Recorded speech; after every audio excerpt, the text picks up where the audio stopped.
Good morning, YTBC. Peace, everybody. It's Friday. So, we're doing it once again. I hope everyone is doing wonderfully. And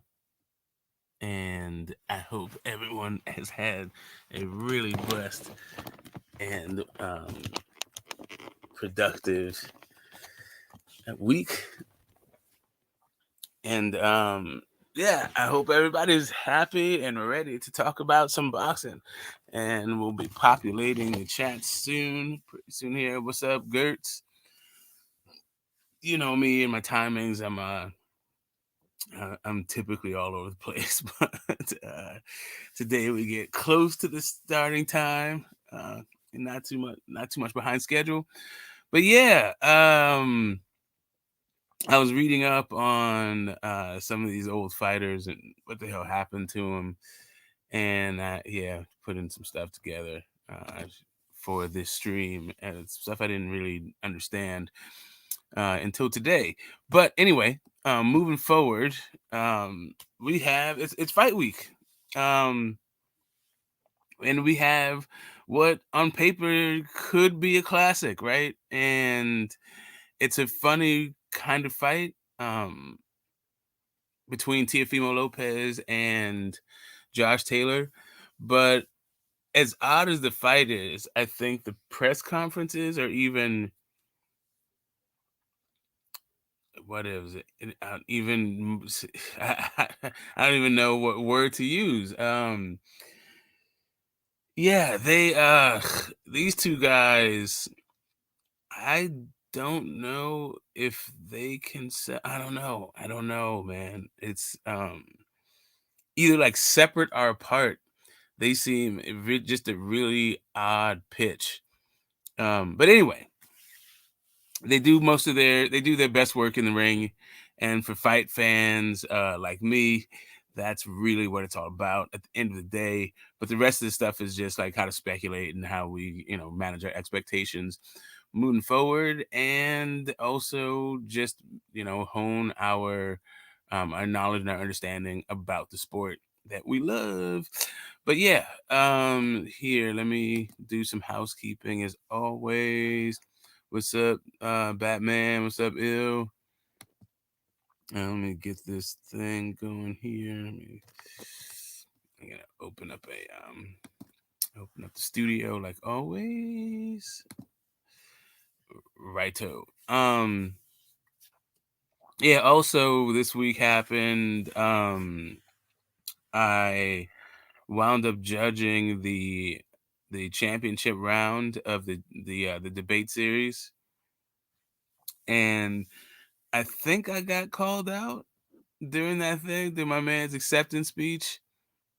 But I think he was just feeling himself. I don't know if he was just feeling himself. I mean, he might actually want to work, but if he does, shout out to Boxologist. I thought I voted for the other guy. I wasn't rooting for either person. I didn't even know who the hell was in the debates, but whatever. But I feel like I tell everybody what my issue is, and I feel like I always kind of just follow through with what that is, right? Like when it comes to not just judging, but just the way I, operate within as an entity within the YTBC. I like to keep it logical, right? I like for a claim to be backed up with facts, and I think the supporting facts should be relevant, kind of thing. And then, yeah, I treat debate the same way. Give me a good argument, and the argument that seems to map on to reality the best is the way that I go with it. But not everybody chooses to vote that way, and that's what it is. I think there's a entertainment factor too to be considered. There's a rhetorical factor. So the judges gave they gave their votes to Boxologist, and he won in a 2-1, and he won a 2 He won a split decision, with the final round even being split on the judges' cards, right? So even that was a swing round. But yeah, he got the nod, 2 out of 1. I mean, yeah, 2 rounds, 2-1 for my man Money Brown. And I could do a really tasteless joke, and I'm not going to, because, hey, what for? We're not here for tasteless jokes, right? I mean, we are within reason, and this one is out of bounds. So, I would just say that the randomization aspect, I feel like, was a kind of undermined with the apparently the winning device, rhetorical device for the debate. And yeah, you can work that out. But at the end of the day, it was really fun. It was really good. I think that that would have been, I don't know who would have,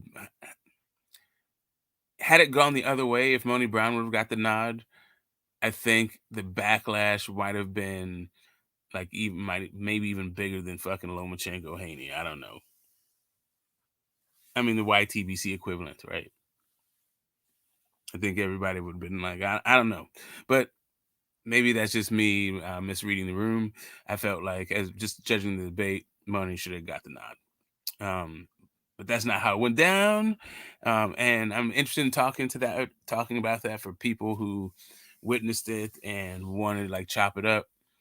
I have a debate coming up this weekend on the same subject. Ironically, I touched on a little bit last week. Oh, anyone who was here last week know all about it anyway, because it happened on the channel, kind of organically. So that's what's happening with there. What's up, Big Blunts? He's a judge this weekend. Mr. Lightning, a sub to your channel this morning. I didn't know you did content. I didn't realize that you were in the camp of Shakur Stevenson. Like Devin Haney is afraid of Shakur Stevenson or something. Yeah, that's kind of it. That's not the way that I read it. And yeah, I'd love it if you could hit the link whenever, and we could chop that part of it up. Yeah. So this damn weekend, Teofimo and Josh Taylor. I'm almost ready there. I'm not going there just yet. I mean, let me do one thing before we jump into it. Sorry, guys. Let me go into my content. Let me pin the link, and then I want to open up another thing, and then we're gonna get into this weekend's action, right? Let's go here. Zoom live.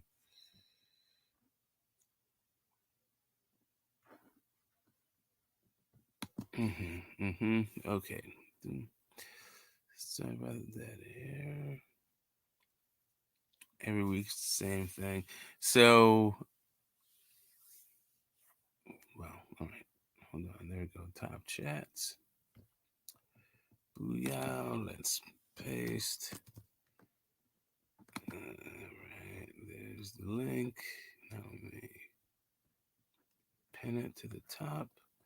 What the fuck is going on with this heart shit? You can't, like, I need the buttons behind the heart, you weirdo. I don't need this bar. Can you get rid of this thing?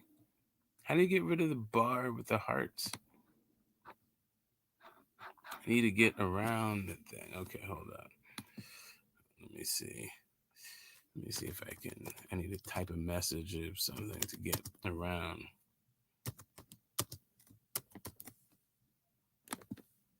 Let me see. There we go. Aha. I push it up above the heart. This is so lame. Okay. Thank you. I'm going to go back over here. Right. Um, yeah, no sweat, man. Although I wholeheartedly disagree with your take when it comes to Shakur. Um, yeah, like I mean, it's not that you're factually wrong, right? The fact that you said, or I was in the middle of the video, you were saying that um, Devin got hit more by um, Loma than Shakur got hit by anybody. Maybe he was saying his own career, which is not actually factually correct, but I think you're just being hyperbolic. But I would just like to point out that Shakur has fought exactly nobody. All of this talk about his defensive prowess. I've said it a bunch, and I'm gonna keep saying it.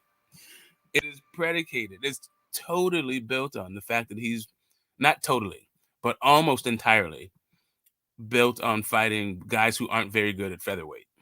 So it's like let's just pump the brakes on the defensive wizardry of Shakur Stevenson. Okay, what's up, ill status? How you doing this morning? What's Happy going on, big bro? chilling, man. Doing this boxing stuff. We got us a fight this weekend and chop it up. Yes, sir. Yes, we got a fight tonight too, big bro. We got a Yeah, who's Adrian fighting? Broner fight. I forgot. Yeah, okay, whatevs. Sorry, man. I was No, never an you Adrian right. Broner fan. Like from the first time I laid eyes on this dude before he was ever a champion. I have watched his fights. I was actually looking forward to even a couple of his fights, but that was years ago. Yeah, yeah. I guess we all can say that ship has sailed. But it's good to see AB back in the ring though. He may wait. I mean, okay. I'm listen. I'm not rooting against him. It's more like I just don't care about the guy. Like, I was waiting for him to be gone, and he's just like kind of lingering. Yep, yep. About when did you say it was over? The Jesse Vargas or the the um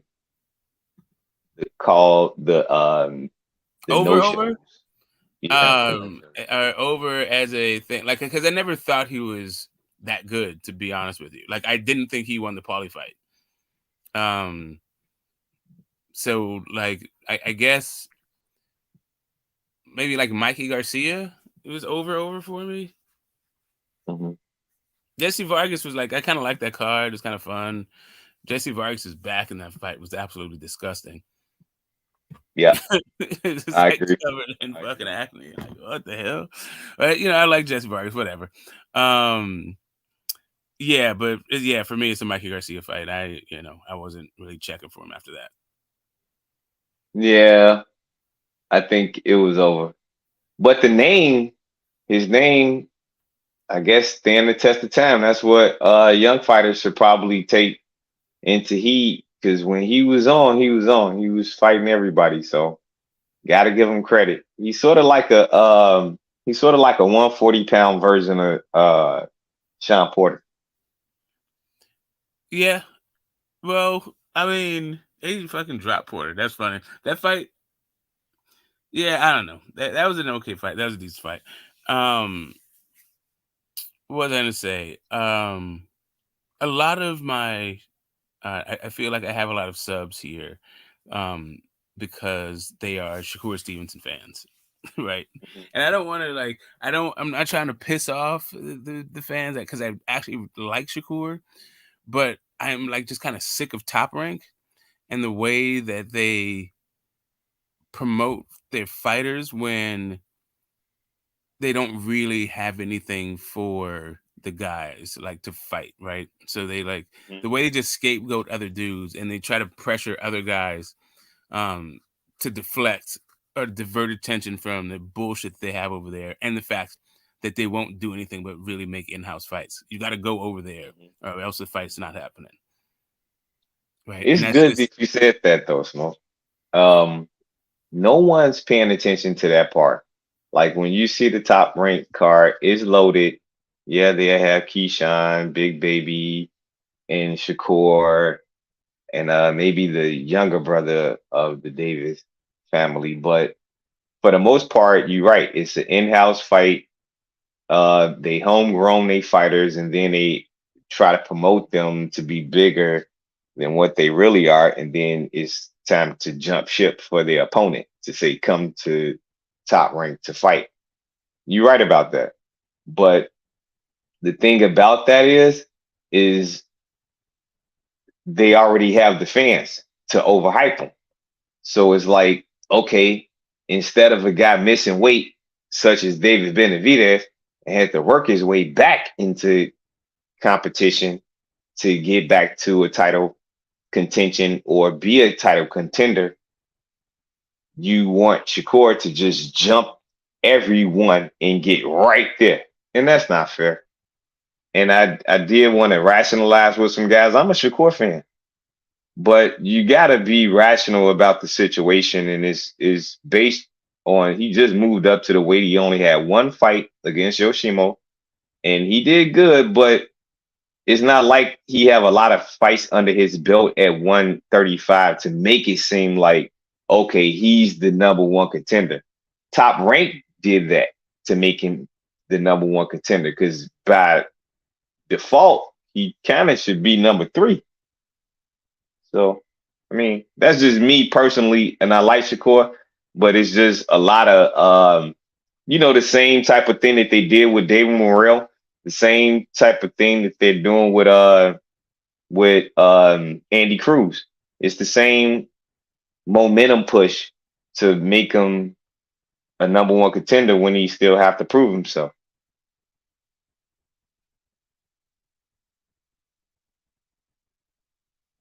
In my opinion. Yeah, man. I agree with most of what you just said. Outside of Shakur is the number 3 guy already. Like, see, that is the kind of thing. Like, so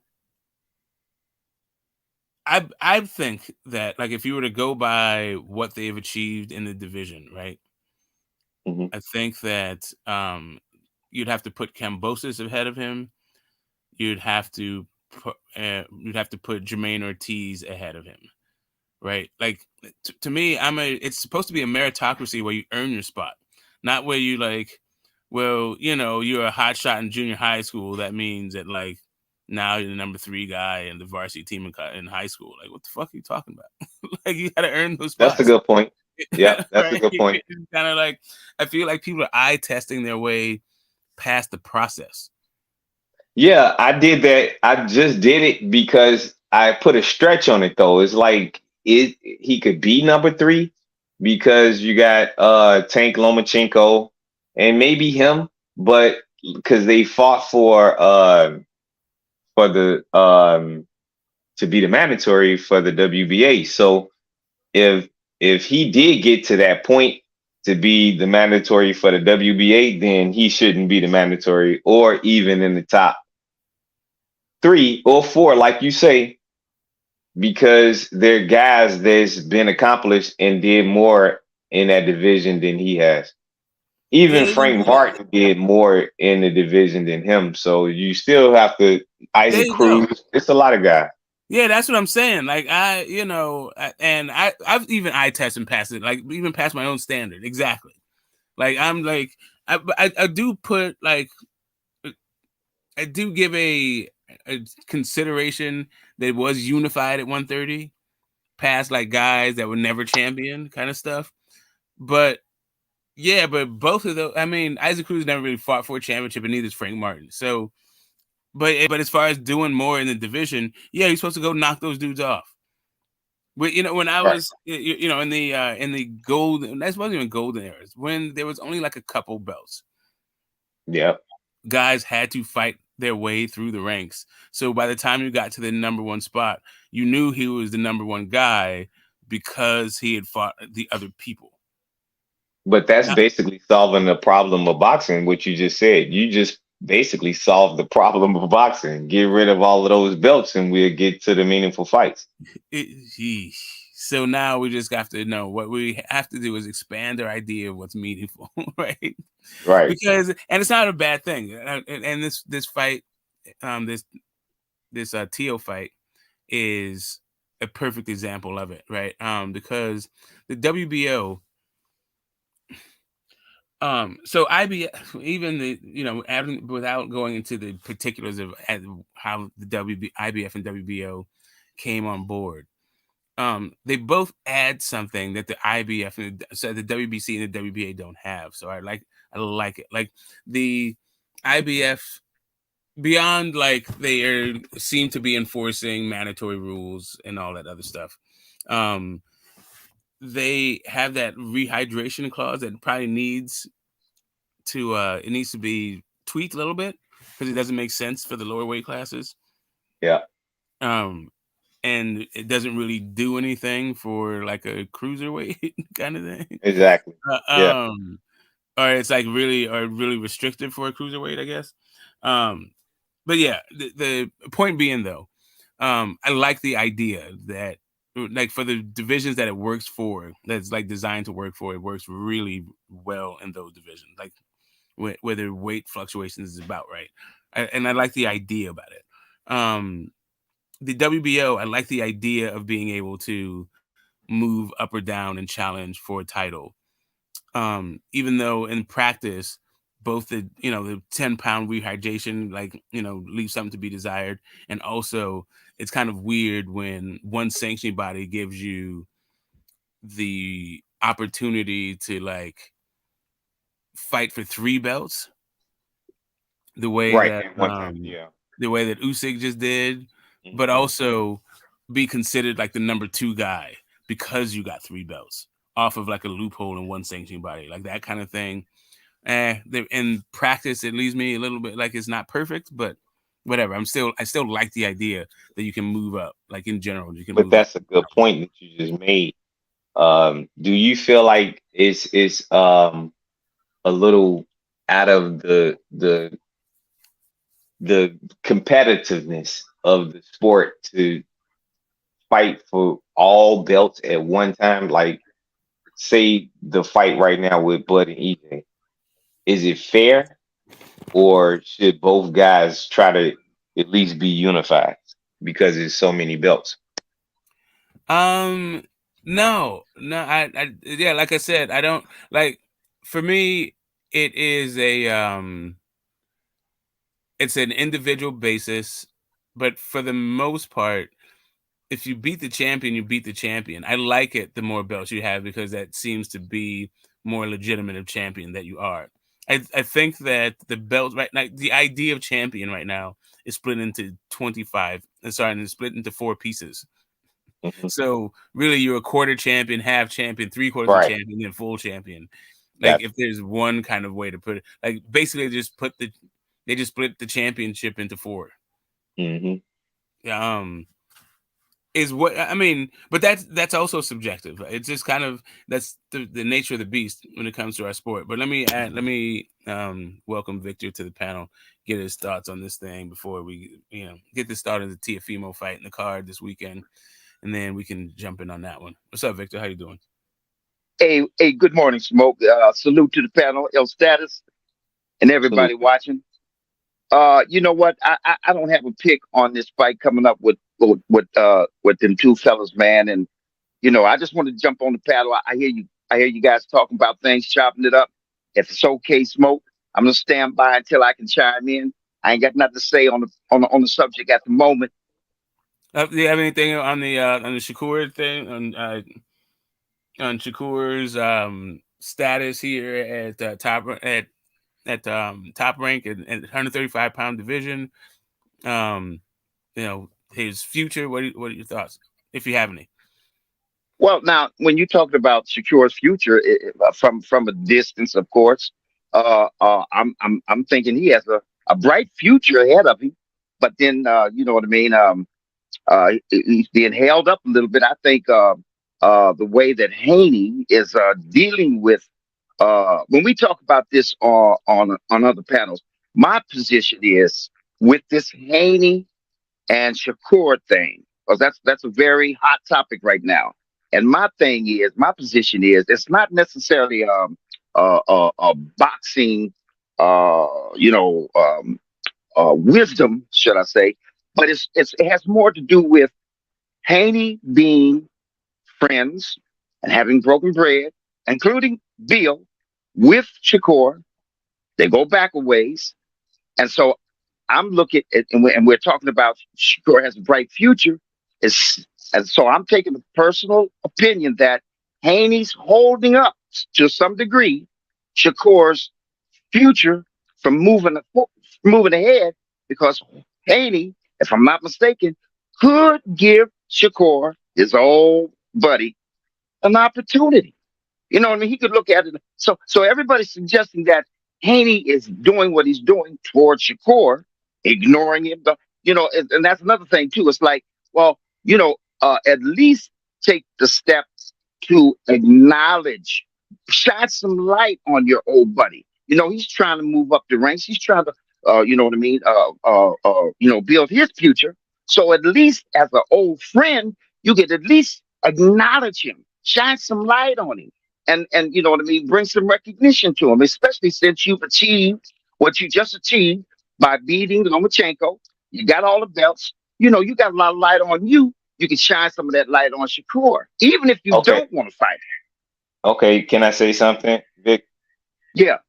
Let me say, and that was a good point that you was making, and everything all fits the bill except one thing though. Shakur has to prove himself at 140. I mean 135, not Right. the person that already have the belts.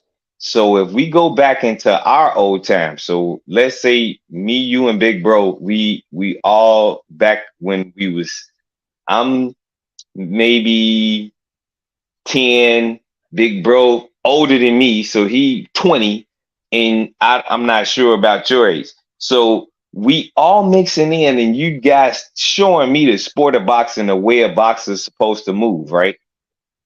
Yeah. You will want to see Roberto Benitez against Tommy Hearns before you see Sugar Ray Leonard Roberto Benitez, or you'll Okay. want to see Tommy Hearns versus Marvin Hagler or Roberto Duran before you see a part two to Tommy Hearns Sugar Ray Leonard.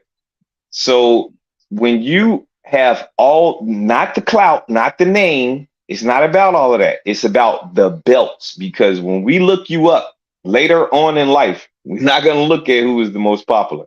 We're going to look at who is accomplished. And Devin is accomplished. So when you're the champion, you do not call out people, for one.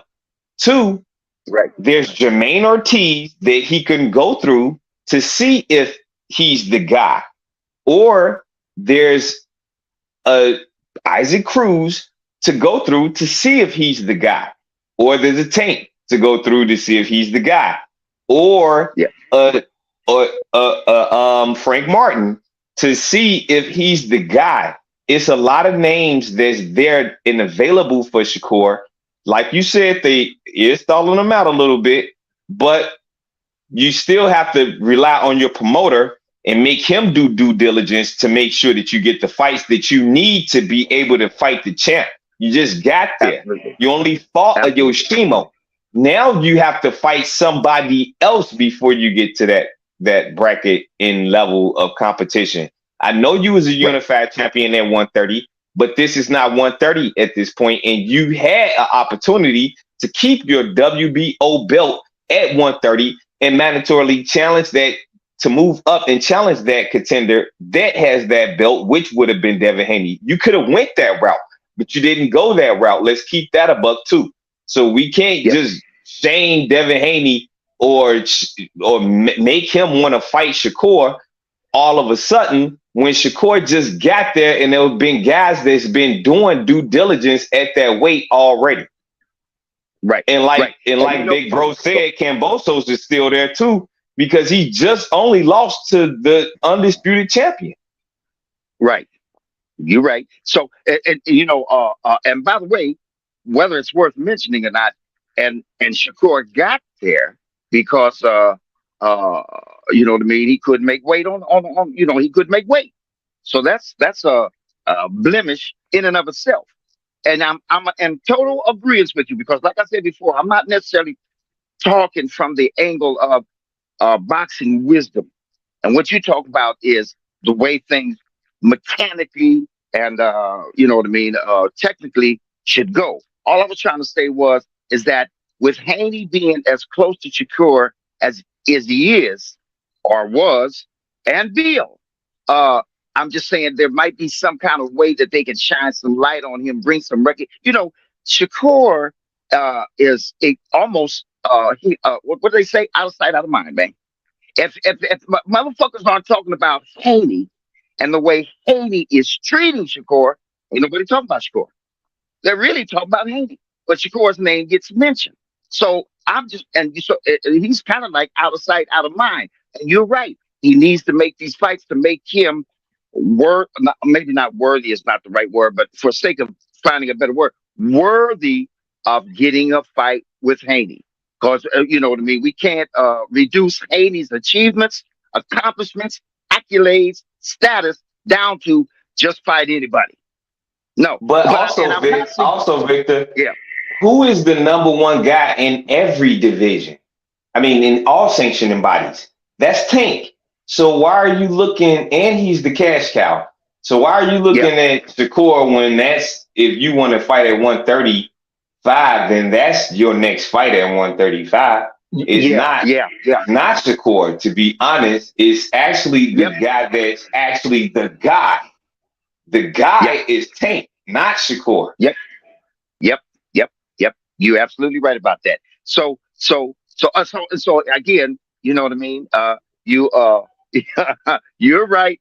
I'm wrong. Not wrong necessarily, but I'm just coming from a weak angle. I got a weak argument, and all I'm trying to say is maybe he could do a little bit of help of shining some light on Shakur so he doesn't get so hidden in the dark or remain so hidden in the dark. And you know what I mean? And his name is only mentioned because we're talking about Haney, which that's the way it should be, because Haney is the man.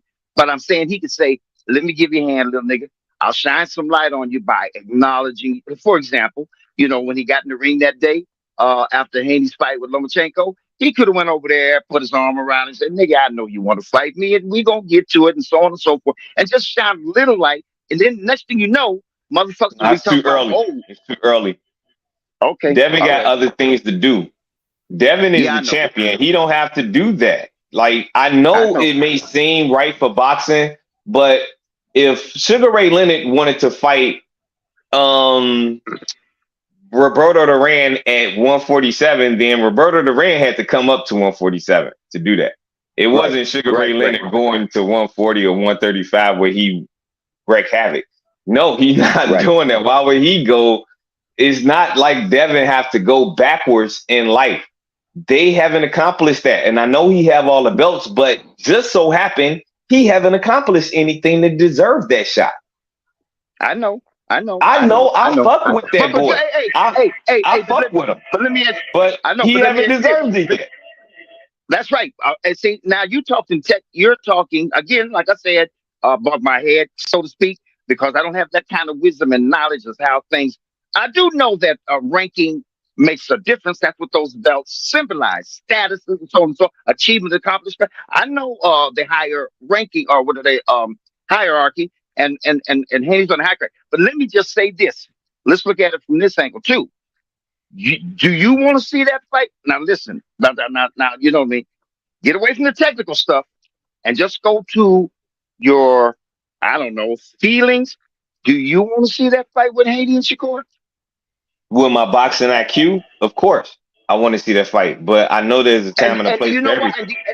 All right, and you know why? Do you know why? That's the sport of boxing. That's a dumb question. That's an insulting question. I'm sorry, I don't mean you know why. I feel the same way. I better not step out of line, but I'm gonna venture out on this limb. I bet you even Smoke wants to see it. A lot of people want to see that fight with Haney and Shakur. And why? Because even though Shakur, like you said, technically has not earned that position yet to be able to fight, we know that Shakur, that's going to be a good motherfucking fight. That's No, going to be a worthy fight. also we know who Shakur is. Like I said, I'm a Shakur fan. I know who he is, but I also know that there's a pecking order in this sport, Right. and you have to Exactly. do due diligence in order to be the guy. And Tank Yeah. is the guy. There's no Right. other person that's the guy at 135. Tank is that Right. guy. And Right. it's Right. Devin that control everything. So Tank even have to go get in line because Devin don't necessarily have to fight him. He could do whatever Yeah. he wants to do at this point. I don't see nobody saying shit to Canelo. I don't see nobody saying shit to Earl or by not taking the Keith Thurman fight. Or I don't see nobody saying nothing to Josh Taylor for dropping belts all over the place. I don't see nobody saying nothing to Lomachenko for taking a franchise belt. We wouldn't even be in this goddamn predicament if you just would have kept it a buck. There would Yeah. be no Devin Haney with all of the belts if Loma just stayed firm to his shit. But he didn't do Yeah. that. Everybody had Right. a if, coulda, woulda, shoulda. That's boxing, man. But at the end of the day, being a boxing fan and not rooting for shit but the sport, then Right. that Right. guy Right. got to sit back, man. That's my man. But he got to Right. stand down right quick. He's blowing a lot Yeah. of smoke. He's not trying to Yeah. actually be on the shit that he needs to be on. He's focusing on something that's the inevitable. The inevitable means that it will happen no matter what you're thinking about, no matter what you want. It might not happen at 135. It might not happen at 140, but it's going to happen. Y'all young. Yeah. Boots Yeah. is somewhere right now, and Virgil is somewhere. They're not even going to stay at those levels at 147. But these are Yeah. young guys, and they got all time in the world to grow. Let's All build the time in the fight. world. Let's get them to be one of the biggest fights like we about to have on the 29th. We're going to get another one 2 to 3 years from now. And who the fuck is to say that that's not going to be a barn burner? Because I think that both of them are young sponges. They have all the talent in the world. They can do whatever they need to do to grow, and they're going to do that. And the older versions of them would show that they needed to wait for the fight to happen. And I just need boxing fans to be patient for that. We got a lot of good fights. We have a lot of great fights in 2023. And we going in a great direction. It's a lot of 135 pounders that's there. Let them fight because Keyshawn Davis is still there. You got Andy Cruz that just came in. You got Austin Schofield. He's still somebody right now. Like you have a lot of different talent to mix it up to see what needs to happen. Devin could actually move up to 140 and go get another belt and let them fight for that shit. So then what we'll be talking about? We'll still be talking about Devin and Shakur? No, Shakur needs to take care of his business at 135 like he was supposed to be doing with Devin having the belts. That's how you face the champ. When you beat all of the number one contenders. Yeah, you're right about that. And don't misunderstand me either. I wasn't necessarily saying that that Haney should, you know what I mean, acknowledge the challenge from Shakur, or that he should take the fight on. I'm not saying that. I just feel bad for Shakur because I don't miss weight. Yeah, I know. I understand. Well, see, that's my little guy. So I didn't feel bad for him. I just said, damn, man, my little dude messed up. He been fucking around in these streets too much. He keep kicking it. He keep eating, and he eating chicken on TV and all of that shit, kissing on girls and all. Everything that Devin ain't doing, he doing. And I had to give it a buck and keep it a buck that if he wanted to face Devin for real, he would have kept that WBO belt. Josh Taylor got his. Yeah. I know. And look here. So that's why I say I'm not talking from a system, going through the system appropriately. I'm not. I'm coming from a sentiment, a feeling. I like Shakur, man. He's worthy of a fight. I mean, well, I might use the wrong word. You might jump on me for that. Not worthy, but I'm saying his skill level. Yeah, you know what I mean. His accolades I'm talking about in that terms, he's worthy of it. And I'm gonna give you an example of what I'm talking about in terms of feelings. We got the Bud and the Spencer fight coming up. Well, I don't want to see Yeah. neither one of them niggas lose. I don't want to see neither one of them niggas lose. You know what I mean? Because A my part of me feelings don't get either, involved. but somebody got to Yeah, lose, man. yeah, somebody got to Just lose. like I Somebody, ain't want to but see Mike Tyson or Evander Holyfield lose to each other, but And somebody had to lose. right. you might see Somebody a got to draw. lose. Somebody got to Might lose. see a Yeah, draw. It yeah, could be, yeah. I yeah, wouldn't be surprised. But yeah, at the end of the day, when you talking about Shakur and what he needs to do, he needs to start focusing on the competition at 135 and stop yeah, focusing on Devin Haney, because Devin yeah. Haney is a champ. He's a contender. Well, and you know what? And I'll say this in terms of what you're saying to even combat my own approach to it. Once again, coming from feelings, which is, yes, if Shakur wants some light shed on him, then fight some motherfucking body. Exactly. That Yeah, somebody though. You just can't fight no Yoshimos and all right, of that shit and then say that, right, oh, he's supposed to be the man now. Like, nah, hell no. yeah, It's so many yeah, yeah, dudes at 135. Come on, don't do that. Don't no. I'm not trying to hear that shit. Bob Arum got some people right there in his camp that could fight. He could fight his yeah. fucking buddy. Like it could look, man, why he making it Do seem like Devin still got the belts, or did he drop them? What's going on with that? Devin still got the belt. Okay, well then fight Shakur. Yeah. Shakur not the number one contender for the belt. Hey, what's It's up, Tank. Phantom? Happy Friday. It's Yeah. Tank, man. Hey, He's not even the number Phantom, 2 contender for the belts. He might not even be the number 3 contender for the belt. Like, dude, like fight Shakur, okay. He's Shakur, top three. He's top three. I Yeah, mean, but he not the man. how did Shakur get in front of Frank Martin? How did Shakur get in front of Frank Martin? I mean, Frank Martin just got into the top of the WBA. Not He just was Tank at had. the WBA before Shakur was even in the division. Yeah, but they're around the same position. It's just different sanctioning bodies. Yeah, I'm just saying How? Shakur is at this point is a trust fund baby with a bunch of people whining for him. The dude need to fight people, not like fight Yoshino, lose your belt on the scale, fight Yoshino, jump into a ring, and then have people fucking pom. Get the fuck out of here, dude. Go fight somebody. right, Yeah, right. fight Devin Haney.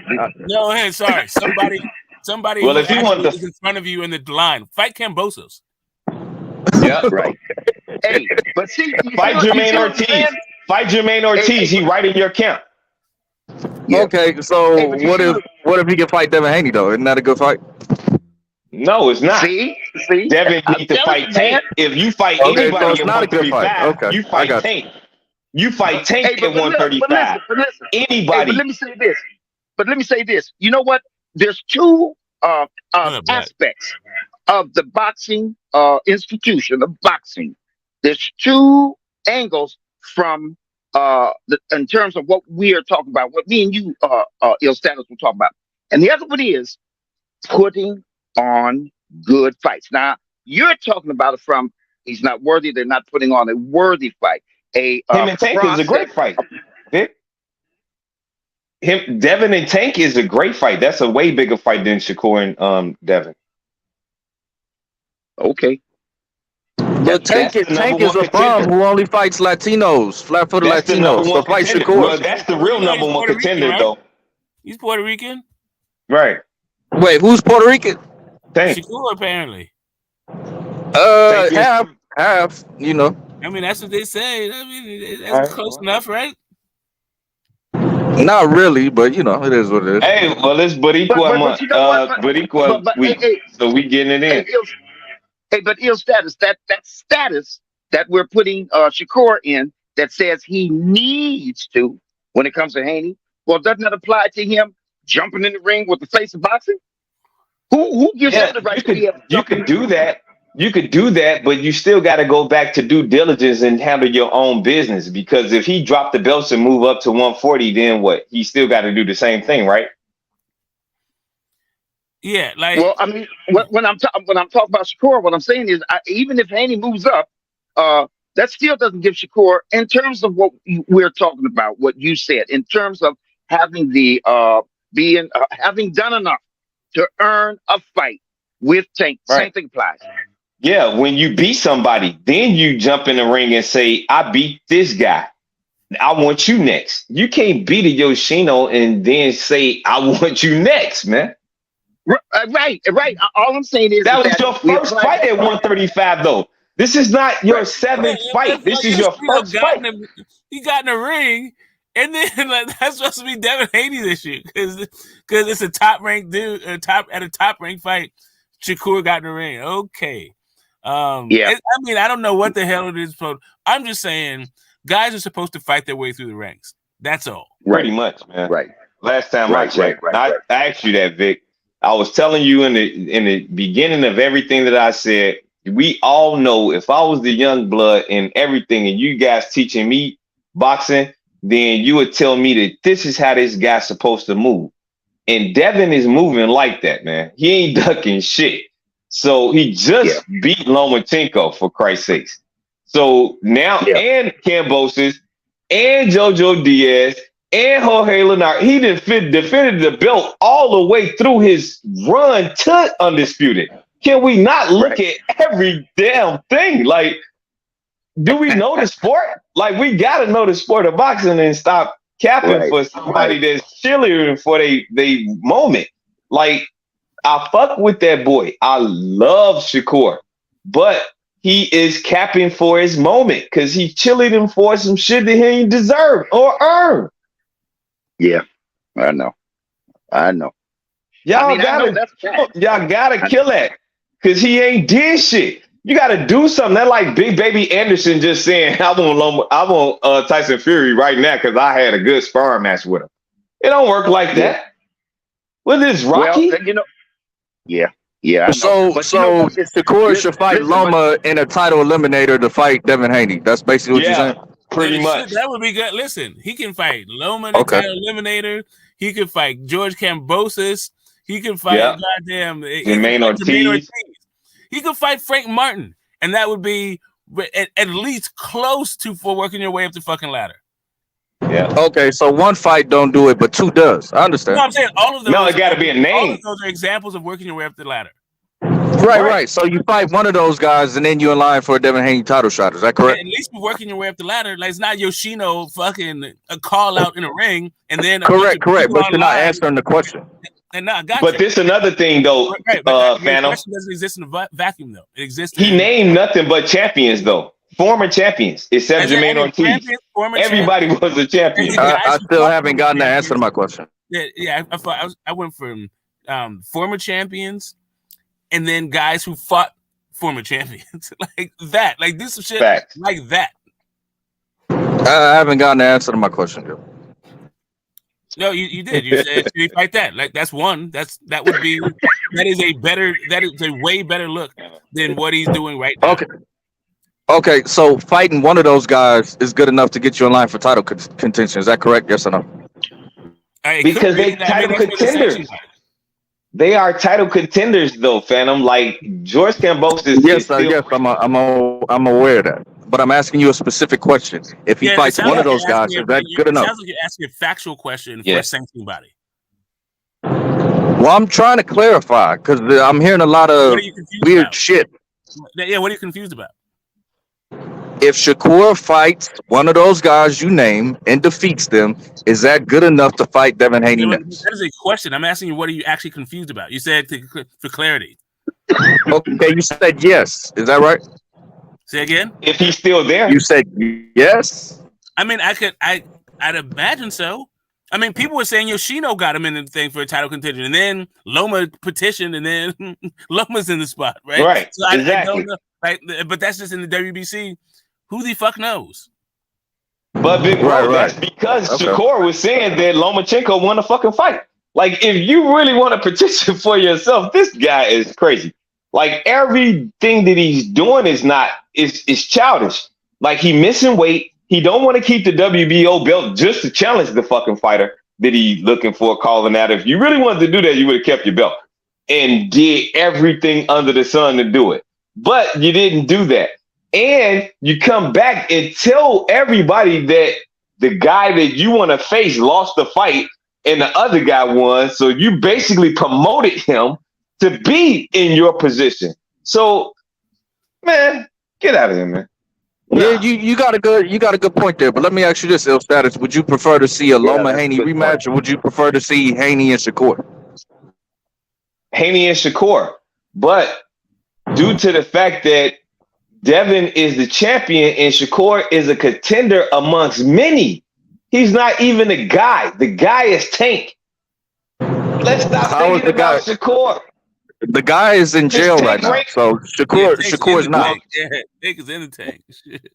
Well, he could fight next year. I mean, it still doesn't matter, right?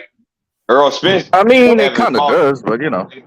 No, Earl haven't fought in 14 months, and it still doesn't matter. I think we got time constraints depending on Devin Haney's time in the division. That's why it kind of matters, yeah.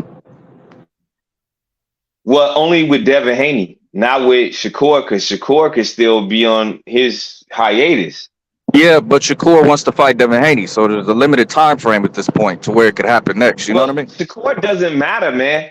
Look, bro, Shakur ain't fought nobody, bro. You gotta let him so fight Shakur somebody. Don't matter. Okay, that's what it is. I got it. Nope, he fucked up, man. He did a lot of shit that fucked his career.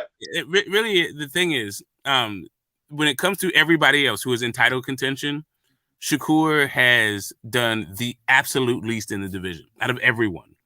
And that is the thing. That's what's weird about people's the passion in which they say he should be able to jump the line. Like, because why? Well, I don't think he should be able to jump the line, but there's an opportunity for him too. I think Bob Arum said he'd offer Devin Haney to fight. You know? Yeah, I got it. I mean, and people don't push back on that. Why?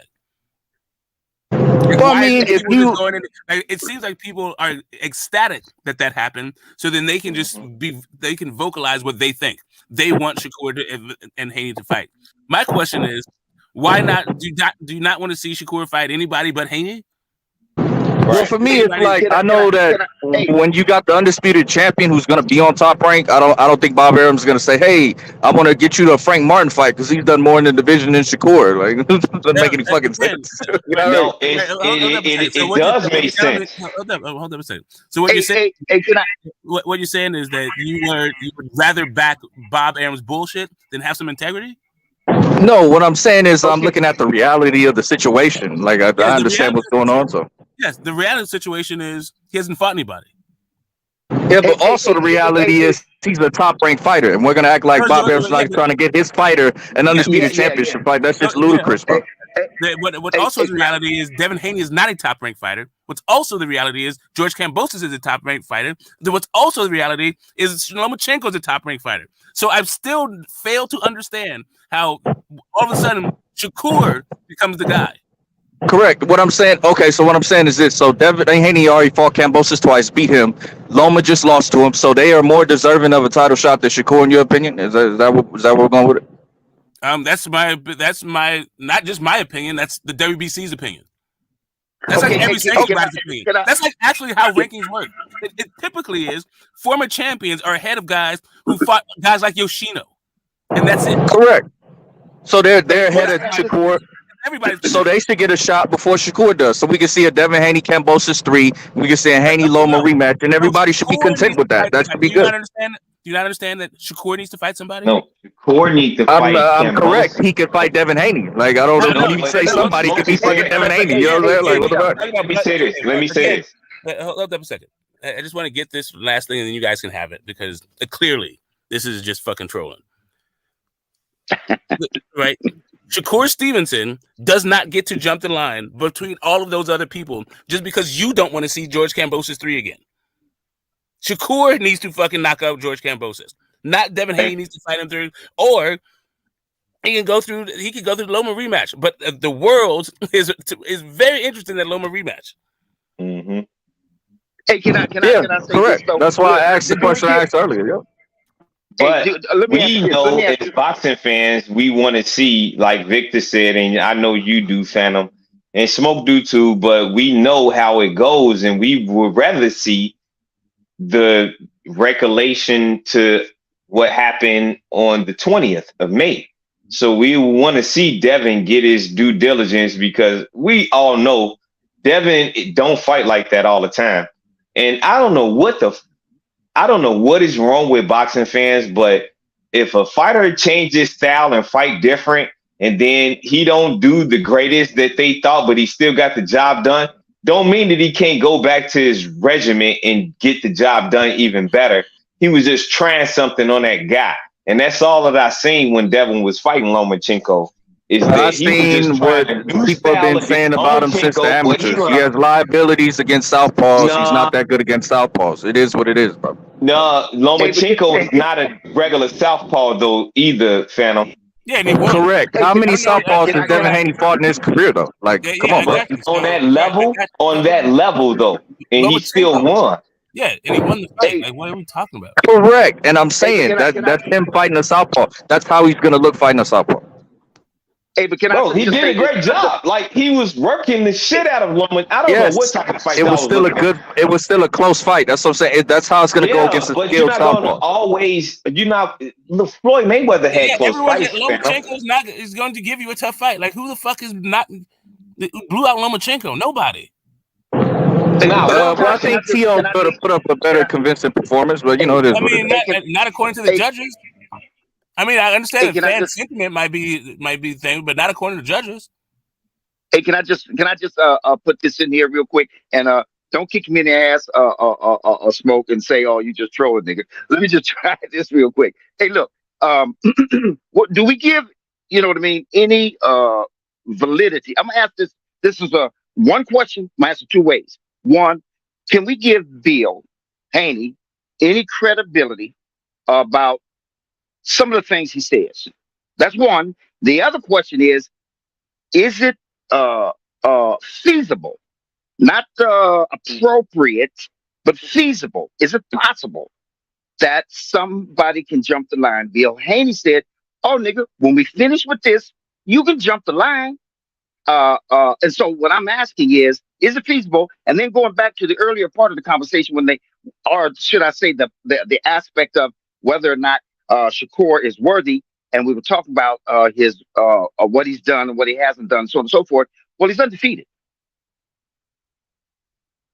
So can a motherfucker jump the line? Is it possible, or are the rules so strict that it's not possible?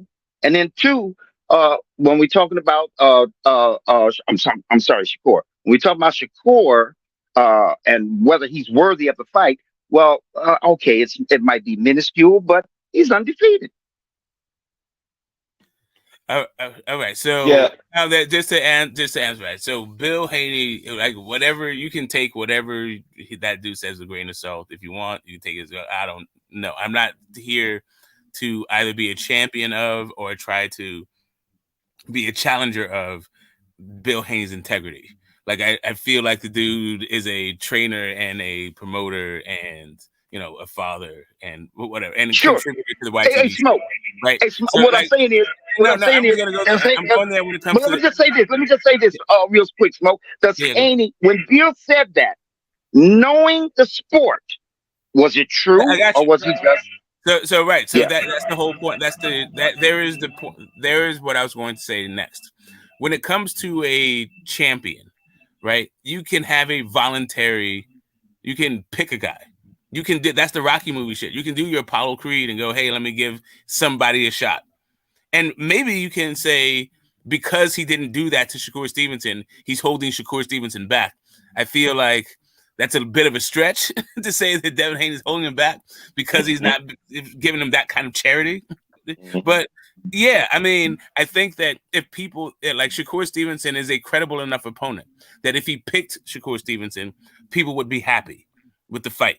Right, it wouldn't be like, fucking, I don't know, Gamboa or goddamn Hector Garcia or whatever the fuck, or whomever, yeah. Like they've been champion guy or Yildirim, which wasn't really a pick, wasn't voluntary, but I guess Rocky Fielding was a voluntary, right? It's not like a Rocky Fielding.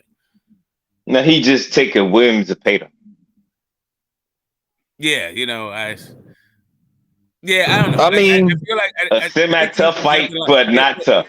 Yeah, when the champion chooses you, you get to jump the line. Then that's it, right? But you saying, "Hey, you need to fight me next," when you're at the motherfucking back of the line, right? Like, how do you get through the gold rope? How do you get to? Thank you. You don't know the club. Like, how do you just demand? Let me say this, big bro. Let me just say one thing. Let me say one thing. Yeah, go ahead. And it's just to all you gentlemen on the panel and anybody in the chat that's really not focused on the sport of boxing. If you really, and I'm not saying nobody don't know anything about boxing. I'm just saying when you believe in the guy and you're a fan of him, it gets to a fandom. And don't get into that, because when you're looking at it from a perspective, if it was your favorite fighter, which you picked that is Shakur in this point, when it was Devin, everybody thought the same thing. Didn't they, Smoke? Didn't they think that Lomachenko was ducking Devin? He didn't want nothing to do with Devin. He was dodging Devin. He got the franchise belt just to get out of that shit. Devin got the real belt. And then before we seen the fight, everything was always Lomachenko didn't want nothing to do with Devin. But at the end of the day, after the fight, everybody swore up and down on their mama's grave that Devin would have lost 4 years from now. Devin probably wouldn't even fought like that 4 years ago. And he probably would have beat the shit out of Lomachenko the way he normally fought. But he was trying something out. If anybody don't see what I see, Devin don't fight like that.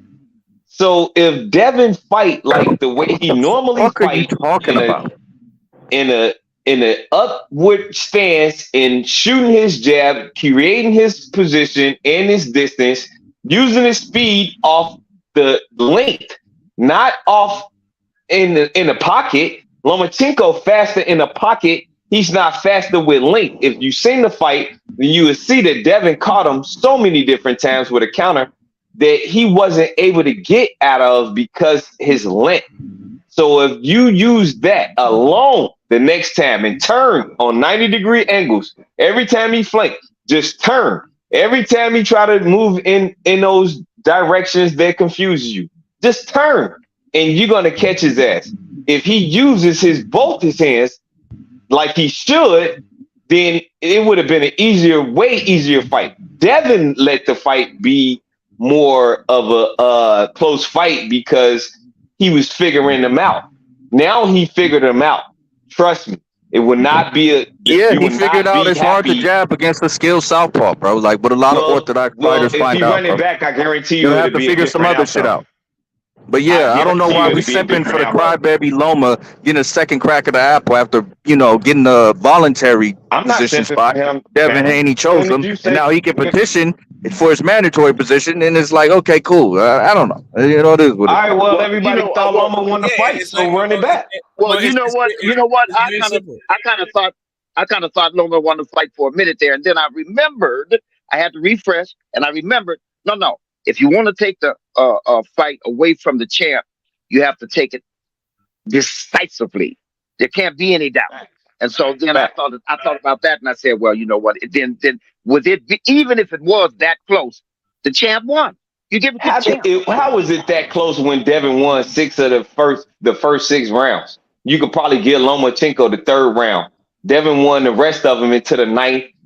Well, probably even the 9th was a swing round. Then you would give him the 10th and 11th. He lost the 12th.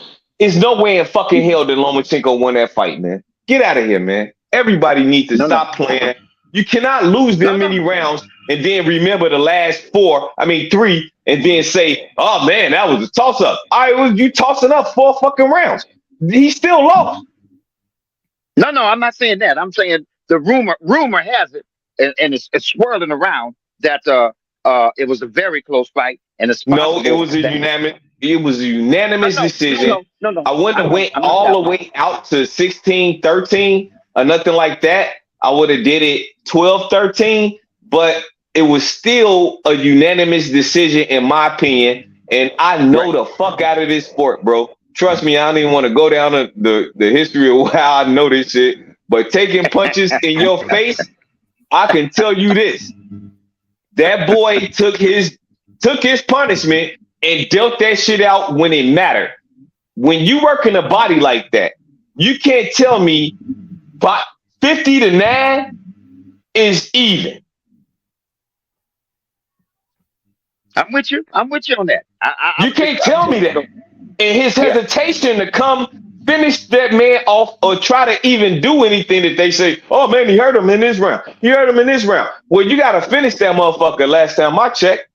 Yeah, but Loma's not a finisher, so that was never gonna happen. Oh, he not? Well, that's his problem then, bro. That's not my problem. I'm judging. Yeah. I'm judging rounds. That's what happens when you have a consummate amateur style. But I think Loma Shakur playing those two fights for Haney, I think it's about even. I think with Loma you got kind of like controversial promotion already built into it. So yeah, I want to see a rematch or a Shakur fight. Either way, I'm cool with either way. He was clearly dominating Richard Comey. I ain't seen nothing in that. I seen he got up off of a knockdown from fucking Linares and got him out of there. I ain't trying to hit that shit, Phantom. That motherfucker know how to finish a fight. He just Loma is not a killer like that, bro. He's never gonna go in for the kill, bro. Yeah, that's just not his style. All right, well, y'all need to look at that fight, Phantom. Like the body shots was changing his man. If he knew he could work that pocket like he normally will work that motherfucker, and you have seen him do it on a great level, he did not do that shit like he could with everybody else with Devin at all. Correct. He was doing Devin's actually a good boxer. Imagine that. Right, well, give him his credit. He won the fight, bro. He won the fight. Yeah, no shit. Hands down, like it ain't even an argument of how he won the fight. Like you could see it from the beginning to the end. Like the man didn't even win 6 rounds of the first round. Like you got 6 rounds under your bag and you still end up losing the 8th and the 12th round. Clearly, like get out of here, man. You can't tell me this man didn't win 8-4. In my opinion, I used to think that it was 7-5, but as I kept looking at it, you can't hit a motherfucker 50 times in the body and he only approached you 9 times. I mean, he did it 27 times, but he was only successful 9 times out of that shit. That means that he wasn't trying to mix it up with him like he wanted to. All of his combinations wasn't flurry and clean like they was making it seem like they was neither. He missed a lot, bro. Like everybody grew. I mean, they was yan and shit, but I'm right there. I got a big ass TV. Don't even want to name the size. Just know that I see these motherfuckers like giants, and I know that Lomachenko did not hit him like they was making it seem like he did. So he couldn't have won, and the judges is right there on the ring side looking at the same shit that I'm looking at. Their peripheral is just like ours when we watching that fight. Therefore, I know I agree with them. It was a unanimous decision. He didn't lose. Okay. All of them rounds like that, bro. You can't lose. No. You can't win. What 5 rounds did Lomachenko even win? Yeah. Well, let me just say this. I'm gonna challenge you on that one. Your status. You said he wasn't hitting him like that. Talking about Lomachenko, he lost all the rounds. You're right about everything except that statement. When that nigga popped Haney a couple of 2 or 3 times, man. In a couple of the 10th and 11th. The 10th and 11th. Okay, yeah, he popped that nigga, man. He popped that nigga clean. Yeah, but did he fall? Yeah. Did he got a 10 on his ass? I don't think he was the same after the 9th. I think he like Dev, like to me, and I was gonna say I don't want to see him at 135 anymore. Like all this shit. Me neither. I'm just tired of seeing this dude at like 135. Me too. Best. But anyway, point being, he got popped in the 9th. Dev did, and he never had his legs under him again. That 12th round that Uncle Troy is talking about, Dev clearly lost. Yeah, I didn't see him losing that one. I thought Devin Haney won the 12th round. All the judges thought he won the 12th round. Lomachenko said he took the 12th round off on purpose. Yeah. Because he thought he won all the other previous 11. Yeah, I don't know how he clearly won the 12 in your mind, but okay. Shout out to Unique Don, salute Queen, Uncle Jay, salute. But yeah, it's funny that we're talking about that fight when this is about this fight coming up, and that's one of the issues that these guys find themselves in. And the 140-pound division typically finds itself in really good fights that pale in comparison to the glamour, it doesn't capture the imagination of the boxing of the sports world the way that the glamour divisions do.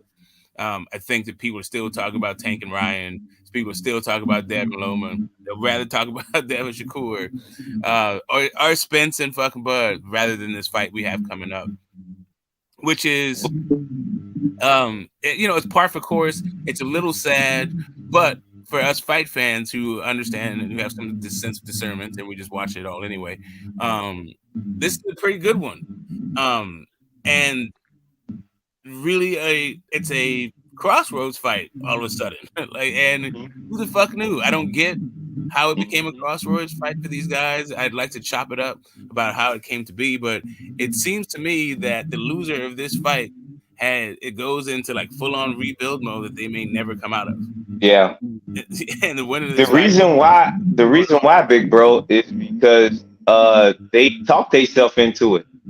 They basically was glamoring on the fact that they had some bad fights for their matchup, which was Jack Catterall and Sandor Martin. Sandor Martin actually did better than Jack Catterall, in my opinion, and that was a highway rivalry. And Jack Catterall just got robbed, so they both at a crossroad for that alone, because they was just counting Josh Taylor out, and that was his only bad performance in his whole career at 140. Ain't that a bitch? Like, they just treat fighters like as if they don't have any tenacity, any integrity, or motivation and hard work and dedication in them to bounce back. And I think that Josh Taylor is about to surprise everybody by knocking T.O. out in the 10th round. Yeah, well, that'd be a hell of a statement. But, if either one of them lose, it's just going to be a bad look. No, it's a crossroad for both of them. Like Big Bro said, it's a crossroad. Yeah, these boys are like, Teofimo is a former pound for pound, former unified. We got a current pound for pound, former unified, former undisputed. Going into a fight where it's in a 5,000 seat theater, right? Like, what the fuck? He's trying to do everything to drum up interest in this fight. Talk about that, Big Bro. Talk about that stadium. He mad he not in the big one. Yeah, I mean, he's trying to get bought out. He's reciting scripture. Do you know that Teofimo Lopez think that he is Job right now? He feels as though God and the devil have made a wager to see if he's going to stay faithful. And even though everything's been taken from him, he's going to dig deep, keep his grindstone, because he understands he's going to be on the top and he's going to stop Josh Taylor. And I'm like, what the fuck has happened? Why is this dude fighting? I think, I don't know, like, what, at 5,000 seats? I feel like the casino has more fucking seats in this, right? Like, what the fuck is happening right now? Why? How's Josh Taylor? He's literally a current pound for pound guy. Current, like, former undisputed. This casino has 6,688 seats. Yeah, that's what I'm saying. Yeah, they do. They do. What's happening? Okay, so for me, I'm like, okay, it's the 140 pound division, but you had some noise that you're the former it guy. You're the guy who beat Canelo. Remember, you did it first, and you motivate the greats and all that shit. Like, how did this come to pass? Is it just Gambosa's Sandor Martin? This is what happens. Is now the young boy, or is the 140 pound division? Is it you just labor in obscurity? I don't know, man. But it's fucking odd. Like, I will say this: Josh Taylor can't sell anything. That dude is so goddamn milk toast in front of the camera. Yeah. And I think he has a bit of an edge to him in the streak, but he just can't figure out how to let that go in a way that I don't know, people can relate to or something. But yeah, this fight, these two guys, they can. I'm just not so. If I didn't understand how good they were as fighters, there's no way I'd watch this shit. Facts. The only reason why you actually participating in watching the fight, and T.O. kind of got it, and I do understand the reason behind it, is because if you mix T.O. in with anybody else other than the Josh Taylor, this fight would be huge. Say Tio and Rolly have a fight. Oh my God, that's gonna be big. Way more bigger than the main fight. I mean, Why? Because it'll we know sell, but it's about not that going to be fight. a huge fight, though. Bro. Like, no. I No, know, that ain't gonna be like no that's what huge I was fight. saying, Phantom. That's what I was saying. But we know about who's who and what is what. But to a fan basis, to hear Rolly calling out Tio, and both of them are one and the same in a sense. They're the short bus, kids, man. They gonna get on that bus and fuck it up.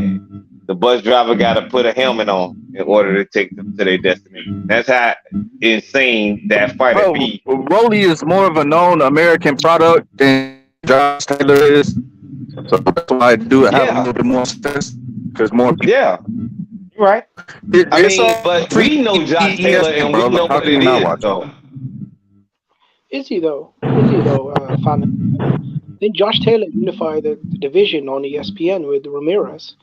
So I mean, But how did I it don't know. sell? Tio sold more than that. See, the only person that sold more than Tio is Tyson Fury and Terrence Crawford. So he got something to hold his own bridges I'm to. not gonna lie though. Like this is actually quite Oh, embarrassing. Though. Devin, my bad, Devin. I find it kind of embarrassing that Josh Taylor and Teofimo combined are struggling to sell out a 5,700 seat arena, right? That's why it holds 5,700 seats, right? That's not even 6,000. And I doubt the tickets are too expensive because they were scared to put it in the big room, right? So, I mean, see, why didn't they just put this in the Hydro Arena in Josh Taylor's hometown, Glasgow?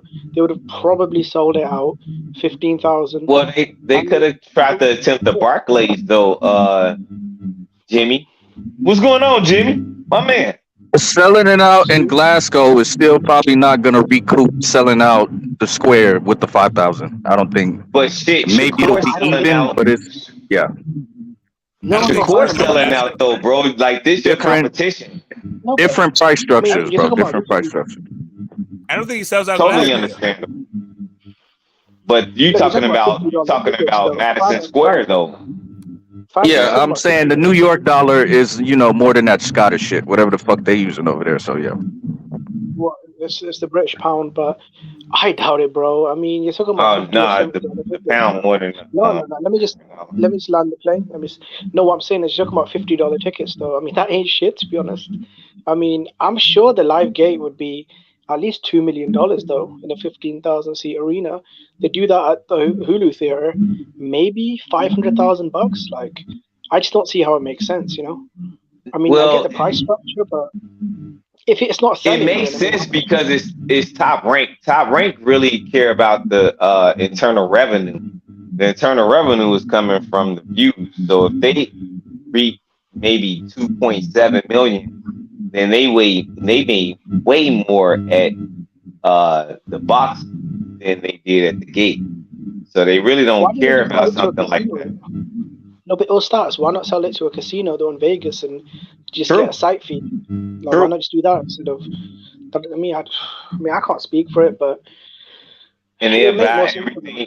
No, I totally agree, Jimmy. But at that point, like when you showcasing a fighter such as Teofimo Lopez in New York, then they tend to do well. And Tio building, I mean, he is kind of being established. Like, let's say Tio beat Josh Taylor though.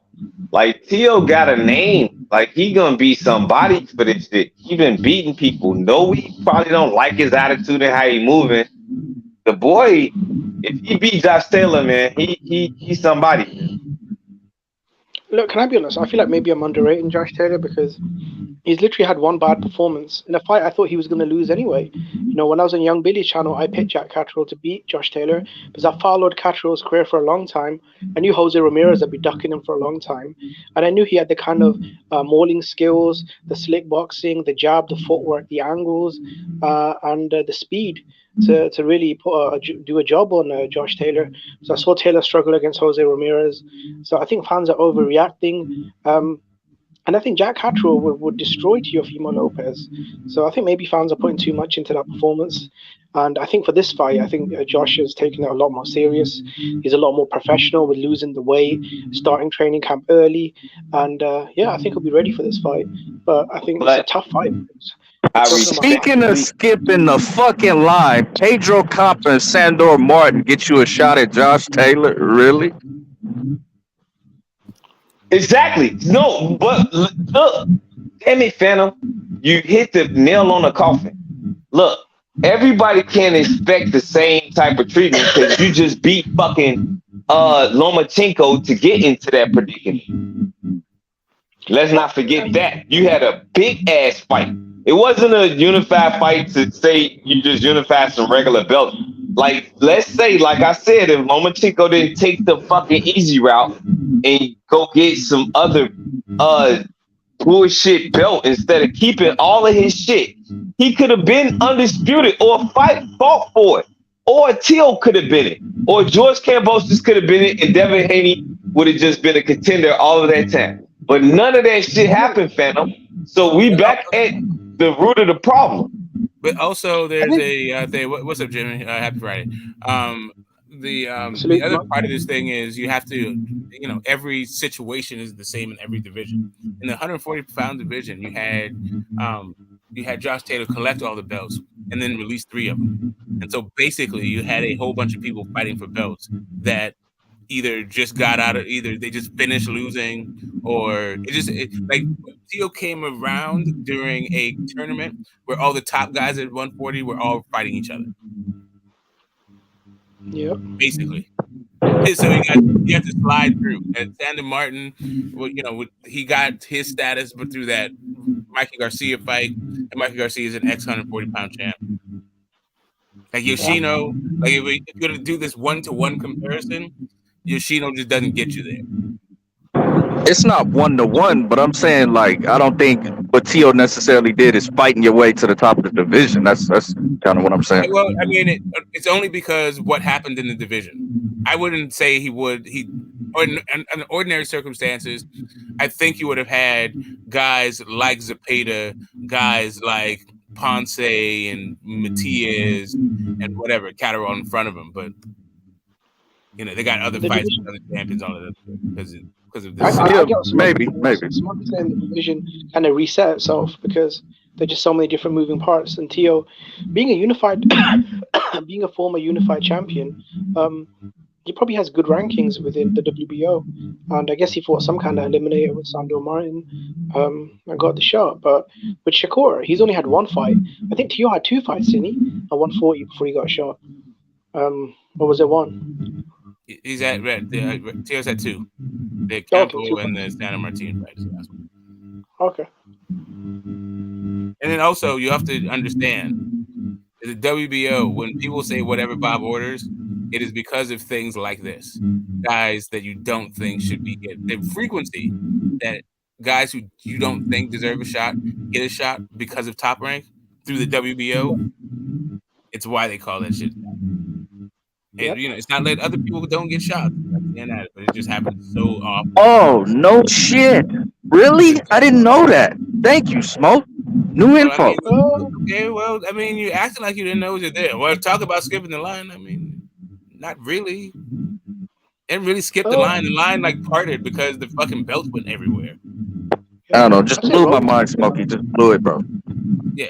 I mean, now lightweight, all the belts in one spot. So now you have a whole bunch of people vying for all 4 belts. Like if Devin were to let those shit go, then I'm sure Shakur would probably be in a vacant title shot almost immediately. Right. So, but let me ask you this: would Devin Haney be the next Canelo if he's talking about holding on to his belts and going to 140? I don't know if that gets you the next Canelo status. I think that I don't know why Canelo's going on to the belts. I got to be honest. I don't get it. I think Eddie Hearn was saying he'll probably drop. You get it, big bro. You know why? I mean, not really. It's because it's kind of bigger than the belts. I mean, everybody's gonna fight him anyway. He could fight any of those dudes for a championship. Like, why does it have to be for all 4 belts every single time? I don't know. Yes, with His me, I don't get why legacy. Canelo's holding on to them. His Because you've won the legacy. belts. No, but you've won But the belts. You've unified them, and you've defended them multiple times. Yeah, and Unless then you you want to let break these Joe go. Kazagi. exactly, Jimmy. Like And then you let that the shit go, matters. like That's damn it, the everybody legacy. does. Like But you nobody's know gonna what it say, is, big bro. Like when we look it up, or we tell our kids, our grandkids to look this guy up, and they still in the sport of boxing years from now, in 2050 or some shit like that, then we'll be saying, look this guy up, but they'll be saying that he fought this guy for undisputed, he fought this guy for undisputed. Damn, he was a badass. He fought this guy for undisputed, and that's what's gonna matter on the resume. So he basically doing a LeBron Here's the James problem, at though. this moment. But here's the problem, though. Canelo's already, he was the first the first fighter in history to become, undisputed for a better or super middleweight. Cool. You made history. You won the belts. You defended them. Unless you want to break Joe Kazaki's title defense record, right? Which I think is 22 defenses. Which I don't think he will. I don't really get the point of being hammered down by mandatories. yeah, I mean, No, I don't see the point either. yeah, he's like, yeah, I don't. I mean, the paydays, Jimmy. Canelo's one of a kind. Like, I've never seen a redheaded Mexican leprechaun before either. So he wants his gold, bro. If he wants to hold on to the fucking straps, he has every right to. Yeah, but I mean, is it Smaug now? Like, fuck, dude, like this shit, like correct. Gold sickness. No, or fight Exactly. David Benavidez, or fight David Morrell. Fight somebody that's already there that we recognizing, so you can get that shit out of your system. But isn't it a bigger fight if you let the belt go and then they're champions and then they can build their name up and then you're fighting a champion and this new hot shit? Canelo ain't no John Taylor. He ain't hurting for money with sanctioning fees, so he can do that. So let him do that. But what would Canelo do though, big bro? What would he do? Like in the meantime, after he dropped the belts and let David Morrell and David Benavidez get those belts, then what would he, or Boo, Andrea, whoever, try to get those belts? What would he do in the meantime? I mean, he can fight whoever he want to fight. That's Canelo. So if you want the belts, then try to make a fight with him. That's simple, bro. So Phantom, you saying fight another John Ryder or Abney Yildirim or somebody like that? Well, I didn't say that, but I thought John Ryder was a mandatory, correct, for the WBO. Yeah, no, John Ryder earned that spot too. No, I never shit on John Ryder. He earned that spot. I seen him earn it too. So David Benavidez has as well. So that's a fight that they're potentially talking about making. So either way. Exactly, I feel you with that. No, I didn't say. Wait, Jimmy. I didn't say that he wasn't supposed to do his due diligence with the competition in front of him. I'm just saying that if, like Big Bro said, if he dropped them belts, then he really don't necessarily have to fight David Benavidez, right? Because David Benavidez, depending on what belt he would go drop, and if he keep, let's say he keep the WBO, then he would just, David Benavidez would be fighting for a vacant belt at that point. And therefore, and so on, Morrell would be elevated to the super champion, and you see where I'm going with this. So a lot of things would be taken care of automatically if he dropped those belts. How would they be taken care of? I don't understand. Because David Benavidez would be sanctioned to fight the next contender that's probably will be David Morrell. Okay, do you think that Benavidez would prefer to fight somebody for a vacant, or would he prefer to fight Canelo for undisputed? What do you think David Benavidez really wants to do? It's up to Canelo though, Phantom. Correct, and that's why he's going to be getting offered a whole bunch of money to make a David Benavidez fight. Yeah, that's what they did. Yeah, they didn't already did. No, didn't Samson Lukowicz? No. Samson Lukowicz, his promoter, said they sent Canelo's manager and take it or leave it offer, and apparently he went public with it because he wasn't even sure if he had Canelo's manager's email. The same guy he met 2 weeks ago at a restaurant. I guess he didn't bring it up then, but yeah, I mean, look, I think unless it's David Benavidez, Dimitri Bivol, or maybe a Badou Jack at cruiserweight for the title, I really don't know if Canelo could get away with it. No, that's not acceptable. We already know. Badu Jack We already know. No. You have David Benavidez right in front of you. Why would you go that route? And that's a harder fight because you don't. I don't know what Canelo looked like over 200 pounds. And I don't know what that Saudi money is looking like since Badu Jack signed with that promotion over there now. So you got to factor that in as well. Well, Badu Jack ain't a soft puncher neither, though, Phantom. He a hard puncher. And he a dog. Like he's still gonna come. So it's a tougher fight. I mean, I agree with you. Yeah, that's a way tougher fight than David Benavidez, in my opinion. Well, I mean, but it's also even if he's 40. But there's also a bonus at the end of it. If you beat him, you become 5-division champion. You beat David Benavidez, okay, you just defended your titles. Well, let that be his last fight and try to see if he can make that happen. But like Phantom said, he's still. I mean, what did he really do to defend the belts to get recognition at 168? Nothing. So the real competition that he needs to face didn't have a belt. That's how he got to that point. And if David Benavidez didn't fuck his shit up like Shakur did, but he did it on a different way, in a different scale. But if he didn't be a cocaine victim and miss weight, then he would have been in that position to fight Canelo a long time ago. Like, he's got a buck too. Like, we gotta keep it a buck with every goddamn body, man. We know the sport, so we gotta tell the truth about it, right? I think 2 years ago, David Benavidez, as far as his star power or resume, I don't really know what extra he would have brought to the table compared to Caleb Plant, Billy Joe, Callum Smith. All of them were undefeated dudes with belts with better resumes, arguably, than David Benavidez.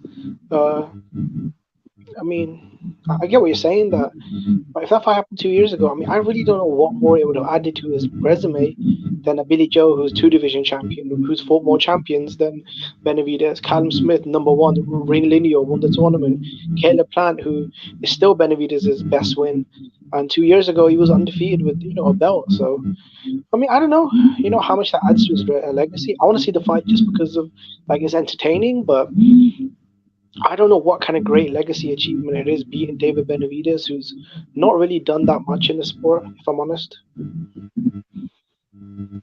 He beat the Mexican Monster. No, I don't want to hear that shit, because if David Benavidez beat him, then he will prove in himself to be what he was. If Canelo beat him, then Canelo would get right back on top of everything, because David Benavidez was a champion at 168 2 different fucking times. That boy is accomplished at that fucking division. So I'm not trying to hit that more than anybody that he have faced at 168. I want to see the Benavidez fight, but I know that a bigger legacy fight is the Badu Jack fight, because you do get the 5 divisions. So yeah, I mean, I think Badu Jack is the easier fight at cruiserweight than David Benavidez at 168 for Canelo right now, to be honest. Really, Phantom. I mean, I don't know if I agree with that. Badu Jack is a guy that's he's a good boxer. He can punch, and this guy walks around at 220, rock solid. And Canelo would have to jump from 168 to 200 pounds. That's about 4 weight divisions, bro. 4 weight divisions. But yeah, Jimmy, and how old is Badu Jack? How old is he again, Jimmy? How old is 39? 40. Oh, okay. But hey, let me explain this though. Let me talk to Jimmy right quick. Jimmy, let's keep in mind that David Benavidez is more accomplished than anybody at 168 that Canelo beat for a title and will face for a title. David Benavidez is a 2-time 168-pound division champion. He lost 1 time for cocaine, and he lost another one on the scales. And he's an interim champion right now. He's been doing his due diligence, get that motherfucking boy his shot, stop ducking him, get in that ring and whoop his ass if you the man. Go back and be the motherfucking champion that you need to be at 168. Stop looking at other divisions that somebody gonna whoop your ass or knock you out. Get your ass in the ring with, you got the belts at 168, so defend them. No, it'll start. But I disagree with you, bro, because I think Billy Joe was a 2-division world champion, ex-Olympian, and he had more world champions on his resume than Benavidez. Callum Smith was the ring lineal, bro. He was the number one. David Benavidez is relevant right now. He's the guy right now. I agree. So 168, let's get to that guy. I agree with you. But it's like Phantom said, bro. 5 divisions combined with the. I understand it's a sexy move to go fight Badu Jack. But if you fight Badu Jack and he catch your ass in the ribs and then he clip you with an overhand right, do not be mad because you wasn't ready for that power and you moved up daring to be great again.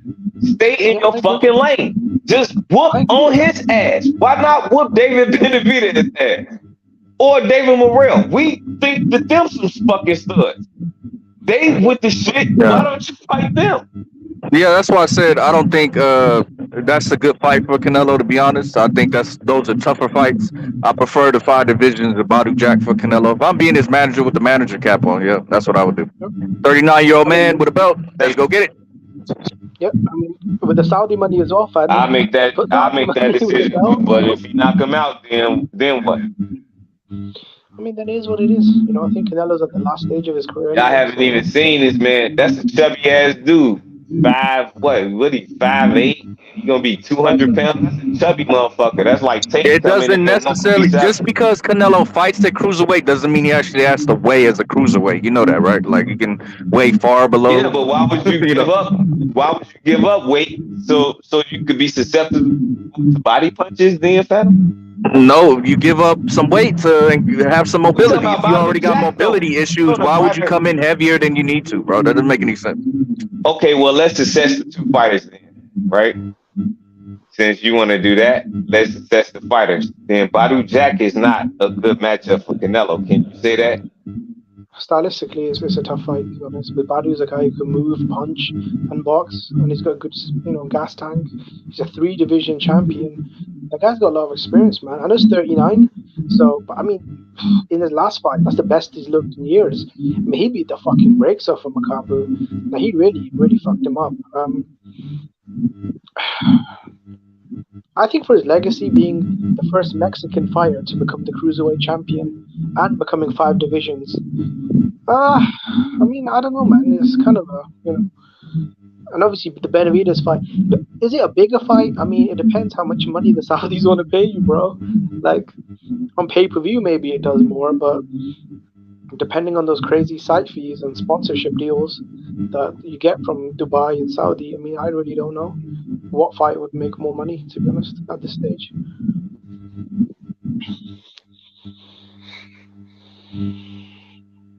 Yeah, I think Canelo is either going to fight Benavidez or Badu Jack at this point. I don't see a B-ball rematch. That's just me. Hey, Phantom, what age was Badu Jack when he won his belt, though? Which belt? He only won it 38, right? Yeah. Nah, that was before his birthday. 38, right? Yeah. Basically approaching 39. So looking at it, he was in great, phenomenal shape. Then beating a Maccabee, but he still got the job done and did it in half fashion too. So imagine if he catching Canelo. Imagine if he catching Canelo with them body shots and them head shots that he was giving Maccabee. That's a whole Maccabee is a whole bigger animal than Canelo. Bigger head, bigger body, bigger shoulders, bigger torso. Well, Canelo, they were saying Canelo was gonna fight him. Like they were talking about Canelo Maccabee like last year, bro. I didn't like that fight either. Yeah, but Phantom, that was before. So I mean, it's not out of the realm of possibility. You know what I mean? I understand that part. It's very possible. I mean, you've got Badu Jack in the interview was saying that the Saudis are going to try and make Canelo an offer. But don't you guys understand what I mean by let him fight Badu Jack after David Benavidez? That'd be 2025. Badu Jack could be well into his 40s. And then you can get him. Why not? Yeah, but Canelo's 33. Age him out and then get him when you can. Because Canelo is it doesn't necessarily mean Badu Jack will be able to hold on to the belt for that long, bro. You know, that's about a year or two you're talking about. No, that's only one fight away. Okay, so fight Benavidez and then Badu Jack. That's what you're saying. Yes. Yeah. Okay, yeah, I agree with that. I mean, I think At least he you found could him. solidify your I mean, you can do great because after you beat David Benavidez, that don't mean that boy ain't gonna go to be great after that. He just lost to you. So you're gonna still reap the repercussions and the benefits of other fighters that still was successful after you defeated them. And you caught a young David Benavidez at 25, you whooped his ass, got him out of there, and then you moved on, hurried up that fight, and got Badu Jack before you even could make another fight, and you got his ass up in there or pre-signed him because he's Canelo. He could sign against David Benavidez and fight Badu Jack the next fight, and it'll be wrapped up, solidified. No? Yeah, I think fighting Benavidez first is still a win-win situation, even if you lose, because you still got the Badu Jack fight on the backside. You know what I mean? So yeah. Exactly. So you can still redeem yourself and still become what a sixth division champion. Like damn, and it's Canelo, and he started at 147. So shit, that boy done did his due diligence. He on some fucking Roy Jones Jr. type shit. Well, no, it would be his fifth division championship, right? Because 154, 160, 168, 175, and then cruiserweight. Yeah, that'd be five division. That'd be 5. Yeah, not 6. Okay. I mean, shit, that's still stellar. I mean, that's way above fucking talking about Hall of Famer. We know he is a no-brainer as a Hall of Famer. So I mean, anything else after this is just solidifying yourself in the history books of boxing and getting your fans comfortable with saying that you one of the best in their lifespan that they ever seen, being a fan of yours, like we did with Mayweather and Parnell Whitaker, Mike Tyson, Muhammad Ali, Sugar Ray Leonard. We did our thing with our guys, and they could do their thing with their guys, and understand that Canelo was one of them dudes. So, should I say go out like that? And if you win them all, what if you win them?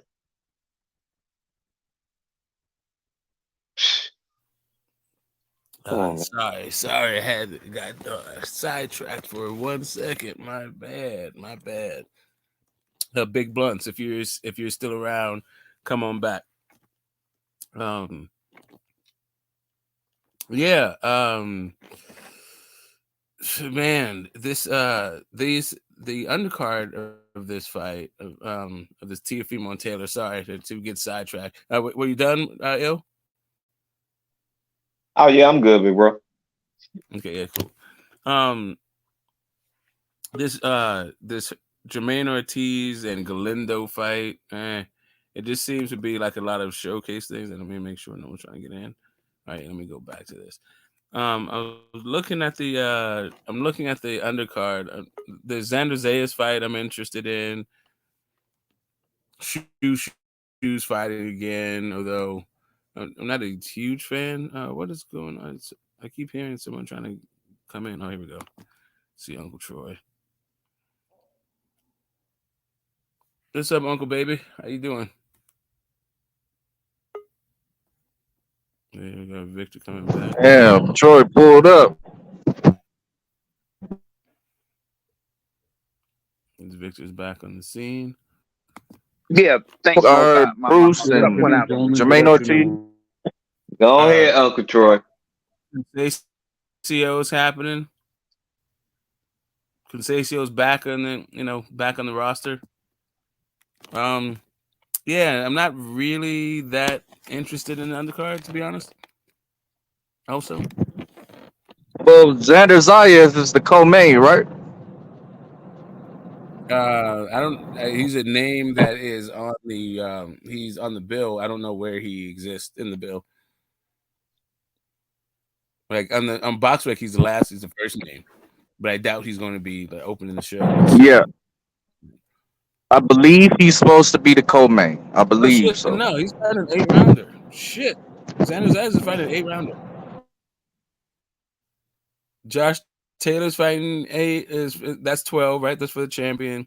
The 10-rounders are LeBron, Carlos Ramos, Galindo, Ortiz, and Conceição Polanco. That an 8-rounder is the co-main. Hey, we talking about the Taylor Teofimo card. Undercard, yeah.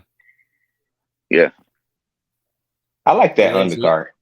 Yeah, the way it's looking, it's Henry LeBron and Carlos Ramos that are the undercard. I like that undercard. Maybe it should probably be Jermaine Ortiz. That's pretty should be the next name that they are bigging up, right? Yep. I don't know. But Shushu, I don't know. Shushu's all right. I don't know. He's a little bit boring. Uncle Troy, what is your topic on the situation that we was talking about with Canelo? Whatever y'all talking about, that's what I'm talking about. Okay. Well, we talking Canelo. You And said did I he hear 5 divisions. No, he said 5 divisions outbeat fighting David Benavidez. I agree with that, but he's a champion at 168, so he have to defend his belt. So I disagree with that, because if he didn't want to defend his belts, then he should drop them and move up to fight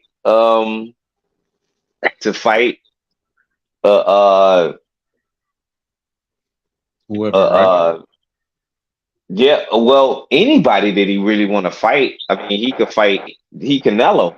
Okay, well, I can give you some facts about what's supposed to happen based on what Mr. Sampson said. He said that fight at 175 is not going to happen because it's just not not going to happen. And then basically, once that falls off, he could choose to fight either David Benavidez or David Morrell. So one of those two fights is going to happen. But he's not fighting at 175. Suleiman is not going to let that happen. So he's going to have to choose between David Benavidez or the other David, but only 8 damn fights. Yeah. But you disagree personally. So you said that 5 division champion what I stated clearly is getting a 5th division is bigger than a fight with David Benavidez as far as his legacy goes, because that's something that's never been done by someone from Mexico. So that would be bigger for his legacy. Fighting David Benavidez, who's just a fighter, is just a win for him or a loss for him, and that's that. Okay. And if I was David, he would be beating a former 2-time champ also. That doesn't trump the fifth division, but at the same time, if I was David Benavidez, I'd be pushing to fight him now because he's slipping. So this would be the perfect time for David Benavidez to fight him right now, because David Benavidez is reaching a certain peak while Canelo is slipping. I agree. Okay. I just want to know what Uncle Troy was at. What's his 5th division he's supposed to be getting a belt in? Cruiserweight, but that's not going to happen. This is just a fantasy conversation. Fighting Badu Jack, I guess. Oh, that's the Yemi fight? Yeah. I saw Buddy Jack's interview where he was saying that the Saudis are going to try and reach out to Canelo to make him an offer to fight him in Saudi Arabia for the cruiserweight title for a truck of money, So, I mean, maybe that could be an option. I don't know. Well, Canelo did say he wanted to be a billionaire, right? He could be a billionaire without boxing.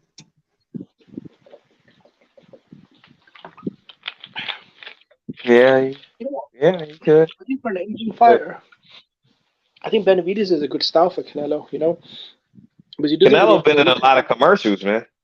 He's been doing his thing. Super Bowl, Hennessy. Yeah. I He been doing his wanna thing understand though, why is somebody saying the Badu Jack fight can't happen? What's the reasoning for that? because he's not going to cruiserweight. Why He couldn't he said go to cruiserweight? It's just not in the cards for him, man. It's just not there. I'm telling you, it's not. in Okay, the that's past your he said he opinion. wanted. I thought you had some evidence or something. Okay. Nah, listen. We had this promoter on. He's not going to cruiserweight. He's not going to 175. Trust me when I. You had Samson Lekowitz, that guy's promoter, not Canelo's promoter though.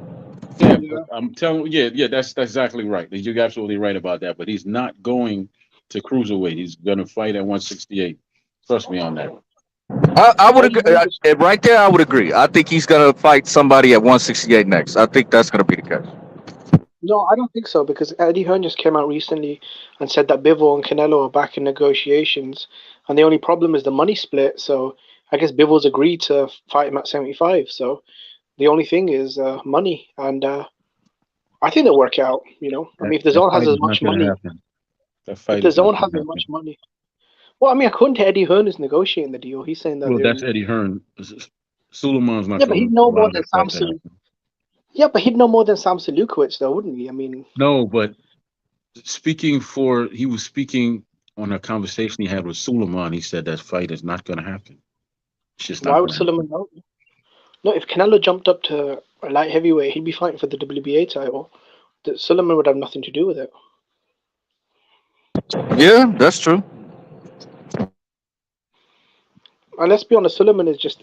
I mean, come on, he's a whore. I mean, this guy would literally shut his mouth and let Canelo piss in his face. I mean, we're not really talking about someone with a backbone, though, are we, Mauricio Suleiman? I mean, this guy's literally a human toad.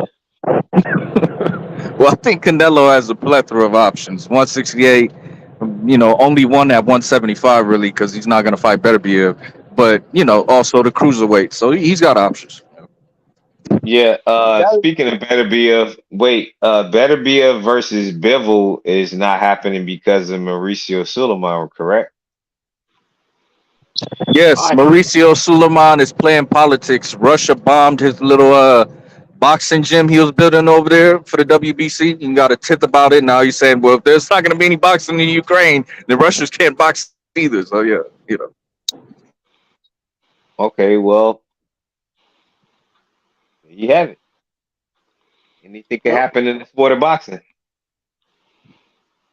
Yeah, that's just him playing politics. I think Bivol can do some kind of petition or something he was talking about, but yeah, he's playing a political game right now. You think Bivol want that fight?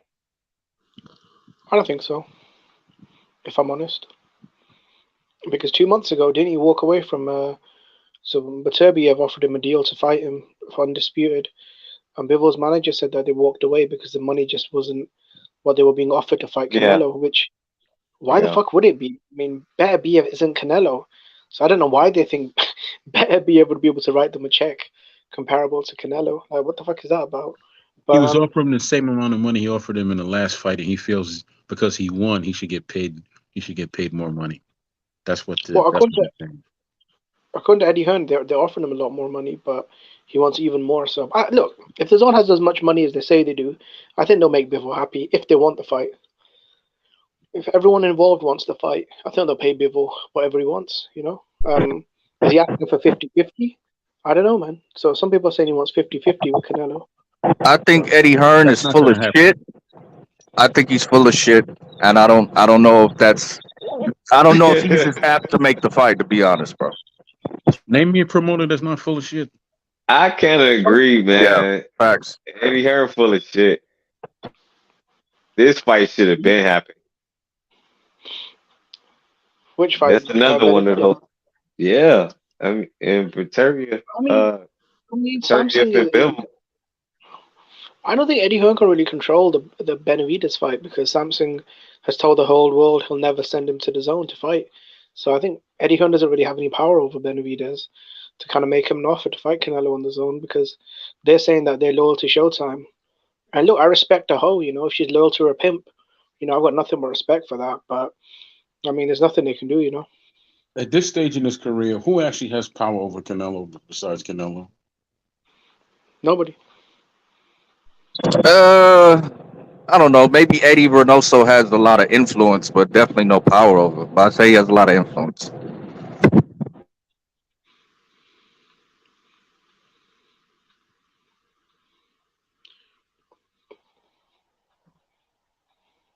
Yeah, I think agreed. the Benavidez fight is a good fight. I think that's what I'd like to see.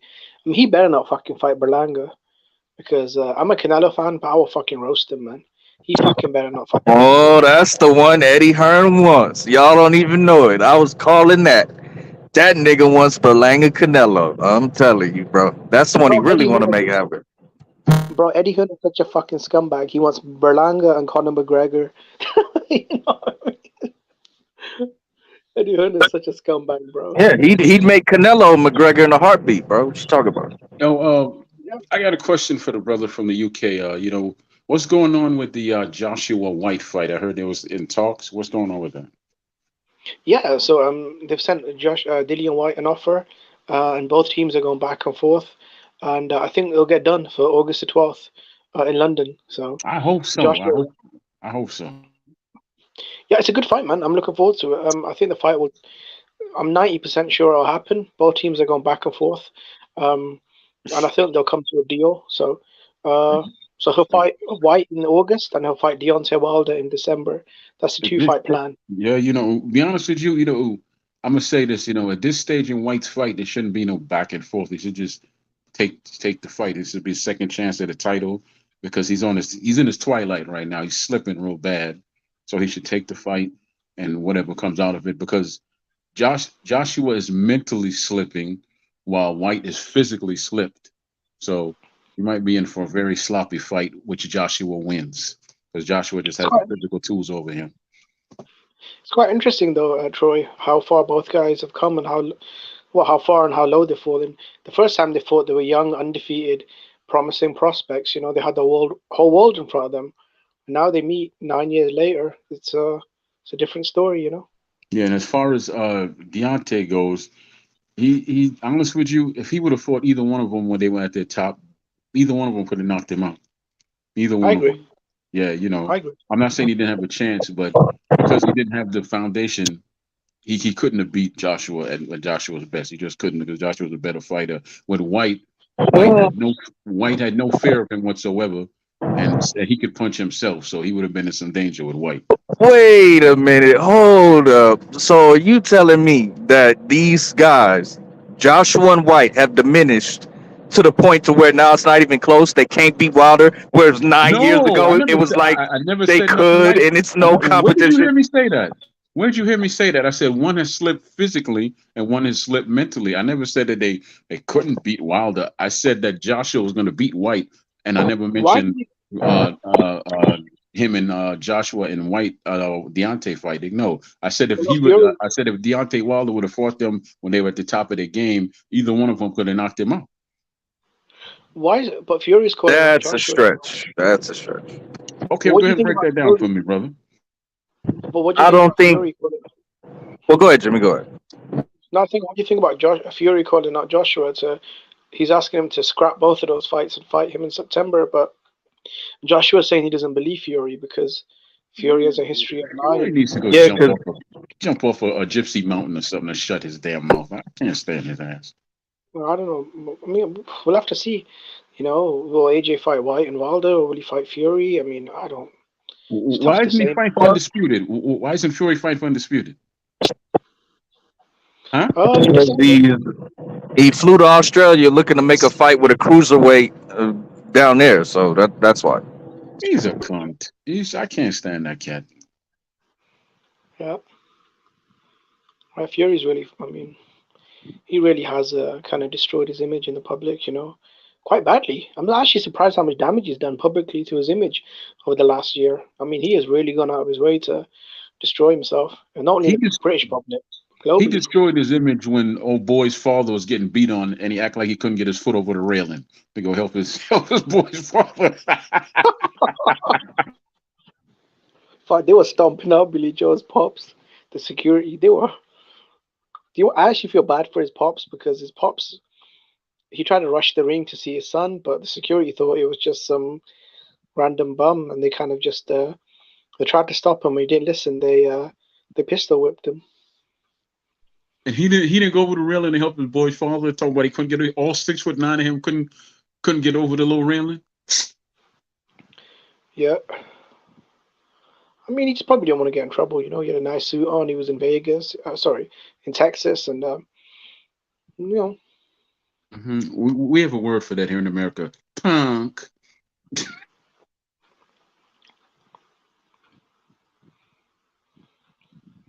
I mean, Billy Joe's dad, I'm not going to lie, man. He is a bit of a loose cannon, though. A jackass. I know. He's a jackass. I know. I mean, they probably told him not to jump over the railing, and he didn't listen, so. Yeah, well, he should have told his son not to throw the chicken at Deontay Wilder. Yeah, I don't know what happened there. I mean, I think it's a good fight, AJ White. I think if they fought maybe 3 years ago, it would have probably been twice as big in the UK, just because of, I think both guys' star power was a lot bigger than it is now, and I think just the global economy was a lot better. So, and boxing was in a much better place as well. So, it's still a good fight, big fight, you know, huge fight in the UK.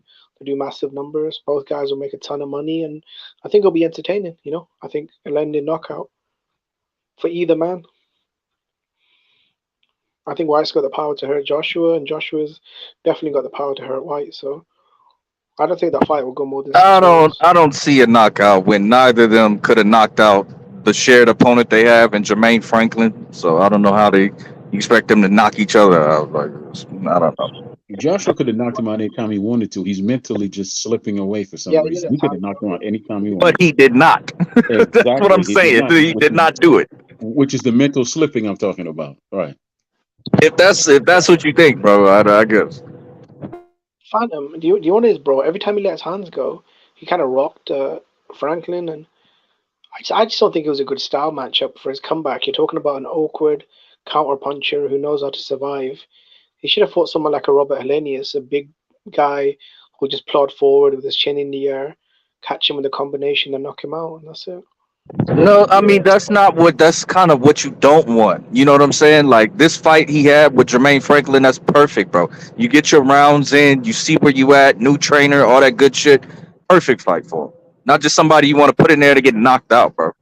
Yeah, that's true. Okay, so you're agreeing that they just put him in front of Wilder to get knocked out.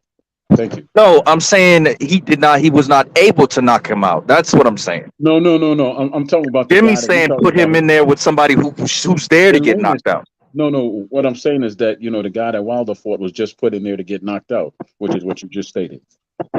Pretty much. I mean, that's his sparring partner, and it's not like Robert Helenius has been setting the world on fire at heavyweight, bro. Yeah. Well, yeah, I mean, I think the Polish boy. I think with Jermaine Ortiz, Jermaine Franklin, he's a guy that, I mean, had a war with Dillian White, who's still top 10. Young dude, good counter puncher, good defense. He was just a negative dude to fight, man. I just don't know why they picked that opponent. But as that Phantom said, got some good rounds in. And he pretty much dominated the fight. I think he won probably 12 rounds to nothing. I would like to see Joshua be more offensive, but maybe Derek James, man. I don't know, man, because under Robert Garcia for the Usyk rematch, even though he lost the fight, he showed a lot of improvements. The power jab, the body punching. He hurt Usyk multiple times. He probably won double the rounds compared to the first fight. He showed a massive improvement, man. I know he gassed out near the end, but I mean, that's just the thing, innit? I mean, Joshua can never match Usyk's gas tank, so. Yep. Smaller man coming up from the, smaller weight class tend to be faster and, have more wind, I guess. I got a question for you. There's a big fight coming up, which no one's talking about. But Adrian Broner's fighting. Big fight. No one's talking about that. Oh, yeah, with Don King. Triller pay-per-view. It should not be on pay-per-view at all. It's only $30, I think, $25. If it was 25 cents, it should not be on pay-per-view. Gotta make the money somehow. Gotta pay Broner some way. Well, I'm surprised they couldn't get a network deal, though. Man, that should be at a cookout somewhere, and they should make their money off tickets and food. That's what.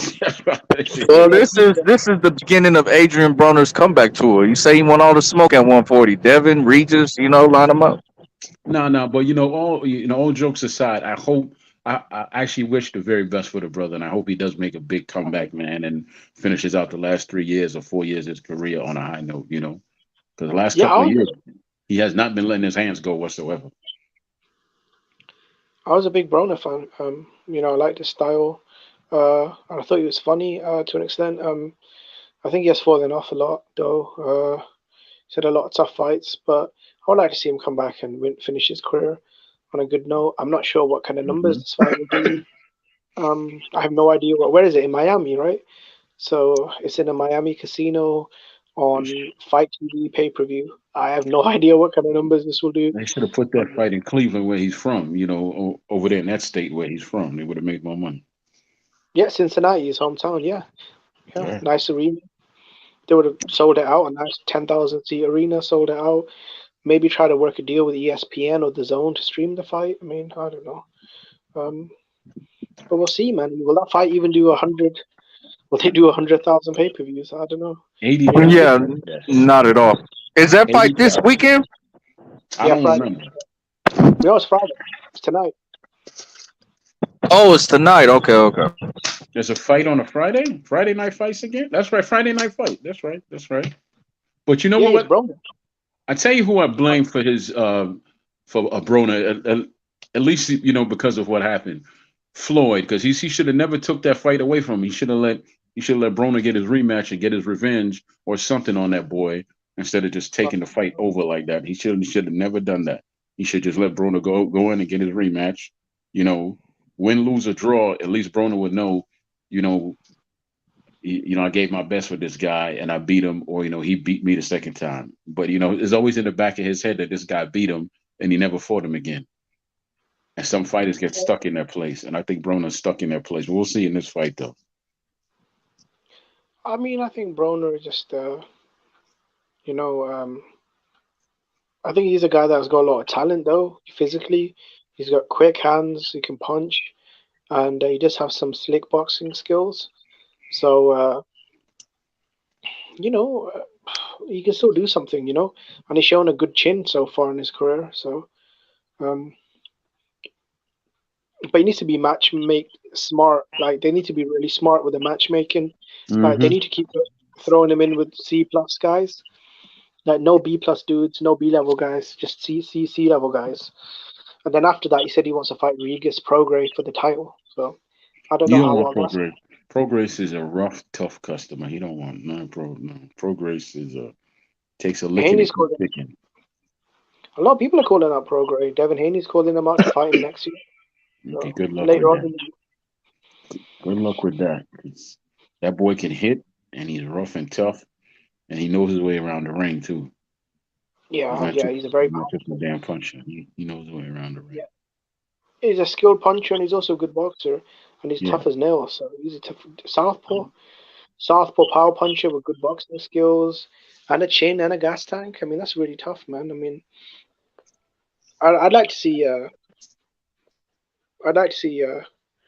Regis fight Subro Matias. I think that's the fight I want to see at 140. I'd like to see the rematch with him and Taylor. How come there's never been a rematch? I think at this stage I'm not really sure, because if Taylor wins, I think I'll move up in weight. Taylor's just waiting for Spence and Crawford to leave 147. Then he's gonna move to 147. That's all he's doing. Because I think the problem with Josh Taylor is if he moves up to 147, Top Rank doesn't have anyone for him to fight. So if he keeps his belts at 140, at least he can use them to make good money.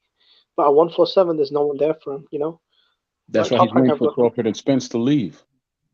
Yeah, maybe. He is. Because you can look at him and see he's struggling to make weight.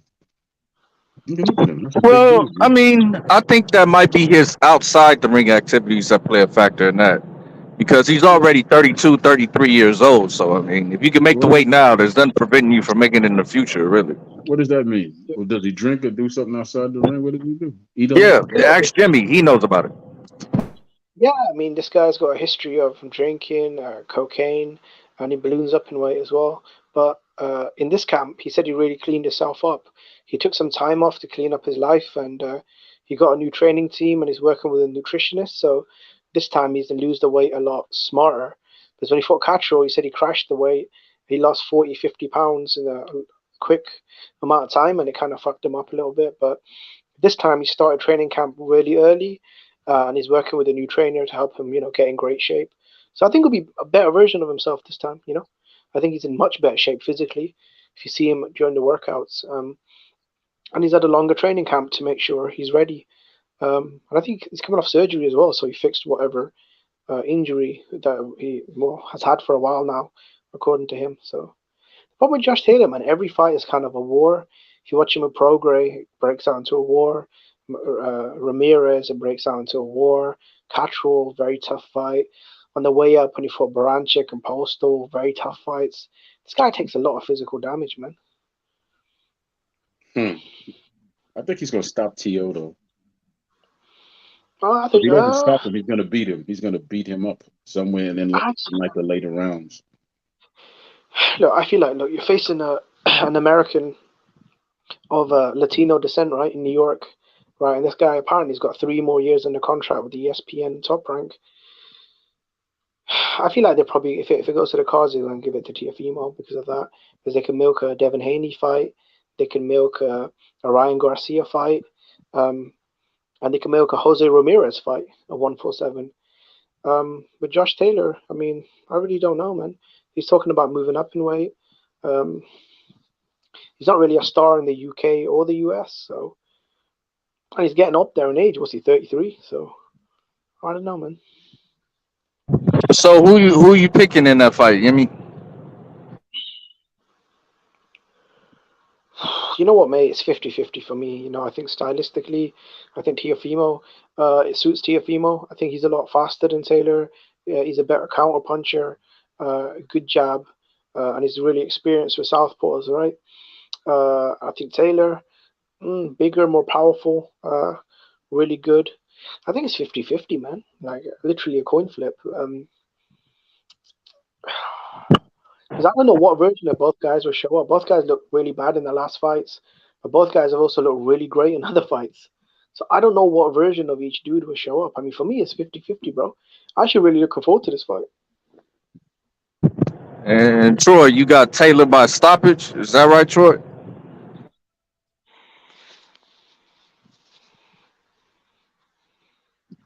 You'll find him. Who you got, bro?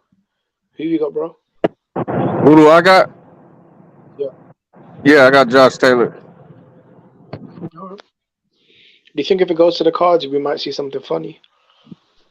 Yeah, I think Josh Taylor will be decisive enough to where they can't rob him. So, yeah, I definitely see T.O. losing either by decision or by stoppage to Josh Taylor.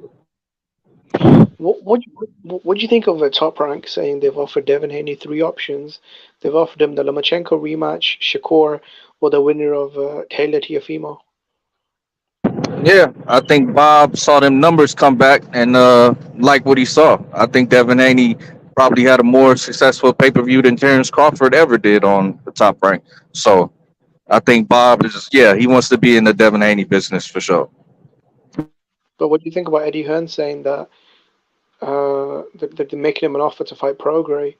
See, I gotta be honest, bro. I think Prograis would beat the fuck out of Devin Haney. Like, I just can't see how he wins that fight.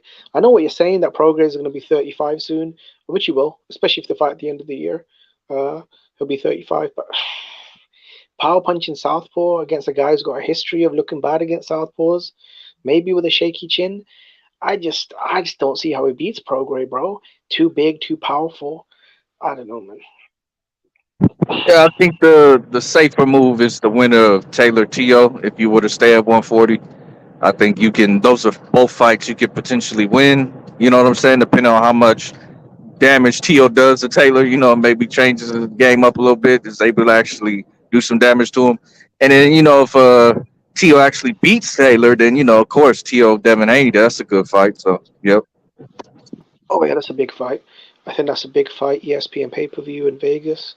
That's a really good number fight. I think the Lomachenko fight, because depending on what the numbers were, some people say that the numbers were 300,000. Some people say 250. Some people say 170. I don't know what the numbers were, but I know they sold out in Vegas. And thanks to the controversy, I think a Lomachenko rematch would do a lot bigger. And like you said, I mean, apparently he did better than what Crawford did on ESPN. So, you know, um, it's interesting, man. It's interesting because um, I've always been the belief, right, that I kind of agreed with you with the Tank. Oh shit! Here's an interesting point though, bro. Devin Haney is a free agent. If Tank Davis wants that fight, how come PBC don't send him an offer though? Because I mean, they are the A side, right? They've got the network, the backing, and the star. Devin Haney doesn't really have anything right now, does he? He's just promotional free agent. But what do you think about that, Phantom? Do you think they'll send him an offer or? Well, we almost went the stream without talking about Tank, but we have to get there eventually. Well, with him being in jail right now, kind of makes the situation a little tricky. But I just got to go off what Calvin Ford's last words were, where they're looking to send him a contract, they're drafting up a contract, and they want to hopefully get into negotiations. So I think that's a fight that can happen as well if Devin stays at 135. Yeah, because I've always felt like, obviously it's a very tough fight, and for me, it's kind of 50-50. I think Tank could really get in there and hurt Haney, but I think Haney's got the size and the skill and the speed to outbox him. So, but I just feel like I don't know, man. Devin Haney doesn't really see any urgency in fighting Tank. Like maybe it's because he makes so much money. Because obviously 7 million in Australia when he went back the last time in the rematch, 5 million Lomachenko, and Eddie Hearn has a history of paying him crazy amounts. So I don't know if he could be bullied in negotiations with Tank Davis. What do you think? Well, when you're negotiating what you're trying to get out of a fight, it depends on how much revenue you generated, not necessarily how much you're getting paid.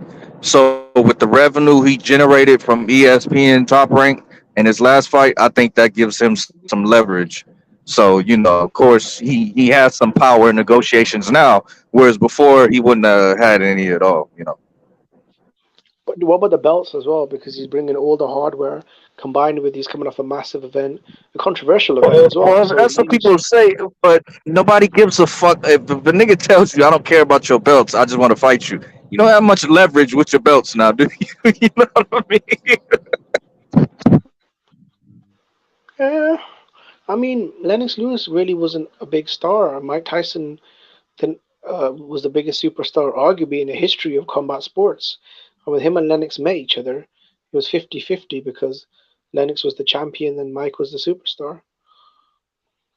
No, I mean, Lennox had some star power, but I think that Mike would just needed a fight, and that was the biggest fight for him, so he made it happen. I think Tank will make some concessions to Devin Haney. He might be able to get 50-50. I don't know. But, I don't think Tank is trying to, like, buy him or price himself out if he's trying to make the fight. Like, if he's the one sending the offer, I don't think that's his motivation is to be unreasonable. You know what I mean? Yeah. But do you think the fact that Ryan got 50-50, a guy who's never fought for a title, been a champion, headlined a pay-per-view, or fought an elite fighter, I feel like Devin would be willing to take less than Ryan. I mean, I don't know, man. You know when egos get involved. Yeah, that's what I'm saying. I think Devin might be able to work out something similar. But, Ryan made some concessions and Tank made some concessions. I don't think if Tank stayed with Mayweather, that fight would have ever happened, to be honest, because I don't think Mayweather would have been, as conceding as Tank was in this situation to Ryan. Yeah, I mean, I don't know. I think they got a pretty good deal. I think both men. I mean, Ryan got 50-50 in a fight where, I mean, he'll never make. I mean, some people are saying the guy made $20 million. And this is a guy that's never made anything above three. So he got paid really well. Um, you know what, bro? It's just so difficult for me to say because um, but Ryan Garcia, I mean, I really don't know what he brought to the table. Uh, but you know what? No offense to Devin Haney, I just can't see that doing a million buys with Tank. Would you not say right? Devin Haney is the biggest fight out there for Tank Davis as far as public interest, legacy, money, everything. Now, yeah, of course, without question. But does Devin Haney really want the fight? That remains to be seen. I think Devin Haney has options and he doesn't necessarily need a Tank fight. I think Operation Clout Chase was paid played masterfully, attaching yourself to Tank while fighting other people. You built your profile that way. So yeah, that was good for him. Mm. I would like to see Showtime reach out though to Bill Haney to see what they could do. I think that fight would sell out the MGM and do a big gate. I think they'd probably do over 500,000 buys on pay per view. But I think it's still the biggest fight, bro. I think it's a fight that should happen. But I'm not sure where both men are right now in their careers. Do you think Devin Haney Tank is bigger than Joshua Wilder? Do you think it's bigger than that? Nah, no way. No way. I mean, the kind of money I'm hearing, the kind of figures I'm hearing are just astronomical. I mean, Joshua versus Wilder, that's a global pay per view. That'll be pay per view in America, in the UK, Australia. The Saudis are rumored to put up 150 million for it. There's just no way, man. Like, you're talking about a fight that might be worth $200 million. That's just no way a lightweight fight could compete with that type of. You know what I'm saying? There's just. I don't know, Jimmy, because if we going off the numbers, Ryan and Tank generated somewhere 130 million, bro. Like that conversation I was having earlier, how much money you generate compared to how much you're getting paid. It's a difference. Do you know what it is, bro? I feel like with Ryan and Tank, well, it depends what number you believe, because according to Jake Paul, he came out publicly and said that the fight did 800,000. Remember, you were saying this fight with Tommy Fury did bigger numbers for when he was doing the Nate Diaz media roundtable, and no one corrected him because the Zone were there, and the Zone were a business partner on the pay per view with Ryan and Tank. So I don't know what the numbers were, bro. Was it 1.2 million? Was it 800,000? Was it a million? I mean, I really don't know. I know the live gate that was really big. They did over $20 million at the gate, which is one of the biggest gates in Vegas history. So, um, I think overall they probably generated over 100 million, all things considered. Um, would Joshua do Yeah. that? Wilder? I think maybe. I mean, let's say in the UK, I think that would do 2 million pay-per-views easily. 50, let me see, 40, say $40, 2 million pay-per-views. That's $80 million. In America, I think it would do at least 500,000. $80, that's 40 million. So that'd be 120 million combined. Let me ask you this, Jimmy. When you get fights on the Zone over there, are they also still on UK TV? Like, do you have a channel dedicated to the fight, even if it's still on the Zone? Oh yeah, bro. So basically, in the UK, if you've got a satellite service, Sky, there's a channel called the Zone One HD, where you could watch the Zone through that channel, or you could watch it through the app, your smart TV, your mobile device. But you have to register and pay for the Zone. Oh, okay. So you can still get it on your TV. Okay. Yeah, as long as you're the Zone member, you can get it through your Sky. What do you guys call satellite? Because we call it Sky TV here, or you can. Wait. You call satellite Sky TV? Is that what? Yeah, we call it Sky. It's just like, no, that's just the name of the company, right? The satellite service in the Okay, UK, the that's the biggest. company. Okay, it's still satellite though, Jimmy. Don't tell me Yeah. you guys are like on some fucking Celtic mythical shit over there. Like TV comes from the Nah, sky and bro. shit. That's how backwards we are, bro. We call it just the Sky TV. No, no, it's like Sky Sports, bro. Or Sky Movies, or the stuff they have. It's the name of the biggest satellite provider in the UK, Sky. But yeah, yeah, if you got a subscription to a satellite service, yeah, you can use the Zone, but you have to still buy the would you have to pay like £20, which is what, $27. So you have to pay like 20 something dollars a month for the Zone service, and then you can use the code to watch it through your regular satellite TV service. Or you can watch it online through your smart TV or Xbox, your tablet, Fire Stick, whatever, the regular stuff. Got you. Okay. So you What would get the pay-per-view in the UK, but you still gotta be a DAZN member to do it. So it kinda be like the same thing. I thought maybe you could have like a regular channel you could watch it through. So it will still be a DAZN pay-per-view, a Joshua Wilder fight. Is that right? Yeah, bro. I wish they gave it to us on normal the zone. So you got to buy the zone, and then after buying the zone, then you got to buy the pay per view on top of that, which will run up to about $50, I think, in American Yeah. conversion. So that 2 million number, I don't know. Maybe a million to 1.5, I think, as far Well, as I'm the basing it. UK market, maybe.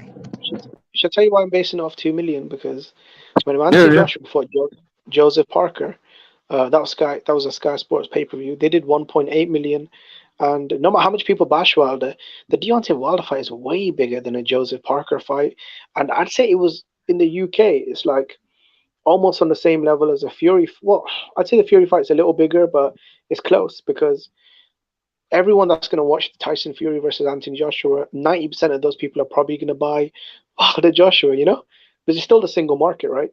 So I think it might do 2 million buys because if Joseph Parker, but then again, Joshua was a bigger star, bro. This is when Joshua was an undefeated, unified champion, knocking everyone out, and he was, the global economy was much healthier. Boxing was in a better place, so and it was a big unification. So Yeah, I would say maybe the Joshua Wilder fight might be a victim of over marination. Because of how the careers played out over the years. You had Wilder losing to Fury twice. You had Joshua losing to Usyk twice.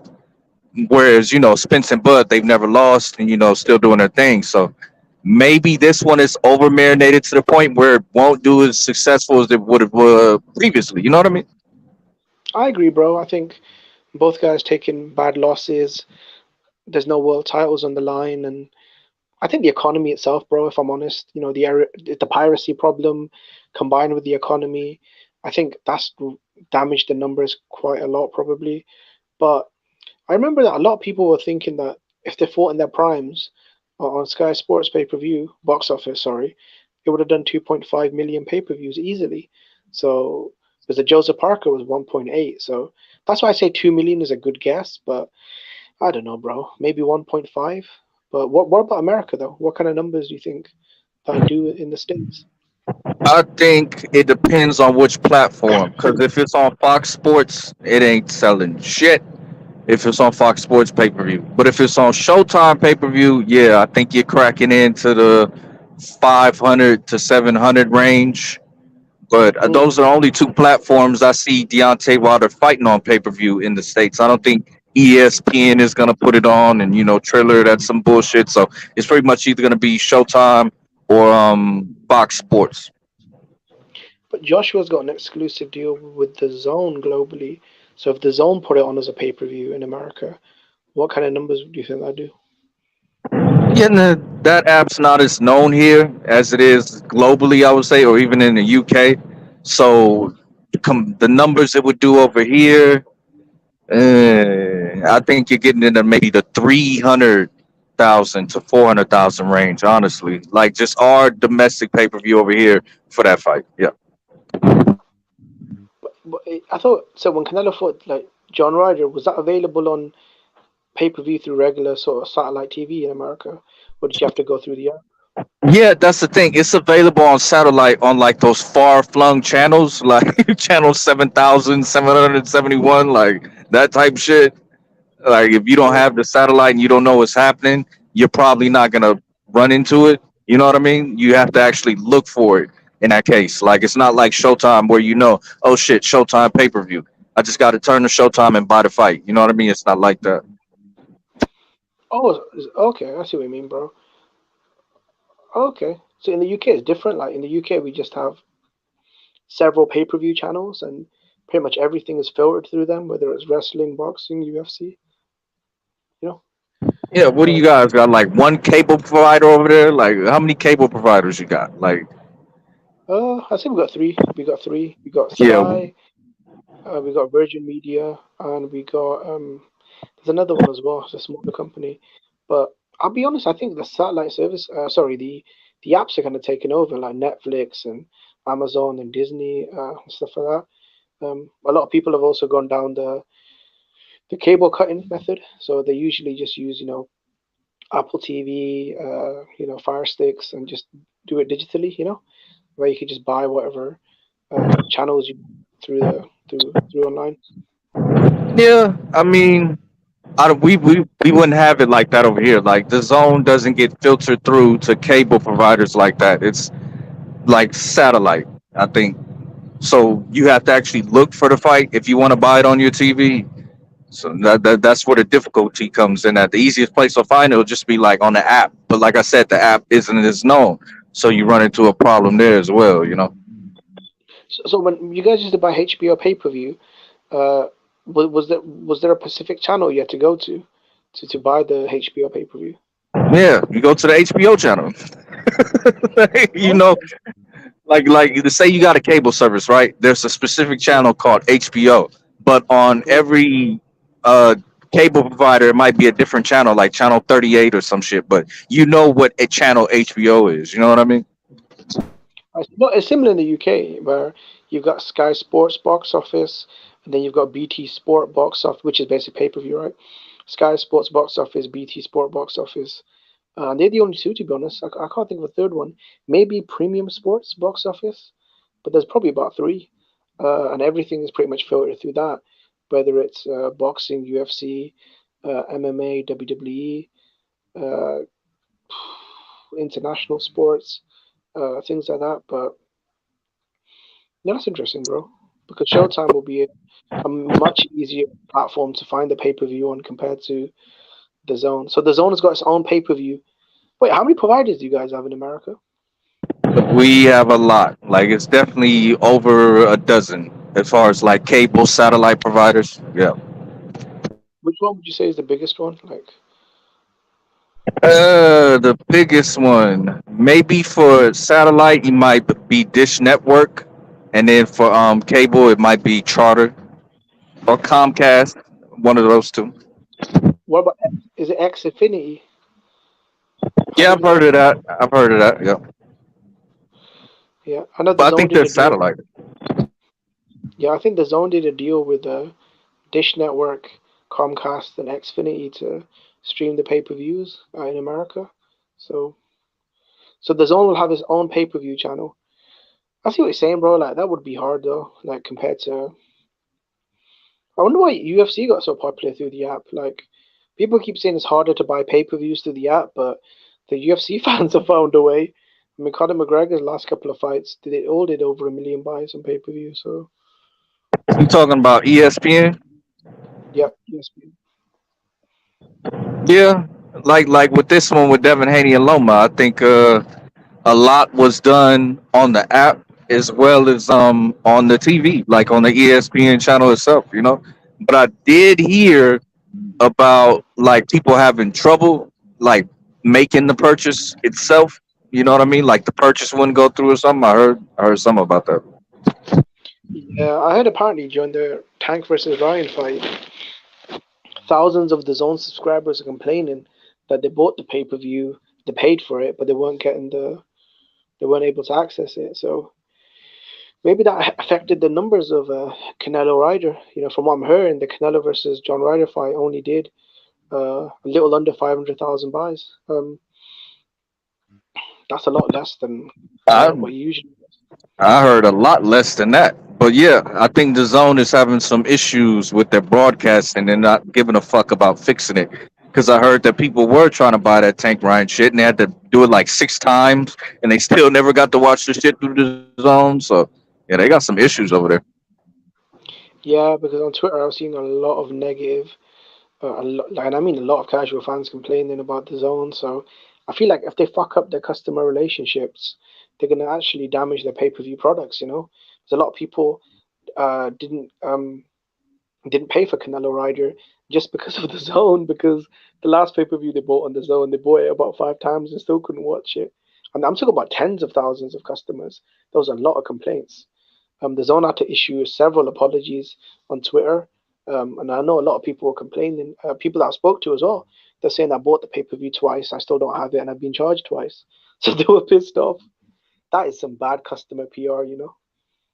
Yeah, that's pretty fucking horrible. I don't know how. Maybe they don't give a fuck. Maybe they got some Saudi money behind them, and it's just infinite pool of money that they can pull from or some shit. But yeah, if you're trying to get into a business where you're selling a network product and your network's not fucking working. So that's not gonna be good, bro. Hey, I do mean, you have any? Does anybody know about how they handle the refunds? yeah, you were they refunded you if you weren't able to access it during the night. But I mean, how would you refund someone that's been charged twice and he didn't watch the fight? I mean, I don't know. I Right, feel like they right. lost a lot of customers.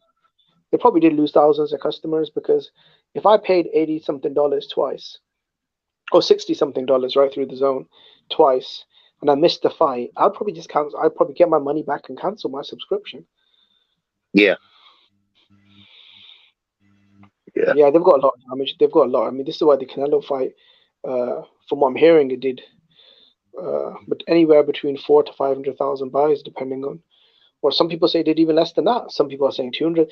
I don't know if I believe 200,000, bro, because he did 850 with Caleb Plant. He did over 1 million with Golovkin, and even against Bivol, that did 650. To go to 200,000, bro, I don't know, man. That just sounds like too low of a drop. I mean, Yeah, 250. yeah, that doesn't sound right either. I think if he fights Benavidez, I think that fight would do over 1 million pay-per-views. I'm pretty confident. Um, but we'll see. We'll see, man. You talk about Canelo and Benavidez. Yep, Canelo versus Benavidez. I think And by on the the way, Mexican. right, right. Who's that? That is that Phantom or ill status? Who's still here? Phantom's Oh, here. that's You Phantom. got me, Jim. That's Phantom. Yeah, yeah, Okay. that's Phantom. Hey, Phantom, was that you that said that you think Canelo is uh gonna beat Benavidez?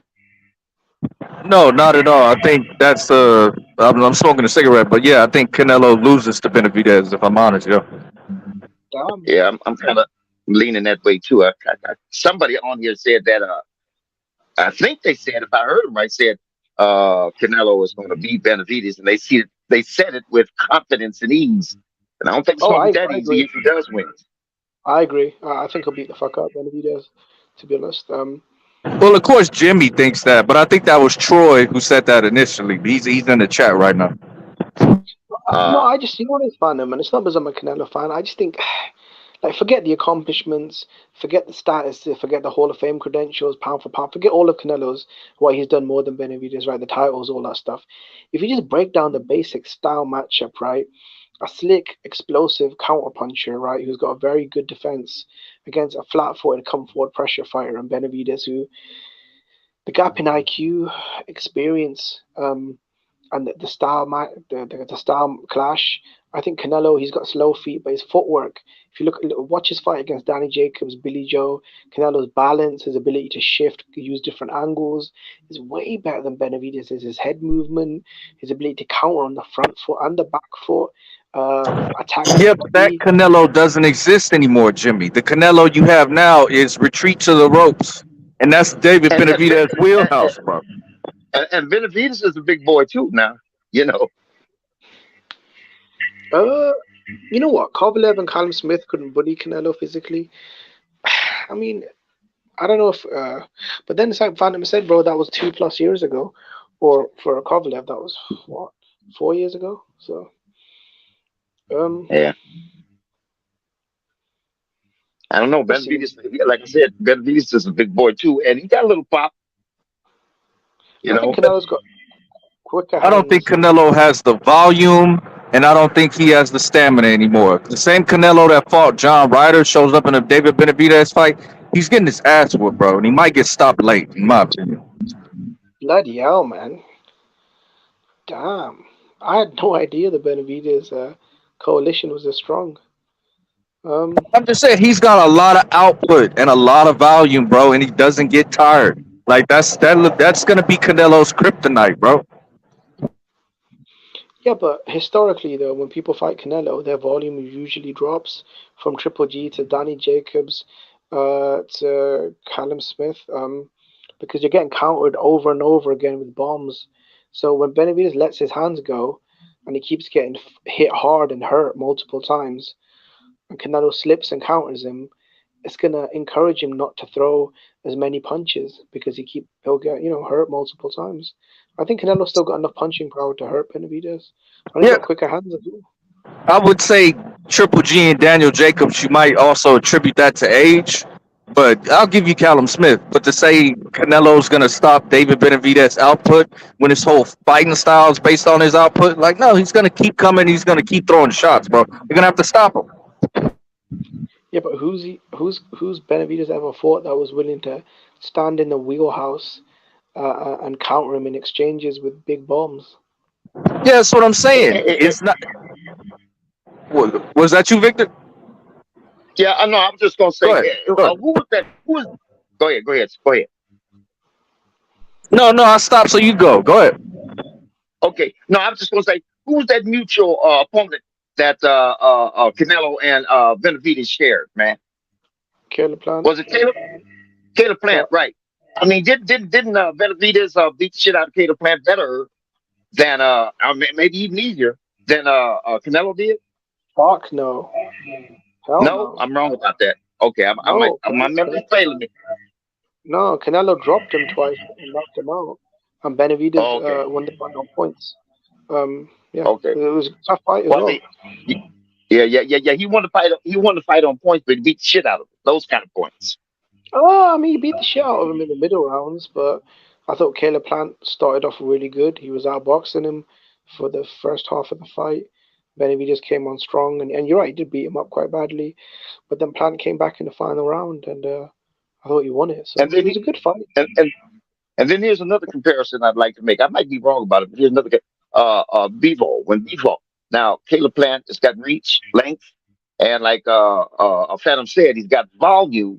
And if he's smart enough to, to have, for example, watch that Bevo win, and then copy that.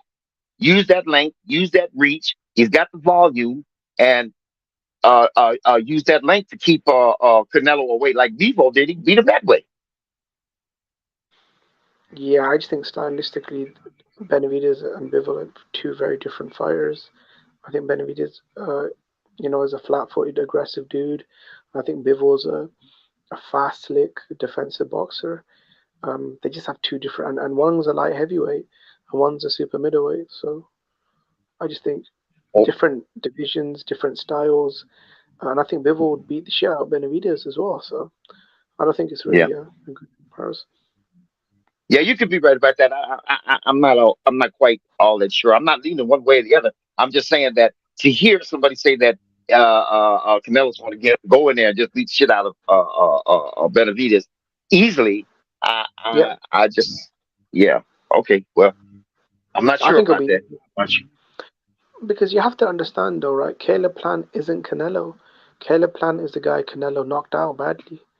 Right. This isn't a washed up. This isn't a washed up David Lemieux. This isn't a Ronald Graville who we went life and death with. This is just a completely different beast. And I think Canelo Alvarez will he'll target that soft body. When Benavidez lets his hands go, Canelo will fire sharp counters. And honestly, bro, I think stylistically it's a mismatch. Yeah. I consider Canelo. He's got some slick moves, like you said. He's got some nice angles. Yeah. To be somewhat of a flat-footed fighter, because he is a flat-footed fighter too, and but he's a slugger. You know what I mean? He's a slugger. And I don't know, man. If I don't really place a lot of high, and Canelo's where he is and who he is. So that's neither here nor there. My opinion about this, but I think sluggers are easier to beat than, with the exception of Mike Tyson and that kind of thing. Sluggers are easier, and Mike Tyson had some skills, a lot of skills, ring savvy, the whole bang. So he wasn't just a slugger. But I don't know. I just see Canelo as a slugger, and I think those guys are easier to beat especially if you have length and a little bit of movement yourself, and you can use that. And again, once again, not to repeat myself, but like I said, Bevo beat Canelo by two ways: using that or keeping his distance. Let's put it that way: using that jab to keep his distance, and popping upside his head over and over and over. Yeah, I don't think Canelo has the output or the volume anymore to compete with someone like a Benavidez at this stage of his career. Like I think Canelo's slowing down. Benavidez looks to be like he's speeding up. So yeah, I think that's gonna be Canelo's toughest fight in a while if he takes it. That's for sure. Win or lose. I'm not saying win or lose on either side. I'm not. I'm just saying it ain't gonna be that easy. Facts. Benavidez got a hell of a gas tank and he don't stop throwing punches. Smoke, you there? Smoke's not even there. Host left. But yeah, if Canelo fights Benavidez, I see Benavidez by UD or stoppage. Keeping it 100. Right. And then there was some discussion also about Canelo's making choices and selections, and they mentioned David Morrell, and Canelo better stay away from David Morrell.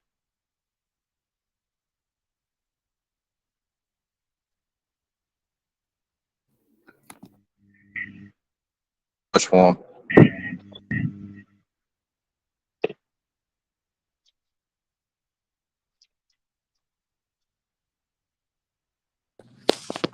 All right, what's up, fellas? What up, panel? Zone, what's the deal? What's the deal? Hey, man, just What's chilling, up, man. Zone? Hey, just chilling, man.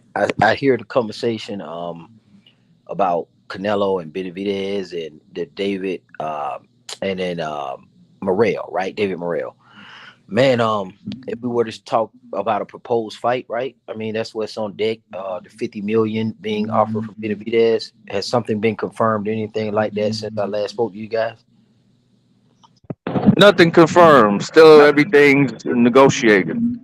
Okay. So my projected thoughts right now, just off the top of the head, without a weigh-in or confirmed fight, man, I got Canelo beating Morrell. I don't think Morrell would fare well against Canelo, and I really think that's an out for Canelo. To be honest with you, I wouldn't want to waste a fight on Morrell. I would like to see Morrell climb the ladder and go through a gauntlet against Caleb Plants and other guys, maybe like a Demetrius Andrade, something like that at 68 to me, in my personal opinion. I want the folks to be completely on Benavidez and Canelo Alvarez. And I also think Benavidez will beat Morrell, in my opinion. I just don't think there's enough fights to suggest that, for me, that Morrell beats Canelo or David Benavidez. Can he give him some good work in spots, in rounds? Oh, yeah, that's possible. That's plausible. But I just don't think so. Canelo Benavidez, I got the gap getting a lot thinner. I think that initially I had Canelo beating him, at least on points at minimum. But I think the momentum that Benavidez has gathered and galvanized, I think that he's put himself in position to where if he fights his fight, this could be a classic and he could come out with a decision. I think we may see Canelo hit the canvas for the first time. But I also see Benavidez being able to hit the canvas as well. So I think that this could be a classic, man. And it may be, we may need three fights. You know what I'm saying? We may need three fights. And if it does that, if Canelo wins this fight, right, the first fight, and it was to be a trilogy, let's hypothetically speak, I think Benavidez will beat him the next two, right? I think this is one of them fights that will need three pieces of work to kind of determine a true outcome. That's what I think. So if Benavidez wins the first fight, do you think there needs to be a trilogy? I think there would be, because I think that Canelo typically wants his lick back. I think his whole attention will be focused on getting his get back with Benavidez. And I think he needs this kind of opponent. I actually think that, I don't wish anything on anybody, but I think Benavidez winning would put Canelo in a true fight, because we do need to see Canelo have to come back, have to fight back from a major fight. I mean, the Bivol thing was okay, but him versus Benavidez win, him coming back in the second fight to see what adjustments he make would tell me a lot about Canelo. And obviously, if he win, they would need to have a third fight. But if he lose again in the second fight, that just shows that Benavidez is a superior fighter. Yeah, he's the better man. But what's the hold up about Canelo and Bivol? You know what I mean? Why didn't he get right back with Bivol? Bivol Anybody know? Bivol allegedly wants it on certain terms. Bivol is not conceding to the A side, B side nonsense. Bivol is saying that there's no value. It is all kind of hearsay kind of things, right? Bivol is saying that he doesn't want to fight Canelo at 175 because there's nothing in it. Bivol wants to fight him at 68 and take his belts. Canelo is trying to play the game where he's doing hot potato, where if he does lose, he got a safety net in having all the belts at 168. And Bivol is trying to circumvent that and strip him of his belts at 168. Canelo's kind of like, no, I don't really want to do that. I really want to control everything and fight you at 175. So is that bordering on duck? I don't think it's a duck from either one. I think Bivol's already whooped him and they've already gotten the ring. And I just think that Canelo don't need to be focused on 175 at all. He needs to be focused on 68. I don't think Bivol needs to come down there at 68 unless he's going to fight Benavidez and make some magic happen down there. I think Bivol needs to focus on Vitervia. He needs to focus on Vitervia. And Canelo needs to focus on Benavidez. And if I agree with you. Yeah, and if Benavidez does great, then Benavidez should go try his hand at light heavy. Then we'll see what happens when Benavidez goes up to light heavyweight. Yeah.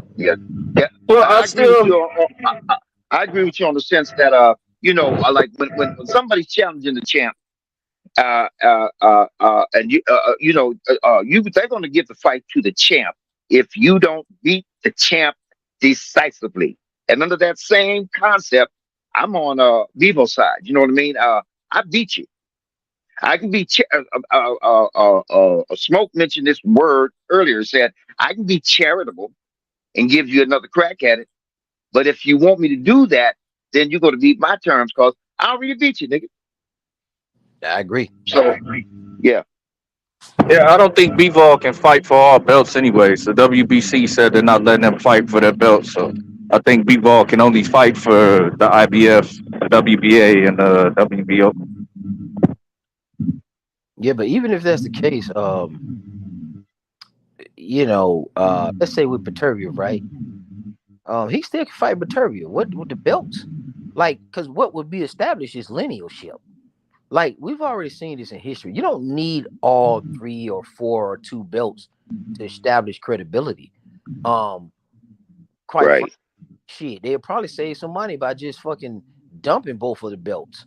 And if they want, I mean, is that so zone? Has Earl established his lineage as welterweight as being the best welterweight? No, he hasn't established. No. Earl hasn't established his. He got the 3 belts though. He got them 3 belts though. Well, so then Vitervia, you're saying has established itself as the best welterweight. I mean, as the best light heavyweight. Then. Is that what you're saying? I'm going based off your argument because you said you don't need to be undisputed to establish that lineage. Yeah, you don't. So, like for instance, if what we're saying here is Vitervia and Bivol would drop the belt because the WBC is being ignorant, right? We all know that they're being ignorant about it.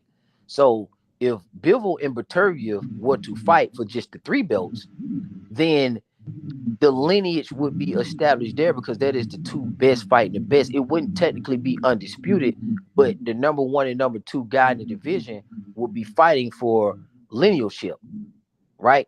And in the linealship in the Ring magazine would be on the line along with the other 3 belts.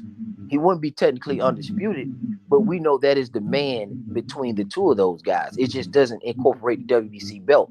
Like, for instance, Josh Taylor is still the man at 140, although he doesn't possess all of the belts.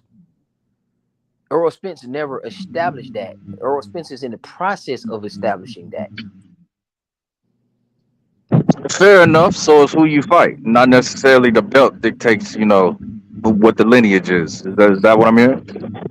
It could be a combination of both, right? So it is based on who you fight. But if the belts are collected in the process, then you could be undisputed. So, for instance, regardless, let's say you fight 4 tomato cans, but you collect all the belts, you're now undisputed, right? And that established a lineage of who's the man. Let's say you go into and defend your undisputed crown, but someone decides to strip you, one of the sanctioned bodies, you're still lineal.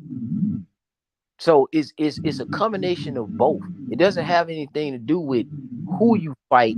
It's just about the rankings, where they're at and what's on the line. Like the rankings in the belts is really going to kind of determine that linealship. The belts, you could be ranked number 40 and go in there and beat a guy who has a belt, and then you become a champion. You become a world champion. But the number 1 rated contenders, you could be fighting top 5 guys and establish that you're a man kind of through the ranking system. Yeah, it gets complicated and convoluted, but I understand what you're saying. I mean, it's really, if you look at enough history, right, and you follow the bloodline of the belts, it's kind of, it's not hard. It's real simple. Like Errol Spence and Terrence Crawford, this is easy to follow with the welterweight. The lineage to me had been broken with Floyd Mayweather and Pacquiao, right? Once Floyd beat Pacquiao, that was resolved. Mayweather decided not to fight Kell Brook and become undisputed, right? So he left that alone and he retired. So now the welterweight division has to reestablish itself. The fight that established some supremacy at welterweight was Keith Thurman versus Sean Porter. Those 2 guys was rated extremely high. They also had Timothy Bradley and a whole bunch of assorted different welterweights in there, right? So the lineage hasn't been established. So we're in the process of doing that now. So just because Errol Spence got 3 belts, it doesn't mean that he's established himself as. But did he beat some of the more top-rated welterweights than Terrence Crawford? I don't remember where their ratings were. I know he obviously beat more belt holders, but I don't know where they was rated at, because here's the thing. I follow the rankings a little bit, but I don't kind of remember. Like, I have to go back and do research, but I don't be remembering where these guys are at all the time. Like, I do remember Terrence Crawford saying to the effect that David Nisha was rated number 6 when he fought him. And see, this is what throws me off. And I don't like the ranking system, because you have 4 sanctioning bodies, and you have Boxing Rec, and you had a Ring Magazine. Man, that's 6 different entities that's going to give you a different number 1, a different number 2, a different number 3, 4, 5, and 6. So when you say a guy's number 6 and you got a WBO, but he's number 6 on Boxing Rec, or is he number 6 in the WBC? Is he number 6 in WBO? Is he universally number 6 or just sporadically number 6? That's why I don't like the rankings, because they make the champions do all the undisputed footwork, but they don't make the number 1 contenders consolidate to get a true number 1 contender. That's why. Okay, but we got some evidence we can see with our eyes, right? Because we have Earl, who fought and unified with Sean Porter after he beat Kell Brook. Okay, that was unification. And then we had another unification with Ugas, who beat the guy who you said was in that lineage conversation with Floyd, being Manny Pacquiao.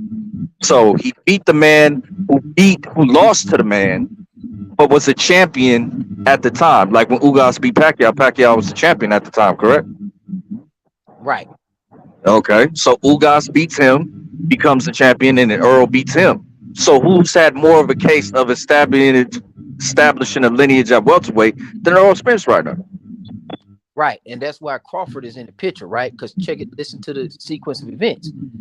You're starting off with the after effect of what Manny Pacquiao did before he got beat by Jeff Horn, right? So when Pacquiao got beat by Jeff Horn, that threw him off and into a downward rankings, right? Like, just because it's Pacquiao don't mean it's a lifetime achievement award. Like, you don't get to keep your rankings even if you lose. Pacquiao, for some reason, I don't know why he dropped the ball on this Jeff Horn. That has nothing to do with Earl Spence or Jeff Horn. That is on Pacquiao. And a lot of people really letting Pacquiao off the hook. Pacquiao lost his belt to Jeff Horn. Terrence Crawford moved up and beat Jeff Horn. Pacquiao had already lost to Pacquiao had already lost to Mayweather, and then he was reestablishing himself, and then he got a foothold on Jeff Horn and lost, and then Terrence Crawford beat him before he went over there and beat Keith Thurman, and then lost to Ugas. So his trajectory was already not. He didn't establish himself as number one. He just lost a title fight, and because he's Pacquiao, rightfully so, he earned another one with Keith Thurman. And Keith Thurman dropped the ball and lost the fight. That put him down in the rankings, and that kind of placed Manny Pacquiao. That placed Keith Thurman in a bad position and put Manny Pacquiao in a better position. But then he turns around and loses to Ugas. And then that puts Ugas in what position? You still have Terrence Crawford over here who beat Jeff Horn, who hadn't lost. Right? Terrence Crawford, it's not like Terrence Crawford fell on his sword in between the rise of Ugas. And Ugas had already lost to Sean Porter. See what I'm saying? So that's why when these two guys fight, it's going to establish and bring division back collectively. Yeah, see, I agree with that. You make a good argument, but my thing is that has Earl done enough already to establish himself as the best welterweight, and the fight between these two would finally settle the conversation, right? But can we say right now that Earl has done more to be considered the better welterweight? When you say done more, are you saying did he have more fights? What are you based on? Like he's got more belts and he beat more top-rated fighters. Okay, so you're saying that you feel that Earl Spence is more accomplished, so therefore he's the better welterweight. No. It's not even accomplished. Like he has more belts, right? You can say that's an accomplishment. But I'm saying, going back to your argument, he's beat more top-rated fighters in the rankings. No, you saying what my argument is. I haven't established an argument. You're trying to establish your argument. You're not establishing one for me. No. When you were saying how the lineage works, right? You said it's rankings, it could be belts. It's like a whole system that could be going on right there. So I'm saying, okay, Earl has more belts. He's beat more fighters higher in the rankings at the time that he beat them. So wouldn't you consider him to be the better welterweight at the time right now? No, what I'm saying is a lineage has to be established. Neither one of them has established a lineage. We're having a conversation about lineage. Now, neither one of them, Terrence Crawford or Earl Spence, has established a lineage to say this is the man and this is the man to beat. They haven't done that. Neither one of them. Not just Earl Spence, not just Crawford. Neither one of them have done that. That's what this fight is going to determine. Now, since that haven't been determined on their rise to determine that fight or determine the outcome of that, I think Earl Spence is more accomplished. I like Earl Spence's accomplishments over Terrence Crawford because he has 3 belts as opposed to Terrence Crawford having 1 belt. So who is the more accomplished fighter in the division? I'm going to say Earl Spence is. And who do you think has beaten more top-rated welterweights at the time when they defeated him? At the time that they beat him, I don't know who would be the most top-rated, but I do know this. If we think about it, if you include champion, because that would be the ultimate rating, right? When Earl Spence beat at welterweight, he beat Kell Brook. That's a world champion. That's one for Earl Spence, right? When he beat Sean Porter had a belt. That was a champion, right? So that means he's above the rankings. Once you establish yourself as a belt holder, you're no longer ranked. You're a champion. When he beat Ugas was a champion. So that's 3 world title fights with champions. So that's the ultimate rank, right? That's 3 guys. Brook, Porter, and Ugas. All right, because Danny Garcia wasn't the champion when he beat him, correct? Yep, you are. Okay, so we'll have to find out where he was actually ranked at. We'll have to find where Mikey Garcia was ranked at. We'll have to find where Lamont Peterson was ranked at, so forth and so on, right? Now, when it comes to Terrence Crawford has beat Jeff Horn. That was an established champion.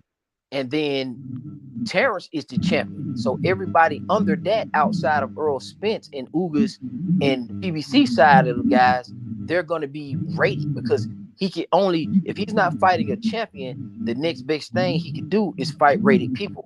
Therefore, I'm saying Earl Spence is more accomplished because he unified 3 belts collectively. Therefore, he's automatically fighting more champions because it ain't 5 or 6 belts. Crawford can only go into defense mode. Earl Spence can go into collection mode and or defense mode. He just had more options because he had more 3 belts. So he's more accomplished at welterweight than Terrence Crawford. Okay, for a brother that doesn't know all of this technical stuff that you're speaking of, I'm 71 years old, so I can't keep up with it. But let me just ask you this: so then, who's the A side and the B side going into the fight, entering into the fight? Who's the A side? Who's the B side? Or is there one? I would assume that there's no A side. I believe in guys getting money together. This is my personal belief, but we're gonna make it relate to boxing so I can answer the question. I believe there always should be a 60-40 to whoever the winner is, right? Winner gets 60, the other guy gets 40. But because boxing is independent contracting and there's no governing entity like Dana White over it, these guys got flexibility within their careers that they earn. So my opinion is 60-40. But if Earl Spence as an independent contractor and Terrence Crawford as an independent contractor is saying that this is good for, he or not, I don't know who's the A side. I can't say who's the A side, right? I just would like it to be fair. I would say 50-50 to cut the nonsense off because they're both going to get paid. And the reason I would say 50-50 or 60-40 to win because I'm going to purchase the product. So I have a valid premise to say what I say. Like, I don't stream the fights. I'm going to support Terrence Crawford and Earl Spence. And if it was me, if it's $100, I would say, here, thank you, Terrence Crawford. Here's my 50, and here, Earl Spence, here is my 50. Right. My $100 and say, whichever one of you guys win, I'm willing to put $60 in your pocket. To the loser, I'm willing to put 40 in your pocket. So my answer is the A side should be the winner. Whoever wins is the A side. Okay. I like that. I like that attitude, that disposition, that way of approaching it. I like it. And I'll give you one for Floyd. I'm gonna defend Floyd because Oscar De La Hoya did something that I didn't. Can you guys hear me? Is there a popping going? Because I might have to jump on it. Victor has some feedback, but yeah. Is that me? Okay. That's me. Okay, I want to make sure I'm clear. Okay. Clear. All right. So Floyd Mayweather, he beat Oscar De La Hoya. A lot of people don't know this. Sometimes we hold it against Floyd. Most of us who are, if you want to make an argument against Floyd, most people would say Floyd ducked the welterweight division after he fought Ricky Hatton, right? Most people would say he went on the hiatus to avoid Paul Williams, Carmen Citron, Margarito, Shane Mosley, Berto them at the time because in Cotto, the welterweight division was heating up. So he fought De La Hoya. They couldn't come to terms on a rematch. De La Hoya wanted to do the diva thing and control everything yet again. Same. Hey, enforcer. Yes. Hey, enforcer. Yes. Hey, look here, man. I'm messing up the panel, man. Something's going wrong with my technical or whatever. But so let me get off. I'm gonna listen to you backstage because I don't want to mess up what you're saying, man. Just mute for a second if you can. Okay. That'll clean it up. Mute. Yeah, there you go. See, now we clear. So De La Hoya tried to handle Floyd after he lost. So Floyd went on to fight Ricky Hatton. Now, most people don't understand that in order to kind of get out of the rematch obligations with De La Hoya and not be sued or liable, Mayweather went on ahead and kind of retired. And that's why you saw the De La Hoya and Stevie Forbes fight to some degree. It's going to be tomato. Most people think that Floyd retired to duck the smoke within the welterweight, but Floyd retired to extend past the contractual obligations to still be the B-side to Oscar De La Hoya's scumbag ass. Now, he also tried this De La Hoya. He also tried that with Trinidad, and he also did that, tried to do that twice with Shane Mosley after Shane Mosley had beat him twice. Shane Mosley and Oscar De La Hoya was supposed to fight for a third time, and De La Hoya was still trying to handle Shane Mosley. So that's why the fight didn't come off. So in the case of Floyd Mayweather, that's why I say the A side should be the winner, because Floyd beat De La Hoya. He took his original haircut, and De La Hoya did not want to concede to the A side. That's why I say the A side should reside with the winner. That's why I say if it's not 50-50, it should be predetermined that 60-40 to the winner, and then we continue the A side movement from there. That's my opinion. In an ideal world, that makes a lot of sense, but just not there yet. Right. But if again, me purchasing the product, which is a reality, right?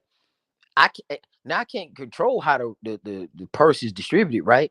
But if I'm sitting here with Earl Spence and I'm sitting here with Terrence Crawford, I'm going to say, hey, 50-50, or I'll just hold it until one of you guys win, and whoever win, I give you $60, and then I get the other guy $40. That's how I would do it. But like you said, it's not ideal. Right. Because I can't Yeah. imagine Canelo going 50-50 with John Ryder. Like, no, bro. It just don't work like that. Hey, I like that approach too. I really like that approach. I'm with you on that. Hey, but you know what? Like I said, my shit's fucking up. I would like to stay and chat and chop it up with you, brother. But I Victor, don't you want can to. stay. Just when you're not talking, just press the mute button, and then when you want to come off mute to talk, just press it. That's all, bro. You good.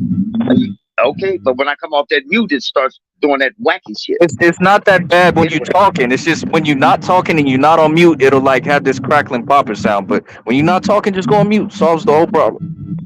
okay.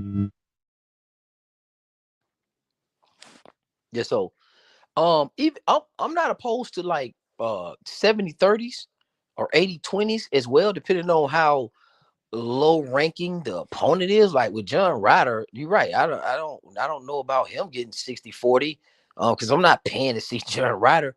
I'm paying to see Canelo. On top of that, like I also agree with the Floyd Mayweather ideology and philosophy, right? You match a person's highest payday, cash them out, and you control everything there. That makes sense to me as well too. Like you could become such a superstar to where you can negotiate a person taking a flat rate or highest paid guarantee or their highest paid guarantee. So for instance, if Earl Spence wanted to take um his highest career guaranteed from Terrence Crawford, okay, then he getting cashed out on the front end. If Terrence Crawford wanted to do the same thing from Earl Spence, okay, that makes sense to me too, because you said you're gonna get your 20 million and you're gonna go in there fight, and you're not gonna be worried about pay-per-view revenues and all that and the gate sales. You're just glad to have your 20 million in your account and you're ready to fight. I'm cool with that too. So you saying basically like no back end money if you want to take a higher guarantee up front? Not necessarily if you want to take a higher guarantee up front. It's just whatever you feel comfortable with, because you still can do a guarantee and then still get pay-per-view numbers. Like we know Floyd had the contract with Showtime.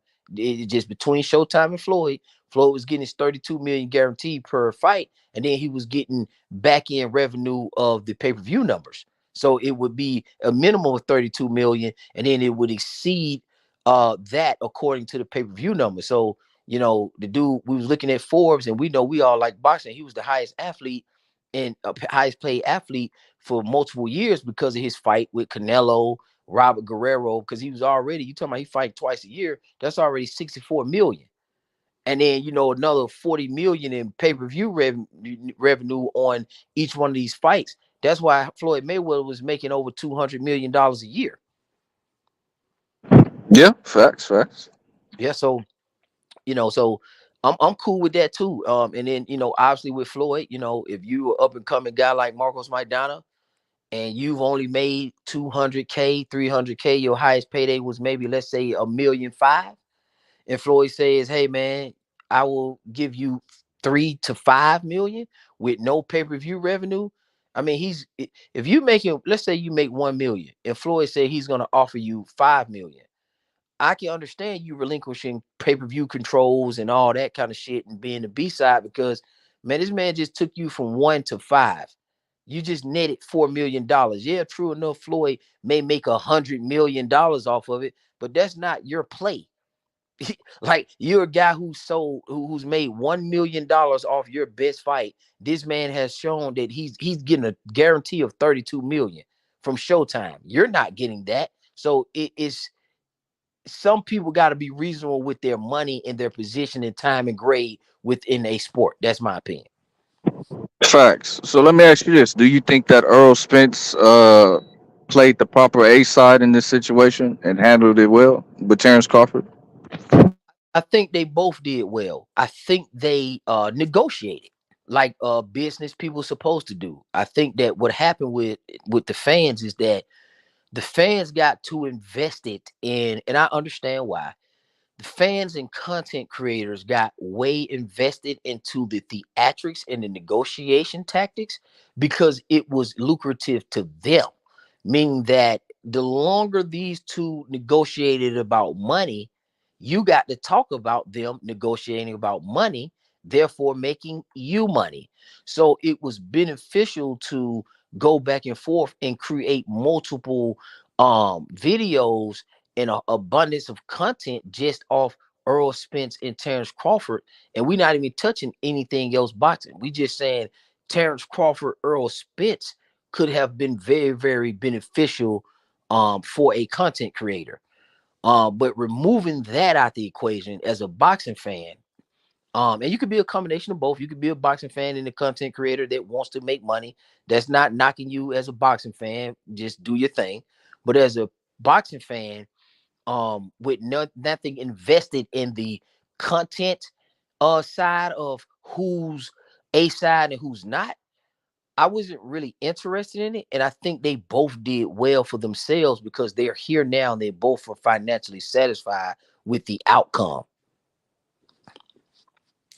So, in so many words, or what you're saying is because it's almost like saying that was a deliberate strategy to increase the finances. Is that what you're saying?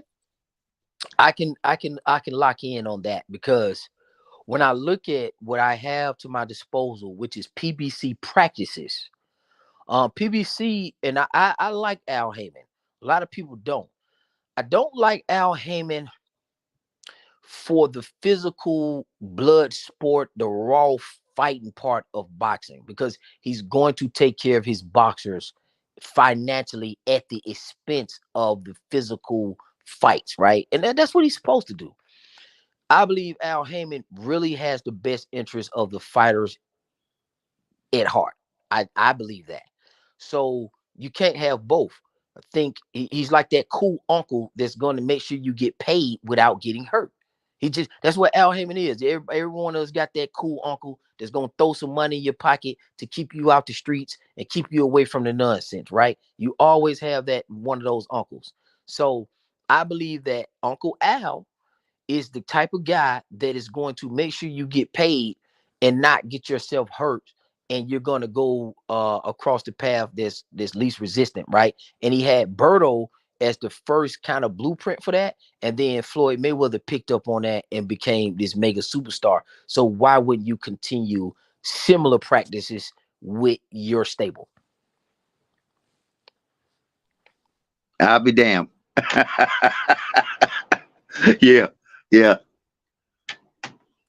Because we all have two uncles, two male influences. You always have the one uncle that's going to make you cut that grass and get out there and get it done, right? And he ain't trying to pay you nothing. The value is in the fight itself. This how Bob Arum is to me. That's how Don King is to me. You know, your uncle might make you watch 6, 7 cars and you find out, man, this dude been getting money and I've been watching the cars. But the value is in the lesson, right? Yeah, that's it. Right? We all got an uncle like that. But then you also have the uncle that might come around and say, no, that's not how that works, man. Make sure you get paid. You know, he may pay you just to sit in the house and watch the house, just to put some money in your pocket. He may give you something easy to do. Say, man, just take the trash out and maintain, and I'm going to pay you for maintaining. We all as males have those experiences with male influencers, right? So that's not far-fetched. And I believe that that's the difference between Bob Arum and a Uncle Al, hence the name Uncle Al. And I think Al Haymon and the PBC, they protect their fighters financially in their long-term goals. Like Al Haymon can't afford to relinquish these 3 belts and concede power within the welterweight division, within the sanctioning bodies and the hardware. Terrence Crawford takes these belts from Earl Spence. You got to have a backup plan for the backup plan. That's why the rematch clause is in order. That's why they accepted that or initiated that or proposed that, because if Terrence Crawford go ahead and beat this guy, you don't want it to be a home run one off. You want Earl Spence to be able to get his lick back. And if something's wrong, maybe you can sub in one of your other fighters and maybe have a shot at trying to get those belts back. Now, Earl Spence can go ahead and totally demolish Terrence Crawford, and now all power resides with Al Haymon and PBC. So it's a jockey for position as well, too. Yeah, I understand. I like the way you break that down. Make it clear to somebody who, make it comprehensible to somebody who really don't know the sport that deeply. I understand. But let me just say this too. And this is side shit. This ain't nothing but side shit. You know, just there's kind of like a risk factor in there. You know what I'm saying? When these guys were first proposing to fight one another, and in negotiations, you know, they upset a lot of motherfuckers, man, when they ended up not being able to come to an agreement, and then one of them ventured off and went and fought who most think I'm one of them, nigga, that wasn't worth being in. You know what I mean? I understand he had his accomplishments and his winning fights, or maybe not being undefeated altogether, but he had his status. And so under those conditions, like they were explaining to me earlier today, where you got to earn your way up, evidently he earned his way into a fight with Crawford. On the other hand, his boxing capabilities and capacity didn't need to be in that ring with Crawford. So, and Crawford proved that, and that's out the way. Anyway, so now, but it upset motherfuckers, and not just casuals, but it upset the whole boxing world, man, and kept them on that damn out there on that limb. You know what I mean? For a long period of time. And the risk factor I'm talking about is, at some point, once all of that shit was over between Crawford and Spence, and he went and fought Avenesia, niggas was like, I don't give a damn if them niggas fight or not, man. I'm tired of fucking around arguing. You know, niggas was arguing on the panels and talking about who was the duck and who was cheating and all that chaos, man. Now, what I'm saying is that, you know, that loss factor, while we're not milking, but what's the word? There's a word for it. Somebody used it on the panel this morning. But while we're using the strategy we're using to build this fight up to get the most capacity out of it, especially finances, and maybe even some safety, you know what I mean? Like you were saying about making sure those belts move in the direction we wanted to move in, they're taking the risk on losing the interest. You know what I mean? So the risk factor is we're doing it for this reason, to increase and to safeguard, but at the same time, you're losing, you're losing your fan base, so to speak. I'm just saying, I'm just mentioning that, like I said, that's a small, minuscule side note, but that was risky, man. That's a very good point.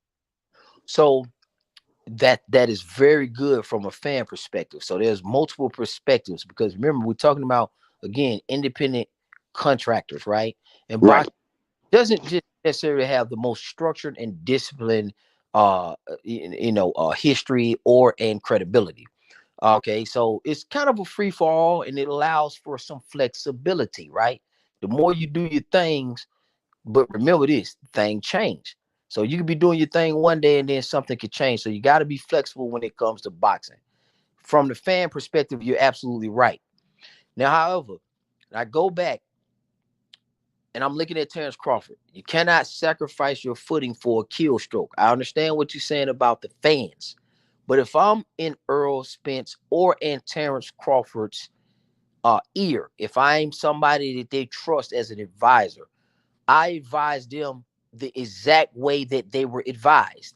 Meaning that, no, Earl Spence, I need you to get in shape and start moving toward being in shape.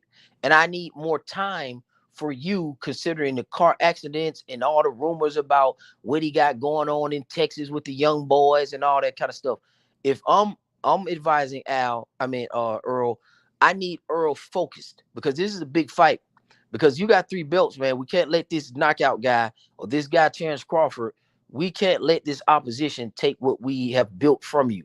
So I, as your manager or advisor or friend or brother, I need to put you in the best position. So obviously, let's extract what we can out of this just as a safety net and get the best deal for us. So I respect that. I understand that.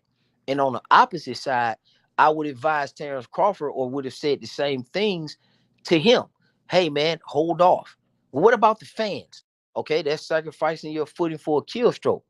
Next thing you know, you in a position that you shouldn't be in, because you trying to satisfy people who will pay for the product, but the long term is going to be probably a issue for one of you guys because you rushed into it. So the fight is happening on time, because you got to consider, Terrence Crawford, in the meantime, you can't stall out. You're an active fighter. You don't have any things that's holding you back. Earl Spence, however, I can see him. So yes, I go fight Evanescence, and I get what they gave him, 10 million, 20 million to fight Evanescence. Yep. From what I heard. Okay, so at the same time, while we're negotiating with Terrence Crawford and Earl Spence, or I'm Terrence Crawford negotiating with Earl Spence, right? Bills don't stop. Like the first of each month, they don't give a damn if you boxing or not.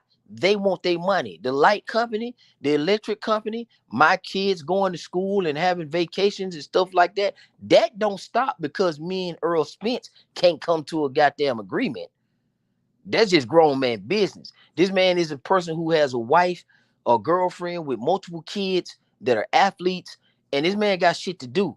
And that's the same thing for Earl Spence. Maybe Earl Spence was in a position to play the long game as opposed to Crawford. Maybe Crawford wasn't, or maybe Crawford just wasn't willing to. So him fighting Evanescence makes absolute great sense to me, because he beat him. So it's not like anything was lost.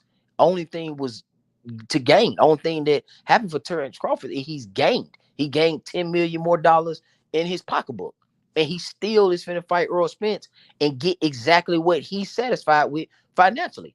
And he's slated for a second fight with Earl Spence if things don't go his way. So he set himself up for 3 fights, Evanescence, and 2 fights with Earl Spence. So he played it the right way.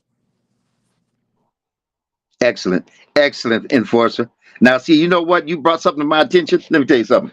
You brought something to my attention, that a dumb nigga out here on the side that's seething at the mouth, wanting to see 2 niggas fight, and ain't really even considering those very 2 points that you just brought up. And I'm gonna tell you something. You just slapped me across the head with it, man, because it didn't even dawn on me, because I was too feverish, too motherfucking, foaming at the mouth. Come on, niggas, fight. And I never considered what you just said. 2 very important points, that bills don't stop. Crawford's got bills to pay and the family to take care of. Bills don't stop. As time goes by, bills don't wait for time. That's one. And then the other one is just as important, and that is Spence's health. Spence's health. And you're right. That was a smart, like you said, an advice. I'm your advisor. You pay me to advise you. I'm going to give you sound, feet flat on the ground, level-headed advice. You just got out of a car accident, and you want to jump into this fight because these niggas out here seething at the mouth? Those are bloodthirst motherfuckers, man. You got to be smart. I get it. I get it, money. I appreciate you. I appreciate you. I get it. And I like what you said there. See, and that's the talk. When I talk about boxing, that's what I pull from. I don't pull from a content creation perspective. I grew up with male influences in my life. I grew up with leaders that was able to advise me on things. So I take my real life application and apply logical good sense, right? So you're OG, right? Yep. And when you give me advice, if I talk to you and I say, hey man, Unc Vic, I need to talk to you about something. You're gonna sit me down and you're gonna school me and you're gonna give me that lesson. Now, I can't listen to the haters, right? I can't go. So if I'm in school, you my big Unc Victor, and I tell you, man, all the kids got Jordans. I'm telling you, I want to be in the know. I want to be in the who's who. I'm chasing after skirts. You gonna tell me, yo, Zone, hey man, as your uncle, as a man who's lived life, sit your ass down and get your lesson. Well, what about them? You gonna tell me, your job is to get what's best for you, right? Even though other people are doing this and doing that, you're gonna tell me that. Just like you're cooking on it now, you're saying you're right. The bills, we all know this. Like sometimes I think we forget about the everyday practices of life and we get lost in YouTube. Like Crawford has millions of dollars, but there's maintenance that come with being millionaires, right? Yep. Mama, hey, girlfriend want a new purse. Girlfriend got an attitude. Little daughter, she finna, they finna get ready to start driving. Little wrestler son, he need equipment. They got private school things. Earl Smith said this. Earl Smith said in his interview, and people glazed over it, but I listened to everything. He said, man, I need this money too, because his kids are in private school. And that's a beautiful thing. And then his girl got stuff she wants to do, and he got to be responsible and take care of that. So he got to make sure that he's investing in the people that's going to be there. Because if Earl Smith's going here and get his brains blowed out on the canvas, I'm not going to be over there wiping his ass. That girl is. You feel what I'm saying? Yeah. Right. You understand? If Crawford gets knocked out, I'm not finna put no ice packs on Crawford. Yeah, you ain't even gonna be close enough to do it. I'm gonna get on here and I'm gonna talk to y'all, and we gonna talk about this. In the meantime, me and Vic gonna be on here talking shit to each other about who was wrong and who right. But his girl gotta hold that ice pack on his head, not me. Yeah, man, you're right about that. Yes, sir. I get it, man. I mean, just but and that's that. Again, like I said before, and I'm a victim of it. Hell yes. Listen, hey, Zone, look it. This. Listen, the boxing sport got lucky to categorize that as a sport. You understand? Because there's a lot of society that thinks that it is too primal and too brutal, and it's not made for TV, so to speak, or not made for the kids. There are some people that think you shouldn't be doing that. All of our kids love to do sports. They want to do sport. Oh, mommy, I want to play this. Daddy, I want to play that. I want to be this. And now you got our kids wanting to knock each other's motherfucking head off, and we've been teaching them, hey, knock that off. You know what I mean? Don't be fighting. What you fighting for? And just like you said about getting good advice, so on and so forth, us black folk, because we've always been getting our heads knocked up against the wall, not just these kind of walking down the street, bumping into somebody, but motherfuckers who are constantly aiming for us, if you know what I'm trying to say. Yeah. And so we had a little bit of a mixture in that advice, which was, stand your ground. Now, don't go out there scuffling around and fighting people and all that. But when somebody come at you wrong, knock shit out of them. You know what I'm saying? Because we're not going to take it no more. And we're not going to teach our babies to take it no more. But we're going to try to see if they can walk that fine line when when they're being assaulted and knowing they're being challenged. That's the difference. But and I'm saying that to say this, or what you was talking about we've all been advised from day one, man, about how did they used to put it in terms of, well, if they jump off the cliff, you're gonna jump off the cliff with them, and so on and so forth. You understand that kind of stupid mentality? and the reason I was saying that about boxing being a brutal sport is because I fall into that category. That walking off the cliff with everybody else. I get to, you know what I mean? Like I said earlier, I get to foaming at the mouth. Oh, these niggas gonna fight. These niggas are gonna fight. And I forget everything. And I forget they got families. And I forget that somebody just got in a car accident. You see what I mean? So I'm not thinking straight. So yeah, I once again, I get it. I get it, money. I get it. And with that being said, we got to think about what history can be made here, right?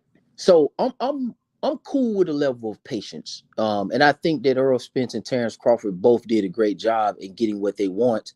And there's not going to be any back end robbery stories, right? Because we go back in history and we look at Joe Louis, man, how he had to give up a percentage of his purse to Braddock, like for damn near ever, you know what I'm saying? And we've heard about Mike Tyson getting robbed out of his money from Don King, and there being financial discrepancies between, you know, boxers going broke and then, you know, end up being left out on an island. And I'm glad both of these two guys came to a good, reasonable, economical compromise. And I applaud them for that. And I think we missed a lot. And I think we can turn it around within these next 30 days. It just depends on the conversations we had like this. This is a good one. From an OG to a younger guy. You know what I'm saying? I'm listening to what you're saying. But yeah, but I'm doing all the learning. So thank you. Actually, I'm learning from you because your pacing in the conversation is helping me out. I'm just regurgitating something that I know OGs have taught me. This is, and you relating to what I'm saying because I'm using what you already know, right? You know about the uncle scenario that I gave you. You've done that, so I'm relating it to where you're like, yeah, you know what, he right, because you would tell me if I'm your nephew and I'm Earl Spence and you're advising me, you tell me to do exactly that if I'm in those circumstances, and you tell me to do exactly that if I'm Crawford, if I'm in that circumstance. And you got to think about it. You know, you get to see, you're my uncle or you're my dad, right? You get to see grandkids. You know, we got grandkids to take care of. And I say, man, hey, man, I can go fight this guy for 10 million. You say, yeah, man, go get that money. Don't wait on that other guy. That's what you say. Absolutely. Right? It's logical. You know, I might want to bet dad a new Cadillac or something like that too. It's a lot that goes into that because Terrence Crawford dad is around. His mother is around. So it's a lot that's going on. Then you don't know what obligations or contributions he contribute to the community in Arkansas. And that's the same thing for Earl Spence. So there's a lot that's going on there. Now, I would say this fight is going to be historical because one thing about two brothers, when they get together, somebody usually separates themselves. I don't kind of recall too many fights at this high level where it's a pity pat. You look at Sugar Ray Robinson, well, Sugar Ray Leonard and Thomas Hearns. I'm not going to elaborate on that too much, but you get the visuals, right? Somebody hurt. Okay. Marvin Hagler versus Sugar Ray Leonard. That was a classic. Wildcat versus Ezra Charles. Classic. Okay. When these brothers get together, when they prime and at this high level, stuff start to happen. Now, I'm going to say Floyd Mayweather. We haven't seen too many recent examples of that because Floyd Mayweather changed the dynamics of boxing, and Floyd kind of tended to go to other cultures for as finding their prime best fighters as opposed to staying within our own community, right? He kind of picked the best of, you know, South America or Mexico or the UK, somebody from that lineage, right? He didn't fight your Thurmans, your Porters, your Brook even at the back end. He didn't fight your he just didn't do that. You know what I'm saying? He didn't do that on a high level. No, he didn't fight the Erislandy Lara, right? And I'm not saying that he should have or this is a poo-poo on Florida. I'm just giving you what he didn't do. Paul Williams was another one. We just didn't see it. He just went into the Latino community and did a lot of that against their best. But this is a chance for Earl Spence and Terrence Crawford to set the welterweight division straight with two prime, undefeated, hungry black fighters at welterweight for undisputed. And I think it's a lot of historical context there. I agree with you 100%. And let me add this to that from a different angle. You know, I say this about, let me see, how can I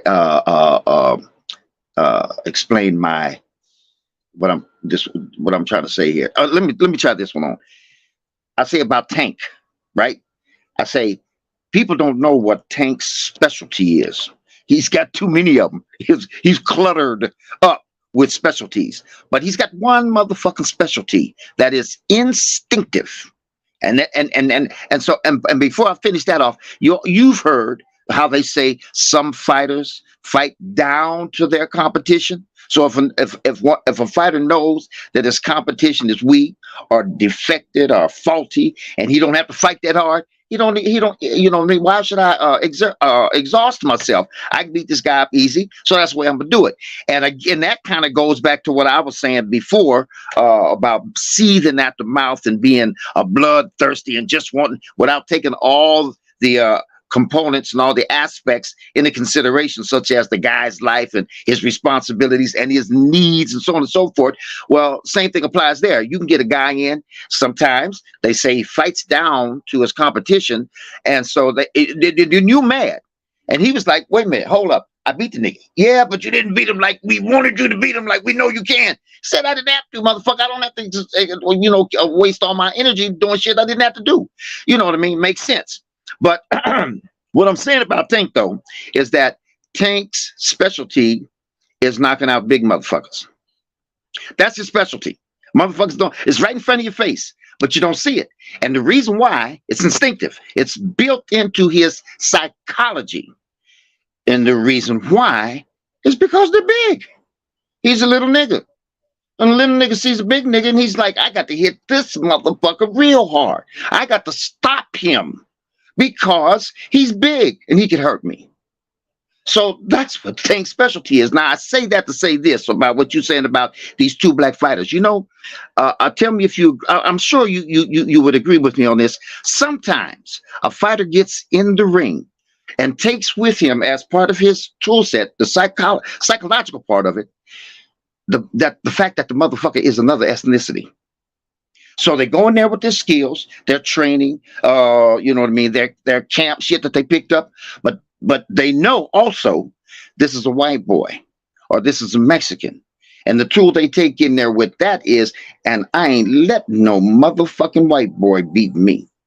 See, I ain't letting that happen. So that's just an extra tool, that psychological disposition attitude they have in their toolbox. I ain't letting this motherfucking Mexican beat me. You know what I mean?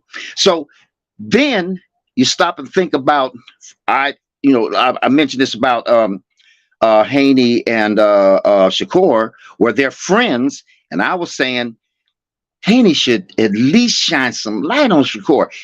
That's his friend. They broke bread together, man. Their families know each other. Come on, man. At least, don't ignore the motherfucker.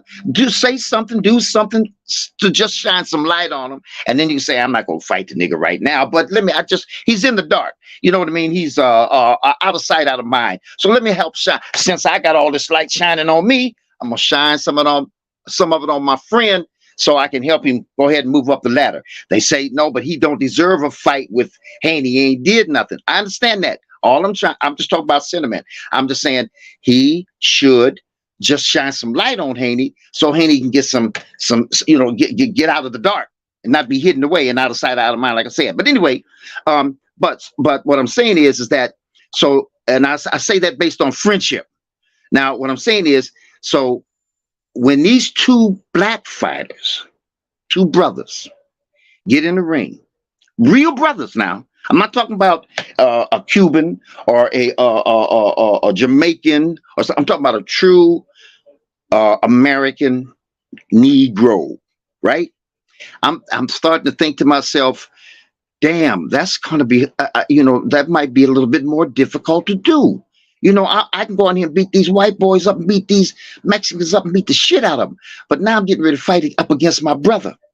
And the reason I brought up the Tank thing is because, on the other hand, these brothers know that nigga over there is a bad motherfuckers, and niggas are the baddest motherfuckers that walk the planet, or at least that engage in this institution of boxing. So I might say, oh, that's my brother. You know what I mean? I don't want to go too hard on him because that's my brother. But you don't know what that brother's going to do, but you know what he can do. You know that them niggas hit hard. Them niggas knock people out. The niggas ain't fucking around. So that changes the whole dynamic, the whole psychology. And so I start to think to myself, oh, you know what, Bud? I don't think they dislike each other. I think they're fond of each other to some degree, and they respect each other for sure, and they're both brothers. And I said, I don't know, but this might not be one of them kind of, I'm taking your ass out of here. But on the other hand, you know what I mean? They don't know what each other's going to bring, but they know what each other is capable of bringing. And they don't want that to happen, so they might fight at their best. You know, what do you call it? What's the word I'm trying to find? You know, treacherous. You know what I mean? Treacherous.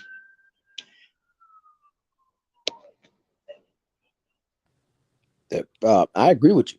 I mean, what do you think about that? What do you think about that? I mean, that's not silly. It's personal to me, but sometimes I think that could be the case that if you put two brothers in the ring, they might say, I don't want to beat the brother up too much. That's my brother. I agree with you to a degree on both sides. Clarissa Shields just stated that a Mexican can't beat her. We've heard Bernard Hopkins say that a white boy won't beat him. So we do have that element of our people making sure we stamp that and make that a claim. Deontay Wilder kind of alluded to it toward Tyson Fury.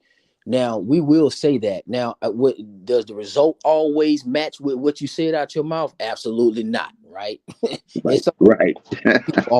Sometimes they turn people off. And I'm not offended by it. I think it's good. I think it's just a declaration, because at the end of the day, the hands are going to tell you what it is. And you're going to have to live with that comment that you stated out of your mouth. Yep. Tank Davis, right? He is fighting guys based on the advice, going back to the advice and the mentorship and the leadership of Floyd Mayweather. Sure. He's emulating, to the best of his ability, Floyd's trajectory. Okay? Sure. Obviously, he's his own man. They're not twins, but he's emulating Floyd Mayweather's trajectory throughout his career. That's why you got a slew of Latino and international type of highly rated fighters on Tank's resume. Because Floyd understands where the money at. That's why the Ryan Garcia was kind of, if you kind of look at it, it was supposed to be a mini Floyd versus De La Hoya-ish thing going on. Exactly. Okay. All right. So we peeped that, right? And that's why it sold so well. It gave you that vibe. It gave you, this is Floyd's guy. This is De La Hoya's guy. The De La Hoya guy is like, he looks like him. You know, obviously Tank don't look like Floyd, but we know Floyd and Tank have a great relationship. Every time Tank get down on the cards, Floyd jump up on the apron, and then Tank turns into a whole nother fighter, because he just loves what, you know, Floyd has to say. Now they're following that blueprint. And that's just that's how that's gonna go. He's just gonna be probably an international boxer that fights international boxers from different ethnicities. That's just what Tank is going to probably do. Now, when you start looking at Devin Haney and you start looking at Shakur Stevenson, I think 20% of it should be a courtesy if you're gonna do the my brother thing and we trying to make money together. And I understand that, but it is not Devin Haney's responsibility or obligation to shine anything on Shakur Stevenson. You're right.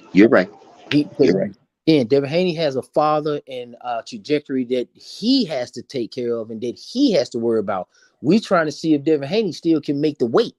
We think he got weight problems, so he may be going up to 140, and that has nothing to do with Shakur Stevenson. Shakur Stevenson has his own timeline. He just got up to the division, so he has more time than Devin. Devin can't reduce himself down to the junior guy.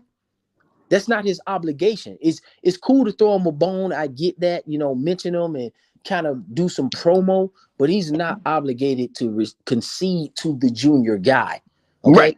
It's quite natural for the junior guy to bark up at the senior guy. That's what you're supposed to do, because you want that challenge, you want that approval, you want that opportunity, but you don't go backwards, right? We don't go backwards. That's a setback. That's what we call a setback. So you don't want Devin Haney setting back just to reach back, just on the name of giving an opportunity, just to give an opportunity. You want to give an opportunity, and it's mutually beneficial to both, right? So if you, my friend, and you mentioned this, right? If we're talking about fighting or making a play together, it has to be mutually beneficial. That's a real friend. Like, we can't make plays where it's one-sided or lopsided, and then you tell me that we should do this because we're brothers. Yes, I agree with you, but you have to bring you're not a woman. These are men. Like, it's different when you're talking about a woman or your kids. Of course, it's supposed to be 90-10. But we're talking about grown adult men. Your brothers. If we're moving a mattress, man, you got to carry your goddamn side. Yeah, that's right. Yeah, you can't just goddamn carry a corner and then talk about, yeah, we doing this together. No, this shit ain't effective. So Devin Haney got all 4 of the belts. I understand the sentiment. Yes, he does need to fight Shakur Stevenson, but Shakur Stevenson need to put himself in position and become a mandatory. And on top of that, there's other things that he can do. I want to see him fight some of these other guys. I don't think just about Devin Haney. I want him to pursue Devin Haney like he should, but make yourself into something that is going to benefit the partnership, the mutual fight between you and I, just like Earl Spence and Terrence Crawford did. That's why it took so long, because they made it mutually beneficial to both parties. That's and I believe they set a great model, and I think that's what AJ and Wilder needs to do as brothers. I think that's what Tank and everybody else need to kind of do to make it happen in our community amongst our fighters, if we want these guys to keep selling 1.2, 1.5 and getting these paydays and fighting the best. That's right. That's right. Hey, Zone, and let me say this too. Listen, and so here, now, don't misunderstand me. I wasn't trying to say that Haney should give him a fight. No, I wasn't saying that. What I'm saying is, he recognizes 2 things. He recognizes that Shakur's in the dark. Now listen, other than I don't want to insult Shakur at all, but I'm gonna say it this way so you'll understand what I mean. Other than clout chasing Haney, other than that, Shakur's name don't come up in nothing. I mean, when you get to talking about that 135 division, we everybody's name is mentioned. You know what I mean? Tank, all of them, they're all mentioned. But what I'm saying is, no, there ain't no spotlight shining on anybody, I'm sorry, shining on Shakur, unless he is at Haney. And the only the only time the spot now this is an example of what I mean by spotlight. The only time Shakur gets any attention or the spotlight shown on him is when they're talking about Devin Haney. So what I'm saying about that is, no, I'm not saying Devin Haney should say, that's my brother, let me go ahead and make this fight for him. Not in any way whatsoever. What I'm saying is, there's something he can do to bring more attention to Shakur. And I understand you exactly right, man. I'm a big boy. I'm a grown up. I'm an adult. I'm an OG. No, you're a man. Stand on your own. Get what you need. Get it your way. But at this point, this is one of the ways he's getting it, and I'm not all that sure that he is really trying to push for a fight with Haney. I just think he's using Haney so he can get some, out of sight, out of mind. He don't like where he is, his position, and he got to do the work to get out of that darkness. I understand. I'm saying Haney could give him, just push something his way. You know what I mean? That's all. That's all I was saying. That makes perfect sense. But Shakur Stevenson is getting a lot more spotlight than what we kind of say, because a lot of people believe in Shakur Stevenson. I believe that it's Devin Haney, there's Tank, and there's Shakur Stevenson. I think people respect Shakur Stevenson. I think he's getting the respect and the attention that he needs by just coming into a division collectively. Right. right where he needs to be as a junior guy. I think that Haney is where he needs to be as a guy who beat Kambosos twice and now Lomachenko as the undisputed champion of the world. Like, all the attention is not created equal. And I think that's an issue within our community. Yeah. Polarization, right? And Yeah. socializing. We're very social. And I will say this. We have to start focusing more on practicality than just ideology. Like, we're very good with what we think and want in theory. Right. But in practice, the ideals don't always line up. Like, right? Like, everybody know they should graduate from high school, but people tend to skip and do the things that they want to do to self-satisfy. So when it comes down to Devin Haney has done what he needed to do to be exactly where he needed to be at. Yes, sir. Yes, sir. And Shakur, with respect, has done exactly what he needed to do to be exactly where he at. Now, if it looks lopsided and it results in, hey, man, maybe Devin Haney should throw him a bone or two. Well, maybe he shouldn't. Yeah. Maybe he shouldn't, because why? Like, to do what? To say what? To have it result in what? Right? Like, outside of it being just a courtesy or a pleasurable or pleasant gesture. Right. Then that's all I'm talking about. Okay. So if it's going to be symbolic in nature, that makes sense. But we got to distinguish, like, when something is symbolic as opposed to being in practice, right? So what is the practice? What are we doing? Are we saying we want them to fight? What are we ultimately saying, like, besides something symbolic? Like, he throw him a bone to say what? Like, what exactly should he say and do that you're suggesting? Like, what is it that you would like to see Haney do specifically, so I could follow you a little bit better? What would you like? Okay, I'll give you an example. All right. So listen, I'm gonna say it this way, and then I'm gonna try to describe it a little bit better, which won't be much more. Be within his proximity. Stand beside him. Now that sounds funny. You say, what do you mean by that? Well, let me give you an example. Shakur came in the ring. Haney's ring when he beat Lomachenko. Shakur should have went over there. Not Shakur. Haney should have went over there. I'm okay. I'm using the wrong words because you're gonna come at me with the words I use. I got to be careful. It could have, not should have, could have went over there, stood by him, let him take some photographs. You know what I mean? And let Shakur say what he wants to say, and then say, "Okay, nigga, well, we'll talk about it," and then leave. But he ignored him. And that ignoring, and Haney is the motherfucking champion. But and so nigga, fuck you. I'm the champ. Get the fuck out of my face. I understand. You have that those credentials. You have that platitude. But that's your boy. That's your friend. Fuck. Don't let the fight game put a wedge between the brother you grew up with and broke bread with. So when the nigga get in the ring, what you say? Oh, here come this nigga. Let me go get this nigga some motherfucking what they call that? Getting some recognition. I can't find the word, but let me go get this nigga some recognition. I know he's starving for recognition because motherfucker, he's in the dark game. So let me go over here and stand by him and say, what you doing in my ring, nigga? That's what I'm talking about. I'm with you.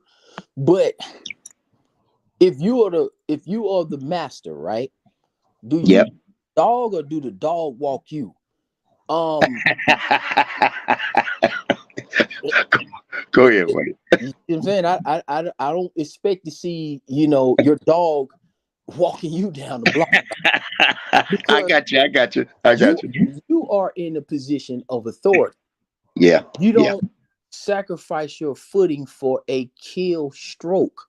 If you're the king, you have to let the pawns do what the pawns do. If the pawn make it over to the other side of the board to then become something else, that's that pawn's responsibility to do that. Okay. I understand the sentiment. Like, could there be some bravado? Everybody's not like that. Devin Haney's not that kind of guy, especially with his dad being there and him always trying to be an example of best behavior as well too. Right. Also, you got to consider the moment. It was controversial. You know, he just won something, a good undisputed defense. This is an all-time great win for him. There's a lot of things to consider in that moment. But again, he has the high ground. He's the undisputed champion. He just beat an all-time great. And I understand the sentiment toward Shakur Stevenson. But one thing about these guys here that's different from your generation, but kind of more so in my generation, right? We got to look at the elements around. You know, just like I know, that these kids have access to social media and a lot of opportunities to put themselves in position. You understand? Right. So it's not like that Shakur is out here on the island without an opportunity to get a bone thrown to him. He just have to go ahead and focus on creating his own bone, right? And he's taking the steps. Like jumping in the ring is cool, but Devin Haney doesn't have to engage. But I think Shakur is going about it the right way. I think we just got to let him develop. He got to get a couple of more fights at lightweight and get some significant fights at lightweight. He needs to do it sooner than later because Devin Haney appears to be on his way out in up 140. So he needs to get on his social media handles. He needs to be more fluid with interviews. Shakur Stevenson needs to do his due diligence to get that bone thrown to him naturally by the people and by the public, which I think he's getting. I think people like Shakur. I think him going in the ring. I think his interviews that he's done is good. I think his performance have been good at lightweight. I think he's on his way, but it's not going to happen overnight. And like I said, Devin Haney ain't trying to get dog walked. He's the man. He's the master in the division. You know what I'm saying? So you walk the dog, don't let the dog walk you. So I wouldn't reduce myself down that way either. It's something to consider, but I wouldn't do that. That's not practical common sense. Right. After all, it's a fight game.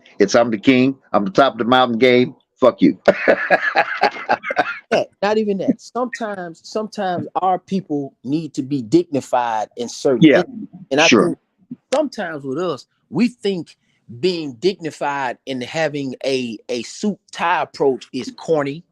We think it's scary. We think it's something that it ain't even mentioning, right? Like just because you hold your nuts and you show dignity and class, respect, it doesn't mean that you're afraid or you're trying not to engage or there's some kind of deficiency with you.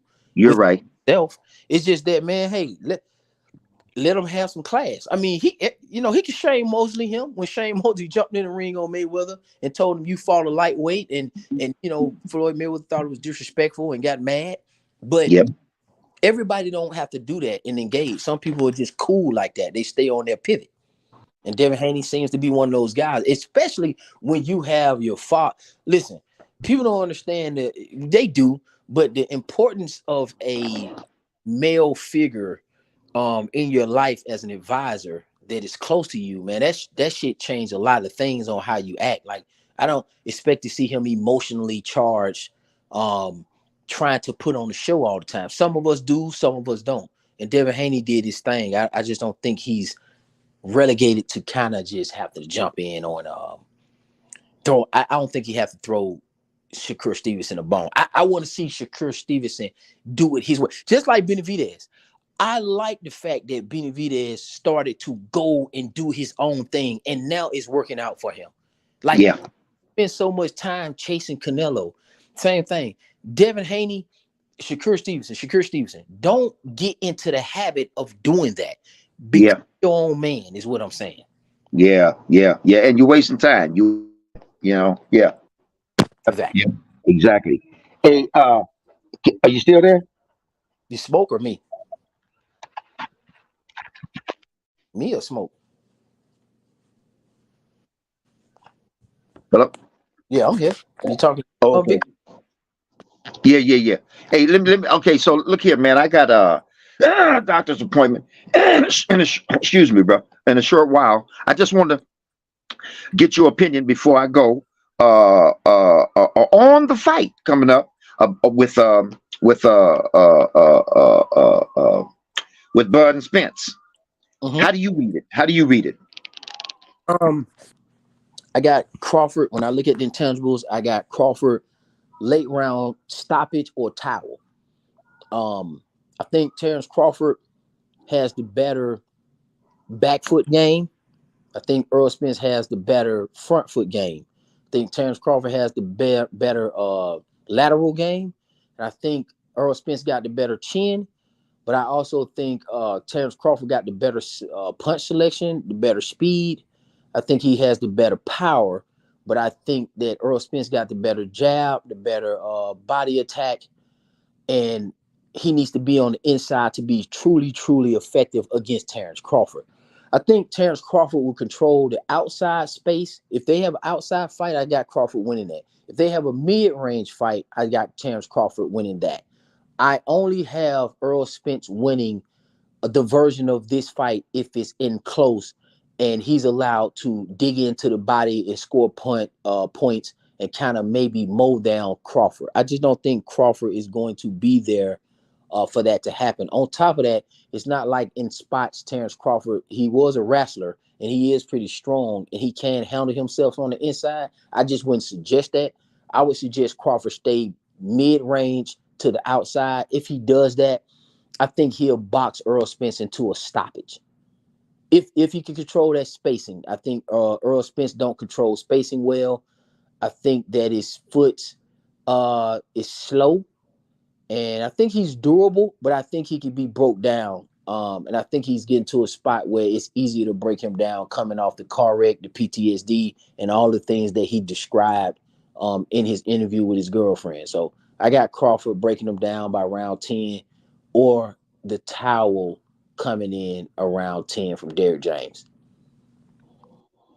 I'll be damned. That's a good analysis. That's a good analysis. I can't pick one way or the other.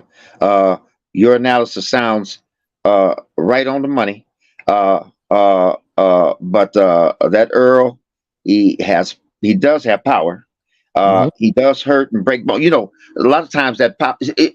For example, Bud, and you said it. Speed. It's one thing I say about Tank too. That I was using Tank as an example, or Bud as an example about this getting that motherfucking target or that opportunity that before it gets away. So being able to identify it, being able to see it, and then getting to it before it gets away. And Tank specializes in that, and so does Bud. So that's where the speed comes in, because you can see it, but you got to get to it before it get away. Because like I told guys in other places, on other venues, that there's opportunities to touch a target throughout every round, throughout the entire fight.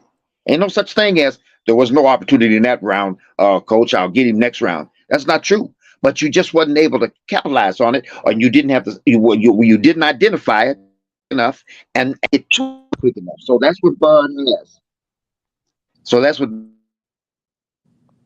Now, and then the other thing I question whether or not Bud has power as much as he has the speed to hit the target. And the example I use is what he did to Porter. When he hit Porter, he hit him directly on the button, and it was that quick getting it before it got away.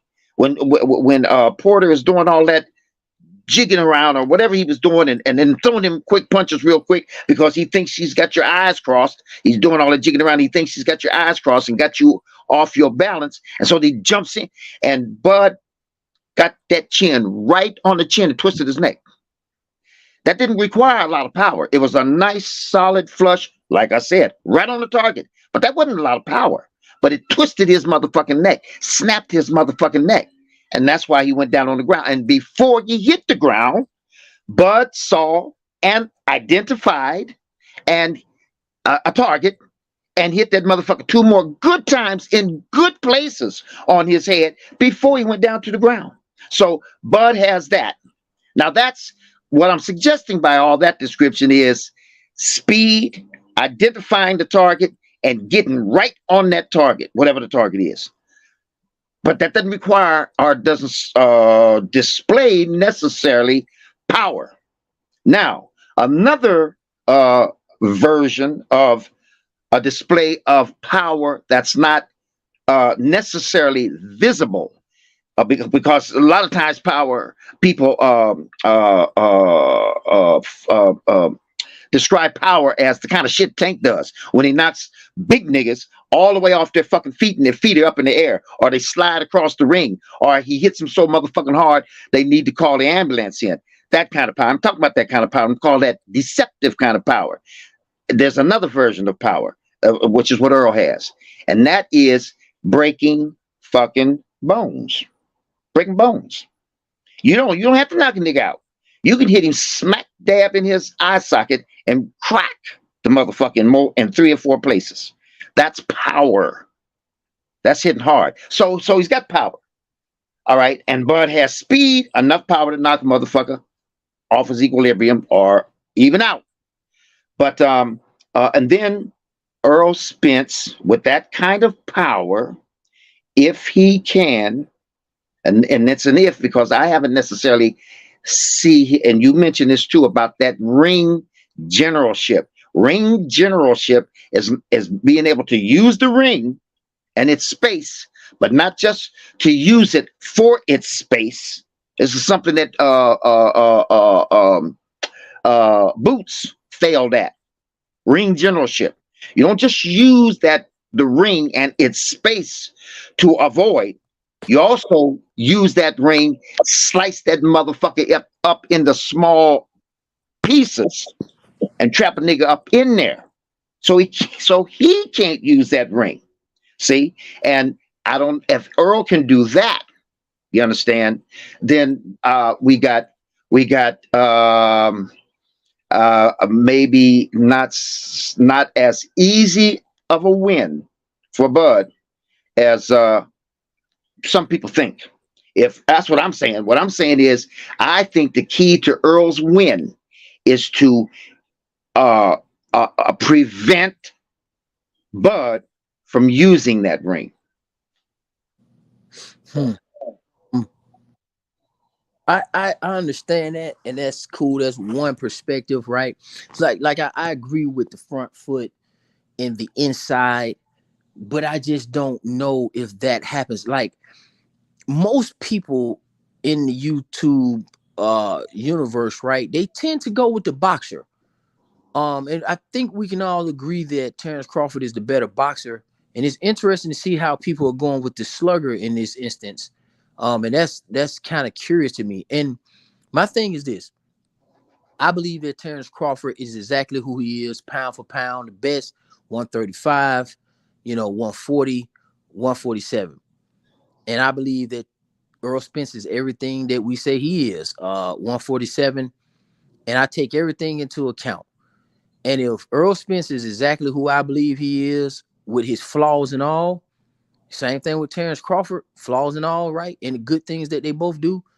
If Terrence Crawford is truly who I believe he is, I think this is kind of like an easy fight for him. If Earl Spence is everything that I believe he is, I just don't see him beating Terrence Crawford. Being undisciplined, gaining weight, the car accident, just a one-dimensional, methodical fighter against a pound-for-pound best boxer. Yeah. All of boxing that has the physical intangibles to knock you out, hand speed, switch hit, evade punches, put himself in position to slice you up, and he allows you to help him whoop your ass. He makes you assist him in whooping your ass. Earl just don't have anything this dynamic to me to suggest that he would beat somebody as dynamic as Terrence Crawford. Yeah. If he does, I'll be extremely impressed. I just don't see it. Yeah. I don't see it. He doesn't have see, Sean Porter, to me, I thought sealed it for everybody, because for the fight there was, I think Sean Porter beat somebody like Bud. It was 50-50 or at least 60-40. Now that has changed to Sean Porter wasn't really that good. And I thought all I needed to see was how he handled Sean Porter, and that would have gave me a gauge. Once I saw that fight with Sean Porter, I said, yeah, he's going to beat Errol Spence Jr. I just felt it's going to be worse because one thing about Sean Porter, when he gets inside, he smothers his work, and he can stall with the smothering and the tenacity. Yep. Errol Spence is there to be hit. Errol Spence doesn't move his head.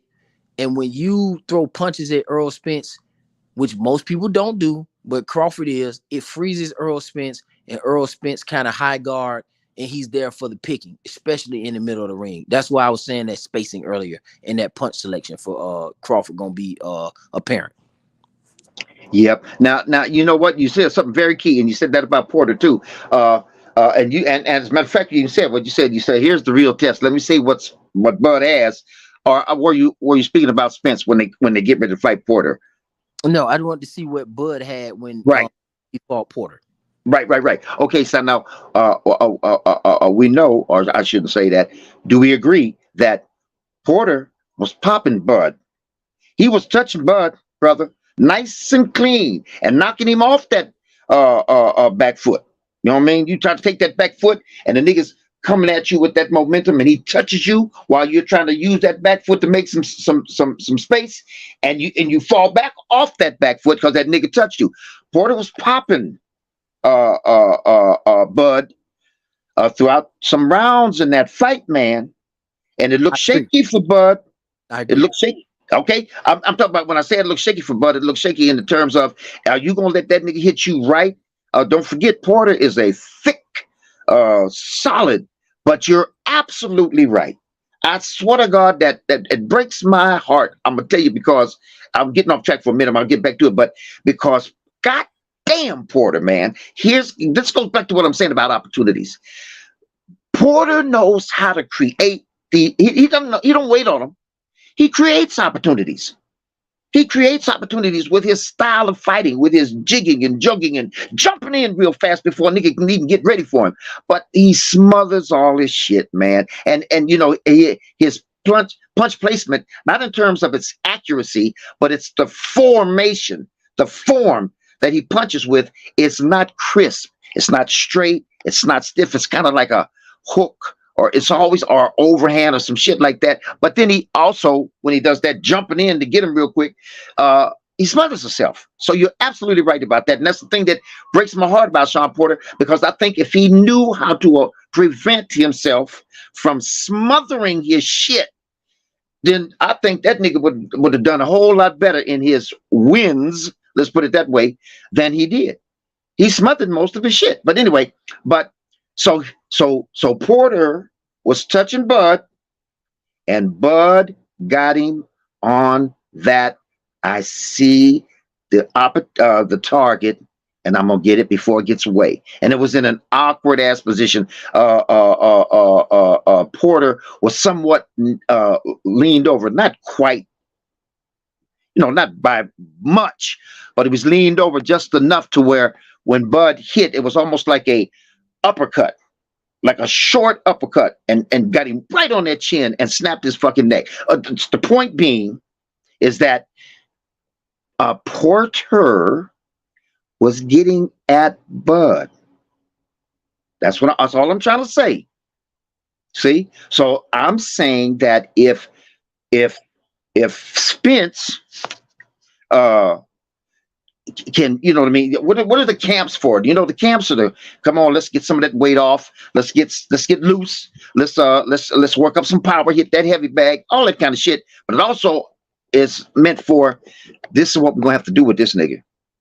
So let's start working on that, because this is what we're gonna have to do. We got to bring this into the game. And I'm saying if Porter can fight motherfuckers who use that ring and teach him how to cut that ring off, I think he might have a chance. But once again, I can't call it one way or the other, because I just don't you know what I mean? I can't call it, bro. The difference between Errol Spence and Sean Porter is that Errol Spence's front foot game is more methodical and behind the jab. Porter front foot game is more of a front foot first before punching. Like he leads in with his body because he got that football background, and he uses his football speed. He run drills in there. You know, I'm a football coach, so I can see what he's doing. Yeah. That's why he's able to jump on the side of you and kind of ambush you. He's coming in leading with his chest, right? He's not defensively, like he's not totally defensively irresponsible or a complete defensive liability, but his front foot game is totally different from Earl Spence. Earl Spence is not dashing in like a suicide bomber, right? He's right with bad intentions. He's going to break their body down, like you say, break them bones. He's going to break them bones, grind them bones, so he can start front footing you and walking you down, cutting off the ring until he gets to where he want to do, and that's beat you and stop you, right? Break you down. Yeah. Shawn Porter, it's like his feet. We know what he's trying to do with his feet, but we don't know what he's trying to actually do with his hands. Yeah, like, yeah. Like we know what he do. When we look at him, we can see the tail of his foot, but then when you look at his hands, you're like, dude, what? You just jumping? You're jumping in with a whole bunch of chest bumps, and then once you feel the bump, then he stops and then start like just swarming all over the place. He shoots body. He start trying to get what he can get, and next thing you know, you're out of there. And then he starts it all over again. And he chase you down with his feet. You know, he gallop. So his foot speed, he uses a lot, but it's to no avail. So yeah, I can see how Shawn Porter was able to achieve some things as opposed to what Earl Spence may be able to achieve against Terrence Crawford, right? Because Earl Spence is a little bit more slower in his delivery than Shawn Porter. Shawn Porter is fast with his delivery, but it's all over the place. It's just that his punch selection doesn't matter. He got feet like Mike Tyson, but his hands was not like Mike Tyson, right? His hands was like, say, them looping shots, them hooks. And then he's good example. Short, so he was just jumping out of range. He would swing out of range, and that's why he got clipped. Yep. That's right. That's why he got clipped by Earl Spence as well too. You know, he's just swinging out of range, and then Earl Spence got clipped him. Terrence Crawford, the same thing. He's trying to swing, and he clipped him, and then he's on his pocket. So you know that's one of the reasons. I'll tell you about this too, and I'm not sure Earl can take advantage of that, but that's one of the reasons that Shawn was popping Bud, right? Because you know what Bud was doing? He was back. I mean, he wasn't. I'm not talking about his feet. I'm talking about his head. He was moving his head back. See, and them wild ass swings that you're talking about, short Porter throws, that 9 times out of 10 is going around a nigga's shoulder or around his neck or over top of his head, because Bud was pulling his head back. He was putting his head right in range of them crazy ass shots. He was, and then he adjusted, and then he setting him up and setting the trap to stop him. You know, and his daddy saved his reputation by kind of stopping the fight so it could be a honorable, respectable stoppage. Being his son getting KO'd. Over and over.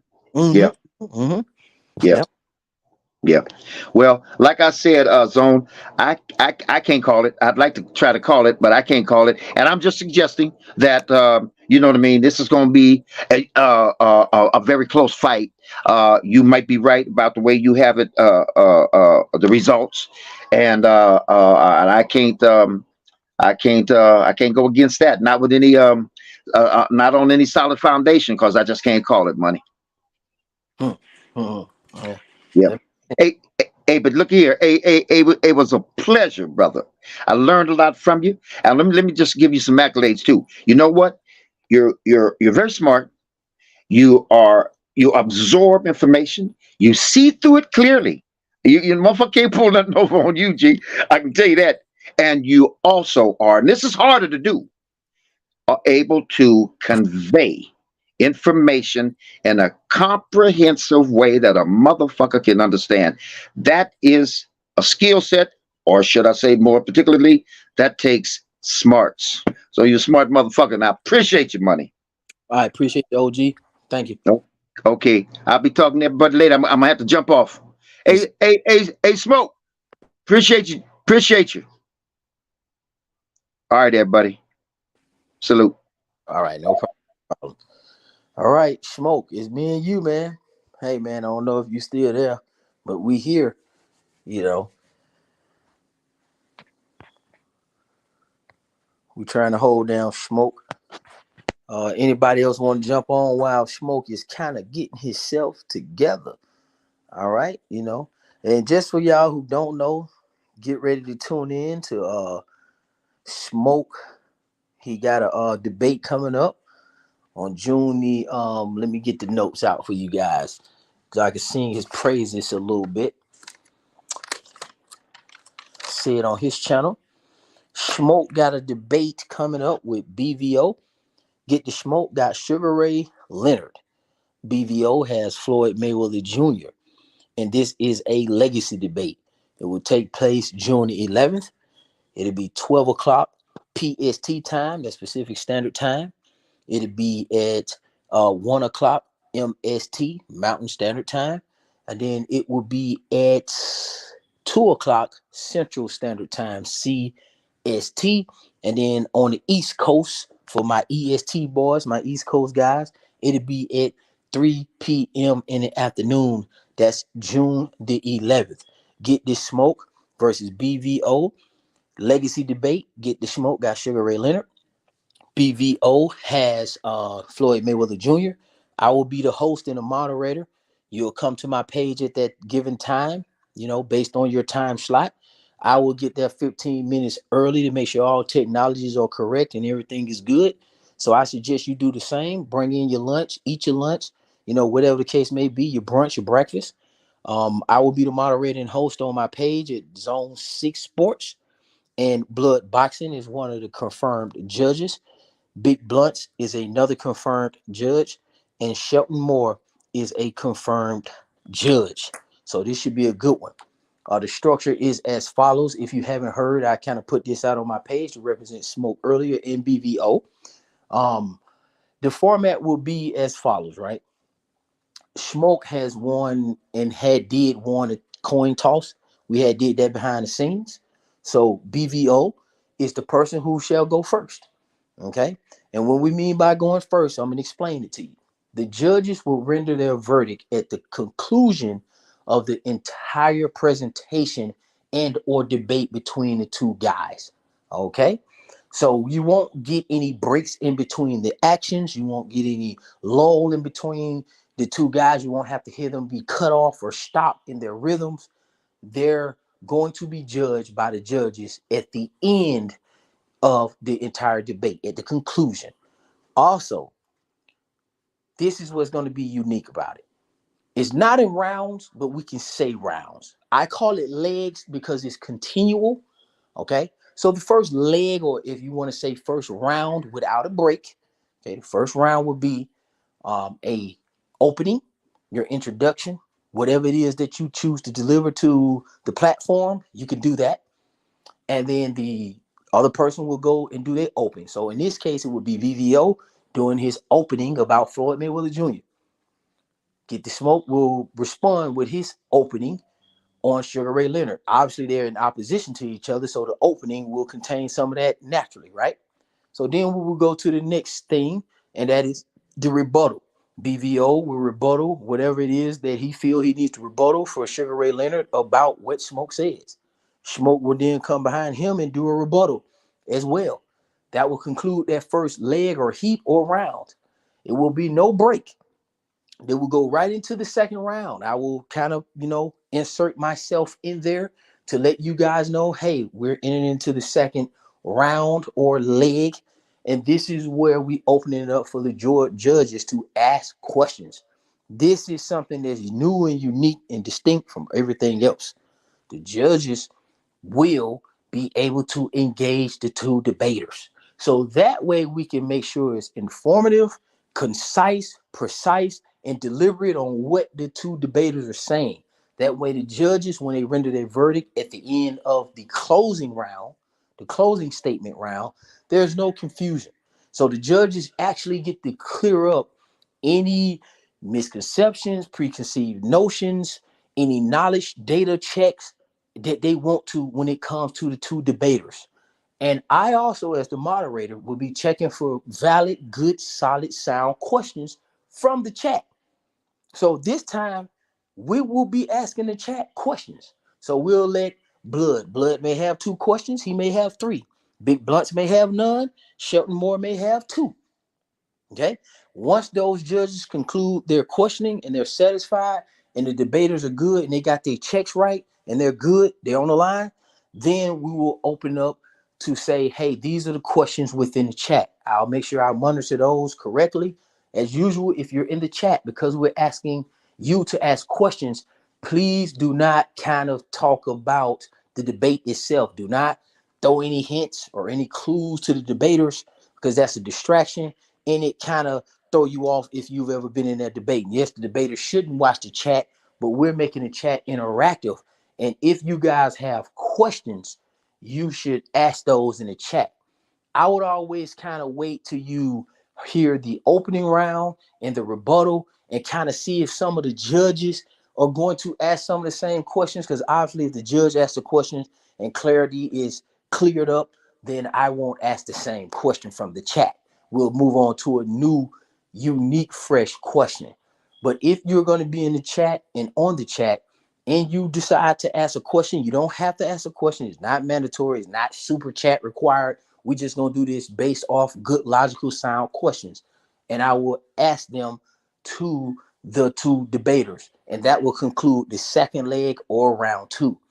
They will go on from there and they will give their closing statements or arguments to put it all together. And that's how we're going to do those debates. And both debaters, they decided everything, right? They posed a challenge. It was no restrictions. There was no limits. They got to tailor the judges. They got to tailor the subject. They got to tailor everything to fit them so that they could come in ready, hungry, and ready to go, right? There's no limitations. There's no restrictions, no constraints. There's no influence from me as the host. I'm only wearing 2 hats.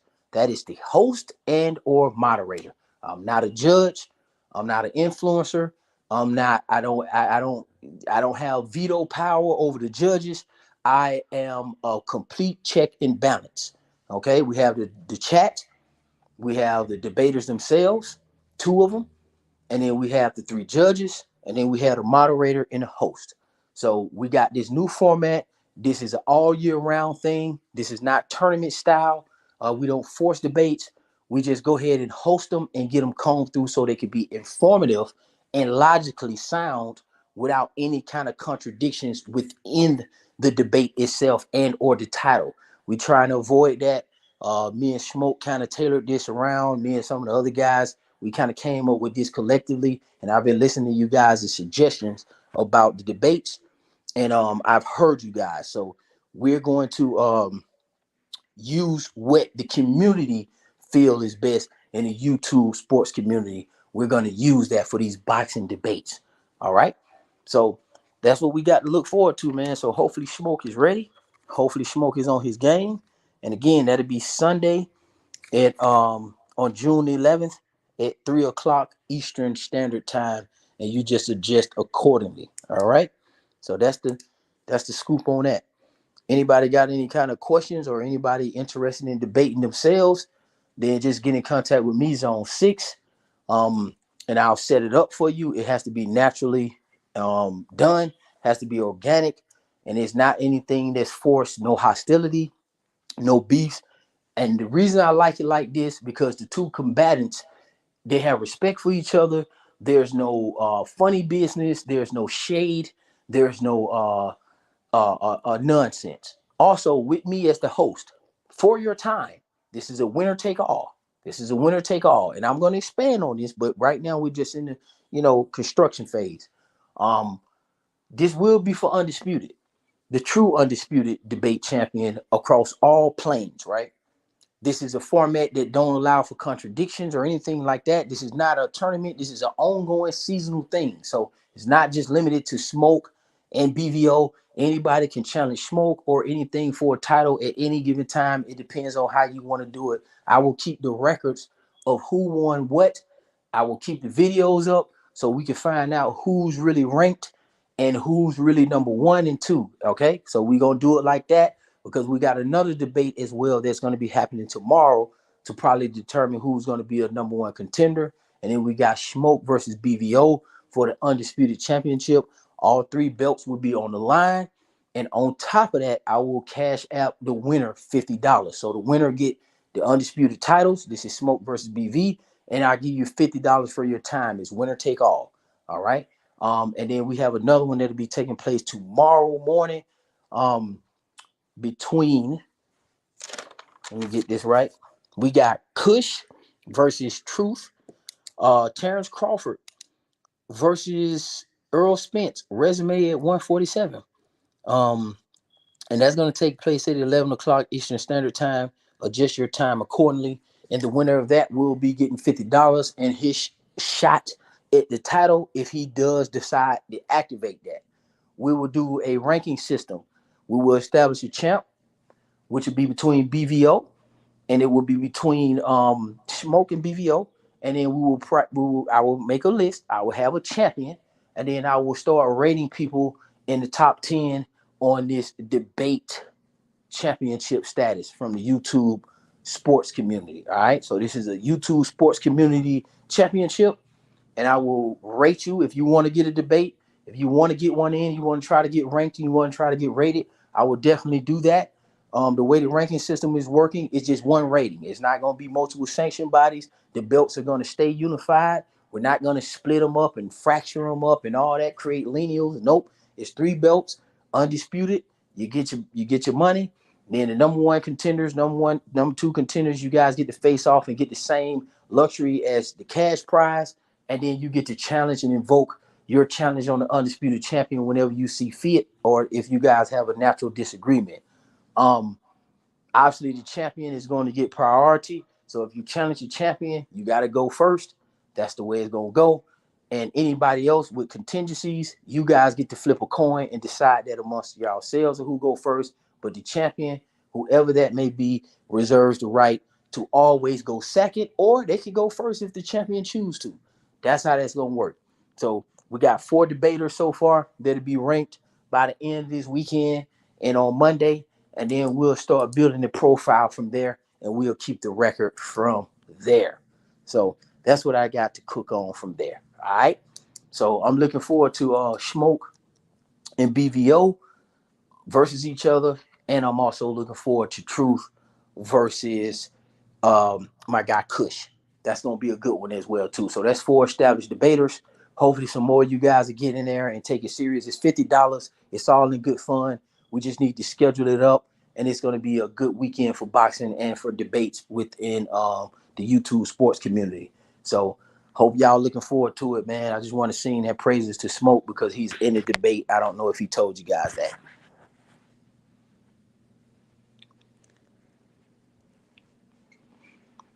All right, let me hold it down for Smoke while he's not here. Okay, let me do this. Shout out to Puro. Okay, Puro, I still got you, man. We got to get you on one of these judging panels. I see you. Shout out to Puro. Edgar Chavez, I see you, man. Shout out. Mr. Paz, I see you, boy. You putting in that work. I see you, Mark 123. And Puro, I see you again. So let me read some of these questions. Mark 123. So there's a zone 6 champ and a knockout champ. No, what we're doing is we are doing, so how this works, just to give you a little history, what happened is that we, a long time ago, the roundtable guys, we came in and we were interacting with each other, and we was kind of doing the debate thing. What was happening is a lot of guys wasn't doing the debate. They were doing more conversations and response videos. So we came up with a concept to do debates, and we merged with a few guys so that we could do it within the boxing community, and it was a hit. And we just kind of let it stay dormant for a while. So we had been doing debates since at least 2015. I mean, organized debate with judges. If you go back and do some of your history and check your history, me and Boxingologist, the guy who just won a tournament for knockout, Me and him had the first ever debate. It was Pacquiao versus Mayweather. I beat him 2-1. The judges were 78 Sports TV, who gave me the nod, Blood Boxing, who gave me the nod, and Boxing Wave, who gave Boxingologists the nod. So it was 2-1 my way. Me and him haven't had a debate since, except offline. But those don't count. But officially, I beat Boxologists years ago with the Pacquiao Mayweather situation. So that's how that's been going since. Since I returned, I noticed that there was a tournament style knockout series, which is credit to your guy 86. I went over there and I beat him on his platform, traveling abroad, and that's when I had garnered the belts to make sure that it was undisputed. Me and Smoke had a debate as well too, which I came out victorious on that. You know, obviously Smoke got issues with that, and then I was supposed to set up another one behind the scenes with BFTB, but they deleted the footage because of we was trying to get it together. We just didn't see the eye to eye with the information. They felt like I was antagonizing because he just didn't know that Sugar Ray Robinson had not fought at 154 and at that. So we pass all that. You know, there's just a history. We good on that. We don't have any issues. We just doing our own thing with sports. And that's how the belts got here with me. And I'm relinquishing the belts. And there's only one champion. And it will be crowned between Smoke and BVO over here on the platform. Now, I don't know what other people are doing with their platforms. I have nothing to do with that. I'm no longer in the YouTube boxing community. I'm in the YouTube sports community because we got fantasy football. We're going to talk soccer. We're going to disengage from that, the nonsense, and we're going to do something else. But that's just clear, concise history. You can look at all the stuff that I just stated. 78 Sports TV might have the debate of me and Boxology on his page. You can go see Knockout. His page is still up there. And the BFTV one is deleted. And me and Smoke debate is on my page as well, too. So you got the evidence to go look up your history and figure out what's what. And Boxology's won the tournament that Knockout held. And that's just one of those things, but it's different. It's two different things. Their format is totally different. They concluded that, and that's something that you guys can participate in if you like over there within the boxing community. But this is a sports community. So we're not just going to have conversations about boxing and debates about boxing. We also plan on expanding that to basketball and football. And again, prizes will be given out. We're just doing something totally different. We're more interactive and we're more fluid and allowing people to have control over their debates. And as long as it follows within the structure, which we all agree upon, but you guys get to pick your judges and do things of that nature. All right. So hopefully that answers your question. Mark 1, 1, 2, 3. All right. So there's only one champion, one undisputed champion over here on the YouTube sports community page. And that's it. I don't know what the boxing community gonna be doing, but we're doing something totally different. All right, so you got that. Okay, I got you. Piro, you in here. I see you. What up, what up, what up? Okay. Let me get down. Yo. What up, Smoke? We lost Zone. Yeah, we lost Zone. Yeah. I think he probably clicked something by mistake. I'm sure he'll be back. So what up, Smoke? Mm-hmm. Chilling, man. Cool. Chilling, enjoying this fine Friday. Yeah, man. And this fight week here is Zone again. Here you go. Yeah, man. Some bad news though, a little bit. I don't know if you heard. All right, I'm back Go in. ahead, Zone.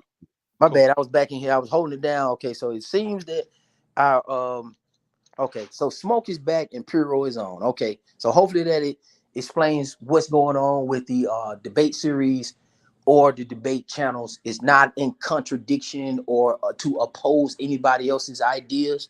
It is just that we're doing something completely different, which is a sports community. We're trying to build on that, create a little bit more interaction, positivity, less aggression, and just political, ideologies that come together that make sense. And we've been doing that so far. So we're just not a part of the boxing community no more.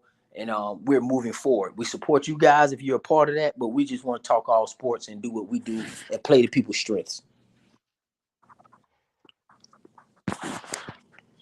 Sounds good, man. Yeah, that's what's up. That's what's up. I'm actually really looking forward to increasing my football knowledge. There's been a couple of guys on here that haven't had like a dedicated dedicated football talk, but when they do talk about it, I learned a whole bunch. Just because that was never my sport. I played a bunch of other things. I was never really that great at baseball. And yeah, I was just too short for basketball to be considered other thing. Those just weren't my sports. I played a whole bunch of other stuff, but my basketball knowledge I feel pretty good about, and I feel like that's going to be that's where I can contribute. Just whatever's talking about boxing, of course, but yeah, I'm very interested in learning more about the way the football works and how everything like flows together. I think I have a pretty good idea, but I'm looking forward to having a deeper understanding. Yeah, we're gonna go from the youth level. That's where I think the bridge is gonna start. Because I was a youth football coach, field coach, high school football, and Clark and a couple of our other friends that we're gonna bring in because we're bringing people outside of just the boxing community, right? So that's why I'm saying it's a sports community because a lot of people don't know boxing, and sometimes they're actually contributions to a community or their knowledge can be lost because they may just not be as knowledgeable about boxing as they once were or just in general. And then you hear a guy talk about basketball, you start hearing him talk about Kareem Abdul-Jabbar, how many triple doubles he had or didn't had, and the three-point line and how that affected and hand checking and started saying terminology. You're like, man, this guy got a lot of contributions that he can add, even in soccer, you know what I'm saying? Or football, the other football outside American football. Same thing with just weightlifting, powerlifting, CrossFit, baseball, national championship football, Georgia, shout out to Georgia. We won 2 national championships back to back, go Bulldogs. But we're gonna cover everything, probably from like some of the high schools that are major, because my daughter actually go to one of the powerhouse schools in football. It's called Cedar Grove High School, and they're a powerhouse and they're nationally ranked, right? It's just so, and I'm sure it's some schools like that in Texas with Phil and probably around in you guys' area. So we'll see how that go. We'll bridge it all the way from youth to high school to the collegiate level, all the way up into the pro, which is compared and coupled with the fantasy football league that also helps you attain knowledge when watching professional football. Yeah, over here in Cali and in the Southern California region, we got Modern Day and other schools that are like the big football schools. Yeah, we have we got Concord out here. There's I can't even remember the school. There's a couple. We got Oakland, of course. Now we got the Skyline. We contribute to the NFL, I know, and to various programs around the country. Yeah, but that's just that was my thing. I don't know if you guys are gonna get into goddamn swimming and fucking I don't know where you're gonna stop, but I'm very interested to see what the fuck's going on. I've never been to, I haven't really hung out at the track, but I'm interested. I'm about to take the wife out there to the track, see what's up, get some mint juleps. Yeah, me and Phil is into track and field. We like Shakari Richardson. We kind of follow her heavy. We just like track, and also this is a good way to establish some things because the Olympics is going to be coming up next year, so we get to cover like the boxing. We get to cover the track and field, obviously. So we get to cover a lot of stuff and swimming. We got some people who we know that cover swimming and tell us about swimming. We got some guys who cover golf and the Masters. So it's a lot of people that we hadn't brought in because we would always say, hey, man, it's just we kind of just talk boxing over here. So we're going to bust those people loose. We're going to have people that we went to college with. And when I say we, I'm talking about Clark and Phil. I got guys who was in the military with me that had washed out maybe a college and tore something and had to come into the military. I know some guys who played for Annapolis. So we're going to get to cook on that and bring our experiences to the community, man, as a whole. Yeah, I want to hear that Michael Phelps swimming debate. Yeah. Yeah, I don't even know how that works. Like the female swimmers, like we know some of the men, right? I mean, if you go back through the time, you can even go through like diving or whatever. But The female swimmers, they seem to get just kind of lost or discarded into history. The gymnasts get more love, but I don't know. Yeah, right. That's a true fact. That's a true fact. But the Olympics this year, or next year, I say, it's coming up. That's going to be able to put a lot of stuff in perspective, and we should be able to build off that. So this is actually right on time. I mean, we should have some good conclusions on boxing by the end of the year, and we'll have another concluded season on football, and then we'll be going into another season of basketball, which is the big conversation is, will LeBron James return?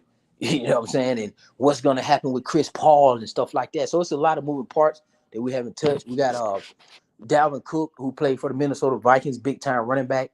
He's looking to be released, or they're going to release him. And then you got to figure out, where he's going to go. He's a big time player, pass catching running back. Where would he go? Who needs a running back? DeAndre Hopkins is another free agent. That's big news out there. Again, switching back to basketball, Chris Paul is being waived from the Phoenix Suns. So it's like, okay, will he pair with LeBron James? What's going to happen with Ja Morant? How many games are he going to get? They talking about the gun that they saw in the video was a toy gun, and it's a hoax. It wasn't a real gun. So, it's some funny stuff going on, man. Some interesting stuff. Yeah, I heard that about the toy gun. That's crazy. Yeah. So we can't wait to see. I have a question. I just put this out there. It turns out there's some NASCAR events that are happening around the like close to the house, not that close, but like a couple hours away from me. That's the family's getting involved in. I never really was into racing, but do you consider like NASCAR and the open wheel, the Formula One? Do you consider those sports? I do. Absolutely. I like that. Yeah. Cool. I like that. Does anyone follow that stuff? I follow F1 Smoke. You do? Okay, you do the open wheel stuff. All right. Yeah. That's to me, that's a real sport, because it's like you driving 200 miles per hour, and those dudes, they battling with each other for position. It only take one little mistake and your car goes flying up in the air. And those F1 cars are fragile. So I look at it as real sport. Okay, me too. Yeah, I only follow it a little bit. That's because Checo Perez is like doing good. That's about it, but not too much. I've been to a race. What's up, Porter? What's up, Marky? Thanks for holding it down when I was like preoccupied with something else. Got something going on in the wings here, but Mark and Dan, welcome to the panel. And Porto, you were about to say that there was some bad news. Oh yeah. Jermaine Ortiz apparently blew weight, so his fight's canceled. He blew weight? Yeah. What does that mean? Like he didn't make the weight. No, like, but I mean, don't know. Like usually if that heavy. Yeah, like that's what the Top Rank post said, that Jermaine Ortiz did not make weight, so his fight is canceled. Who was he fighting? Hold up a second. That's unusual for your fight to get canceled because of weight. Yeah, no, it's very unusual. But it's not uncommon, No, I mean, the only time I heard of it really, truly, is with Deserto, because he came in like recently, 12 some pounds overweight kind of stuff. Yeah. Well, they just had an instance in the UK where they stripped Lara of his belt because he came in too heavy. Yeah, but they didn't even let him weigh in. Yeah, but that's the fight still wasn't canceled. I'm just saying the fight wasn't canceled. Like usually, overweight just is you got to either pay some money, you get stripped, if there's a belt on the line, that kind of stuff. But the fight goes on. Yeah. This is an official Top Rank posting too. Smoke. It says card update: the Jermaine Ortiz versus Humberto Galindo fight has been canceled as Ortiz was unable to make the weight. Damn. Huh. So Mark, I don't know. We can talk about football as well too. And to answer your question, and I got Patrick Mahomes as the number one between, I think you said Burrow and Jalen Hurts, right? Yeah. No, he's saying who's the number two after Patrick Mahomes between Burrows. Yeah. Who's the number two? Yeah, I don't think it's really you're gonna find much argument for who's number one. I think it's number two and everybody else after Patrick Mahomes. That's the debate I was saying that I'd be interested in, like Joe Burrow versus Jalen Hurts. Who's QB number two? No Josh Allen? You just don't skip Josh Allen? You can't, but like to me, Joe Burrow ascended past Josh Allen, and not only that, Joe Burrow and Jalen Hurts, they've been to Super Bowls. At some point, you got to get there. You know what I'm saying? Yeah, making it to the Super Bowl is a great thing, but you got to understand if Patrick Mahomes is winning the Super Bowl and Joe Burrow is representing in the Super Bowl, then Josh Allen is in the AFC. So it's only one person that can make it. We're talking about Jalen Hurts. He's over in the NFC. And the quarterbacks that we would name that's probably top 10, they're mostly going to be aligned with the AFC because we didn't even added Justin Herbert into it, right? So when you start now that Tom Brady has retired and now that Aaron Rodgers is over on the Jets, that's the AFC. So if Patrick Mahomes is in the Super Bowl, that means all the other 6 guys that we rank at top 10, they can't be in the Super Bowl. See, that's one thing about football. Like 1 + 1 equals 2 in football. Like one thing can't exist without the other because there's a decisive and conclusive schedule. So we don't even have to. We could just look at the metrics and the numbers. So Jalen Hurts is probably the best quarterback in the NFC. No, he is the best quarterback. It's only really a couple quarterbacks I can name in the NFC that I think you could say are approaching elite. Yeah, Dak. Maybe Kirk Cousins, but exactly. Yeah, Justin Fields, he's gonna have they got him a wide receiver. I think he's gonna make a jump next year. Right. But yeah, that's a debate I'd be interested in. Right. And then you still got Trevor Lawrence, okay, who took a step forward. Justin Herbert. Exactly. You got Lamar. And he's gonna have C. Ridley next year. Then you got Lamar Jackson. See, that's 6. That's 6. So that's what I'm saying. You're gonna in your top 10. You're probably gonna get 6 at minimum AFC quarterbacks, and maybe another 4 or 2 or 3 NFC quarterbacks. Yeah, it's gonna be. I think it's gonna be maybe another 2 or 3 years before the NFC, their quarterback stock really goes up because you got young guys in there now. You got Jordan Love. Desmond Ridder, he's gonna be starting this year for the Falcons. I think they're gonna put in what's the name of that kid? He played at Florida. And he's with the Bucks now. I can't remember his name, but he's gonna be in there too. But yeah, I agree with your point. I think the AFC, when you look at their stock of quarterbacks, the Justin Herberts, who I don't think he should be in that debate with Jalen Hurts and Joe Burrow. I think people really, I ain't gonna say they overhyped Justin Herbert, but I gotta see Herbert get something done before I really put him in that conversation with them dudes. You know what I'm saying? Trevor Lawrence, listen, bro, I've been watching Trevor Lawrence since he was in college.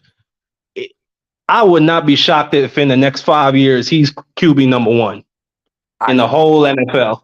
He's from Cartersville, Georgia, right? Sunshine. So he's been down here for a while. I've been watching him since high school. Well, since he's been in high school. So yeah, I'm familiar with Sunshine, man. I'll say this. If we were to make a top 10 list right now, even Hurts, which you're saying you would debate him against number 2, I think he may fall out of the top 5. Technically, he may fall out of the top 5. So therefore, like there would be 5 quarterbacks, if I can think off my head, that's better than Jalen Hurts outside of him just bowl. Okay, I heard some of what you said. I could see, to me, I can only see 2 quarterbacks ahead of Jalen Hurts right now. And I get the talent argument for why somebody would put Justin Herbert or Josh Allen in front of Hurts. I'm not going to do that simply because where I look at where Jalen Hurts was before this season, this man had to fight for his existence in the NFL. Niggas was saying he shouldn't even be a starting quarterback. And then he went, 14-1 last year, took his team to a Super Bowl, was second in MVP voting. Like, just for me, it's hard for me to put 5 guys ahead of him, but that's me and that's my opinion. Yeah, but zone quarterback rankings to me, it's like the pound for pound debate. I don't Like, I'll debate you if it's a specific player that we debate. Like I said, Jalen Hurts and Joe Burrow, but the whole QB debate, man, it just make my head spin sometimes. I heard people, some people have Jalen Hurts at 7, some people have him at 9. I don't even get into it like that. But I'll debate you on Jalen Hurts versus Joe Burrow for that number 2 spot. Yeah, that makes sense. But like, so we tend to kind of rank them first to see where we at, to make sure that nobody's missing anything, overlooking anything, and we put together a matrix. Like, so metric usually would be obviously Super Bowl wins. So outside of Patrick Mahomes, we can move him to the side because we kind of clearly believe that he's number 1. Then we got to start talking about their yards and their stats. Like, we got to go to the yard. Like, that's one thing about the NFL, man. Like, there's something to point to. Like, guy threw for 5,000 yards, he threw for 5,000 yards. Like that. This ain't like I said, this is not subjective as we would say like boxing, bro. It's a lot different. It is a lot different. Your performance really matters in football, and it is on display to see. Like, there's no controversial wins or losses. You either win, lose, or there's a tie. And ties the issue though, like, there's just it's such a team sport.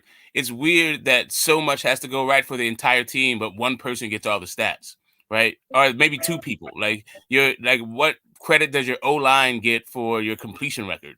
What does that have to do with the hands of the actual receiver? Why does the quarterback get that for his stat kind of thing? Well, the thing about it, it's a team sport. So you have to consider that. What is different from like boxing is like winner take all. No, we understand that it's a team sport. So we understand like there's a lot of moving parts. So the offensive line does play a major role in it. Your strength of schedule, the division that you're in, because it's so many different sliding parts. Because, for instance, you may have a terrible line, but you may be playing against the worst defensive fronts in your schedule may be weak, right? So you can have a subpar line and still make it to the Super Bowl or through the playoffs. It just depends on what defenses you're playing, because then you got to start considering, okay, is your receivers lining up against the number 1 top cornerbacks in the league? Are they playing against the top secondary in the league? Are they playing against the number 1 defensive in the league? Are they playing against the top pass rushing defensive in the league? That's different, because your secondary and your D line on your defense gets credit in a different way. You see what I'm saying? So you may have the best D line with not the all-time sack, but this leading sacker on your line. Like Aaron Donald is probably the best interior lineman in all of football, but he's on the Rams. So how does that play its role in the totality of football? So that's why we kind of just go by the stats and what they actually have accomplished, and actually the game results. Yeah. So and for me, like, when I was coming up, the safety was real big. You had your corners that were okay, but now it seems, and maybe it was always this, and I just missed it because of my own ignorance. But it seems now like the middle linebacker became, it's not even now, actually. It went from like corners to middle linebackers, and now you get these pass rushers, right? These edge players that are like the thing when it comes to defenses. How is that? Like, why is that evolution happened? Is it because of the way that they the rules, the way that they officiate the game now? Like, why go through this progression of positions that used to be the stars on the defense? We don't understand the right quarterback and all that stuff. Quarterback's always kind of important though the whole time. Yeah, I think that middle linebacker, I still think it's a premium position. It's just that not every system utilizes them the same way how you would see in the 90s or the 80s with guys like Jack Lambert and Ray Lewis, where they would essentially be the quarterbacks for the whole defense. I think edge rushers they've always been a premium position in the NFL. When you look at guys like Lawrence Taylor, DeMarcus Ware, Bruce Smith, the white friend. Yeah, they've had him. They've had him. It's just the other guys were like the big, It was the corners that got the love. Now the game's evolved so much, Smoke. So it's like it's like the players are a lot more athletic, man. So it's like before, a nose tackle used to be big to stop the rush, bro. But they used to see these gargantuan dudes, But they're a lot more athletic players, bro. The game's evolved, in my opinion. The fridge. That's a good point. That's facts. That's a good point. Because nowadays, when you look at middle linebackers today versus yesterday, the middle linebackers back in the days with Ray Lewis, they were probably like 6'5", 240. Now those dudes are more like 6'2", 210. They more speed guys.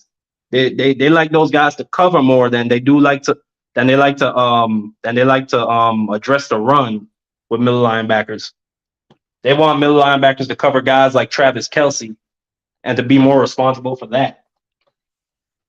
Now, I wouldn't say quite 6'5", right? I think the middle linebacker has hovered around about 6'2", 6'3". If you had a 6'4" guy, 6'3" guy, you had a pretty chunky mic, right? And the most you will see is anywhere from 220 to 250, right? Then you start to do some speed. You got James Harrison plugging up the middle, things of that nature, right? So they kind of hovered around that size because the strong safety usually be about 6'1", 230. They went too far off from the middle linebacker.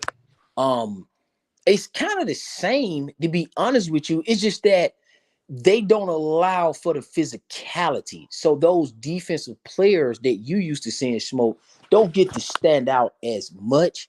And then with the, just the destruction of special teams, the returns, like you don't get the Dion returns, the Allen Rossum returns, the Joshua Cribbs, and the guys like that. Devin Hester. It's Devin Hester, Dante Hall. So you don't get those guys who may have played slot that can break out through the return. A guy like Dion who played corner that can break out through the return as well. So they snuffed that out. And it is more of a passing lead because now the running backs, these guys are getting 50, 80 to 80 catches in the season. They're getting 700 yards to 1,000 yards receiving coming out the backfield. When it used to be, these guys would just get 30 carries a game and get their 100 yards, 150 rushing. Now these guys are getting, instead of like 30 carries, they're getting 25 to 30 touches, meaning that their touches could be, they're getting 30, let's say they'll get 15 passes, targets, and then they'll get 15 carries because they're creating space for these guys. They're getting these guys out in space, and that's all the way down to the youth level. So it's not like, okay, Smoke, you're going to get this and you're going to pound this thing out for 30 carries. Nah, man, we're going to get you out in space. Hey, you're going to go out to a wheel route, run out a screen, bubble screen, and we're going to set you up kind of more like an Alvin Kamara, Shakur Barkley, and people like that. Yeah, great points. But I think when you talk about carries going down for running backs, I think that's another part of progression because what you see now, it's not really a normal. You see a lot of like teams, they don't really have a bell cow back like how back in the day. You still see guys like Derrick Henry out there, but I think in the next 5-6 years, I really think those type of backs are going to be gone. I think guys are moving more towards a multiple back type of system. Like what you see with the Eagles now, we got DeAndre Swift, Rashad Penny, and we plan to just rotate between those two guys. And we have Kenneth Gainwell. We'll bring him in for third downs and stuff like that. Yeah, that's a good. Sorry, go ahead. No, that's a good point. That's a good point. Big Derrick Henry is that prototypical, like classic running back that we're used to. Big body, can carry guys, can break out. Yep. But you got to see what the college, you got to look at the youth level and what they're developing because there's on the generation, man. It depends on the time and the era and the space and the schematics and the coaches. Like some of these coaches like gadget players, and you got like a guy like Belichick who likes gadget players, and his focal point went around bell cow running backs. He would, do everything through the slots and the tight ends. And when people start seeing that trend, they kind of follow it until they can't follow it anymore. You still got Andy Reid, who's doing a similar thing to Belichick with the Kansas City Chiefs. Like, they don't have a world-renowned running back. You know, they got Pacheco in the back. You know, they rotate their running backs. They had Kareem Hunt, who fell on his own sword a few years back. I mean, that's just the way that is, you know. But as soon as you get one of those bell cow running backs, man, and they start producing Super Bowls, then they will revert back. And also, I'm past the rock, the fullback is non-existent. So now, Smoke, you don't have that I formation with a fullback lead like Lorenzo Neal back in the day, and, you know, Mike Ostad. You got your guy in the single back or split back. And again, you need to be able to swing out and catch a pass so I could dump it off to you, Smoke. So me and you single backing it. It's just me. I'm the quarterback. I'm shotgun, and you next to me. You don't have any protection like that because we going 4 wide. You see what I'm saying? I'm sending Truth out for a pass. I'm sending Puro out for a pass. I got a Mark is a monster tight end. You know, it's the arrow to tight ends too. So you got to understand the fullbacks, man. They take the fullback off the board a little bit. Yeah, you took my next point from me, Zone. But yeah, I was gonna say that. I haven't heard of a fullback in a long fucking time. I think Kyle Juszczyk is the last of the fullbacks, really. Von Hebron is the last one I remember. Yeah. Yeah, they're gonna bring it back because see the thing about them let me tell you something. They're gonna bring it back. I'm telling you, man. Like the 49ers are going back into that conventional way because they just like I say, it only takes one coach to break through and win. And once he win with that format, then they change. Just like in New Orleans, you will see that they are using number 7. What's his name? His name is escaping me right now. The quarterback, fullback. He played multiple. You talking about Anthony Richardson? No. The quarterback that comes in, he played fullback, running back, white guy. Gadget player. Anyway, but they paid him that $40 million contract, right? I can't remember his name. Yeah, exactly. So he's you talking about Taysom Hill? That my man. Yep. So he plays fullback too, and then you got it's some of them that's coming back. But he's just a gadget player, man. You could really put him at any position. Absolutely, but that's how it starts. You know, you gadget a guy out. And then next thing you know, you kind of throw some fullback in there. And like I said, it only takes one coach to win a Super Bowl or 2 or have some success with bringing these positions back. And then it's a go. It's a go. Yeah. Copycat league, right? Copycat league. Go ahead, brother. There you go. Yeah, I just want to add in there, I'm a Chiefs fan, and I just, I looked at when what was said earlier really makes sense. One of the key things that I think everybody knows it's a quarterback's league. So since it's a quarterback league, when you're talking about that middle linebacker, basically everything is moving fast. So them edge rushers matter because that quarterback, they cause the quarterback to have to get the ball out of their hands. And if you don't got a good edge rush, then that quarterback is going to have more time to be able to make that pass. So that's where the middle linebacker at that point used to be real good when it came with the rush, But now teams like the Chiefs, basically, we may throw, if it takes us 10 possessions to get a touchdown, we may run maybe one. And then even when we get to the 1 yard line, 2 yard line, we pass to get our touchdowns.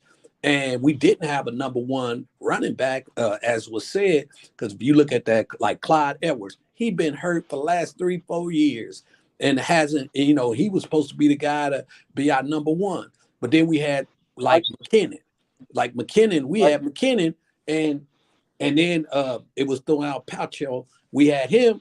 Between us just bringing them in and out at different times, we still won the Super Bowl with no problem. Yeah, I just want to ask the panel a question more sort of geared towards boxing. Samson Lukowitz, who is what's his name? David Benavidez's promoter just came on Twitter and said Canelo's fighting Berlanga in September.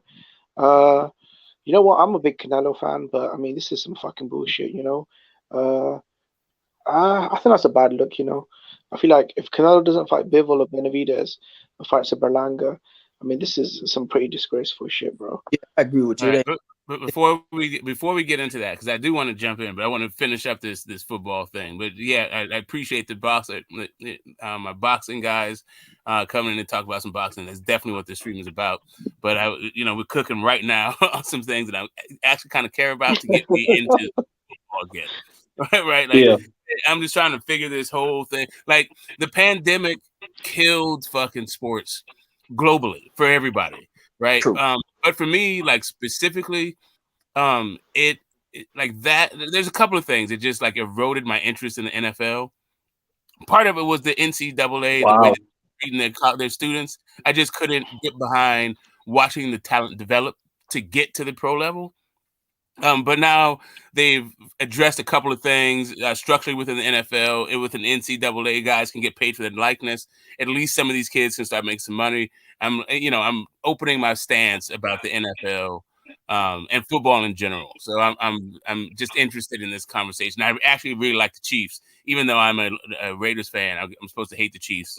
I don't, and I never have. So. Hey, well, Nah, I'm an Eagles fan, man. I love the Chiefs. I can't even lie. Patrick Mahomes, like, that dude is a killer. Hey, Smoke, I'm ready to hang I'd out. have him as my QB. We can hang out, Smoke, if you come to Kansas City. Oh man, that's what's up. I hear you guys got some decent barbecue out there too. That's another thing. We don't really do it like that in Oakland and California. Like I'll fuck with a taco and a burrito more before I get into a grill or a smoker. But it's not like I don't understand my cousins and I haven't been through it, family reunions and whatnot. I've never been to Kansas City, but I'm very interested in that. Seems like it's a good stadium too. Our stadium's fucked over here. The Niners have a good one now, but yeah, I'd love to see what Kansas City is all about for real. Yes, and just so you know, Smoke, most West Coast, we got a lot of West Coast family members and different stuff that come through here. Mostly the West Coast come through Kansas City, deal with Kansas City because we kind of closer to you. So we got that West Coast vibe. That's what's up. That's what's up. Does anybody have anything else to offer? I know Marky Dan was champing at the bit to get some boxing talk. I mean, some football talk in. Zone's gonna probably be our resident fucking expert as far as it goes until we fill out the panel with more guys that are like knowledgeable like him, right? Well, no, these guys are cooking. They know exactly what they're talking about. And right, Kansas City is the truth, right? We're not gonna debate and hate on Kansas City. One thing about football fans, we got to bow down to Kansas City. Kansas City got the crown right now. So we know who's undisputed over here, right? Kansas City, Patrick Mahomes, you guys got it. I'm from Atlanta. I'm not a Falcons fan, but I do respect Kansas City because they got it. That's how it goes, right? But Smoke, man, if you're gonna get into it, this is the year to get into it. The kids are getting paid. The high school scene is good. They're out of the COVID, so there's nothing weird with masks and stuff like that. They're done with the kneeling and the protest. It's clean now. And man, you're gonna like to see these up and coming quarterbacks slaying this pill around. It is safer. I do agree with that. Some people feel like it's flag football and they crack their jokes. And of course, days of yesteryear is always better than the current. But man, these guys like Tyreek Hill, man, when you see some of these guys make these catches, Kelsey, these tight ends, man, you're gonna be like, yeah, I see what Zone talking about. But check it out, Smoke. We're gonna get you back on the good foot with the football. Yeah, that's what's up. As far as well, Yimrus came in here and introduced. The Edward Berlanga Canelo fight is kind of the worst kept secret of like bad fights. I don't know. I hope it doesn't happen, but fuck it, dude. That dude, like, he's getting paid astronomical amounts of money to do whatever the hell these lame ass fucking promoters want him to do, and he's not putting his foot down. So I don't know. Like, Canelo, as the face of boxing, seems to be perfectly happy abdicating his responsibility to like other people who don't give a shit about what his career ultimately looks like. So I mean, he's been making a ton of fucking money. Yeah, I've noticed that, Smoke. During the John Ryder fight, a lot of his questions I asked him, he kind of passed the buck on to Eddie Hearn and Eddie Reynoso. And he kind of, I mean, is it because of his golf interest? I mean, is that his real end goal, becoming a golfer on the celebrity circuit?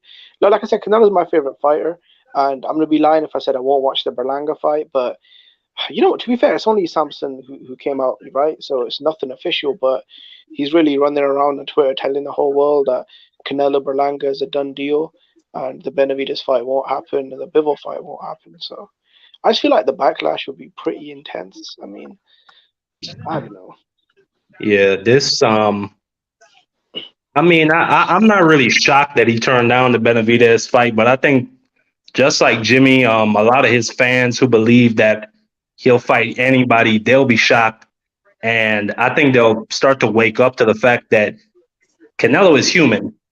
Well, I think people already knew that, but I'm saying they'll wake up to the fact that Canelo can be beat by these dudes. Benavidez, Morrell. I think these young guys they'll beat the shit out of Canelo. And I think Canelo knows that. So he's trying to get in there, get some quick Berlanga money, maybe get a Bivol fight, see if he can make that right, and then get out. When you hear athletes talking about golf, it's because they're ready to go, Jimmy. They're ready to hit the golf course, man. Yep. I'm not even sure how well that'll sell, though. I mean, Berlanga, no one wants to see that garbage, man. It won't do shit. Paying for it on pay-per-view? I mean, does someone really want to spend $80 buy the zone subscription? I mean, I don't know, man. I guess it depends how people... I have something that people haven't chopped up. They just said something about what is up with fucking them holding Josh Taylor and Teofimo Lopez apart? Is this the aftermath of fucking Devin Haney pushing Loma? And then who complained? How's that a $400,000 fucking action? Like what are we doing right now? What happened? Bro, that shit was pissing me off so much yesterday when the cop wouldn't even let Josh Taylor talk to Teofimo. Like, come on, bro. Like, this is fight game. This is the promotion. This is what face-offs are.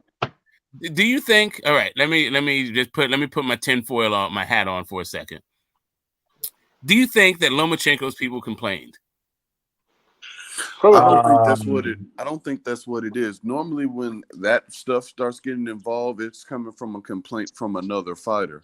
I actually think Josh Taylor complained about kind of some of Teo's statements and because of things he's been kind of saying, and so that's what's kind of been up in the security around them too. Josh Taylor seems to be like, well, I don't know. Let's separate the two instances out. Let's tease the two situations out. So let's not link them right now. But when the push happens, do you think that Lomachenko's people complained, and that's why we got such an exorbitant fine back then? I mean, for that one, I think so because I feel like, I mean, it was kind of unprovoked. The push. I mean, I didn't really. Because it was quite a good shove, though, wasn't it? And potentially you could have fallen off stage, twisted an ankle, etc. So it was almost assault, I don't know, man. We're actuaries, though. Like that's our job now to determine like the probability of fighting falling off of shit. Like at a boxing event, what the fuck is going on? Right, but it wasn't a boxing event though. It was a weigh-in. Yeah. Like I understand the whole promotion and wanting to build the fight, but like that, those things aren't necessary. At the end of the day, this is a financial venture, and I mean that was a potential risk that could have happened. Like he still could have gotten his face, called him, "Oh, you blah blah blah blah blah," but not gone to that extent. Now I don't agree with how much the fine was. I mean, I don't even agree that he should have been fined. But as far as why did the commission keep it? See, Lomachenko never got the money though, and he was the one that was pushed. So that was weird. So the commission kept all the money. Like, how does that even? I don't know. They always keep the money. They always keep the money, Jimmy. All right. I mean, I get it. It may be a violation. A $400,000 violation seems exorbitant if nobody complained. Yeah. And then the police. All right. So let's say them out. All right. So I think everybody agrees 400,000 is a ton. For guys, because I saw Canelo slap people. I saw that Ryan Garcia do it. Like there was an altercation. I've seen worse shit, and I've never even heard of a $10,000 fine. Yep. I think for me, that event was very urban. It was very street, and I was kind of terrified at the situation when I saw Devin Haney do that. And I think that Top Rank was as well. And so you think Haney it was a situation where Top Rank had to correct that kind of behavior from Devin Haney. That was a little too much, bro. I thought Devin Haney was gonna pull out a knife, maybe a stab Loma at the time. So yeah, I was frightened, bro. That's some funny shit, bro. Oh, man. Also, as soon as you said urban, I thought, what the fuck? We're doing Mickey Mouse for real? Mickey Mouse has come to boxing. Yeah. We got to Nick and Knight this whole thing, huh? Okay. Smart. I think the key difference between Canelo and Caleb Plant, I think that was way more violent as far as the physical confrontation, because you had pushes and karate chops involved. Showtime kind of controlled that oppressor. I think with the weigh-in, that was under the Nevada Commission, right? So, with Commission, they're a lot more trigger happy with fines than just sort of media entities like Showtime, because they wouldn't really try and find Canelo because they'd be afraid he won't come back to fight on the network, right? So. Yeah. Yeah. I don't know. I'm not quite sure where we're going with this thing. Like, do people? Like, I've just seen so much when it comes to like press conferences that push didn't see. Like, there was a full-on melee in fucking Fury and Wilder, and then once they came back for another press conference, there weren't cops all over the place. It is like, Wilder wore some headphones and people talk shit about that, but there was no. I thought old man, goddamn, what's my man's name? What he kept calling him? He kept calling him Shelly Finkel. Right? Shelly Finkel was on the ground, like grabbing legs, like he's fucking, like he's Jeff Van Gundy, right?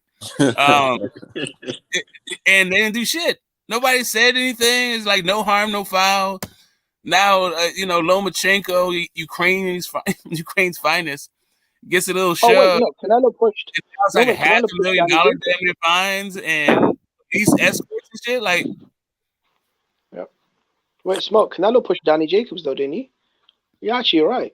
Man, I can't remember all the fucking pushes. They goddamn. It's not just that. I remember when Terrence Crawford damn near healed off on Benavidez. Oh yeah, he almost punched him in the face. Yeah, he almost took his head off. Yeah, all kinds of shit. Larry Holmes, like, man, I just thought even goddamn UFC, wasn't there like a melee with Cormier and John Jones? Oh yeah, that was crazy. That was out of control.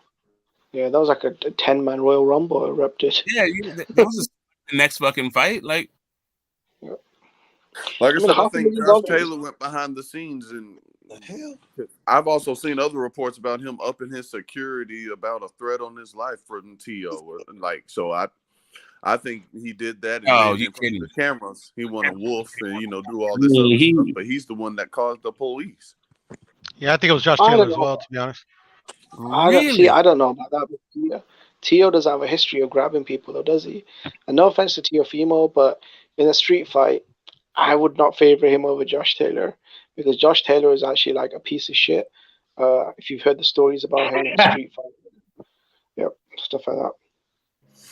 Right. I'm just saying, as far as the athletic venture, it could be just based off of T.O.'s statements that he's kind of gathering the resources and everything. Now after he's there, it's easy to wolf and act all big and bad, like, hey, I don't care if these police here.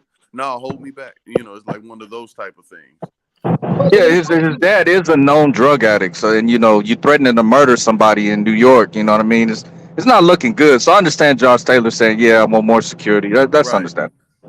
And another fact is it's T.O.'s hometown that Josh Taylor came to, so maybe that's why Josh Taylor was a little bit nervous. Yeah. Okay. Wait, hold up a second. Were those actual police though?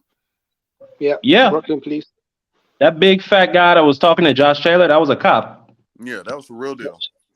So you can't just order up police. Like, the police don't take phone calls. You can't just say, "Hey, we need extra security, bring more cops." Like, that's like for real. Like, And you got all this smoke outside of NYC. I would think that the cops would need to be elsewhere, or you know what I'm saying? I think you have to either you can either pay for, I'm not gonna say an off-duty cop, but he's still a cop, but you can pay for that type of protection necessarily from a cop.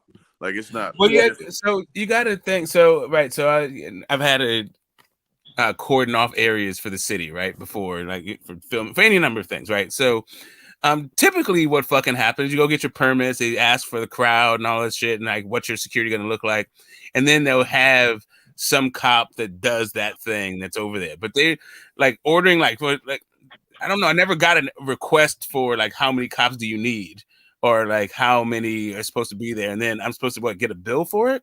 Am I supposed to be paying for the cops? Or yeah, I don't know, it just seems really fucking like a weird maybe New York is just different. Maybe it's like just part of the event, the promotion of the event, and the cops felt like they should have more.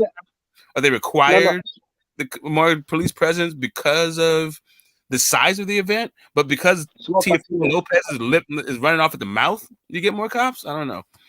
Seems weird. Smoke, I've seen that Joshua's fights. I think you can request for police assistance. But you might have to maybe pay a little premium, because I know when Joshua has his stadium fights in London, there usually is quite a lot of police presence there, just to make sure that the size of the crowds don't, just to make sure everything's safe, under control. Yeah, that's kind of part of city planning, right? That's part of like your permit planning, and they tell you maybe you'd have to pay for some of them if it's like additional. It comes part of your like your license, your license cost. But yeah, I'm not really. Additional police, that seems I'm just not finding this thing fucking credible. And I think it's the product too, ultimately. And we're putting on, the Americans are putting it on Josh Taylor. We got the one UK guy saying nah, not so fast, right? Is that seems to be happening? He's usually the one fucking talking all the shit too, so yeah, I think we're reading too much into it. It's just a cop fucking off duty securing an event, like it happens all the time. I don't know. Off-duty cops are not in uniform. Yeah, off-duty cops are not in uniform. That's specific duty, right? Like this is a different thing. Well, that's what I'm saying. Like, was that his traditional uniform? We don't know. Like, you know what I'm saying? Did it say NYPD on it? You know what I mean? Yeah, I did. I think it was because he was wearing the police stab-proof vest, right? And the radio. Yeah, we know he had the vest on, and I need the radio, so I mean, look pretty legit. No, man, maybe that's the thing. Y'all are going about the look. I'm saying, did it say NYPD anywhere? Did it speak NYPD? That's why I started this whole thing with whether really cops. I mean, I heard cops, so I mean, like, that's what that's what I'm saying. We're going off somebody saying he's a cop, but it's probably just could be a cop in an off-duty uniform that's looking like he's on duty. You know what I mean? Well, here's the thing. There's no off-duty. The whole thing is the uniform. So if you're on duty, you're in uniform. If you're off duty, you're not. There's that's right. It's against the rules for your uniform off duty. Yeah, that's what I'm saying. It could look like a uniform, but it's not. Hold on a second. A uniform, whether or not it's a cop's uniform, is the issue. It could be a security guard, but if it's a security guard, then that's not. You don't know if he's a cop or not. It's really the issue. Like. And I'm gonna pull this thing up. I've been thinking he's a cop. Cops. I'm gonna go take a look at it. As a person who did reside in New York City for some time, right? Go see. Yeah, I'm looking at it right now. Smoke. He's a cop. You don't gotta waste your time. Okay. Yeah, he got handcuffs on him. So it says NYPD on that uniform. That's what it says. No, but I could see a badge. I could see the NYPD patch on his shoulder. Okay, and then it could be a gun on his waist. He got handcuffs. I'm gonna assume he's a cop. I don't know if his truth is right, bro. I was right then, bro. He's got Josh Taylor shook, bro. Right. Yeah. Now I'm still not seeing how Josh Taylor feeling threatened equals the police need to show up. Yeah, I mean, if he put in a credible threat for his life, then the police are going to be there. A credible threat? No, they're not. You can feel, bro. Like people live with credible threats in their life all the time. They'll get fucking police escorts. Right. But they're not fighting in major boxing events, though. Even if you could, why do you think? Okay, why do you think you just could say don't go? Like additional security is on you. The cops don't just be like, oh yeah, this guy feels threatened. Like Again, poor guys. Who's a volunteer to like form a protective circle around them? Like who's doing that? We see this in life. Certain people get certain privileges. I mean, as they're putting on a celebrity boxing event, a highly regarded event. I would think that it would be afforded certain privileges that aren't afforded to the normal everyday layman. That's what I'm saying. That's my point right there. Somebody had to sign off this shit. Let's say Josh Taylor, let's say Teofimo Lopez has become unhinged. Life is too much for him. Now he's actually talking about taking his life outside of the ring before the fight even happens. Let's say that fucking thing. Like, how do you go from that to no? Top Rank is not going to provide extra security. We need for the state, the city of New York, to actually provide security.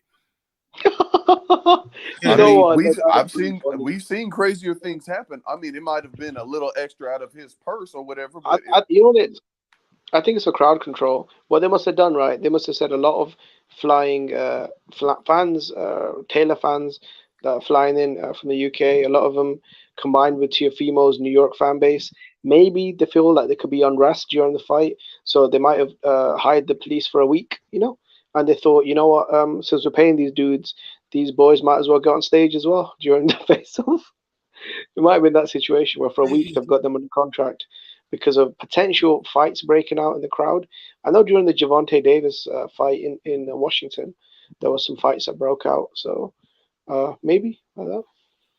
Yeah, I'm not. I mean, I guess an ounce of prevention and a pound of cure and all that stuff, but Teofimo has not really come across to me as, America's most wanted or, gangster disciple number one, Mr. Latin King. Like, I'm not really seeing he just comes off as like cringy to me.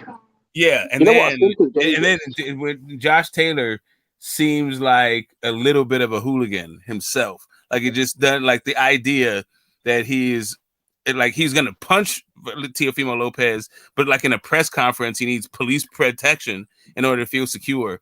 Also seems like a fucking stretch. Right, but we're all going off of their persona. Who are they portraying on the camera? Like, who they actually are behind the scenes and everything is irrelevant. I mean, we can look at the facts. There was a police presence, and yeah, they can bark at each other all they want, but I would say there was a genuine, at least, concern there. I think we can agree on that, just based on who's there. You know what? I mean, it's kind of weird though. I mean, Teofimo in the last couple of fights, I didn't really see any police presence. Same with Josh Taylor. And as Smoke said, I mean, Teofimo, I know he's a mentally unhinged simp, and that is pretty dangerous. Whenever you see a simp get mentally unhinged, he will do dangerous things. So, I mean, I don't know. Maybe they're afraid that you might try and. He keeps talking about himself dying and Josh Taylor dying, so there is an air of death. There's a stench of death in the air, Death, that's where greatness begins. Yes. What are you? Think you're Van Gogh? The fuck is going on? Something live in death, because that's where life begins, or something crazy. Shit, we could think. Hold on for a second. Is that the new argument? Life doesn't begin at conception. It doesn't begin at 40. It begins at death. Okay. Thanks a lot. Yep, the very he sounded more and more like his daddy, man, and that shit is just concerning. Because I think his daddy is a drunk. Well, maybe it's hereditary. Like, that level of delusion and weirdism is hereditary, Oh, did y'all see Senior and Bill Haney go at it? I only saw a couple of seconds. I didn't see the full video. Oh man, that's gold right there. Yeah, that was pretty funny. T.O. was sounding like a straight up crackhead. That was funny as shit, bro. T.O. Senior. And that's how his son be sounding now, Phantom. Y'all can't tell me T.O. don't give off crackhead energy. Yeah, peace, put up. If you can come back, come on back. Yeah, peace. But yeah, no, I mean, well, he definitely gives off drunk energy. To me, he gives off alcohol energy. Like, that dude would definitely be down at the bodega, outside the bodega, playing fucking dominoes with his paper bag if the sun didn't pan out.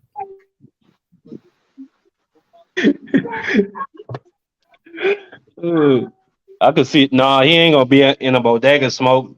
You ain't heard T.O. live in outside the bodega, outside Arkansas? What happened? Yeah, you ain't heard Teo live in Arkansas? Oh shit. Yeah. Okay. What the hell is it called? That's exactly that's exactly how I felt when I heard that shit. Like what? That's like, bro. Like, okay. I think the cost of living. My ignorance. So please don't kill me on this one. Arkansans or Arkansans. Arkansanians?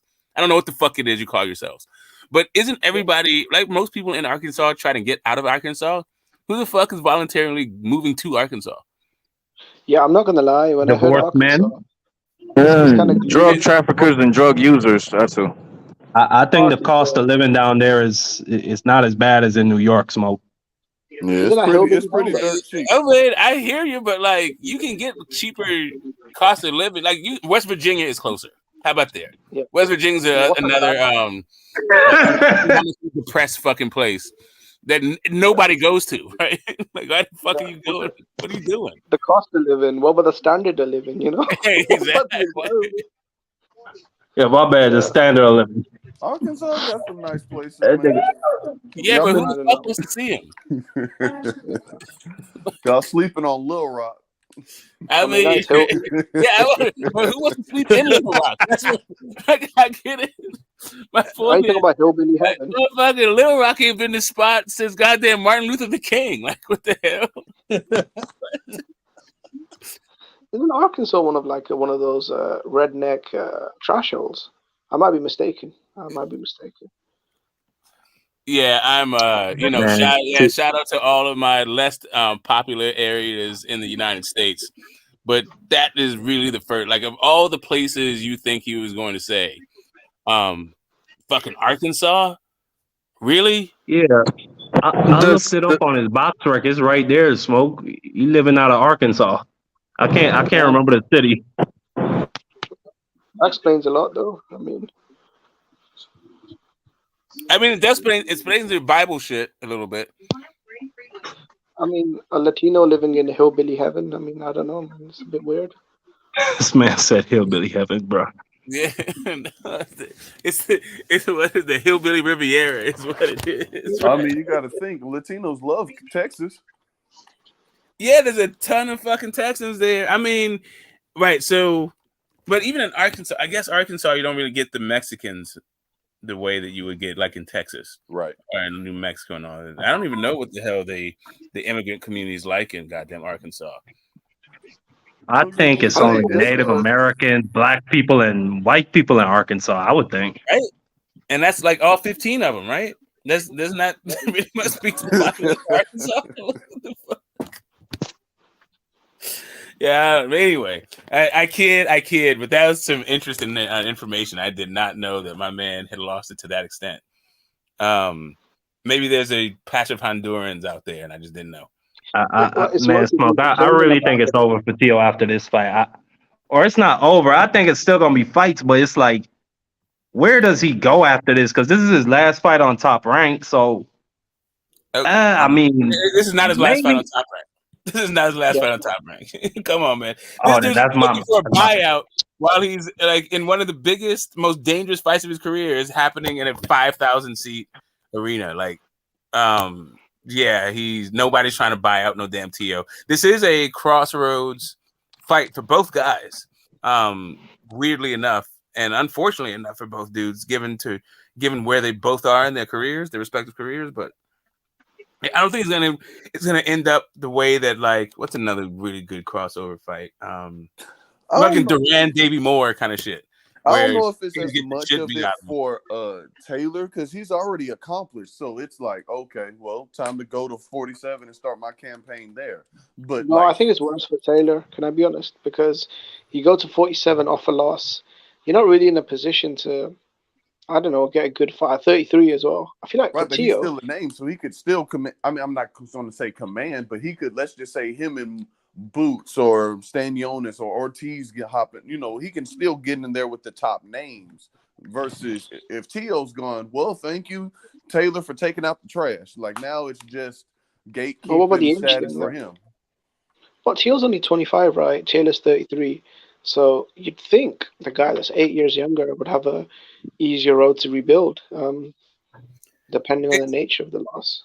Yeah, it's just like Tio has come so far and then dropped so much that it's still, yeah, it's just kind of like even his 25-year-oldness, it doesn't seem like, let's say he loses this fight, right? And doesn't really learn from this loss, right? It's fuck, this is a hard one. This is actually now reminding me more and more of the fucking Duran Davey Moore fight. And maybe that's a little bit too obscure for you guys, these 80s dudes, but my man Jay Sai might remember. You might know what I'm talking about. What's up, Jason? Jonathan, sorry. Do you remember the fucking Duran Davey Boy Moore? All right, he stepped away.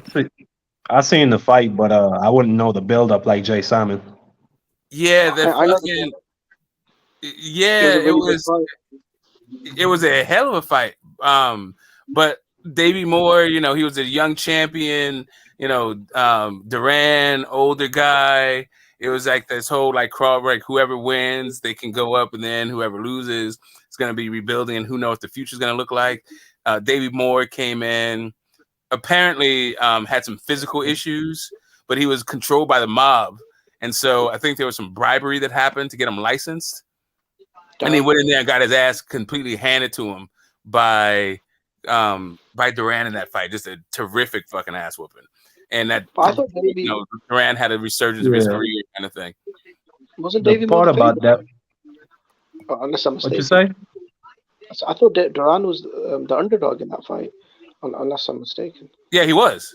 Yeah, he was. He was moving up to fight for Davey Moore's title in Davey Moore's hometown.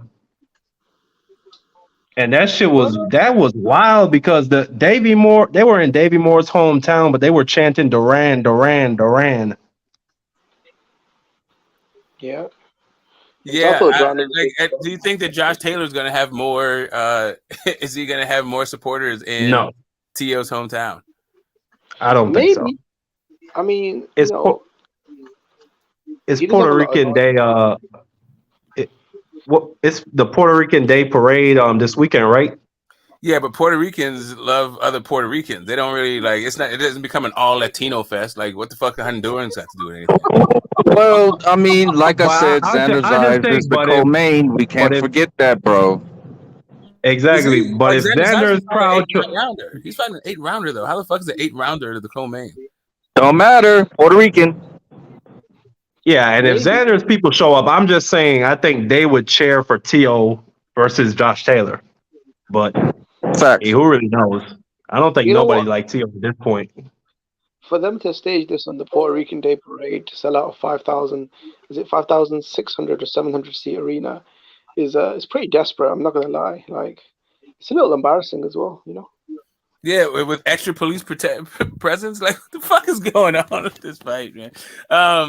It seems like they're trying to gin up interest in all the weird in very strange ways. Yeah, I don't know what is going to happen to these dudes. I don't even know if people are going to watch the fight, especially now that the build-up didn't have any like kind of fireworks thanks to New York's finest.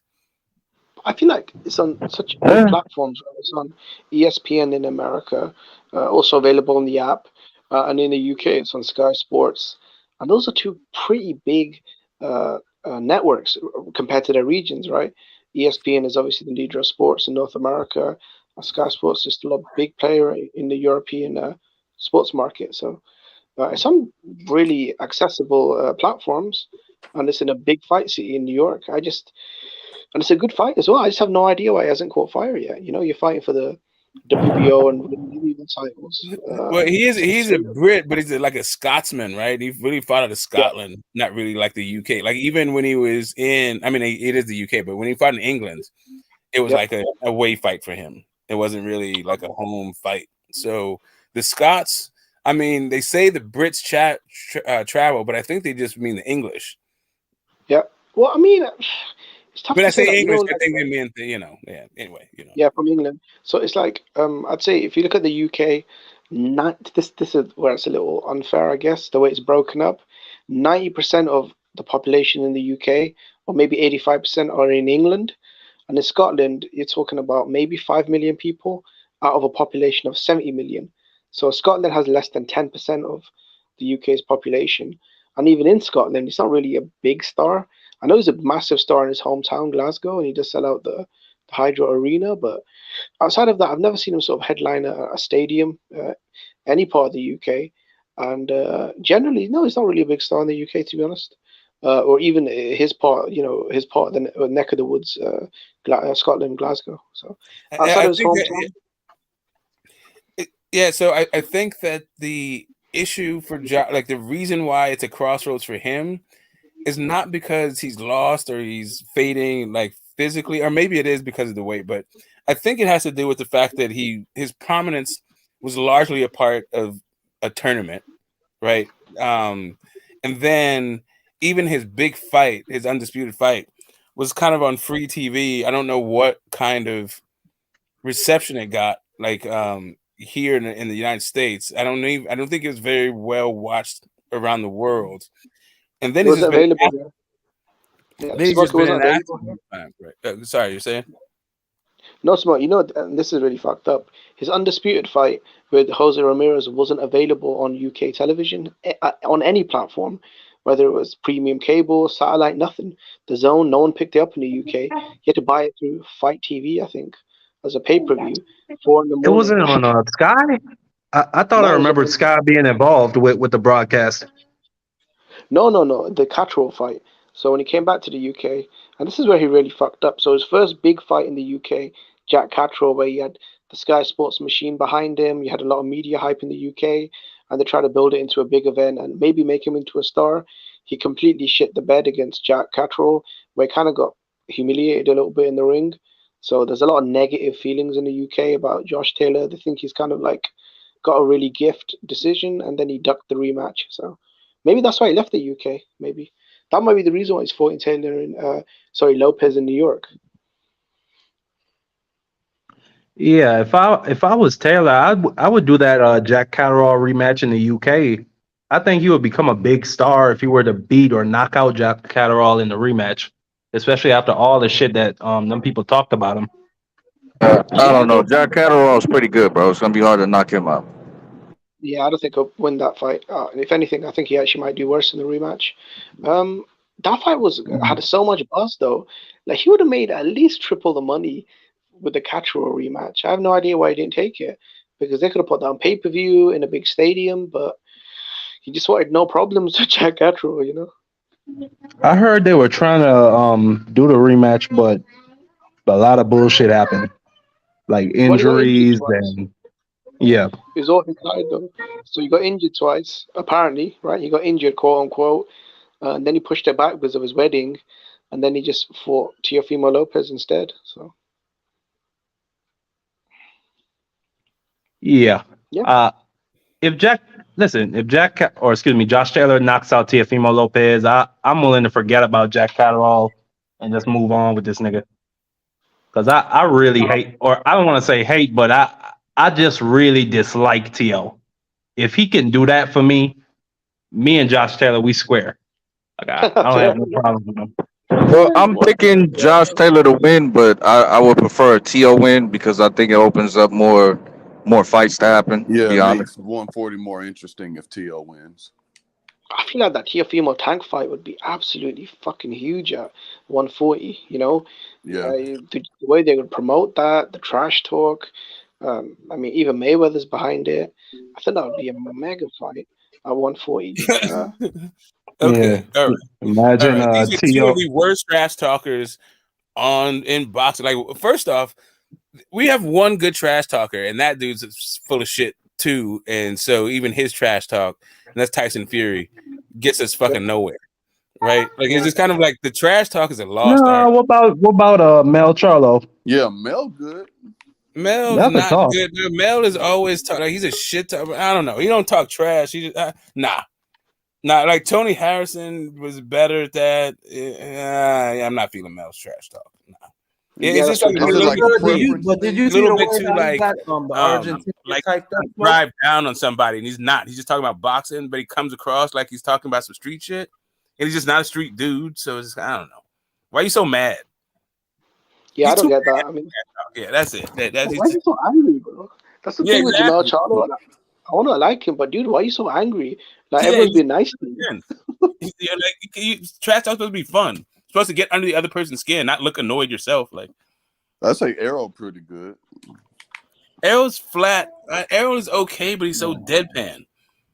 Yeah, Earl is like he's like Garfield to me. You know what I'm saying? Just laid back, relaxed. I don't really. I mean, if you go back and listen to like his presser with Sean Porter, and I mean, hey, he was getting in him.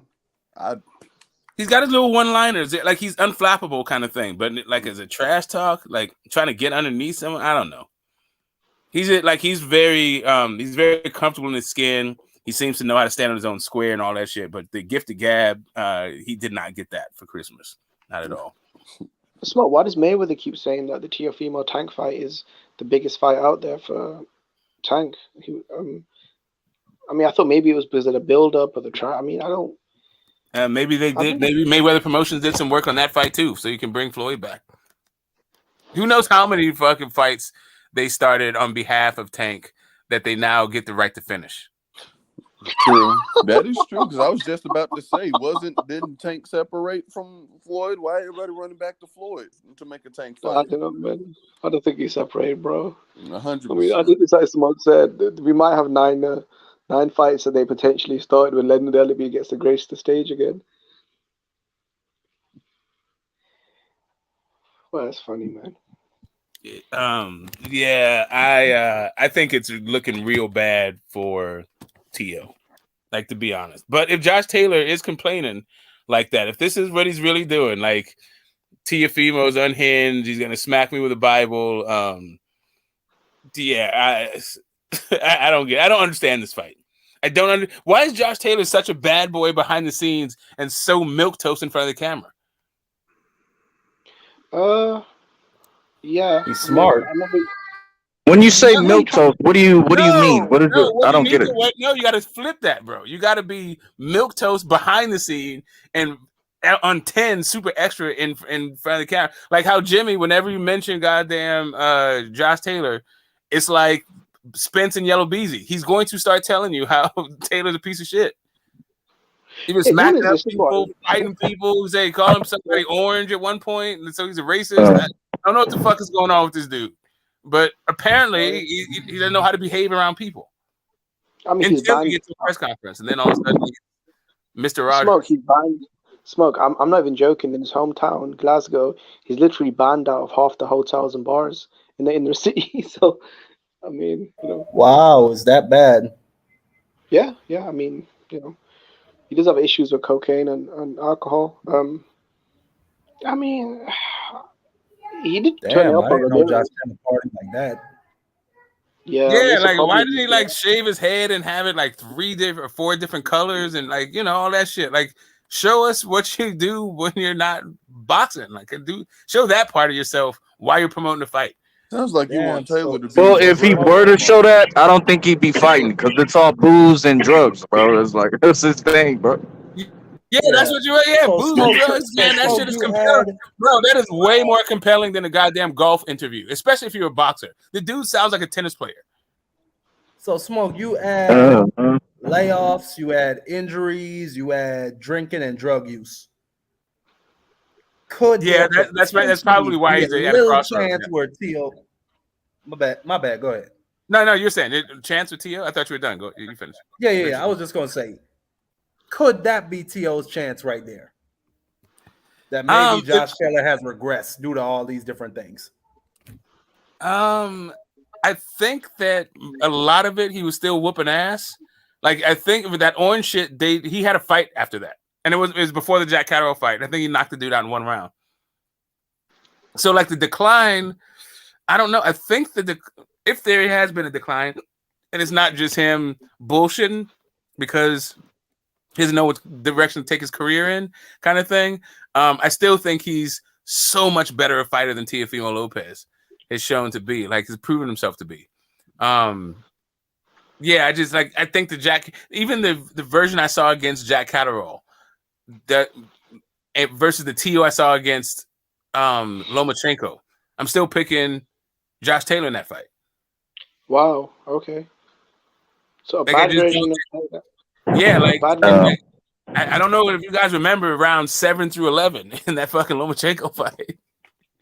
I mean, that is a pretty big statement, Smoke. You're saying a bad version of Taylor beats a good version of Tio, or a really good version. The best version of Tio ever fucking, like, the best version of Tio is before the Nakatani fight.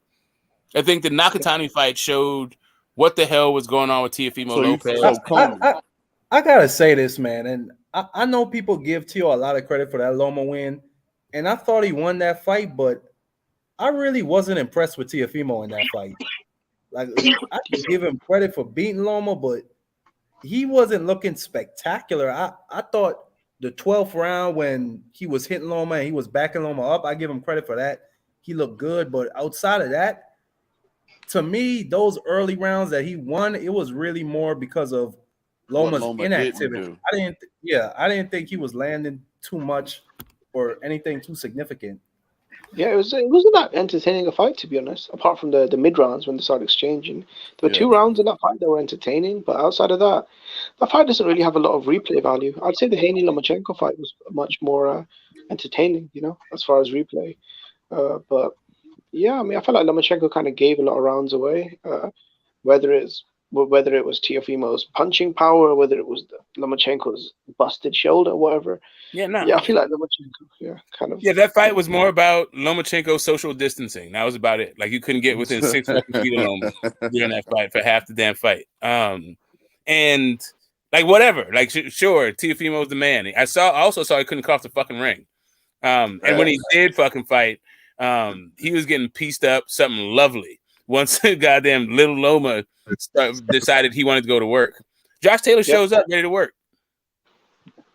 Yeah, he couldn't outfight Lomachenko, and that's kind of because when both guys started exchanging. I mean, it is kind of weird how the smaller, less powerful guy in Lomachenko was able to outfight him in multiple rounds. I mean, that was a bit, I don't know, because Loma got that dog. Yep. He does, but he doesn't have is that pop in the shot, and he doesn't have adjustments like that. I mean, I would say Loma got pop. I mean, these you see how these people be running off him when he hit them with that swivel jab. Your whole equilibrium get thrown off. Yeah, but it's not like they get thrown off their feet though. Like, Josh Taylor is dropping 140 pounders that don't get dropped. Loma is not dropping guys who get knocked out by goddamn Ryan Garcia. Like, actually, did he drop Luke Campbell in that fight? I can't remember. Maybe he did. I think he actually did. He actually did drop. I think twice. Yeah, twice. He dropped him twice in, I think, round 9. So. All right. I think I like no Moschenko is the one that's the thing that's that dried up. He dropped. He stopped goddamn Linares, but that was to the body. He got rolled up Anthony Corolla. That was disgusting. That was like one of that one in the Rocky fight. That was Loma's like 2 best knockouts in that one. He did Anthony Corolla bad, but like he stopped Nakatani. Is Corolla like a featherweight though? Like, kind of. Yeah, I don't know.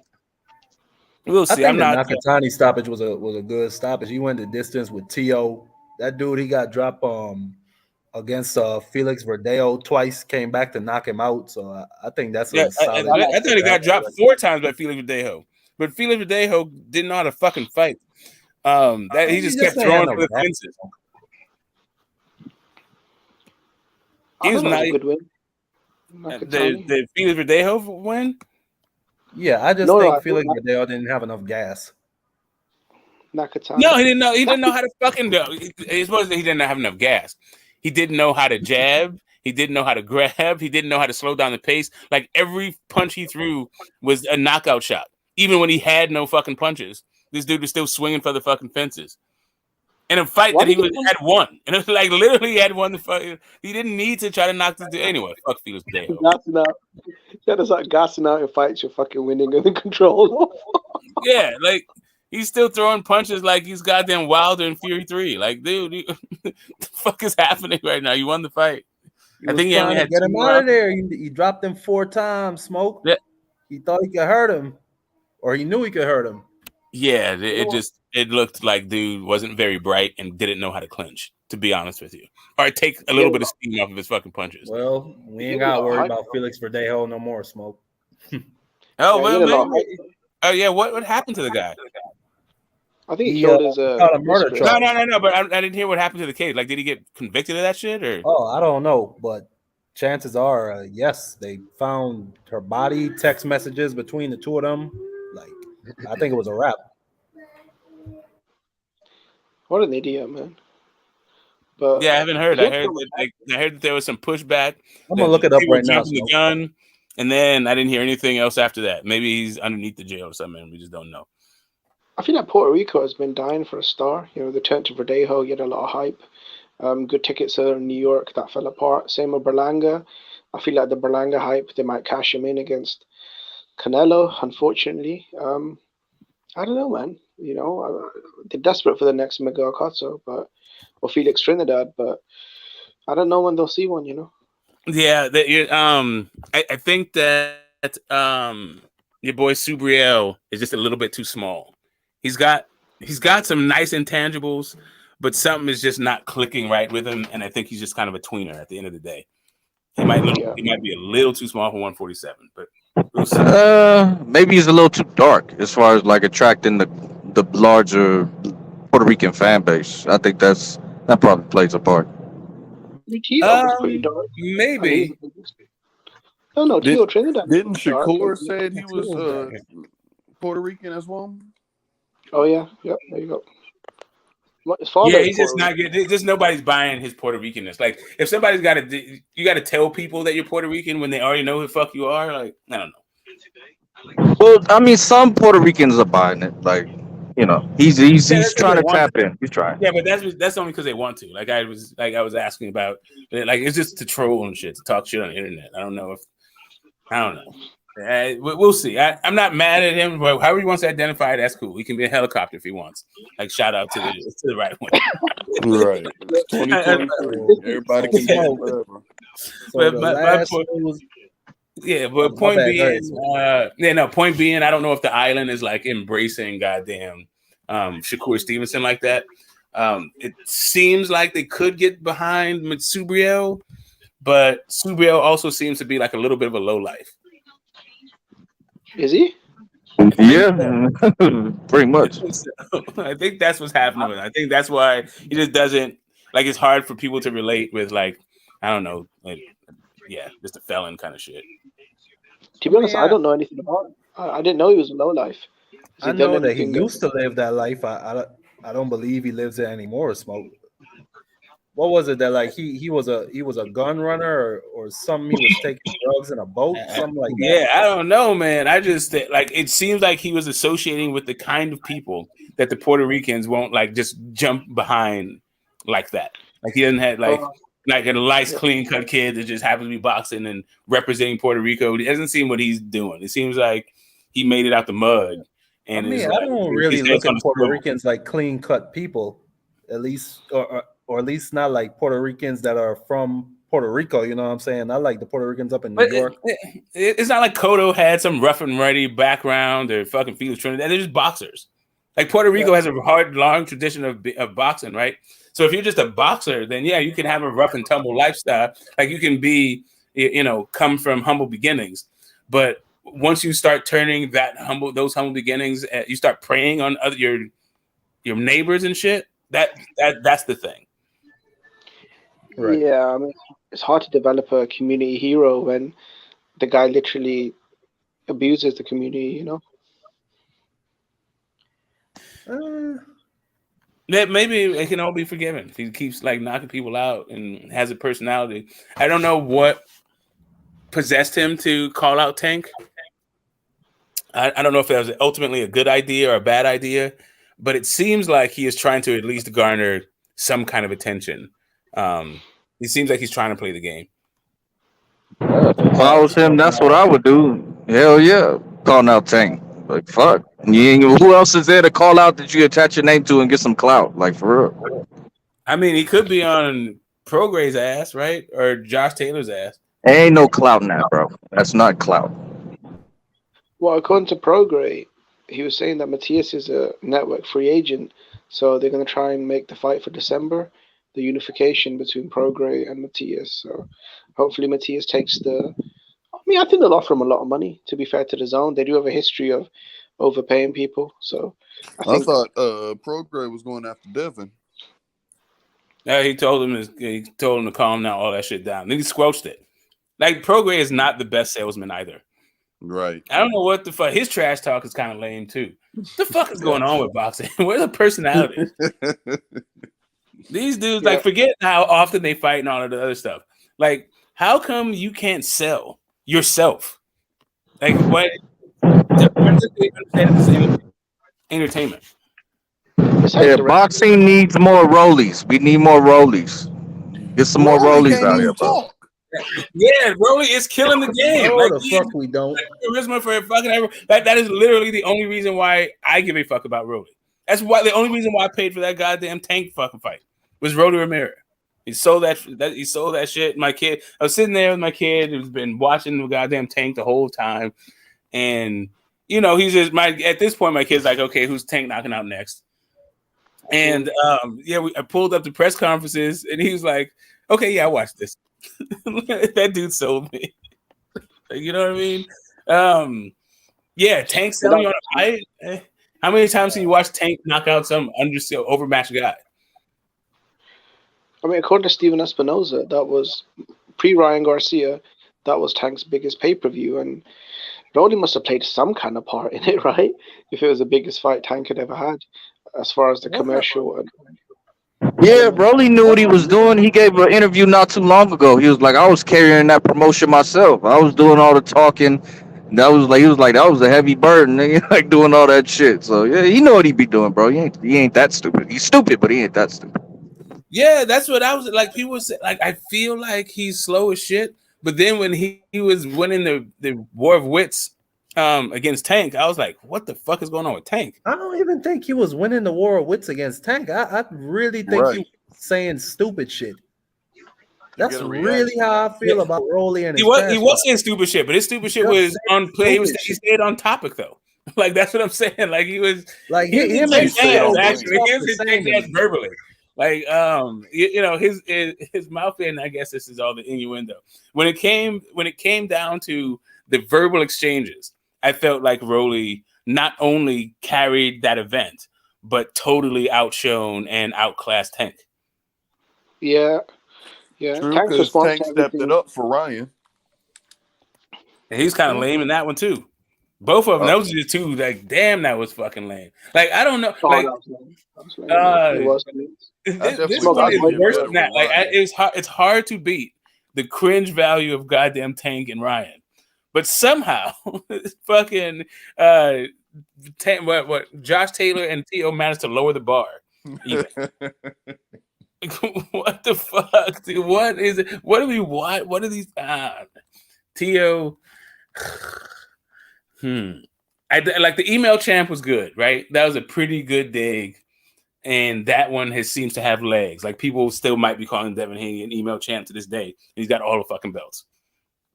That's crazy. No, Smart. I actually want to ask you a question. What do you think about Anthony Joshua? So he's got 2-fight plan, right? Dillian White in August in the UK, probably London, and then Deontay Wilder hopefully in the winter, December in Saudi, right? Tyson Fury's called him out to fight him in September, but he feels like Fury's not serious and he's a time waster, so he wants to focus on White and Wilder. Is that a mistake? Should he entertain Fury for a September fight, but then he'd have to ditch the 2-fight plan that he's got? Where do you stand on that? There's a few guys where they've pulled our chain so much that you just wait to see who they fight. Or at least me. I just wait to see who they fight. I'm not interested in their whole, like, here's my schedule. Here's the things I'm going after, yada, yada. Fury's one of those guys. AJ is one of those guys.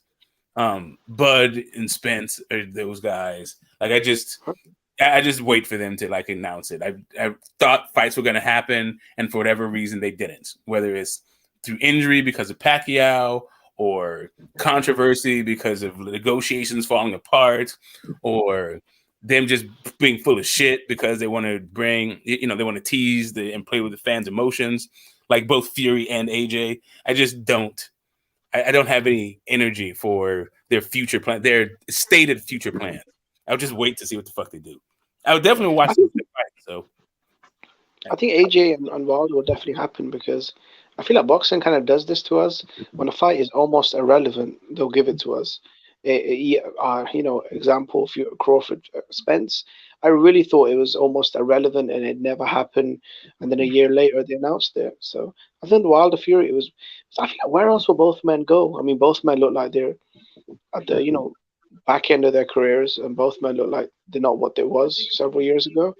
And maybe it's just a cash out for both of them, Well, with Wilder, I mean, if the Dubois fight doesn't fall through with Usyk, there's talks as far as the WBO ordering that fight instead. If the Dubois fight doesn't happen because something happened to Dubois, BA, my bad. I don't think Wilder will fight Usyk because Malik Scott came out and said that the only fights Wilder's interested in. Hold up a second. Hold up a second. I want to hear him finish his thought before you jump into that. Sorry, go ahead, Drew.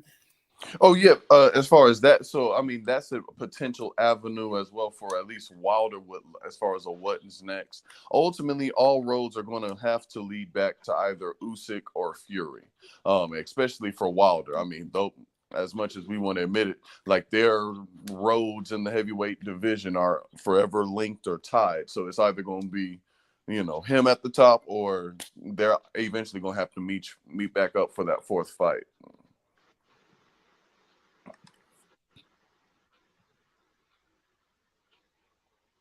Yeah, Jimmy was saying that some line from Malik Scott that has him doubting the Fury Usyk fight. I mean, sorry, Wilder Usyk fight. Yeah, they were saying that Malik Scott was saying that the only fight that the team is interested in is in Joshua in Saudi, and Eddie Hearn and Shelly Finkel seem to be on better terms. And I feel like, does Deontay Wilder really need an Usyk shot at this stage? I don't think so. I think AJ is probably the biggest money fight. I think Andy Ruiz, that's a massive fight in America. And there's some good options out there for him, as AJ. Yeah, I mean, he's got. I think you may have misconstrued events. I can't imagine that the only fight Wilder is now looking for is AJ, and he's not interested in any other fight. He's supposed to wait for guys who don't think they want to fight him. Like I don't know. To me, I'm pretty sure. I'm almost positive. I would bet everything that Wilder wants to be champion again. And I think most people would be interested. Like damn near everyone would be interested in the Usyk fight before seeing Fury Wilder 4. I don't know. I think AJ Wilder is a much bigger fight than Wilder Usyk, though. Just not only just commercially, but I think for both men where they are in their careers, I think winning that fight would launch the winner into a great position.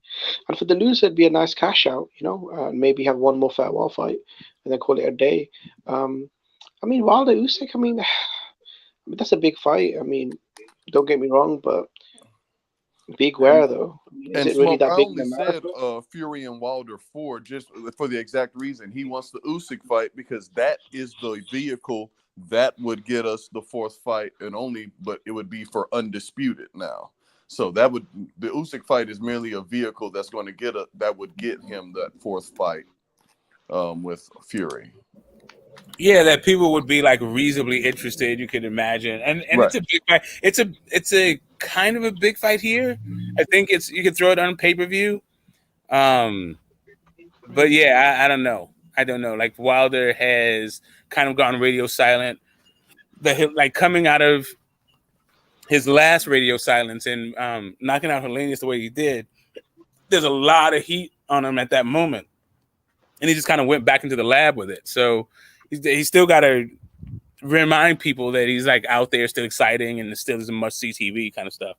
But if he does that, yeah, I see Or maybe Usyk does it all by himself, and the Saudis just pay for the fight. Yeah, I mean that's true. Doesn't matter. That's true. Yep, that's what's gonna happen. Ultimately, yeah. Doesn't he have to fight Philip Hrgovic? So after Dubois, he has to fight Hrgovic and then the winner of Zhang Joyce, and then in between that, he's trying to get Fury. No, Wilder's underneath Dubois.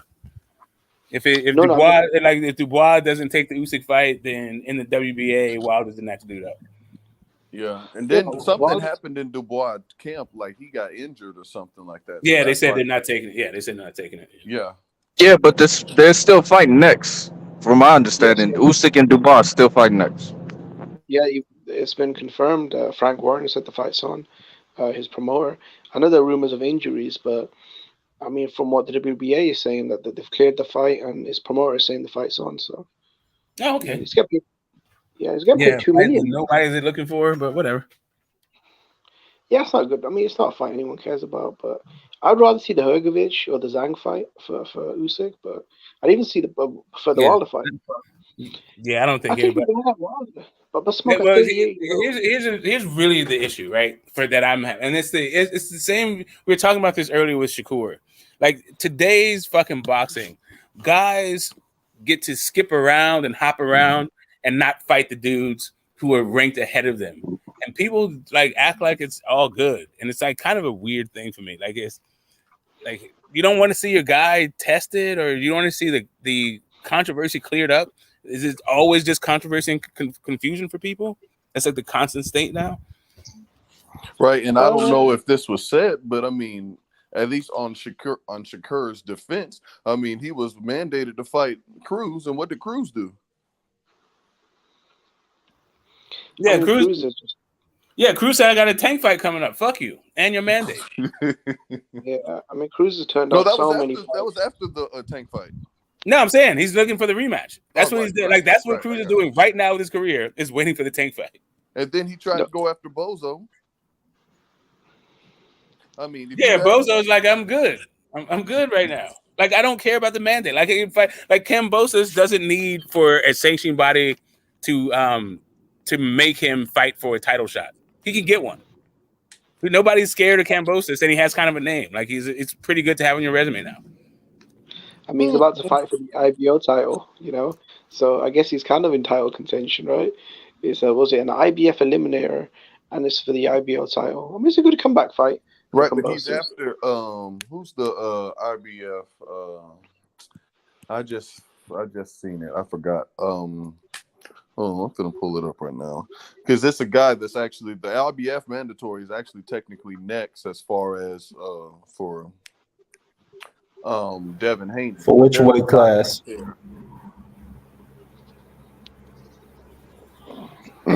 For which weight class? We're talking about lightweight. We're talking about lightweight right now. Yeah, we're talking about lightweight.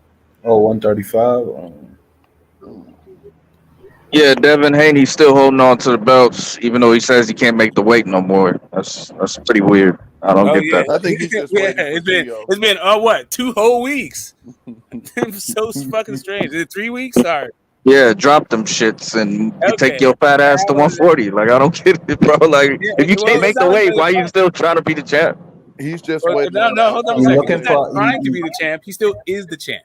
Until further notice, he is the champ. Correct. But I can't make weight no more. I can't make weight no more. So what the fuck? Yeah, what he said is the IBF mandatory. What he said is I'm going to explore. Well, he also said he can explore his opportunities at 140 without giving up the belts. Maybe he'll come back down. He's the champ. Right. This is championship privileges. Everybody else gets to do it. Why not Dev? Yeah, exactly. That's why I said Canelo shit. Shout out to him. Hold up a second. It's not just Canelo. Everyone fucking does. Sugar Ray Leonard did that shit. Floyd Mayweather did that shit. Everyone fucking does this. Yeah. Manny Pacquiao did that. I'm not saying it's a bad thing, but I mean, if you're not gonna fight in the division no more, then why keep him? I don't know. It's just I keep hearing different narratives, bro. Right. It's not gonna get easier to make. It could be a tank fight. It could be a Shakur fight at 130. Well, go ahead, Smoke. You go ahead. No, you're saying what I was gonna say. You're going into granular detail that I wasn't going to. So go ahead. Yeah, I was just gonna say that he's weighing his opportunities. He could have a Tank or a Shakur fight at 135, or he could move up, whoop T.O.'s ass, whoop Taylor, or you could go to the zone and get a Regis fight. Haney got a lot of opportunities. He could have it that way. Okay, so is he can he make 135 still? I don't fucking know. I'm asking, like, do we? I mean, what the fuck? Here's really what it is. Why are you in such a hurry for him to figure it out? I'm just wondering, bro. Like, are you gonna fight at the weight or not? I don't. Didn't he have a fight like last month? Like, hasn't it been like less than 30 days since he fought? What is the hurry? Correct. I just don't like niggas playing with my intelligence, bro. Is he staying at the weight or not, bro? Hold up a second. Why is your intelligence even evoked right now? Why can't you just wait for more information? Is he staying at the weight or not? That's what I want to know. That is the question. I know it's what you want to know, but what is the urgency in finding out? Like, why? Because if he's staying at the weight, do we want to see the Shakur fight? Okay. That's what everybody's interested in. If it's not Shakur, is it going to be Tank? Really, they want to know if it's going to be Tank. If it's not Tank, it's going to be Loma. If it's not Tank or Loma, is it going to be Shakur? That's really what other people want to know. You want to know about Shakur. That's what I want to know. Why do we need to see Loma again? He beat his ass. I want to see Shakur, yes. Because there's a whole bunch of people who are out there fucking whining about Loma getting another shot. Okay, well, shout out to them. I don't give a fuck about them, but shout out to them. I mean, I hear you. I'm just saying that because there's all like you might not care about it, but these are the options that Marky Dan was just speaking on, and why it may take some time to like figure out what to do. So I'm not quite sure where the urgency is coming from. And I mean, you're being very diplomatic, Smoker. That's cool. I'm being matter of fact. If anything I'm saying seems to be, do you prefer to see a Shakur fight over a Haney Loma rematch? I would prefer to never see him at 135 again, but I am not in his camp. Okay, fair enough. Right? Like, that's what the dude's trying to figure out. We may see him, according to him, we may even see him at 140 and him coming back down to 135. So I don't even know if him going up to 140 means that he's going to relinquish the titles or not fight Shakur or Tank or Loma or all three of them. I don't fucking know. Okay, so he should go to 140 and hold on to the titles and hold up to the division. That's what he should do. Is it holding up the division? That's what it seemed like to me. Like, people want to fight for belts, right? I mean, I hear you, but who wanted to fight for belts that hasn't fought for belts that deserves a title shot? I think Shakur, Asa Cruz, Frank Martin, maybe. William Zepeda, maybe. I don't know. William Zepeda's not saying that his career is being held up. None of those people are saying their careers are being held up. Yeah, because they're not able to fight for belts right now. Right, but they're not saying that their careers are being held up. Right, like they never answered back. Yeah, like it's kind of like you won a title shot, but when you got mandated for a fight, you didn't take it. What you wanted was a Tank rematch. So it's kind of hard to now then argue, oh, well, you guys are holding up my title shots when you didn't do the work that it took to get a title shot. This is Dylan White shit all over again. And the crazy thing is, I don't know about that one. Being higher than Shakur in the WC rankings anyway. Who's that? Pitbull. Yeah, that's it's only because I think he turned down that they mandated that fight between Pitbull and Shakur. Right. But the WBC didn't like. They weren't really tripping off of Shakur's title shot thing. As soon as goddamn Loma, wrote his excuse to the doctors, right? Wrote his excuse to the principal. They put him right back to the top of the class. Right. So Devin Haney should just hold on to the belts in perpetuity. Like, you just fucking go to 140. Fuck it. Just hold on to the belts. Like, who gives a fuck? Nobody fights for titles because I'm Devin Haney. Like, that should go down, right? Yeah, but no one's. Do you think that there is a reasonable medium ground between in perpetuity and going up to 140 for a fight to see how you feel there? Yeah, there's some leeway there. Yeah, of course. Leeway, you think? You think just a little bit? A little bit, slightly. So I don't get the urgency. He just fought Lomachenko, who was the number one guy in the division after him, right? As far as accomplishments and rankings, and he was ranked number one in the WBC and WBO, right? Now he said he might have a fight at 140, and then he might come back. I mean, unless the WBC or WBO order a direct mandatory for him to fight, He's not really holding anything up, though, is he? You're talking about him giving voluntary title shots to people, which he's not doing. But I mean, it's not really relevant to him, though, is it? He'd rather fight for a title at 140 for his career, right? Wouldn't necessarily be a voluntary, but I get your point. Well, unless it's mandated, everything's voluntary, right? It's either voluntary, mandatory, or unification, right? And all unifications are fucking voluntaries. Yeah, there you go. So voluntary or mandatory. So as far as I'm aware, no sanctioning bodies ordered two fights, mandated ones and ones you chose. That's it. Yeah. So you can choose to give someone a title shot at 35, or you can choose to jump up to 140 and fight for a belt. I mean, what's good for Shakur Stevenson's career isn't really the top of Haney's agenda, though, is it? He's kind of trying to look out for himself more, you know? Hey, Smoke, did you hear Marlon Tapia is he's been mandated to fight the winner of Inouye versus Fulton? So they just mandated undisputed at 122. Wait a minute, hold up a second. MJ's been mandated? How the fuck are they gonna mandate a champion? MJ got beat. Oh shit! I missed something. Yeah. Okay. Anyway, how do you Marlon Tapia? But how do you mandate a unification? I'm not sure, but the WBA mandated him, and now he has to fight the winner of Fulton versus Inouye. I ain't complaining. How are you even in the rankings to get mandated? That doesn't even make sense. Like, this whole thing don't make fucking sense on his face. Let me drop the article for you. Yeah. I don't really understand how you mandate a champion to fight another champion either, but shit, I'm not complaining. I'm wondering if this is a way forward for more unifications. Actually, that's my thing. I think that there should be some kind of way to actually. But I think something like this can only work in the smaller weight classes where it's less money. No, but that's bullshit though, because Terence Crawford came out on Twitter. Do you remember when he tagged the WBC and the IBF and asked them, "Could you mandate me to unify with Spence?" And they both turned him down because, for whatever reasons, right? So it's kind of funny how they pick and choose, because when Crawford wants to get mandated to unify with Spence, no one. Right, but really, a call out on Twitter isn't an official petition, though. We can't he added them on Twitter. That's not.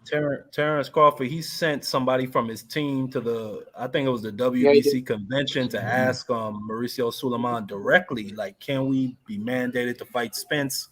And Suleiman basically said, like, I don't talk to team members, I only talk to promoters. Yeah. But again, if we're talking about as far as the official petition being submitted, even a direct conversation with the president still is an unofficial petition, if that makes sense. You can't put in the petition if Mauricio Sullivan's telling you that he's not interested in dealing with it, you know? So you can put it in, they could just reject it. But right, I don't understand how do you mandate someone who's not in the rankings? Like, champions are automatically removed from the rankings of all sanctioning bodies, right? Right. So then how do you then mandate it since the guy's not in the rankings? I'll drop the link to the article, Smoke. That's it's in the private. Oh no, it's in the okay. I'll go over there and check it out. I heard Tapia come out and say he was happy to fight the winner of Inouye Fulton, and they came to a deal, I think, with the Inouye's team. So okay, hold up a second. You just said hacked. We're gonna go into this thing, but I'm sorry. This is for the disjointed nature of this. But part of this stream, I don't know if you guys were around for the very beginning, was the wrap up of the debate series over on Knockouts. I had participated in it for a couple rounds, and then I got knocked out of it, and then I wound up judging the championship fight. But in between that, we had some controversy, right? Where Tony Reviews says that his computer was getting hacked by perhaps some of the participants, or maybe it has nothing to do with the knockout series, but he didn't go through his debate because he was saying that his system got hacked and he didn't want to sign back on for the debate. Yeah. I don't know if you guys are tech experts or anything like that, but to your knowledge, is there a way to hack somebody's system through StreamYard? Through StreamYard? Yes, there is. There's backdoors. Yes, you can backdoor and then Trojan horse somebody. Yeah, you can. So Yep. we're on the If show. you know what you're doing, I've seen somebody do it live. It's possible. Like Okay. it's possible. All right. There we go. There we go. My man Tony is not just, I guess, spewing a bunch of bullshit into the ethos. Well, he must have clicked the wrong link. So he must have clicked some kind of link, maybe. That was in the private chat someone left him. But yeah, that was kind of weird. I thought, from what I heard, Tony was winning all the debates, and then he had technical issues, and then they removed him from the tournament, so he couldn't participate. Well, he said he didn't want to come back on because he didn't want to compromise his devices, which is reasonable, right? But I also felt like it was reasonable to think that maybe like what he was saying was not convincing, right? Seems a little bit tinfoil hattish. Right, just because something can happen doesn't necessarily but I'm not going to rule it out though. Right. First, I was just like, that doesn't seem to be really the YTBC's strong suit. But if we're saying, hey, that can happen, okay, I'm not going to put it past people in the YTBC to be able to figure it out if you can do it. Yeah, but knockout is the only one that could do it though, because wouldn't he be hosting the panel? He controls the StreamYard, right? No, that's not necessarily true because I've seen somebody come on StreamYard who didn't have the link, who didn't have anything, and they just said, "I work in IT. You can get in through back doors on StreamYard on somebody's live." So, So here's the thing. I know that you can get onto a StreamYard thing because all you have to do is figure out what the address is. And if you have one of the StreamYard links, because that's actually what I've seen. The way that I've seen it go before was them just going through a series of numbers because they already had the link before. And so just through the next time they went live, they just added the correct numbers for like the very next link kind of thing on that platform. And they did it that way. But I don't think even that person was able to then drop a Trojan horse onto some other person who was on StreamYard. Well, if you can do that, you're not far away from getting somebody's IP address, Getting an IP address, and then I guess you could do a bunch of force stuff to them, but still, I don't know. Anyway, let's go with case still pending. It may seem implausible, but it doesn't make it false. So he just didn't participate in the debate at all. He just said, "I'm not coming on because I don't want to get hacked." That's what he said. Yes. I didn't I didn't go. They didn't want to go to the internet cafe. Do they still have those in 2023? Yeah, I think they should. I guess. He didn't want to drop no coin on getting that stuff. And I guess the question would be, how long did it take before you got hacked before you pulled out of the debate series? That's probably a good question. Yeah, no one else. Yeah, it could just be him complaining he didn't study up. That could be the case too. Tony, from what I heard, is winning the debates quite easily until that issue happened to him. But then who dropped the virus? And I've never heard of this happening before in the YTBC. I'm not saying. I mean, Tony, I've spoken to him many times. He's a cool dude. So, I mean, if he's got a problem with his computer, maybe it's just a coincidence, Maybe it's got nothing to do with, Yeah, this is just a little bit of YT, like community housekeeping. I'm just I'm not versed enough into like malware and all that shit to figure it out to know. So I figured I'd ask people who may know. It seems like just my anecdotal question yields back it's possible, which is enough for me to give him some benefit of the doubt. His very next question his next concern was other people like not believing him and not supporting him in this whole thing, and just acting like he's a duck. So yeah, if that can happen, then I can understand the frustration he feels. That maybe some people should believe it. It just seems like a fantastic fucking story. To be fair to Tony, who won the debate? That's what I want to know. Like, who won the series? Boxologist. Okay.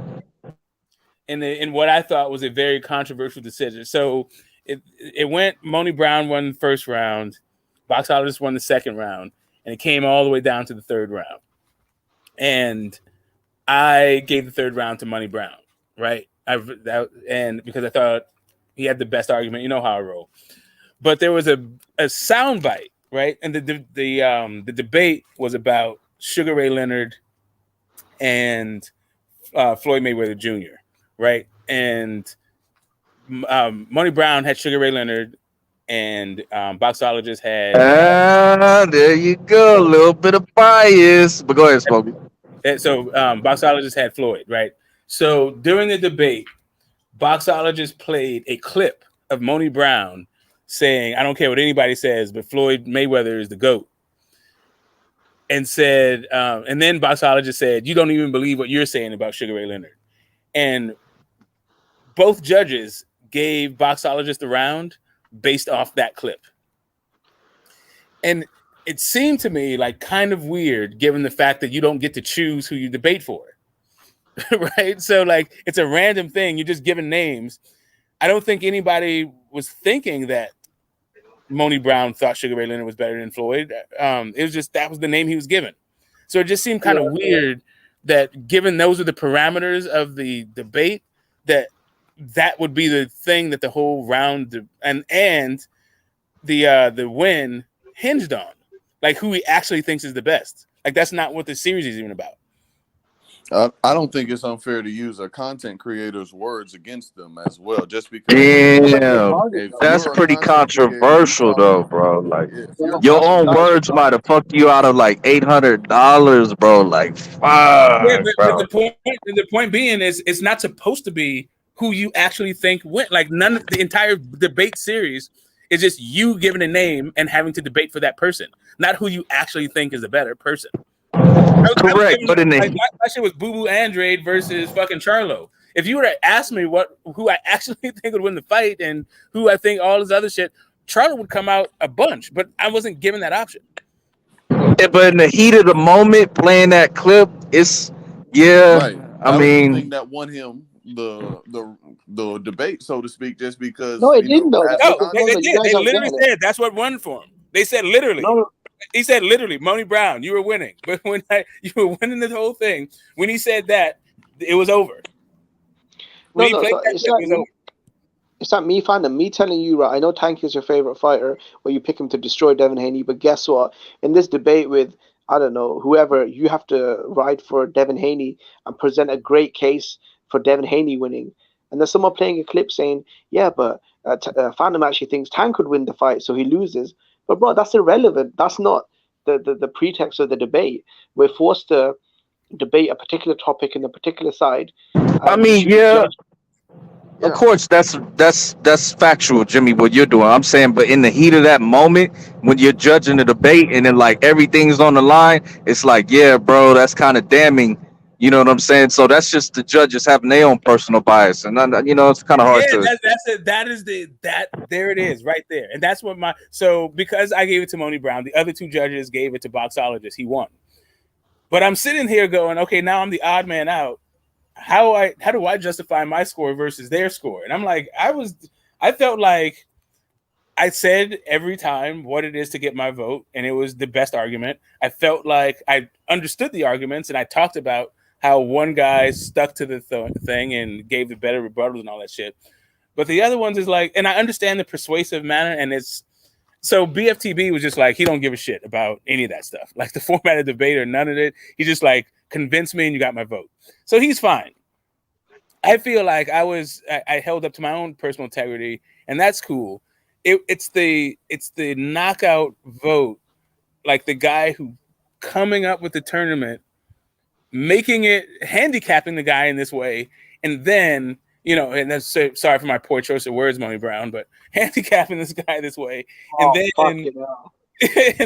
then I know how people go, but anyway, and then that being the reason why you lost, it just didn't. I don't know. It was a fun debate series, and I think if Money Brown had won, a lot of people would have been like really upset about it.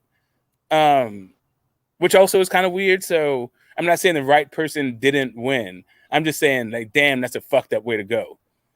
Yep. Yeah, that is. And Boxologist having that in the cut, like, god damn, bro, he pulled it out in the third round. Fuck. That's some dirty shit, bro. Right?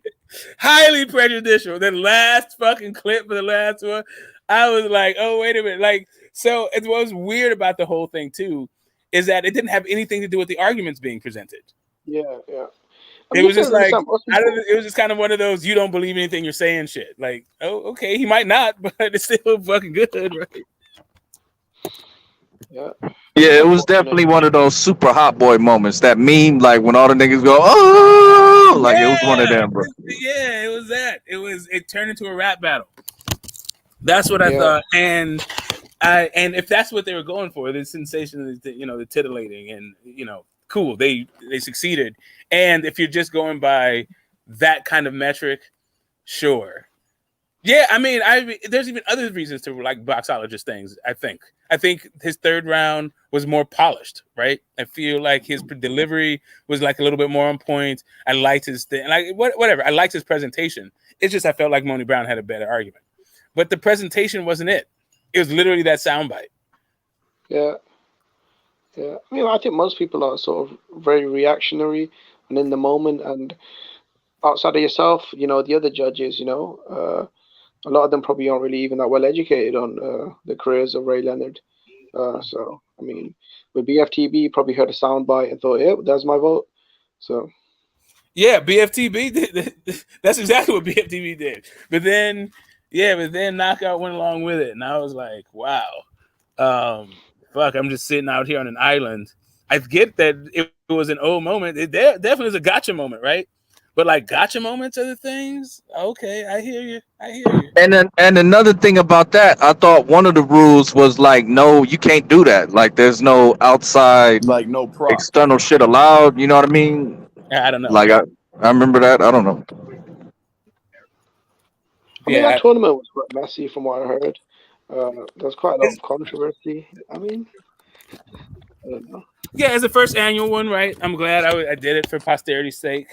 I felt like for entertainment value was high up there. I feel like I think it was an overall overwhelmingly positive thing for the community, right? So I'm not like, this is really nitpicking. This is splitting hairs, and also just doing a final exit because I was part of the judging for it, and I'm sitting there like goddamn Booble the Fool, like the odd man out judge, like. I think people were saying that I was trying to rob him and all this stuff. I'm like, what? I don't know. You're the bad guy. I mean honestly, talk about the spectacle of it. I mean, 1-1 coming down to the. I mean, if anything, that contributed to it as well. So, yeah. Yeah. If I was Monty Brown in that situation, I'd be screaming rematch. I would have raised all kind of fucking hell. Just in the spirit of competition, I would have done it, bro. Like, fuck that. Nah, give me my rematch, bro. That was bullshit. He shouldn't have played that clip, all that shit. Yeah. I mean, it's just, Yeah, that's me. I'm a guy that'll go for the judges. Definitely. Definitely. But, but it's when you do it, right? It's like I go for the judges. Well, yeah, I would go for a judge afterwards too. Fuck it. Like as soon as I feel like you're on some bullshit, I'm probably gonna call it. If I, yeah. Maybe knockout thought, debating boxologist would have been easier than Monty Brown. So isn't he debating the winner? So he is. But I wouldn't call him a duck. I wouldn't call Knockout a duck. I wouldn't. But would he make it easier? I don't know. Knockout. You wouldn't do that, would you, homie? You wouldn't do that. I'm not going to speak for him. I'm not even going to get ahead of the story. I mean, with the recent I would be surprised if that was his stance. Either privately or publicly. I'd be like, okay, Knockout, that's how you rocking it. Well, I mean, he needs a couple of W's now with the recent L's he's been taking with the debates. So, so it's good, man. I enjoyed the tournament. I like community, people coming together, online community, hosting, events and stuff. So that was pretty cool. But hey, man, whenever these big things happen, controversy is rarely missing, But Jimmy, you're a duck. Jimmy, you duck because somebody was judging, bro. Like, you're a fucking duck. No, I'm not. I told Knockout that, look, me and BFTB, we don't get along. We've had our history. It is what it is. if he's a judge on the panel. And then I told Knockout, just give me a schedule when I'll be able to, at least give me the heads up when I'll be able to, when my brackets will be, when my timing will be, and the issues with the judges. He just never got back to me. Damn, you're such a A-side UK diva, bro. You acted like Tyson Fury out here, bro. No, but if at least give me a heads up a couple of weeks, like, okay, Jimmy, this is the entire month. These are your brackets. I'm like, okay, cool. I'll try and work my schedule around it. I didn't get that, but I'm cool. But Literally, that's what he had, bro. Was brackets and times and schedules and opponents, and he had all that, bro. No, but he gave you that once all your names were in the pot. So I told him, could you give me in advance? So I don't want to put my name in the pot and then not show up. I mean, I don't want to be, I don't want to be like that's what Southern I Tea. did. I don't want to hold on. I don't want to be like Southern Tea that ducked smoke. I don't want to look like him, So that's why I asked for a heads up, because he actually agreed to the tournament and didn't show up. So I don't want to be like that, bro. That's a bad look. So that's why I asked in advance. Just let me know what the schedule is. And at that time, he just, I just couldn't, I couldn't get back to him. So. And BFTB, bro, that guy was never gonna give me a fair shake, bro. I mean, he's always hating on British people, and I mean, the guy's a bit of a, he is who he is. So.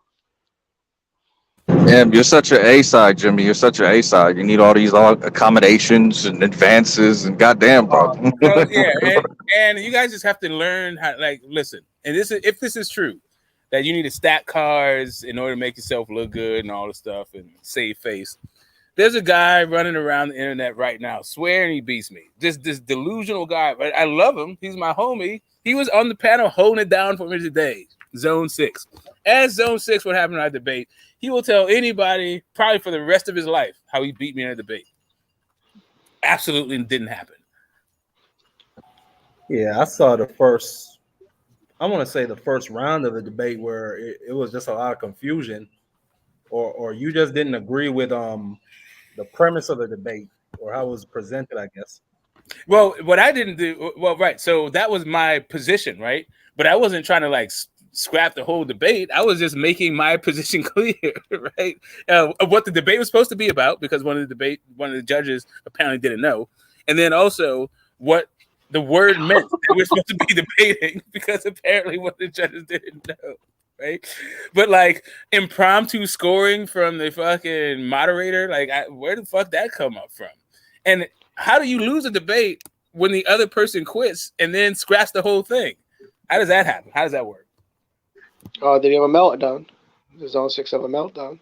Okay. Yeah, he did. I broke the system. I can be a little wild child. I'm so a you're little bit unruly, right? I can test boundaries and all that shit just to make sure the boundaries that I think exist actually do, right? But I feel like a lot of people make you the bad guy, though, Smoke. Because I've seen a Lomachenko. I don't say his name. I don't want to give him any clout, but we know there's an emotional Lomachenko fan, a bit of a drunk, a tabulard, and he personally accuses you for fucking up the Vegas system against Lomachenko. Yeah, what? I'm and what I don't understand is why people keep talking about it's racial when all the judges were white. What the fuck? Yeah. I agree with all the white people, so I'm a racist? How does that fucking work? Smoke, you had me in tears when you were like, yeah. I'm Malcolm X. Let me get my Malcolm X on. That was funny, man. Exactly, dude. Can I raise a fucking gloved fist one time for the judges in Vegas? But check this out. You're giving a scorecard. No, Smoke, you're giving a scorecard, and that dude is talking about questioning people's sexuality, calling them racists. But you're the bad guy though. It's just fucking scorecards, man. It's not even that deep. Right. So there's a different. The way that people think arguments are, I think those are just debates, right? In general, but when it comes to certain people, they're not debates; they're just arguments. People are just saying a bunch of dumb shit, mean shit because you disagree with them. I don't know. But yeah, that's it for that part of the debate series, for the controversial ins and outs. There's another one coming up this Sunday, actually, on Sugar Ray Leonard and Floyd Mayweather Jr., if you guys went around last week for how that's coming up. BBO I didn't know who my man was. He came on to the panel and challenged. It was very disrespectful too, I might add, on the panel, but not. Well, actually, very is not the right word. He was disrespectful, but it was all within fun. I plan on having a very spirited and I hopefully educational and entertaining back and forth this Sunday. You guys come check out on Zone 6, Zone 6's channel. It's going to be noon Pacific time, so adjust wherever you are in the world. That's about 7 p.m. in the UK. Okay, I'll catch that. Yeah, but Smoke, who have you got? Okay, who have you got though? Who have you got? I got Fury Leonard. Oh, yeah, that's my dude, man. That's my favorite fighter of all time. Probably this is a legacy debate. So this is once again we'll be making our arguments for who had the better legacy. You know, and I think this one we have the format out in front. I don't know if you guys have heard of what the format is going to be yet. Yes, no. No, okay. I haven't heard. Sound like you haven't. All right, cool. I'll go real fast. So it's going to be opening statements from both guys, rebuttals from both guys, and then after that, we're going to engage with one another to figure out, to poke holes in both the opening statements and the rebuttals that we gave. Right. After that, the judges are going to ask the two debaters questions to clarify, if they have anything that they want to, anything that they may be confused on or whatever, so they have clarity. The chat will be able to give some questions so that they have clarity. After that happens, there'll be closing statements, and then there'll be a judging. That part, when the judges and the crowd are going to start asking questions, that's when it's going to get mad, niggerish, and convoluted, and it's going to get all fucked up and weird. Watch, I guarantee you. Well, that is the job. That is the job of the moderator to keep in hand, and Zone 6 will be that guy. He says that he's going to impose structure. He understands that the nature of, he's been around the internet a long time. He knows how that can happen. He already voiced that concern, and I think he's on top of it. We'll see what his management skills are like. Smoke, I would just advise you to be polite to the judges, because sometimes I've noticed this, even a lot of it is in how you communicate with the judges. Like, say if you were, I don't know, you get into a bit of a heated discussion with a judge or whatever, they'll just purposely vote against you, like a lot of these, you gotta be careful. Do you know who's judging though? Well, Smoke is from Oakland country. Them niggas always think they the smartest in the room. Is that Sheldon down there? Sheldon, what's popping? What's popping? Yeah, Sheldon. Mr. Moore is one of the judges. So tomorrow? Is that tomorrow or Sunday? Sunday. No, Sunday. Sunday. Yeah, I'll be there. Sunday at noon. Yeah, I'll be there. I got a question. Yeah, go ahead. Is anybody? My bad. Is anybody? Oh, my bad, Smoke. You go ahead. No, ask a question, man. Go ahead. Ask a question. No, because you were given. Well, I was just gonna say, is anybody watching this AB fight tonight? AB fight tonight? Yes. AB fights tonight? Yeah. It's on what Fight time? What time? Yeah, I think the main event is either at 8 or 9 o'clock. Oh, I'll be at work. It's Eastern at the Standard Miami. Time. It's at the Miami Casino, and it's available through Fight TV globally. Don King, only in America. Bro, Sheldon, go watch that press conference. That shit had me dying, bro. They brought in a literal lawyer for AB to fight. I think dude is gonna take a dive. That sounds about right. That sounds about right. I just hope AB does well. Believe AB it or not, been out the ring how long? How long AB been out the ring, Jimmy? 3 years. He been out the ring. He did the Ali and the John Jones. He stayed out 2.5 years. Gonna come back and win the title. Yeah, hopefully. That gets a lawyer, yeah. I mean, shit, Rolly is the champ at 140, man. I can't rule that out for AB. Can AB beat Rolly? That's what I want to know. I think so. Now you're talking about, oh my God, I forgot about AB's mouth. Now you're talking about a press conference. AB and fucking Rolly. Now I think he can beat Rolly. That's fireworks for the fucking build-up. And it's actually kind of an intriguing fight. Involved in their smoke. It's actually an intriguing fight. Oh my God, I need this in my life now. Put it this way, Phantom. After what I saw in the last Rolly fight, you goddamn right AB can beat him. I don't know. Does AB have the output? He got the volume for it. I don't know. AB could be champ again. He needs this fight. Fuck He needs Broner. He needs this fight. Yo, they gotta give him the Rolly fight. Now, Phantom, hold on, Smoke. Phantom. Tell me what you saw in that last Rolly fight. Please tell me what you saw. A robbery, an ass whooping, Tony Weeks. You can't sit here, Phantom, and tell me that Rolly looked good. You can't tell me that. Nope, not at all. But how we going? We got to wait to see how AB look tonight, right? I mean, AB ain't fighting no goddamn body. He gonna look great. He's fighting the dentist. He just told me he's fighting the dentist. The way how Don King was talking, he was laughing at him. He was talking about how he was a lawyer and how AB was gonna need him after the fight.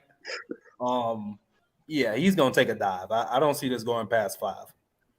Ain't he fighting the dentist? A lawyer, a dentist, or something? It's a lawyer. A chiropractor? Yeah. See, this is very fucked up, though. You should have marketed that fight as, I'm coming off a 3-year layoff. This is a young, hungry fighter. You know, I'm at Crossroads. I don't think clowning that dude really sells the fight. But Jimmy, stop. Jimmy, you can't turn shit to sugar, man. Yeah, bro. You could try, though. You can't turn shit to sugar. You can't. Everybody know what this dude is. This dude ain't shit. I think he's the fight Tank Davis, though. I think that's the goal. Who? Broner. Come on, man. Ain't nobody fucking. Tank is not fucking. No way. Tank fight that dude, man. Everything we've been saying about Tank is true. I think Rolly can get 3 fights, right? Like, which ones are making the most money? You rate them in. You got Ryan Garcia, Teofimo Lopez, and Adrian Broner. Yeah. Which one? Like, rank them in terms of lucrative. Like, which one do you think will generate the most money? Ryan's probably generate the most money. Ryan Garcia. Yeah, most revenue. Ryan Garcia. And then number 2. Broner. Wait. Right. Do you guys say Ryan? I don't know if Ryan's a bigger star than Broner. I mean, he's a bigger star than Broner. He definitely is. You think Tank Davis would have did 1.2 million buys with Adrian Broner?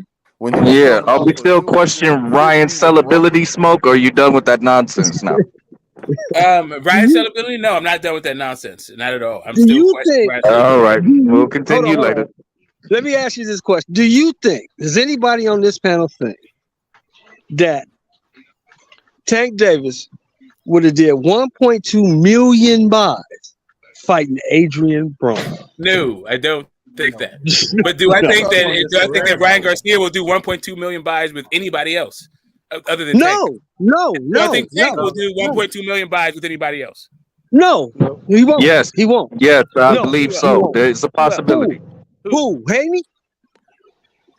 Haney or Shakur, it's a possibility. Yes. Shakur definitely getting 1.2. I don't think so. I don't know. I think that fight.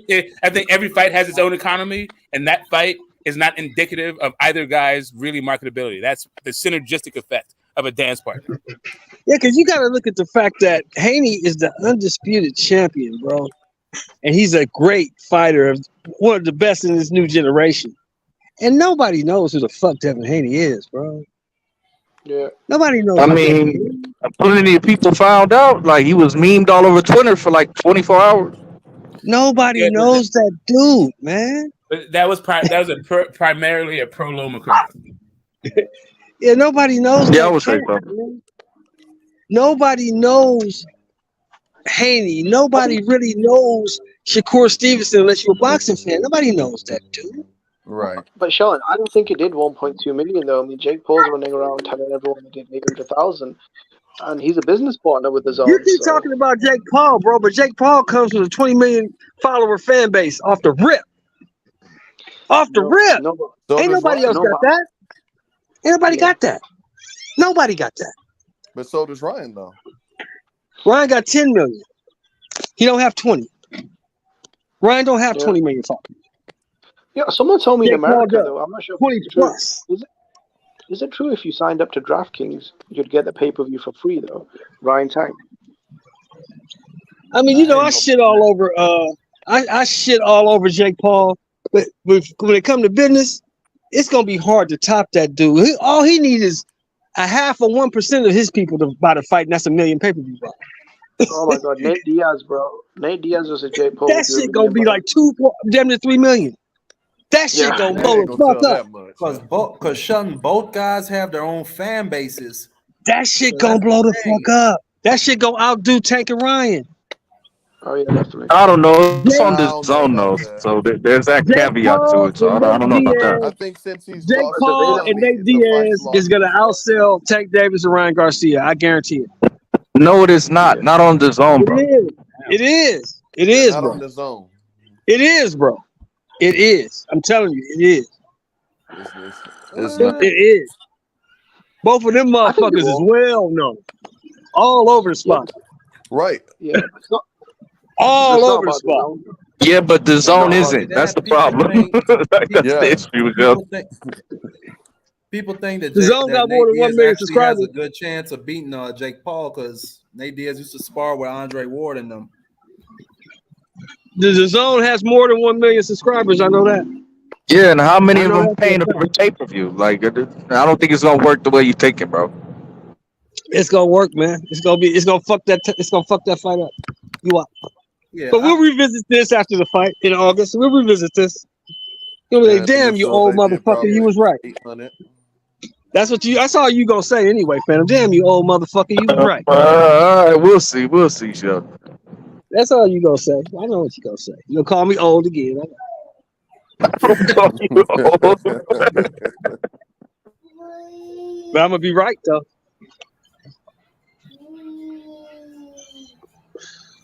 That motherfucker got 20 million plus followers, man. Kids let him do. They gonna make their mommy and daddy buy that shit.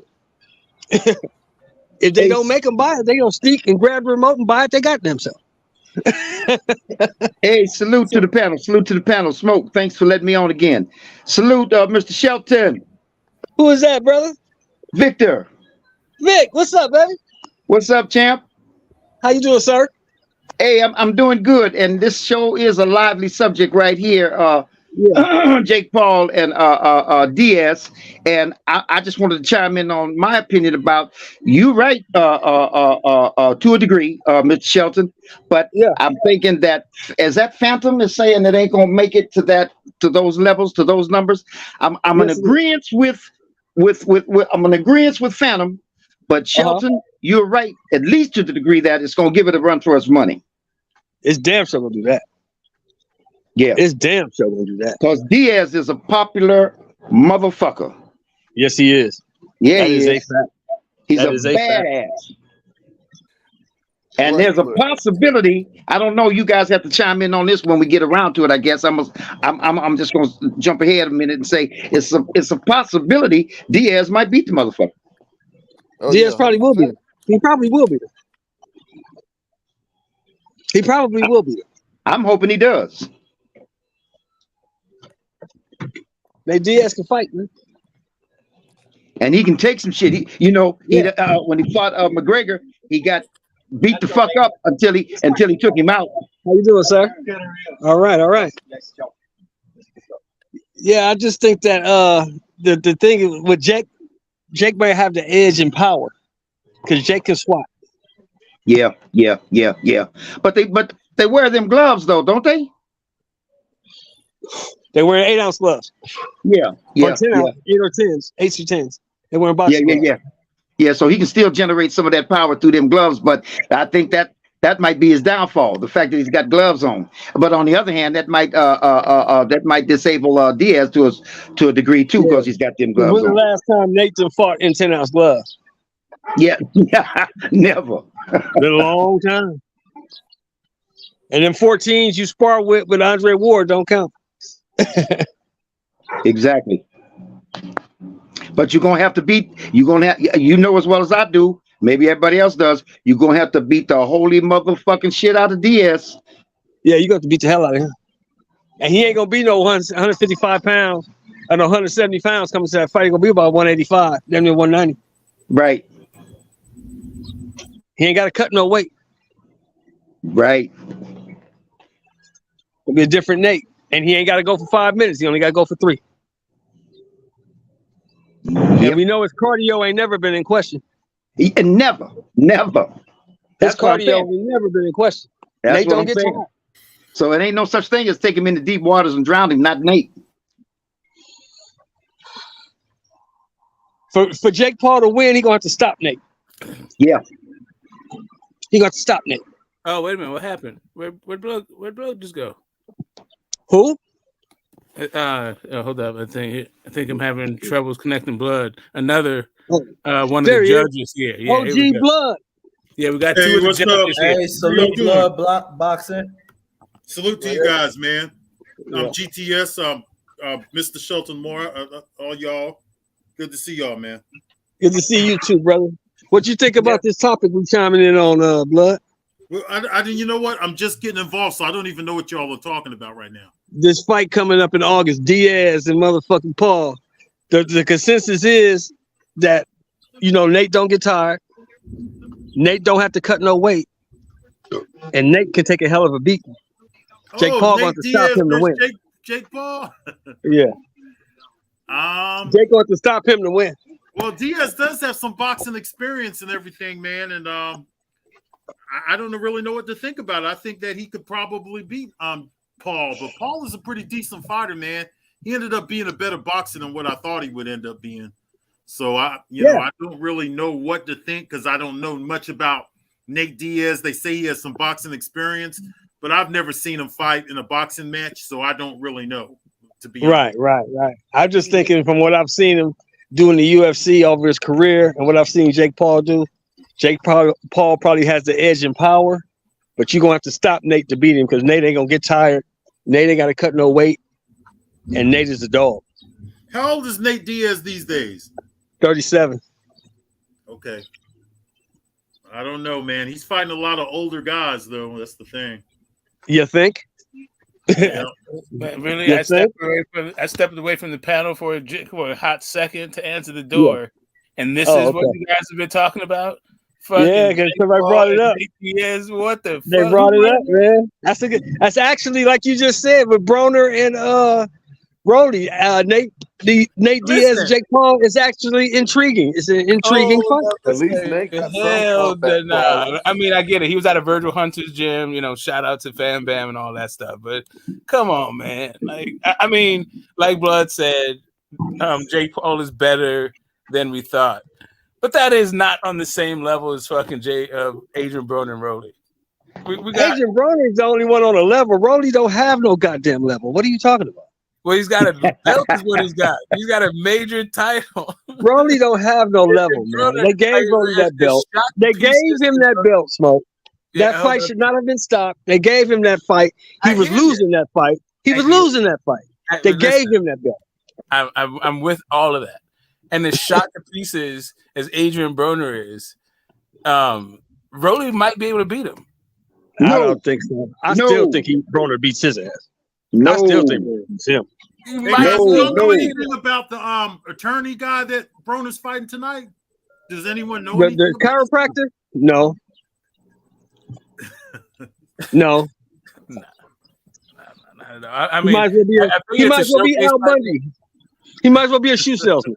Yeah, I thought it was a showcase fight like for AB. They're just trying to get him to fight somebody. This is, Calvin Ford's expertise in the boxing game. Man, it's amazing how Don King has diminished, man.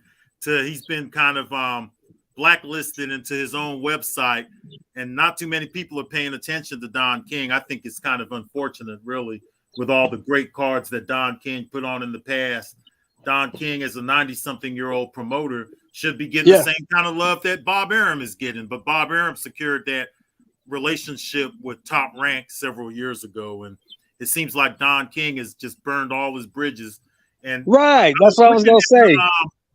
The press conference, and there was literally 20 people in the room watching that press conference live, man, with Adrian Broner and because Because Don don't have no respect from nobody, man. Don robbed everybody, shitted on everybody, fucked over everybody.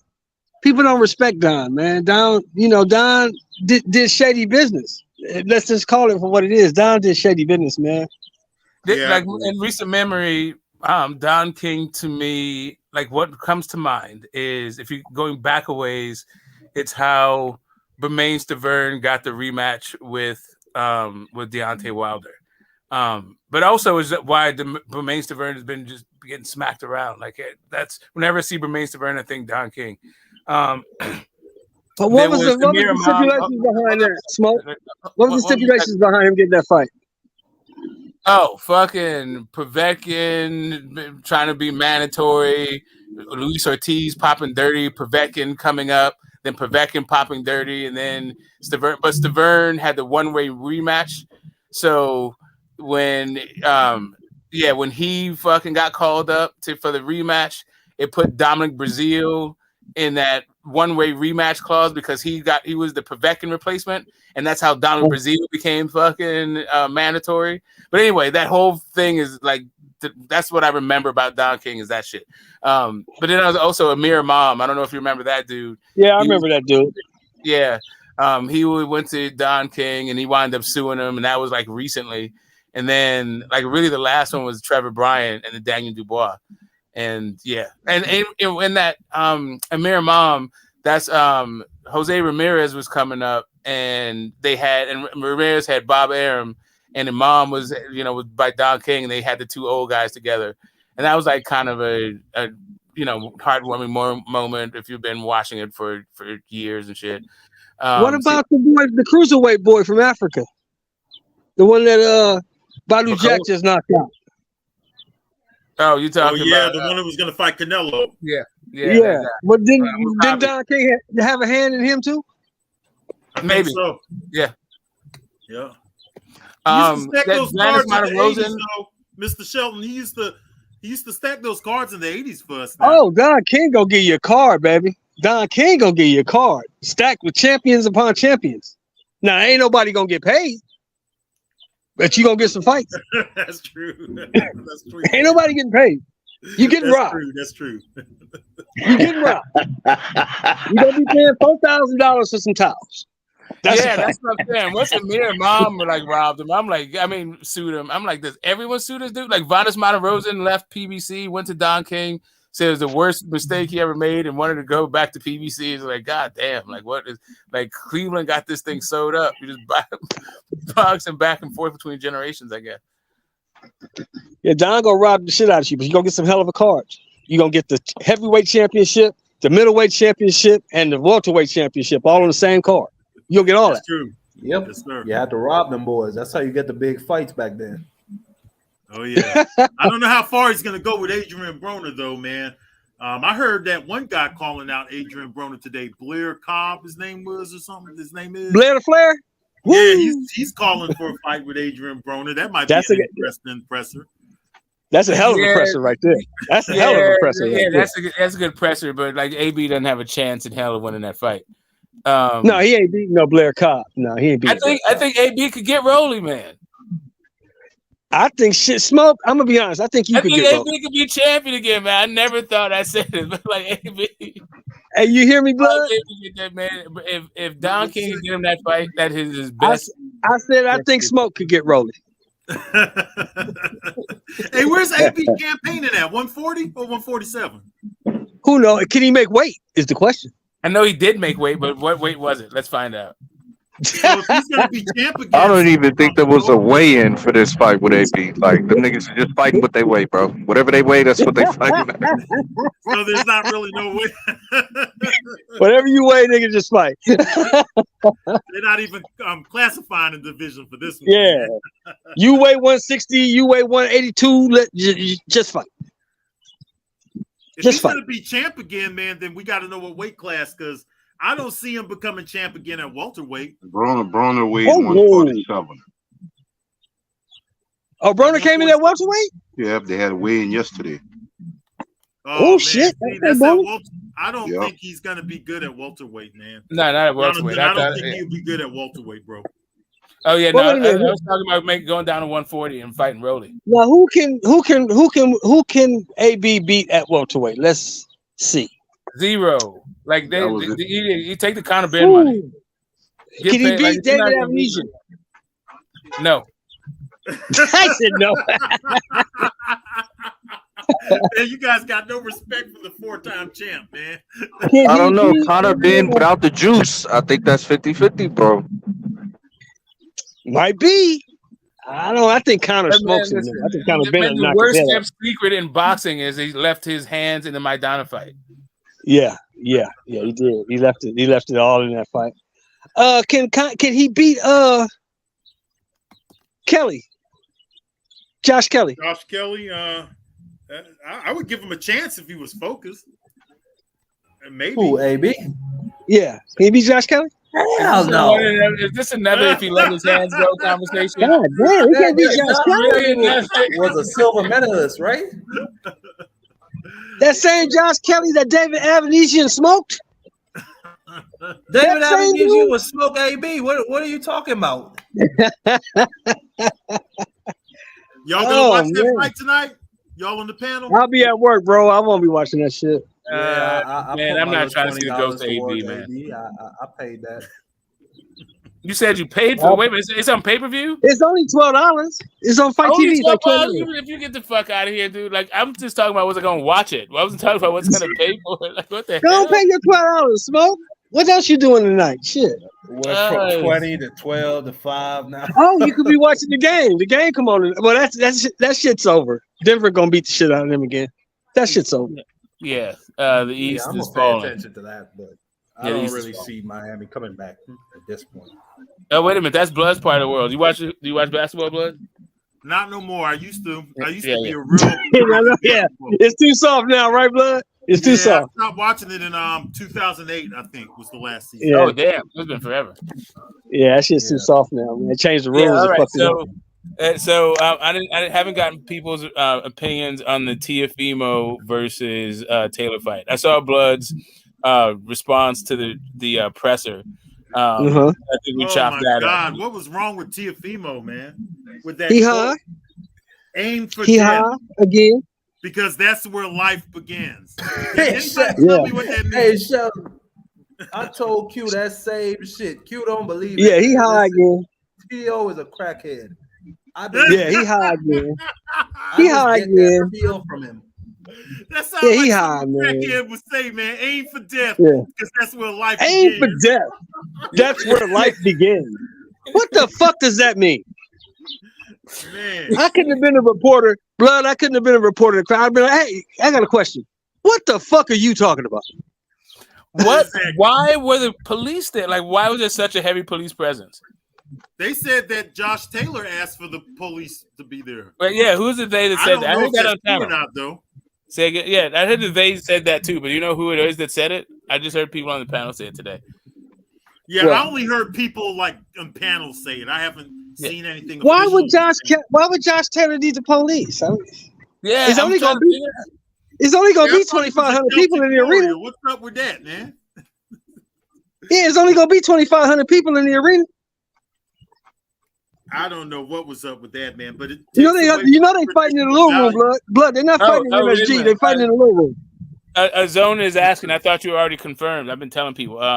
You're judging tomorrow, right, Blood? Well, it's on Sunday. Yeah, I mean, yes. I'm sorry, it's on Sunday. Yeah. Yeah, Sunday. Man, I'm there. Yeah, we there. We there, Zone. We there. We definitely there. Right, we definitely there. Zone's in the chat asking right now. Me, Mr. Shelton. Yeah, we and, Big Blunts and Boxing, right? Correct. Yeah, Big Blunts. Yeah. The thing is, why would you need the police presence when you're fighting in the Hulu room? You fighting in the 4,000-seat arena. Come on, man. You need the police. Why? Like, how do you just request police presence anyway? Like, what the fuck is that? Like, how does Josh Taylor pick up the phone and be like, "Oh yeah, give me more cops"? Yeah, that's some bullshit. Yeah, that's some bullshit. I don't believe that shit. That's some hook shit. I don't believe that shit. Nobody even in America knows who Josh Taylor is. Who the fuck are you? Police for what? Yeah, I'm not like I don't get this whole thing. Like, what the fuck were they doing there? Josh Taylor got up and left. I didn't see any security there. I don't know. Yeah, who the fuck are you? You feel me, Jason? Police, you call it NYP. They like, who the fuck are you? They was in a room together, and he broke the interview and left. They didn't have not one single security there. They went to the point to where they was at each other's throat. Yeah, back and forth anyway. That's true. No, but I think that was over video message, Jay Simon. I don't think they were actually right in front of each other. You know what I'm saying? Oh, you mean when Tio had that white suit on? No. For the face off, where he got up and Josh Taylor got up and walked out the interview. They was sitting down, both being interviewed. They were in front of each other. Yeah. Yeah. And Josh Taylor got up. He was like, "I'm done with this interview." Exactly. Josh gonna beat his ass, man. Josh gonna fuck him up. So this shit gonna be bad. Tell me, you're from the South. Both of you guys, I think, are in the South, right?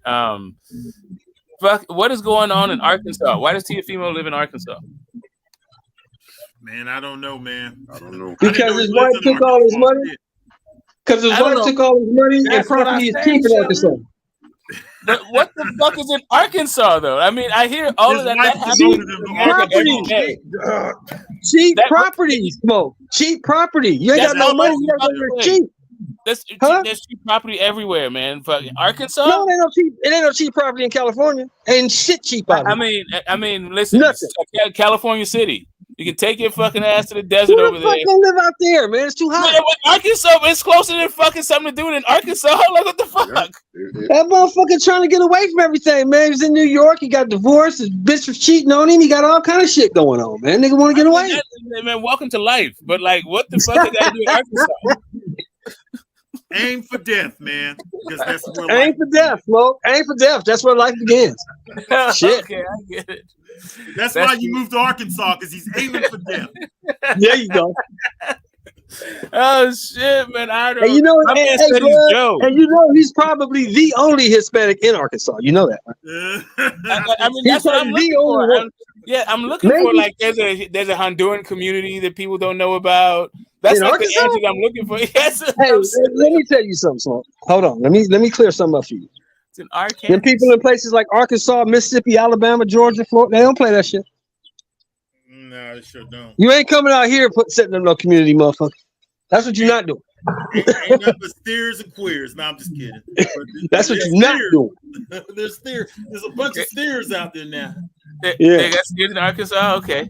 Oh, they got those border. Yeah, they got those ranches. Yeah, they got those ranches. Yep. Hey, boy, what you doing over here, boy?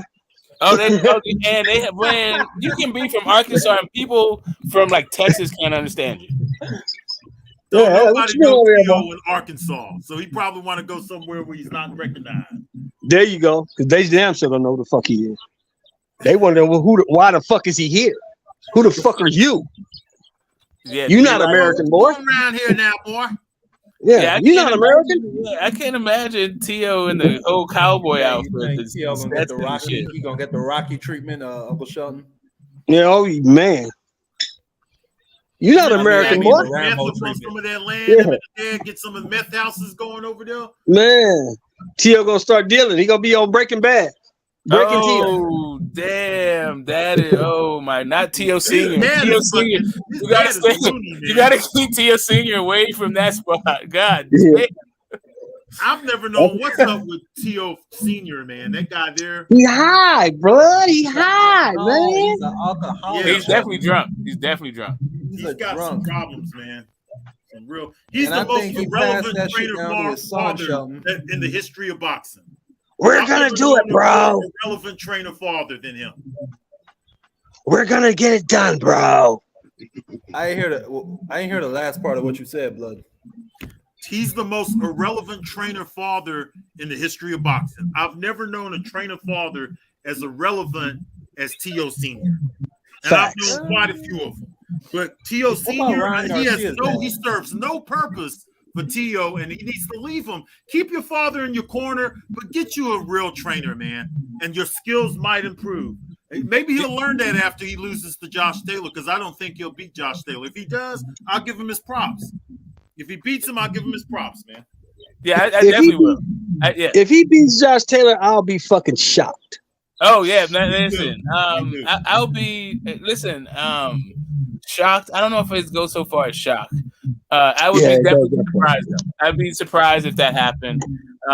But what he said about Devin Haney was really funny. He's like, Devin Haney, you need to get your father out of your corner.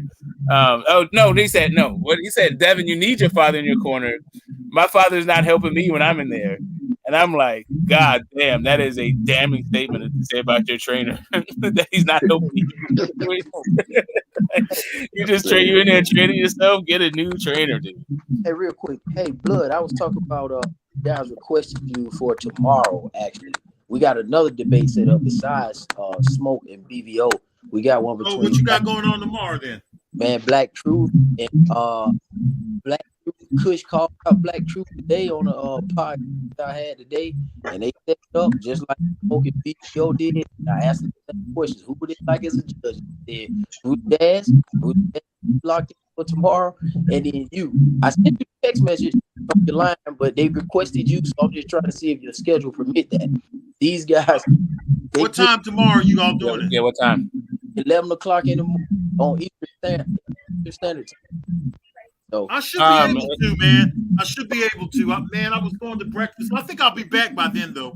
11 o'clock. You said 11 Eastern is 3 hours before that for me, so that's fucking 8 o'clock. Yeah, they wanted it, man. They picked the time. They said so. I am so between 10 like around from 8:45 about 10 to 9 to 9:15 I have something that's my time, so that's Smoke. No, you won't get they asked Blood and Jazz for their debate tomorrow. No, you okay. Good. Your okay, cool. What's the subject tomorrow, Zone? Okay, they're gonna do Crawford Earl Spence 147 resume only. Man, I'll make it. I think I'll be there.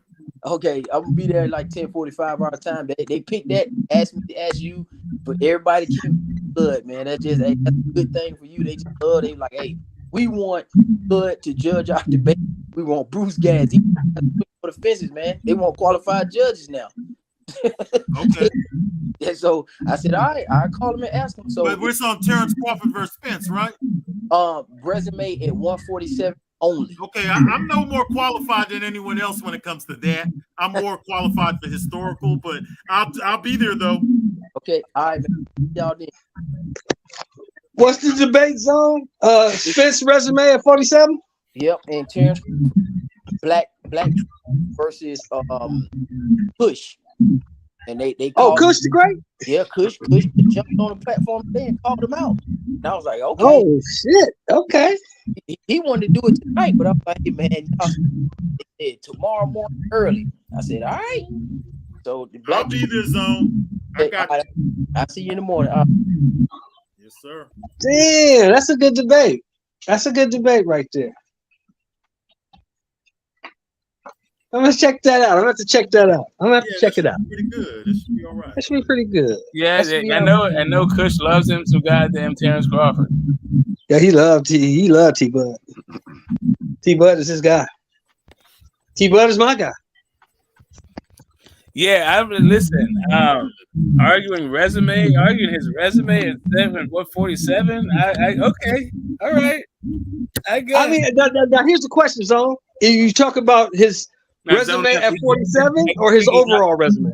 His Zone dropped. I think he's gonna be back. Yeah, is it his resume or his overall resume? Is it his resume at 47? I think he said 47. Well, that's still a good debate because I mean, you can correct me if I'm wrong, Blood, but I really don't see the separation in the two resumes, to be honest. Me either. Yeah, I don't see. You know what? I'm just gonna look at what points they bring up, and we'll see who presents themselves better.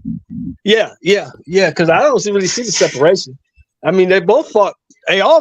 Both of them fought good guys at 47. I mean, some guys people rate higher than other guys, but all those guys were good fighters. Yeah, it's the how do you rate guys that didn't fight each other?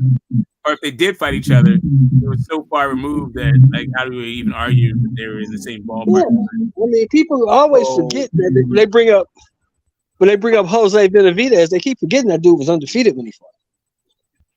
Yep. They also like to bring up Kell Brook too for some reason. That always comes up. Who was on a 3-fight win streak at 154 pounds. They have the two fighters in common, right? They just have the Porter and Brooks in common. So. I so think more than Leonard's 154-pound legacy. Oh yeah, he smokes him though. He smoked him. He smoked Money Brown. Florida Leonard. No, Floyd's resume is deeper than Leonard's for sure. Because Leonard only had like 35 fights. I think 35, 36 fights. Leonard had a lot of injuries. Leonard was out for a while. Leonard fought the better competition, in my opinion, but Floyd fought more people. Yeah. The biggest argument with Leonard is that he didn't fight Marlon Starling and Donald Curry, and both of them were rated very highly when he did that retirement. Right, and both of those were strategic because both of them would have beat his ass because Leonard wasn't the same Leonard at that time. He wasn't the same guy. Yeah, but then coming back to fight Hagler, like it's kind of hard to say you ducked Marlon Starling and Donald Curry to fight. Yeah, but then you fight, but see, you got to keep that in context, Smoke, because Hagler is one of my guys. He's one of my goats. But Hagler was retired before he fought Leonard. Hagler was 36 years old when he fought Leonard. He was 33. He was 33. He was 33. He was 33. He was retired. Hold up, more. First off, I have a debate on Sunday. I can't hear you. Right. First off, I have a debate on this on Sunday. Okay.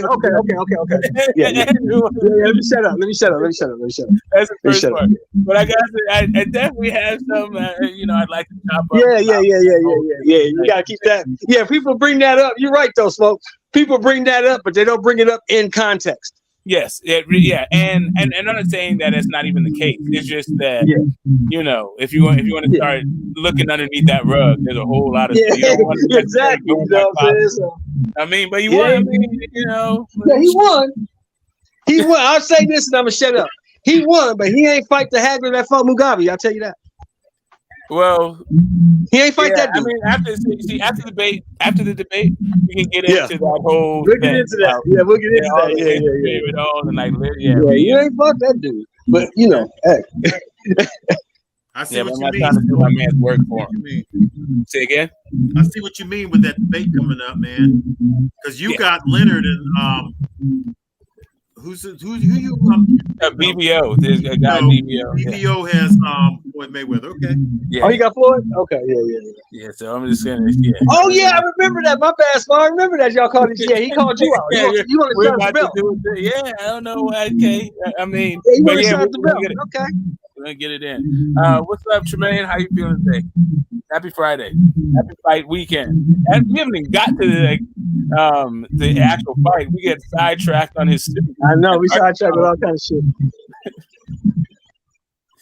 What you got, LeBron or thing? Not quite sure. Is that Method? Who's Tremaine? No, that can't be Method. No, that's me, Tremaine Smith, Kansas City. Okay. Oh, okay. Oh, yeah. Okay, you was that what you hear as Truth before? No. Same one. I just fell off because I had to take care of some business. Okay. No, sorry. Okay, maybe I thought it was the Truth. Okay. Anyway, I was just gonna say, speaking of Method Man, I ain't heard from him in a minute. Keep him in your prayers. I heard his son is going through something right now with a respiratory illness. Who is that? Method. Oh, yeah. Keep Method in your prayers, man. I heard about it. Keep him in your prayers. I sure will, man. I like Method, man. Cool guy. I hope he gets. Yeah, that's my brother. Yeah, he's definitely he's part of the fan bam. The YouTube fan bam. Shout out. Check in. Let us know. Let us know what, if anything, we can do besides being in your prayers, right? Fatherhood has called him, and he's doing the right thing. Yeah. Got them good benefits, I hope, from the hauling people's products around. Yeah, he got good benefits. It's gonna work out, man. It's gonna work out for Method. God got him. For real. All right. Back to the getting hurt for fucking on purpose money. So, to the new man on the panel, what's your take on this fight tomorrow, brother?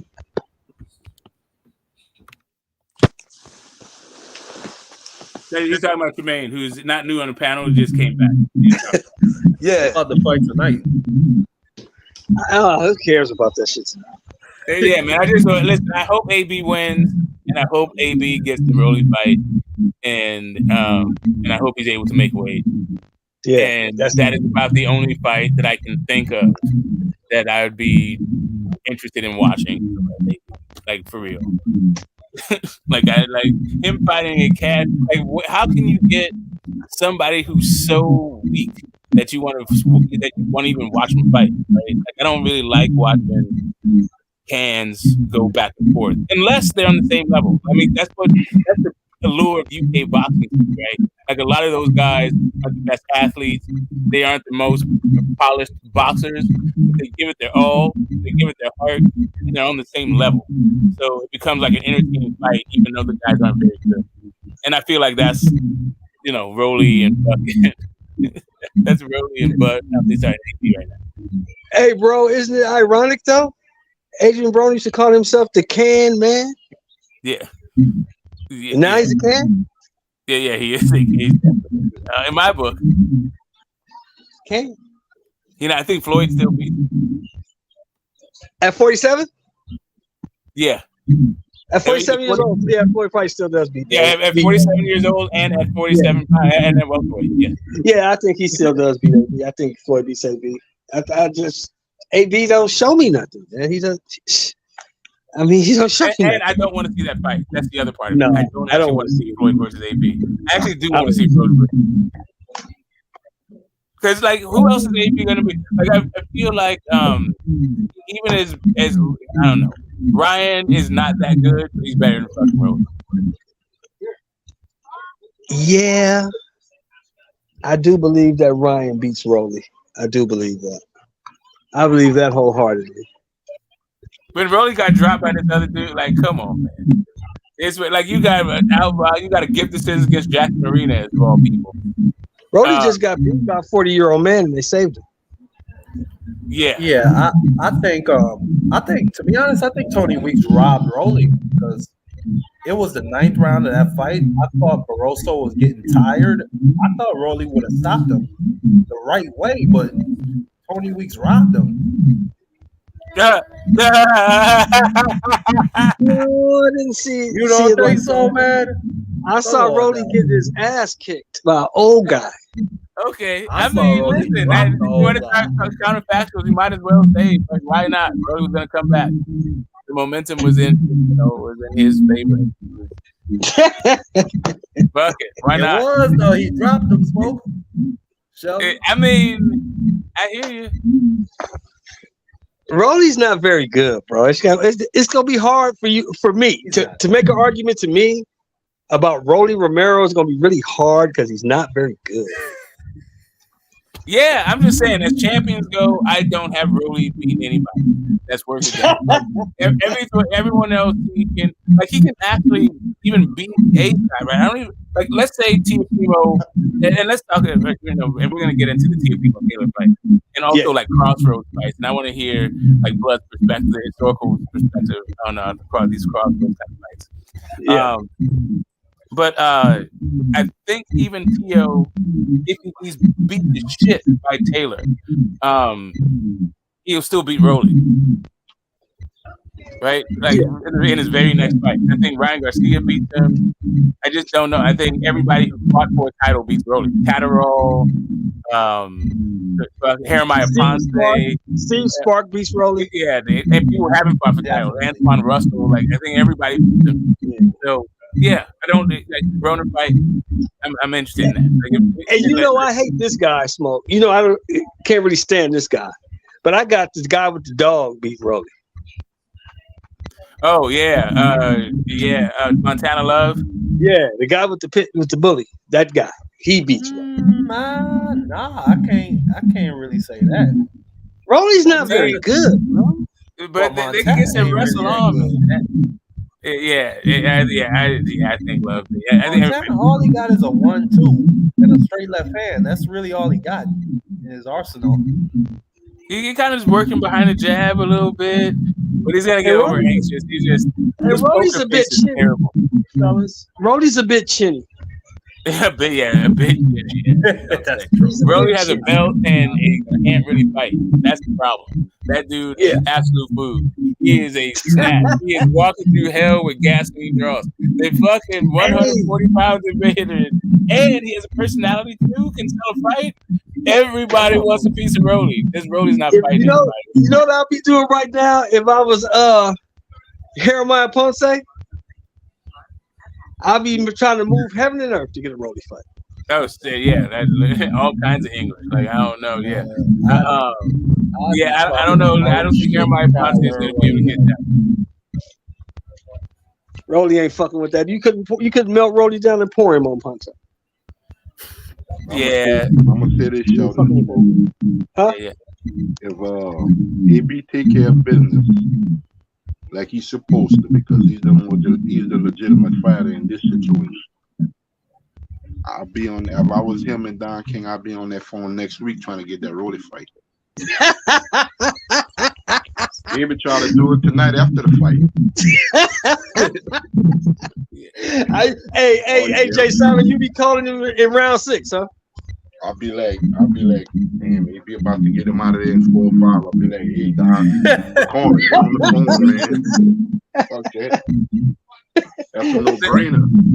I'm saying you can put that. That is a pay-per-view. That is a. If Brody wants to AB, Mayweather Promotions, back with Showtime.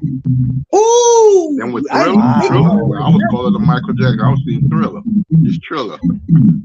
I didn't even think about it like that, Jay Simon. I sure didn't. I'm trying to tell you guys, that's the pay-per-view event. Those two guys talking, they talk. That would sell. Oh, that would sell. Rolly Romero up there on the stage with a mic in front of. I'm in. Press conference. Yeah, I feel like they can sell that one, man. You guys said that you think Ryan will make more money. Ryan and Brody make more money. Maybe. I like AB. I like AB and Rolly though. I like that fight. Well, look, man. I mean, I'm just looking at the numbers, fellas. Now we got to just call a spade here. Tank ain't never did nothing more than 300 ever. Am I right or wrong? Tell me if I'm wrong. I mean, that's the report. I think that I saw some reports he might have did 400,000 with it. Yeah, somewhere. Yeah, at some point I did see that report. Okay. I can't remember. Let's give him 4. Let's round it up and give him 4. He never did more than 4. Right? Right. When he fought this dude, they did 1.2. Yeah. That was not all Tank Davis. No, it was not all Tank Davis. But yeah, on the flip side, they definitely right. So Ryan Garcia did 0 pay-per-views ever. Yes. And his first pay-per-view. Yeah, this is his first one. Yeah, this is his first one. But his first pay-per-view was against the guy who was well known in the Mexican.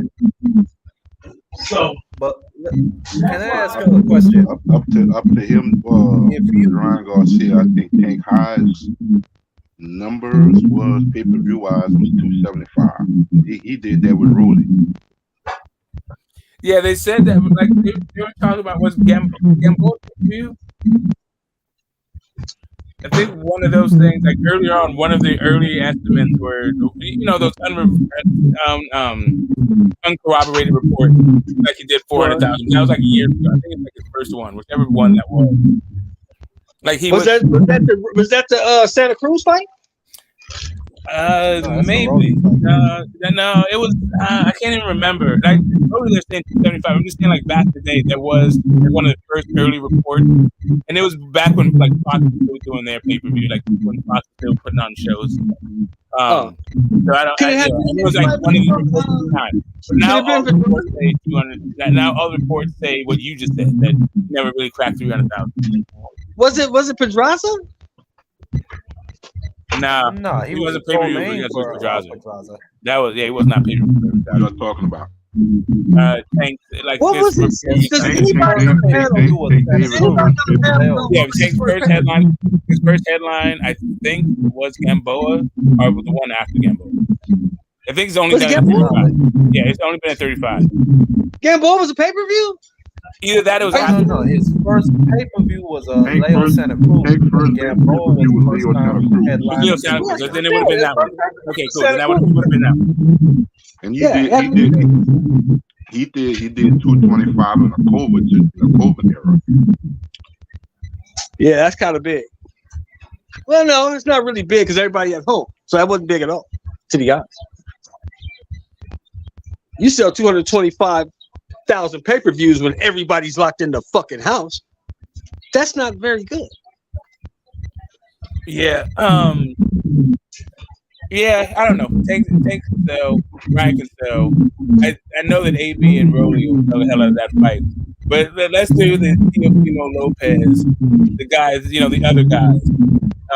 The guys that have to fight in obscurity. Hey, what did you say? Let me ask you a question, Smoke. Now, do you believe that if somebody does big numbers like Tank and Ryan did, 1.2 million, and then that guy goes in there and puts on an exciting performance and just knocks somebody the fuck out, you don't believe that though at least half of that, or maybe even the full 1.2 million, that becomes part of his fan base? Or that they'll show back up for that's what I'm saying. That's why I'm saying that a lot of those guys, like even if you're there pro Ryan, even if you're for Ryan, like all those people know who Tank is because of Leo Santa Cruz and fucking Isaac Pitbull Cruz, and they've been through other Mexican guys, so they know who the fuck he is. They're still showing up for Tank. A lot of those people have watched more Tank fights than they watch Ryan. They're just rooting for Tank. They're just rooting for Ryan. They're rooting for fight. But I don't know, man. Like I said, like these fights, when you have the right dance partner, it doesn't matter what the individual do, right? Like Terrence Bud Crawford is not anybody's fucking hit star, but I bet this fight's gonna do really well. Like better than any one of them have ever done individually. Watch your mouth, Smoke. That's a false narrative. What, that Bud Crawford's not anybody's pay-per-view star? Bud Crawford is a mega star. He was in Creed 3. He wasn't a top rank. I think that was Tyson Fury's bro. He was in Creed 3, bro. Stop okay, I hear you. Benavidez was in Creed 3. That's a box office star, I guess. Like, I don't even know what Creed 3 did, actually. I'm not up on my box office mojo these days. But just because COVID changed the way everything fucking works. But I'll get back into it. But really, I'm just saying the Ryan thing, I think people exaggerate his marketability, really. But maybe I could be wrong. I just think the dude is like I'll say this, boring as shit, and he fights like in SoCal, and people come out, so he like packs it out in the hometown kind of shit. He's good. He's a decent enough guy. He can fight, like he's flashy. He gets to the knockout, so the casuals like him, and he can pitch. He's a pitch man. He can sell products. As far as his draw as a boxer outside of Southern California, I don't know. I don't know if you're outside and some wind blowing or you got some interference. Yeah, some. Hold on, let me see. Okay. Let me see if I can fix that. What I was saying was, you could be wrong because Madison Avenue thinks he's marketable. Well, that's what I was saying. Madison Avenue. That's my point exactly. Madison Avenue, love it. Hold on, let me see if I can mute you right quick. Shit. That is Jay Side. Maybe it's you. Yeah, it's gone now. I think it was Shelton. Yeah, it's Shelton. Okay, hold on. Yeah, he's got the fucking. Shelton still got beepers and flip phones and shit. So what I was going to talk about was this Crossroads fight, T.O. and Taylor, and really who you guys got in the fight, and and really why. Like, you know, do you have Tio because you think Taylor is too faded? Do you have Taylor because you think Tio's not that good and crazy? Like, what's going on? I have Taylor winning the fight, and the reason why is because I think that Taylor is a more skilled fighter. He throws his punches more fluid. Another thing too is he has the superior timing, whereas I do believe that Tio has an advantage in hand speed. But like the old saying goes, timing always beats speed. Also, Tio likes to load up. He likes to load up on his punches. He likes to plant his feet. And he also likes to lunge in with hooks, which is going to leave Taylor plenty of opportunities to set him up with check hooks and things like that. Because let's not forget, when he fought Sandor Martin, he actually ran into two right hands, loading up, lunging in with punches. You don't want to do that against Josh Taylor. Josh Taylor is more skilled than Martin at at the counter punching and the check hooks and things like that. When they go inside the pocket, both of them have good uppercuts. I still think that Josh Taylor has the better uppercut in close range.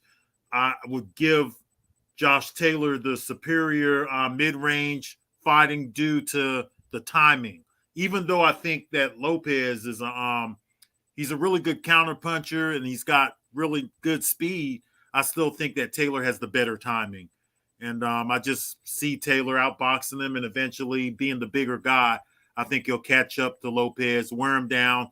I actually have Taylor winning a decision, but I wouldn't be surprised if he takes Lopez out somewhere in the late rounds. So I broke it down science style for you guys. There you all go.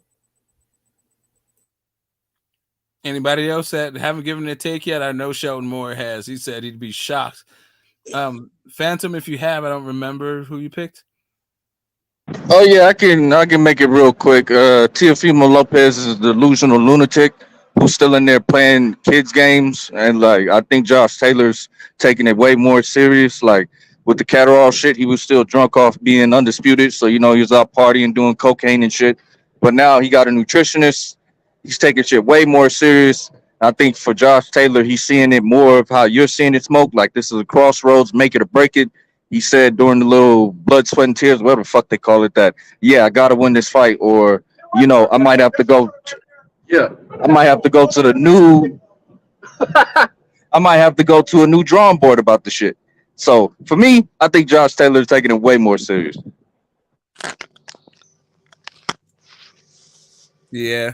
And for me, Smoke, I look at it, I think it's a battle of mental fortitude. I really think it's who's seen a psychologist or psychiatrist the last, before the fight. I really, I looked at Tio, and again, he showed up the last fight, no jab, loading up on his shot.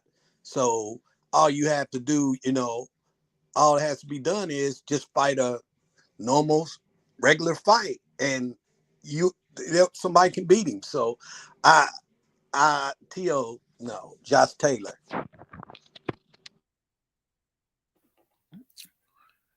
Yeah, there's just no version of Taylor or Tio that lends me to think that Tio beats Taylor.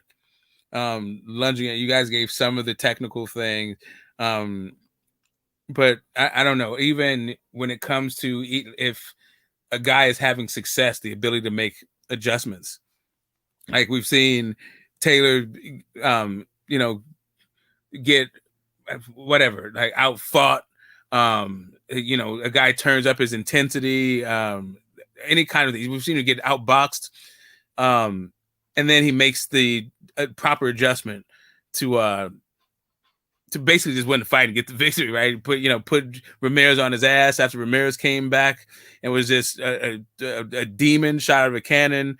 It was true in the Postol fight. It happened in the Baranchik fight. It happened in the Prograis fight. It's just like the dude figures out like how to neutralize his opponent's success. It's not always just inside fight, although it is like primarily from the inside. But because Teofimo thinks he's a slugger, I think Tio thinks he hits harder than he does. But maybe that's just my impression. But yeah, because Teo thinks he's a slugger and is always trying to bring the heat to you, I don't think that Teo Taylor has to literally like try to cut off the ring to go find Teo. Yeah, I don't think that the fight will be mid-range and close quarters, and that just favors Taylor. I think he's a smarter fighter. I think he has a better variety of punches and shot selection.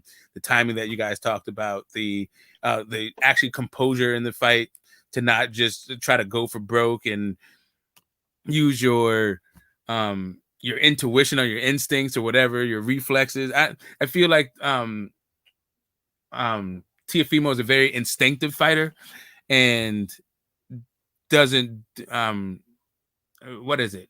I don't think he goes about a strategy that's laid out, like a fight plan, like a game plan, and then like sticks to that.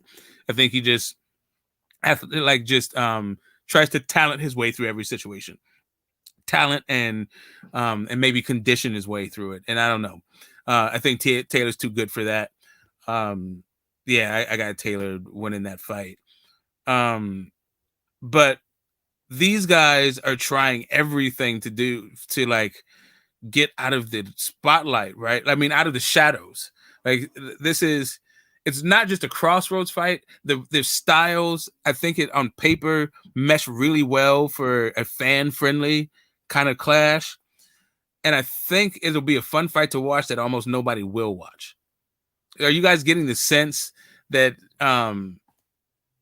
that at least Teo understands this desperation time for trying to create a buzz around each other, their name? And do you think that the winner of this fight is going to enjoy any kind of like uptick to their profile? Are they still going to be in the shadows of like the Devin Haneys and Tanks? And, we already know they're going to be in the shadow of Bud and Spence. I think if Morrell and Benavidez can even put people in front of mine past those guys. Go ahead. Yeah, I think it might raise Teo's profile, but I think Josh Taylor would stay about the same for the simple fact that nobody really thinks too highly of Teo at 140. Yeah, and it's a lot more fights for Teo to get at 140 if he wins that belt. Yeah, I think that's why Bill Haney was there. I think he wants a Teo fight. Yeah. See, I think Teo gets more respect if he wins this fight. But is it going to boost his profile? What kind of profile does fucking Josh Taylor have? Well, the one thing that I can say about Teo, if he was to win this fight tomorrow night, I would say it'd be the second pound for pound type of fighter that he beat on his resume. Yeah, I agree with Jay Simon. No matter what you think of Josh Taylor, he's still the undisputed champion. Well, he's not the undisputed champion. Yeah, he's a former undisputed champion. He's still top of pound. Nobody beat him in the ring. Nobody's beat him. Regis didn't beat him. Ramirez didn't beat him. Yeah, that's what I'm saying. I think he get credit. I expect that if he wins, depending on what Josh Taylor looks like in the fight, a lot of people are going to chalk it up to Josh Taylor being 140 too long too. Right? It's just kind of like, but beyond that, I know he's going to get a boost in respect, and it's a very respected, it's a hell of a fight. And of the four kings, he'll still be the one that's like leading the pack when it comes to like relevant guys on your resume, right? But as far as marketability, I don't know if that helps at all. Well, who are the other four kings? You got Haney, Teofimo. Was it Ryan and Tank? Yeah, Ryan and Tank. Yeah. I don't know if Teo was a real four king, by the way, but go ahead, Sean. I'm sorry.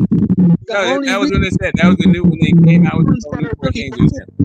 The only one of the four kings, the only two of them are well known. That's Ryan and Tank. Right, that's what I'm saying.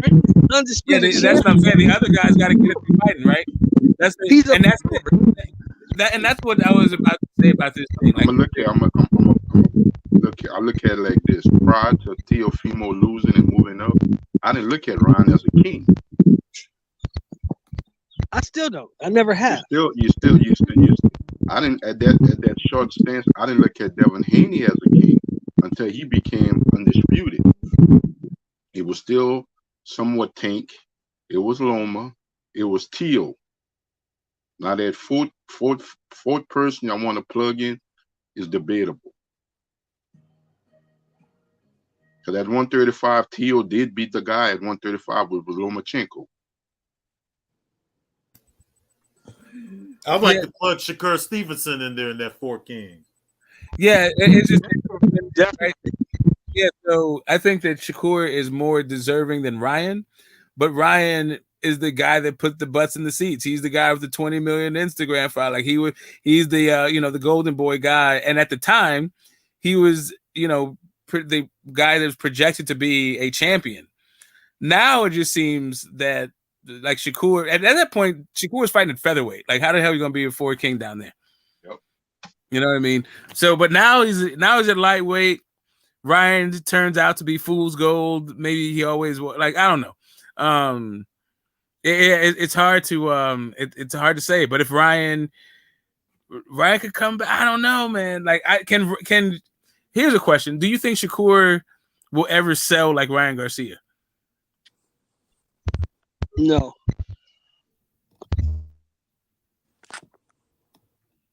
And that's kind of the name of the game. That's the problem with like part of the 4 Kings thing was the popularity of Sugar Ray Leonard. Yep.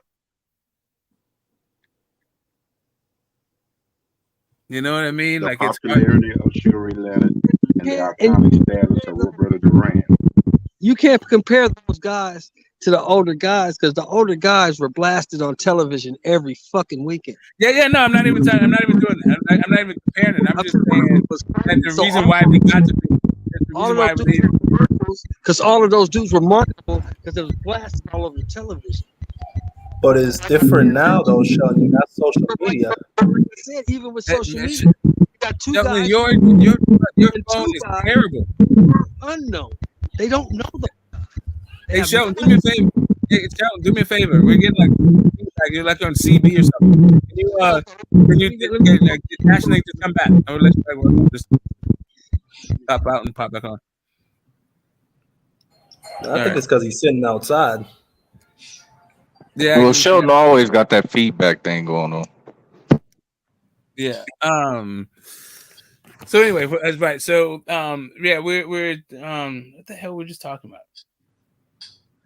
Oh, right, 4 Kings popularity. Right. They Ryan the whole mental health thing and the not fighting for the title that it really I don't know, it really his profile and his stature like sort of took a knock, especially like being considered a 4 King. But that he did fight Tank, and Tank was one of the other guys. They literally those are the only 2 guys that faced each other so far.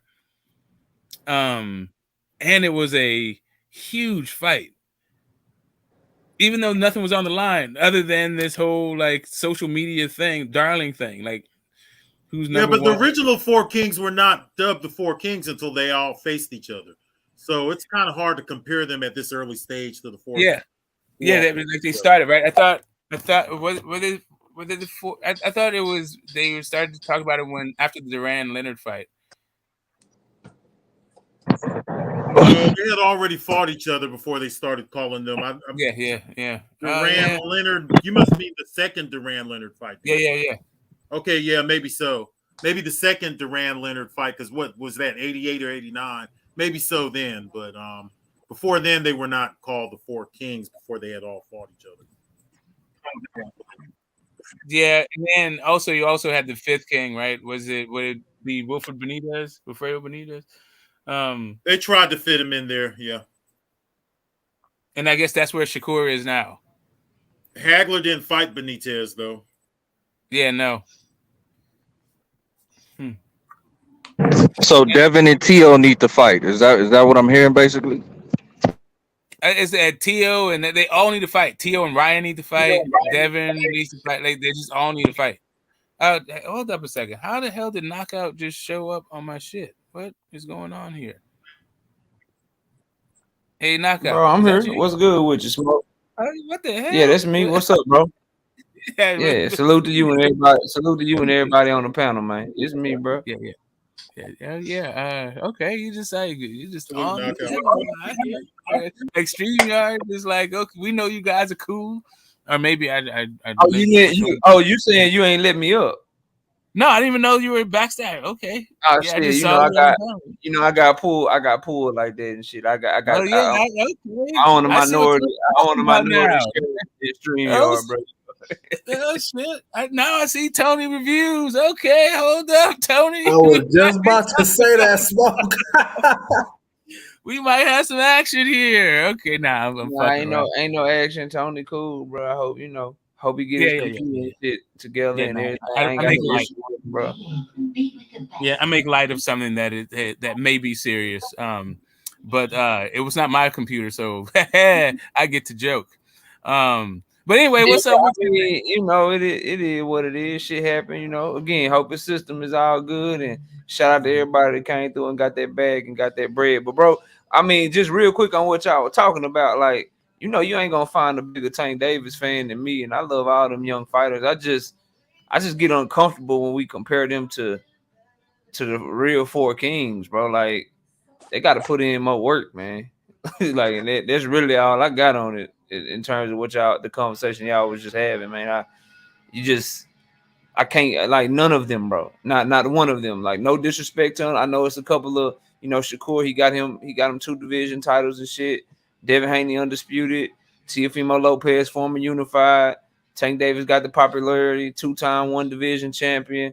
Ryan Garcia, he popular and shit. Like, but none of them, like, we talking about Duran, argument for greatest fucking lightweight of all time. We talking about Hearns.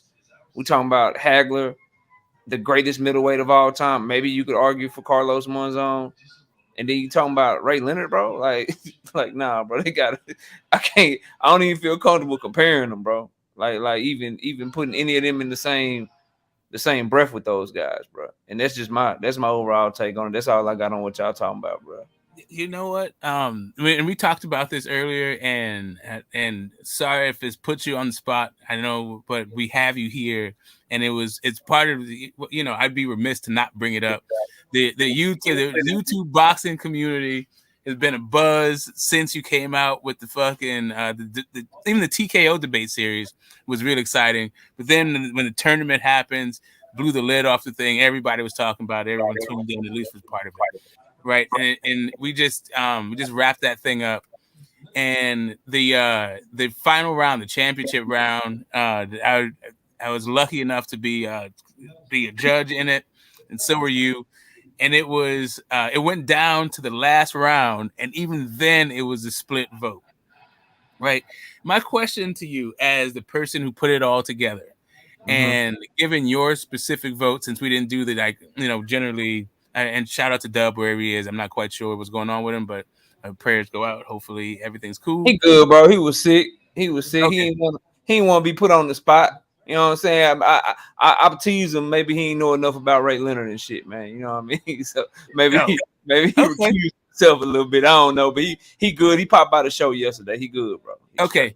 Right. So usually he does the show. After the show, we can we talk about the judge and all that shit. But that didn't happen. So here it is. It's going to serve as that. As a person who put the show together, put the whole tournament together, and in order for the integrity of the tournament to not be questioned, all of the thing was randomized.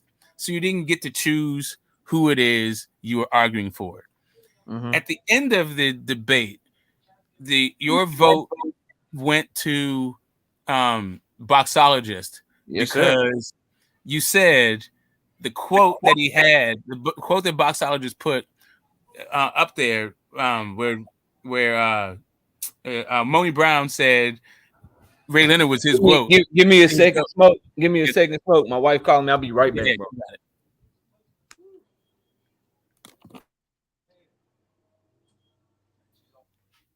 That's what happens when you take forever to get your fucking thoughts out, like I do. Right. Well, Smoke, you could use that debate to help you with your debate. Well, it depends. I don't know how BBO is coming. Maybe he's just in the cut listening to all this stuff, taking notes. Yeah, I don't know. Maybe he's just a hell of a debater, and I'm gonna find out he can, sell ice to an Eskimo. I'm back, bro. Yeah. All right. So, right. So your vote, you said it hinged on Boxologist playing a clip in which Moni Brown says Floyd Mayweather is his GOAT. Mm-hmm. Like, how do you reconcile that being your vote when it's kind of your fault that he had Sugar Ray Leonard to begin with? He didn't get to choose. No, I got you. So it was a coin toss, how they chose it, and he didn't win the coin toss. So King G picked Floyd. Now, the reason that was my vote is because it tore down everything that Money was saying about Ray Leonard. Everything that he was saying about Ray Leonard, obviously he didn't really believe, because he thinks Floyd Mayweather is the GOAT. And basically what they run, and I think you did a good job kind of breaking it down and why you ended up voting for Money. All that shit really came down to, for me, was Mayweather has way more accolades with his championships, his lineals, their divisions. I believe they're both about equal with the division titles that they have. So to me, it came down to the quantity versus quality, bro. And I thought they argued both points as well as you could possibly argue it. So, but one of them had the other one on tape going against everything that he said. So, I mean, I don't see how I could not get that round to him, bro. Like, because everything else was equal. I thought Money did a great job arguing for the quality of Ray Leonard's opponents and the quality of the competition that he faced and the era that he fought in. I thought that he did a great job with that.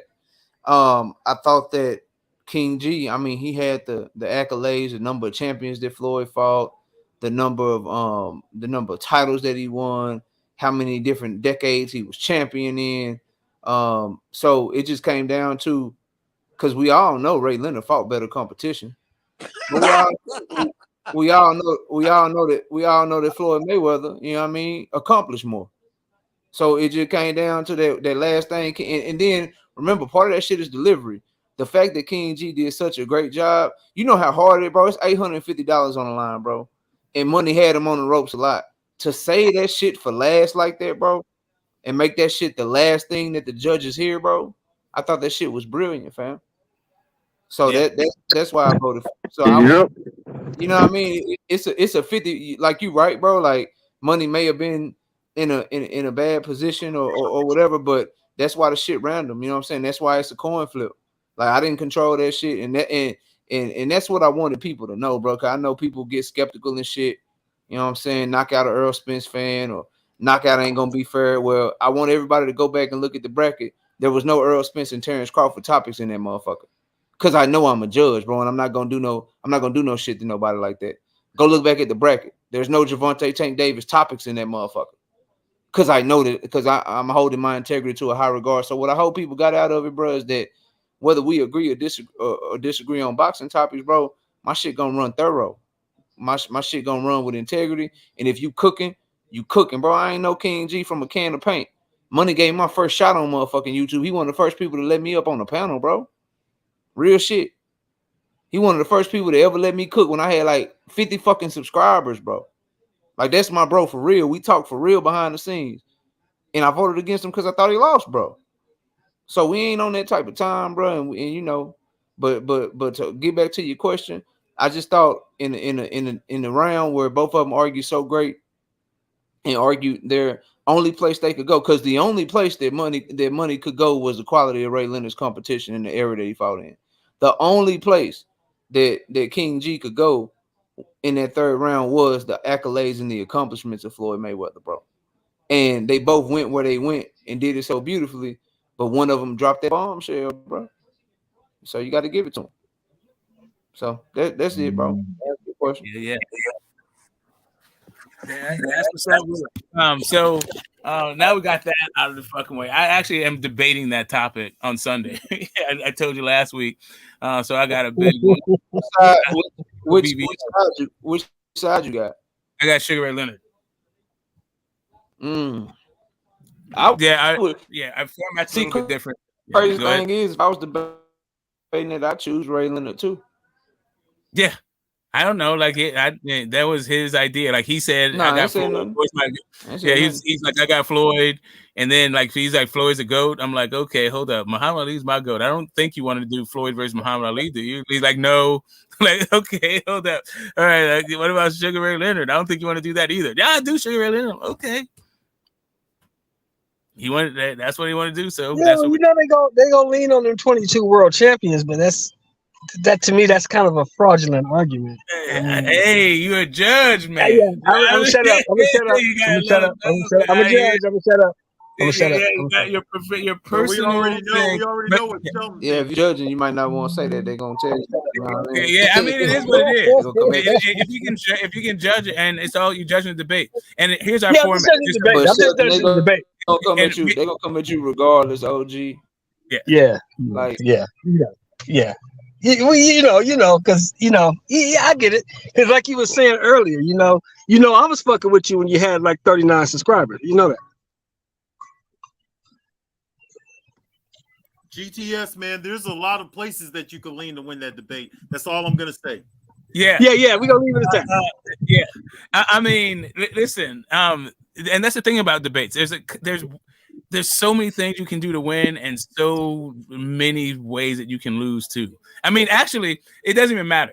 You can have 98 ways to win, 2 ways to lose, and they find those 2 ways, or you find those 2 ways, or whatever the fuck. Like, it's just the nature of debate. And I'm not even like that. Part of it is sort of what makes it like kind of why people tune in, because you just don't know what the fuck's gonna happen. Yeah, that's the fascinating part about those debates, because I remember Knockout and Q, they were debating Inouye versus Bam Rodriguez, and I said, this is so fucking stupid. Like, Knockout is gonna lose, and I was shocked. Knockout, you actually put forth a decent argument for why why Bam had better potential, could potentially beat Inouye, why he had a better legacy. So I find the debates fascinating, because it's not just based on like, oh, this dude versus that dude. It's not like really like a head-to-head type of thing. Yeah, and we are we're doing, like, I remember where Knockout series started, right? It was just like there was no rounds to it. You just went for hours into a thing. There was point after point. That shit was almost next to impossible to fucking judge, or even like listen to figure out who was winning the thing. You're telling me that it was pre Queensberry rules? Yeah, we used to go unlimited, bro. Yeah, it just was going on. We used to just fucking go forever, bro. The whole show, bro. Somebody ain't want no more. So it's a war of attrition. But it was also fun. It was just like really difficult to fucking score for me. The way that he does it now, it's a lot easier to score. It's still hard to score, but it's a lot easier to score. But what we're doing on Sunday is kind of it's in between both of those things, right? Where we're doing both guys give their opening remarks, both guys give their rebuttals, then both guys talk to one another about the opening remarks and the rebuttals that they gave, in order to provide some more clarity for everyone. Then the judges can ask questions. The judges in the audience ask questions. Then there's a closing statement, and then the whole thing's judged. And I think we're going to do it over the span of 2 hours. I think it's a tax record, right? Bro. Yeah. Good luck to you, man. You know what I mean? That's a fun ass topic. I wish, the Spence Crawford shit, that's getting old. You know what I mean? Tank Devin, that shit getting old. So I love to get some of them topics that we had in the tournament. I would love a topic like that, bro. What was the topic? They're doing Ray Leonard and Floyd, man. We're doing legacy. We're doing a legacy debate. They just did Sugar Ray Leonard, and then they asked 3 questions about Sugar Ray Leonard. And hey, what you think of that first one, Smoke? I think Ray Robinson beat both their ass, but what was the question again? Oh, right, that it was about size and power. I think it was like, who beat Sugar Ray Robinson? Yeah, out of these 2, which one got the better chance to beat him? Neither one of them for real, but hey. Yeah, that was kind of interesting, right? Because I mean, Moni got it. To me, he got the answer correct, right? It was size and power, and era, right? But I was surprised he didn't mention when saying eras. He was talking about the strength of quality. He wasn't talking about 15 rounds. Like, who is liable to go 15 rounds versus, like, maybe you could have brought out doghouse rules for Floyd, but Floyd never been 15 in his fucking life. Nah, yeah. Yeah, but I did like the question though. Yes, I did. I liked how Boxologist answered. He had point 18. All he was doing was saying a whole bunch of shit about Floyd. It didn't have anything to do with how he's gonna beat Sugar Ray Leonard. Point number 20. Point number 21. I'm like, God damn, boy, this boy can debate his ass off, man. Yeah, I mean, it was just wow. The idea and the way that, what is it? Floyd only weighed up to like 152. I think it was his highest weight, junior middleweight. Whereas you had 154 for the Cotto fight, or am I tripping? Did he weigh in at 154? I know it's at 154. He weighed in 152. He weighed in 152. Yeah, 152. Yeah, there. Yeah. Because he was like 152 for the Oscar fight also. I think it was even like 150 for fucking Canelo. Yeah, it was 150. 150 for Canelo. Right. So anyway, point being, I was surprised that they didn't go into like the welterweight versus the middleweight thing, but yeah, Ray Leonard fought at 168. So, and he got popped. That was a great question. Leonard got a title at 170. He won a title at 175. Yeah, but it was at 60. They both weighed in 68. It's just they fought at like 170 or some shit. They're fighting at 170 or some shit. Yeah, it was a vacant super middle, and Lalonde's 175 title on the line, but they fought. Right. But, hey, y'all ready for the end of Teofimo Lopez's career, man? That's what I was going to ask you. I've been calling it. You think it's going to be the end? You think it's going to be Davey Boy Moore versus what's your boy Roberto Duran? No, what's going to be is once Tio lose this fight. Once Tio lose this fight, he's going to be an undercard fighter after this.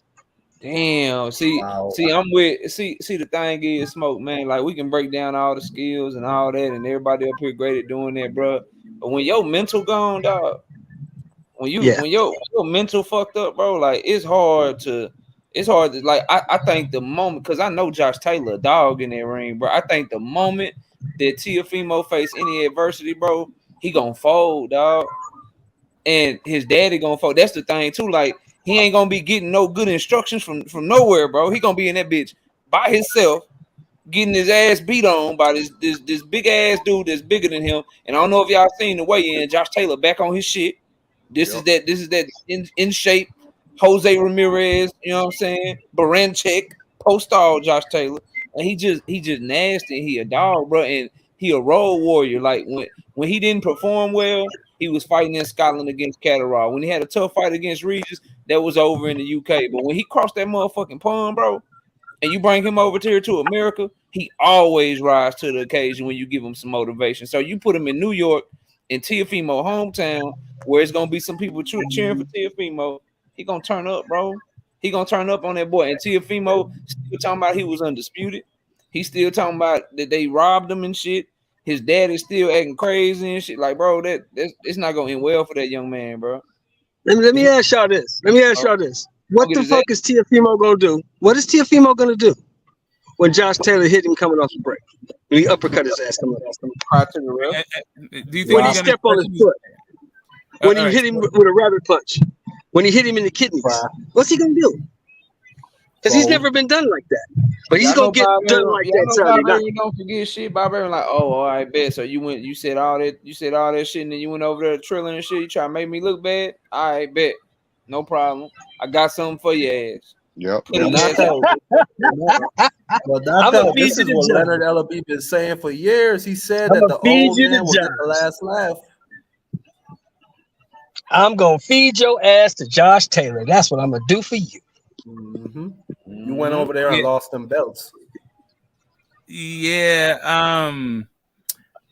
how like so Teofimo thinks he's Job right now, right?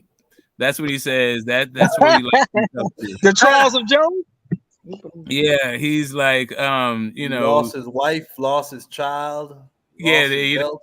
Lost his belt, yeah, all that stuff, everything was taken Listen, from him. I ain't But gonna he's get too religious, but he talking all that Bible stuff while threatening to kill him, man. Bro, his mental fucked up, bro. I'm telling y'all, bro. yeah. He mentally But gone. wait a bro. minute. saying, But like, wait a minute. Hold up. Where was the backlash? Because when Wilder said that shit, everybody tried to crucify Wilder. They tried to crucify Wilder when he said that shit. Well, but Wilder's also a great example of people, I think, that don't put in the work because they're relying on divine intervention. He's another dude that like is saying, I got this God-given stuff, and like he's likening himself to like Job and all this other stuff. Does he think that the trials are over? Or that like God is gonna rescue him from Josh Taylor? Like, what the fuck is going on with these boys? I don't know. Tio, I hope you don't think that. Yeah, I don't know, man. His Tio. I don't know. The boy lives in Arkansas. His mental. Is this?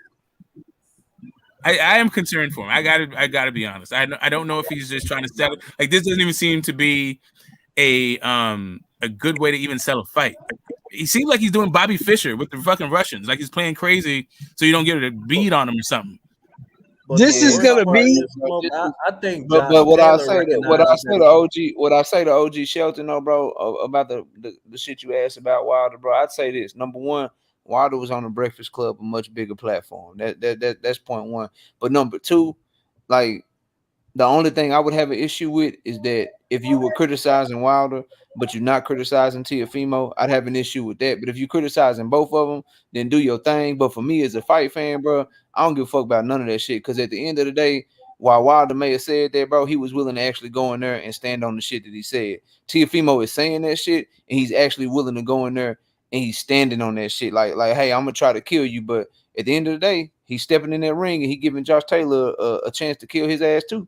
Or hurt his ass too. So I ain't got no. If you want to talk like that as a fighter, bro, and that's what you're standing on, at least he giving the man a chance to fight for his life, and he's willing to go in there and fight for his. So I ain't got no problem with it, bro. It's the fight game. It's the hurt game. You know what I mean? That's what that shit is about. My issue is people doing that shit, you know, like over the internet. Or Yeah. That's what I was talking about, KO. Yeah, that's what I was talking about. At least he's standing on the shit. He's gonna actually. You know what I mean? Like, put himself in that position. Like, hey, I'm gonna kill you. Well, guess what? Be trapped between the ropes with that man. Yeah, tomorrow night, you have to stand on that shit. It's I'm gonna kill you, or I'm gonna beat your ass. I'm gonna do this to you, and you know y'all over in there, you ain't never gonna meet nobody, bro. That's the shit. Well, you know, it's an old saying, fellas. You know, you got to bring some ass to get some ass, right? Yeah. I don't know. The dude just seems to be really morbid, actually. Like, but so I will say that what Wilder was saying was morbid too, but he was just talking about catching the body. Like, right now, like Tio just seems preoccupied with death in general. He was talking about how he was gonna die. The path to life is through death or some shit. Yeah, like I don't know, like he's doing some Biggie Smalls album shit. Like, I don't what the fuck. Like, why is death all over your shit? Like, this is about to be a one-sided ass whooping. Man, I hope they watch him after that fight. I don't want Tio to be by himself. Damn, bro.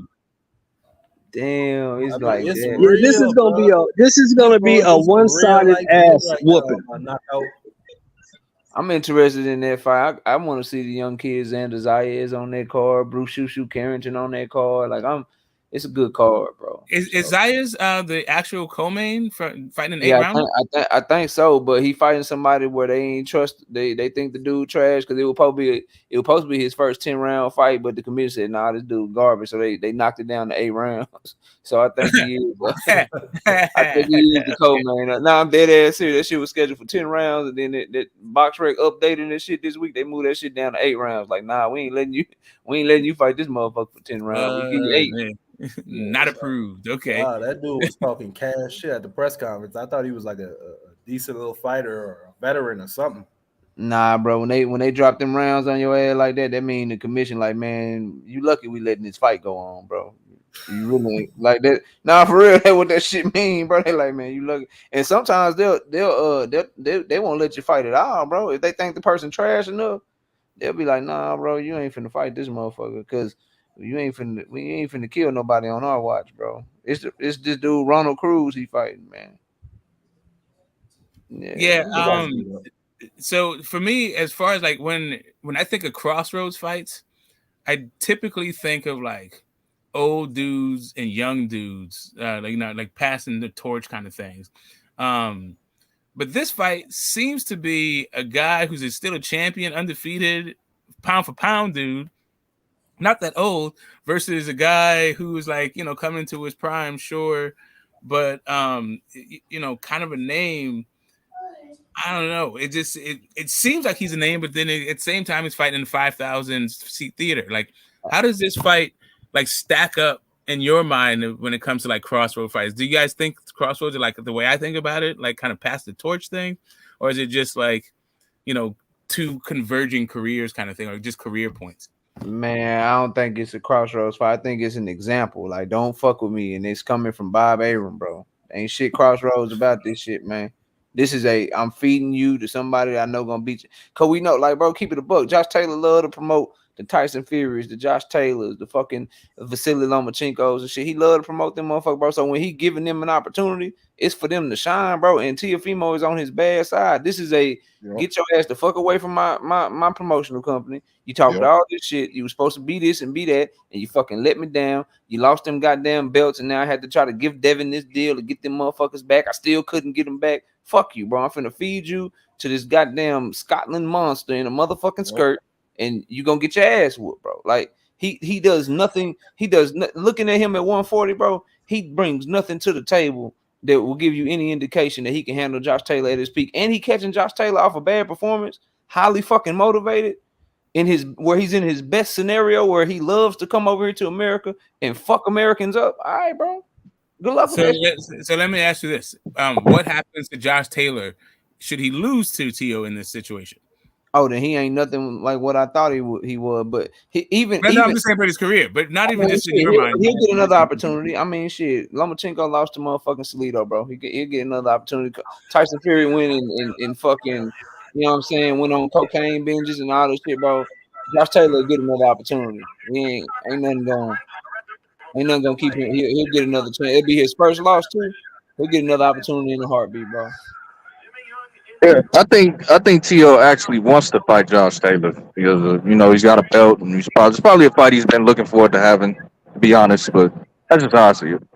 Yeah, I think he's pulling his card. I mean, I think, but does Tio want to fight Josh Taylor? Maybe. He could have fought Barboza. That would have been an easier fight, but no, he went to Josh Taylor and went the belt. Yeah, I mean, Tio been calling Josh Taylor out since he was at 135. That's one thing you can't question about him. I think he's gonna get his ass whooped, but Teofimo will fight a motherfucker. Everybody said Devin Haney, it seemed like, but he'll fight a motherfucker, man. He'll fight a motherfucker. So I give him that. Win, lose or draw. Them, and I'm putting it in quotations. Them quote unquote four kings that we were discussing earlier. He'll have the best resume by far overall. Level. Yeah. So I'll give him that respect, but he gonna get his ass whooped though. He'll have the best resume at a very high cost. Yeah, I like so the fact that Josh Taylor is where he is and they're in a 5,000 seat theater, to me, does not bode well for the future of Josh Taylor should he lose to Teofimo Lopez. Yeah, you better smoke 4,500 people fit in there. Okay, I'm sorry. I'm trying to squeeze another 500 heads in there just because, right? I'm not trying to like I said. I think casinos have bigger auditoriums. They have bigger theaters. I'm not getting this whole. I think Josh Taylor is a great fighter, right? Now a really good fighter, but not a great like as far as all time great, but like a great fighter for this era.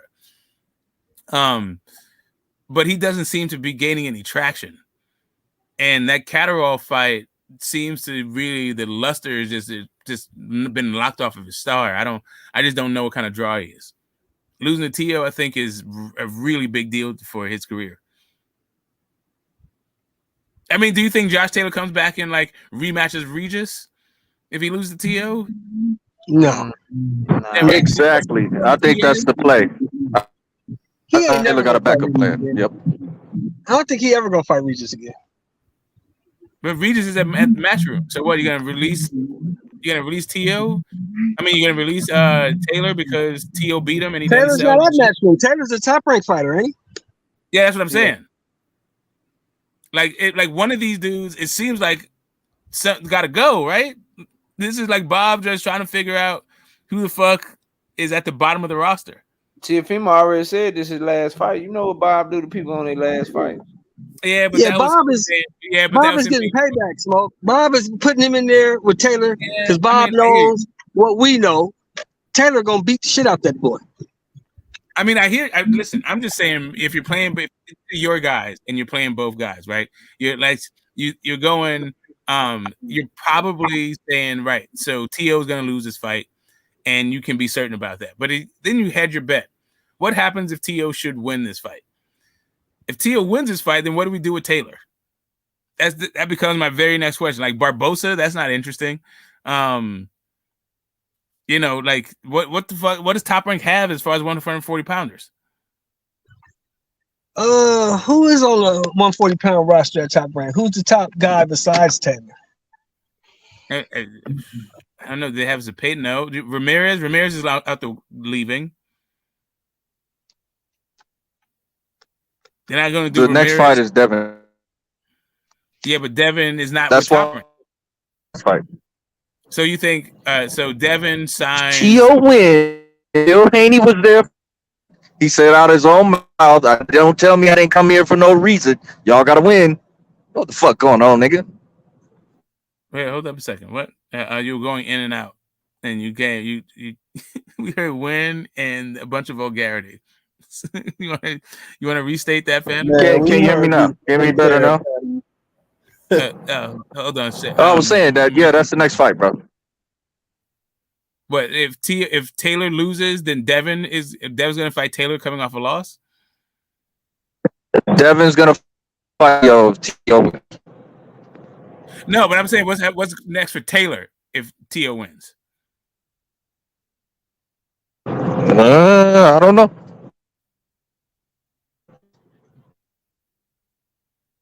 Yeah, I don't know. Like, I don't expect that to happen. I don't think anybody in the panel does, right? But if that should happen, like, where's Taylor go for after getting his ass whipped by Tio? That's what I'm saying. I think it's a Crossroads fight. I'm not quite so rosy, and Knockoff had to go. He dropped off, but I'm not quite so rosy on Taylor's prospects should he get whipped by the crazy man from Arkansas. So you mean to tell me that Taylor can't go fight Regis? He can't go fight Catterall? Like there's just no fights for him at 140 if he loses to Tio? I'm saying there's none at Top Rank. I guess. Is he a Top Rank fighter though? Yeah, he's a Top Rank fighter. He is a Top Rank fighter. Yeah. Yeah.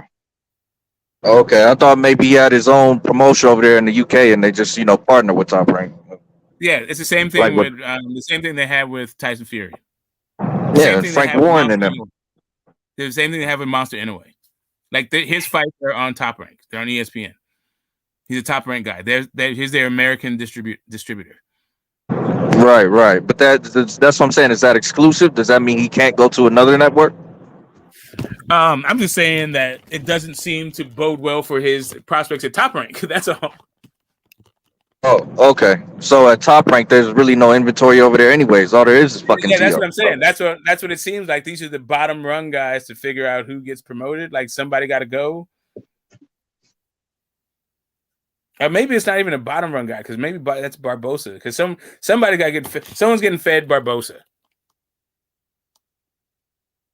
Yeah, I would assume yeah. But I mean, if Taylor loses, it's not like Top Rank has hella fight inventory, but I'd still think there's fights to be made for him at 140. Yeah, that's what I'm trying to figure out. Those names. Let's take a look. Fuck it. You got Jose Ramirez. Jose Ramirez he's leaving. You have Jose Pedraza. Woo! And you have a bunch of up and coming fighters at the weight class. Richardson Hitchens. And you have Honorable Boza. Yeah, Ramirez is like they're just Ramirez is just biding his time. He's on his way. He's got out the door. He already said before. He said he's got 2 fights left on his top rank contract. He's out of there. Like Tio is saying he has fights. This is his last fight, but this is wishful thinking. I think on his part, he's thinking someone's going to buy him out or something. Okay, AB is making a run, says Bruce Gass. Listen, I'm like AB, and I'm liking AB's run, just not at 147. And yeah, shout out to Bruce. But yeah, not at 147. I don't think he can really campaign. He needs to figure out how to get down to 140 and get some money fights there. I think he's just gonna get. I don't know. I may be wrong about it, but. Yeah, I think he's food at 147 for not very much money.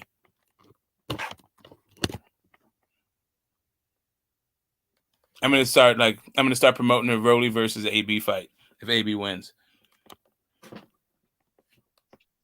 That's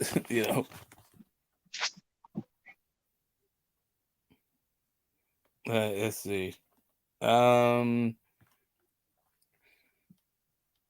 Yeah, boys.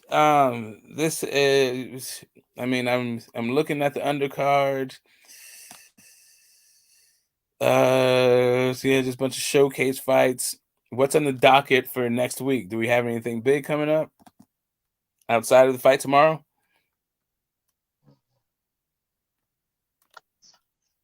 Outside of Bud Spence, of course. Not that I can think of. Yeah, is Bam even doing anything? What is Bam doing? What's Bam Rodriguez up to? Broken jaw. He's gonna be out for a while. Didn't he go back down to 112? Yeah, and he broke his jaw in his last fight. That's right, he did. I forgot about that. Oh man. Well, you got the fights on the zone tomorrow night too. Who's headlining? You got Sonny Edwards. You got Jaime Munguia. Oh, Jaime Munguia, Derenchenko, yeah. Yeah, Derenchenko and Munguia. Derenchenko's done though. Those short arms. Yeah, he's just passed. He's just really washed. But I'm interested. No, I'm gonna be watching Tio and Taylor. Definitely gonna be watching that one. Yeah, I'm streaming that at the job. I'm streaming that at the job, bro. With Tio and Taylor? You know it. You're not just streaming. It's on fucking ESPN, regular ass ESPN. Yeah, I know, but I got to stream it on my phone, man. Yeah. I mean, it's not on right. It is on ESPN, right? It's not on ESPN Plus. Yeah, it's on the Plus. Yeah. Oh, it's only on Plus. I think so. No, it's on the regular ESPN. I just saw the ad today. You're right. Yeah. It's on both of them. It's on both of them. Yeah. My ESPN Plus is fucking bullshit because I only have it on my phone. When I got it, it was like, yeah, I didn't realize I couldn't just use my same fucking subscription for my phone and my TV. And I'm just not into it like that. I don't know. I think it's more built for football. Do you have a smart TV, you old dinosaur? Of course I do. Okay, well you just fucking smart view it or Chromecast it. I'm not trying to First off, fuck Chromecast. That's the very first thing I have to say. Secondly, if I pay for a fucking subscription, I want to use it on as many devices as I actually own. I'm not trying to pay for one subscription per device. That's just bullshit. I mean, you're such a curmudgeon. I'm slightly inconvenient, so fuck this shit. No, that's not funny. Yeah, I'm not really into the shit like that anyway. Like, you're trying to get my money. You're trying to separate me from my money, and I'm supposed to inconvenience myself to help you out. Like, I like my money. I like my money exactly where it is in my possession. Love it that way. You know, when I let my money go, it's to go find friends and come back home with a crowd of more money. That's the way I like to spend money. I don't like things that cost me money, and if I don't bring money back, I hate that shit. Actually, I'm not just a curmudgeon. I guess I'm something else too. But that's a different deal. That's a different conversation for a different day. I will buy ESPN Plus again, I'm sure, and I'll just do it on the TV in the living room, not the one in the office or the bedroom or whatever. But yeah, geez, we talked about the possible heavyweights. Yeah, the middleweights. I mean, the super middles. We talked about those. We didn't really we haven't really chopped up, and I don't think it's sunk in for people that Danny Garcia is fighting Lara. That's actually happening for the WBA super belt. Do they have a date for it though? I guess maybe that's what it is. Find out when that's supposed to be. Jermaine Ortiz, yeah, that sucks that he's not going to be on the card.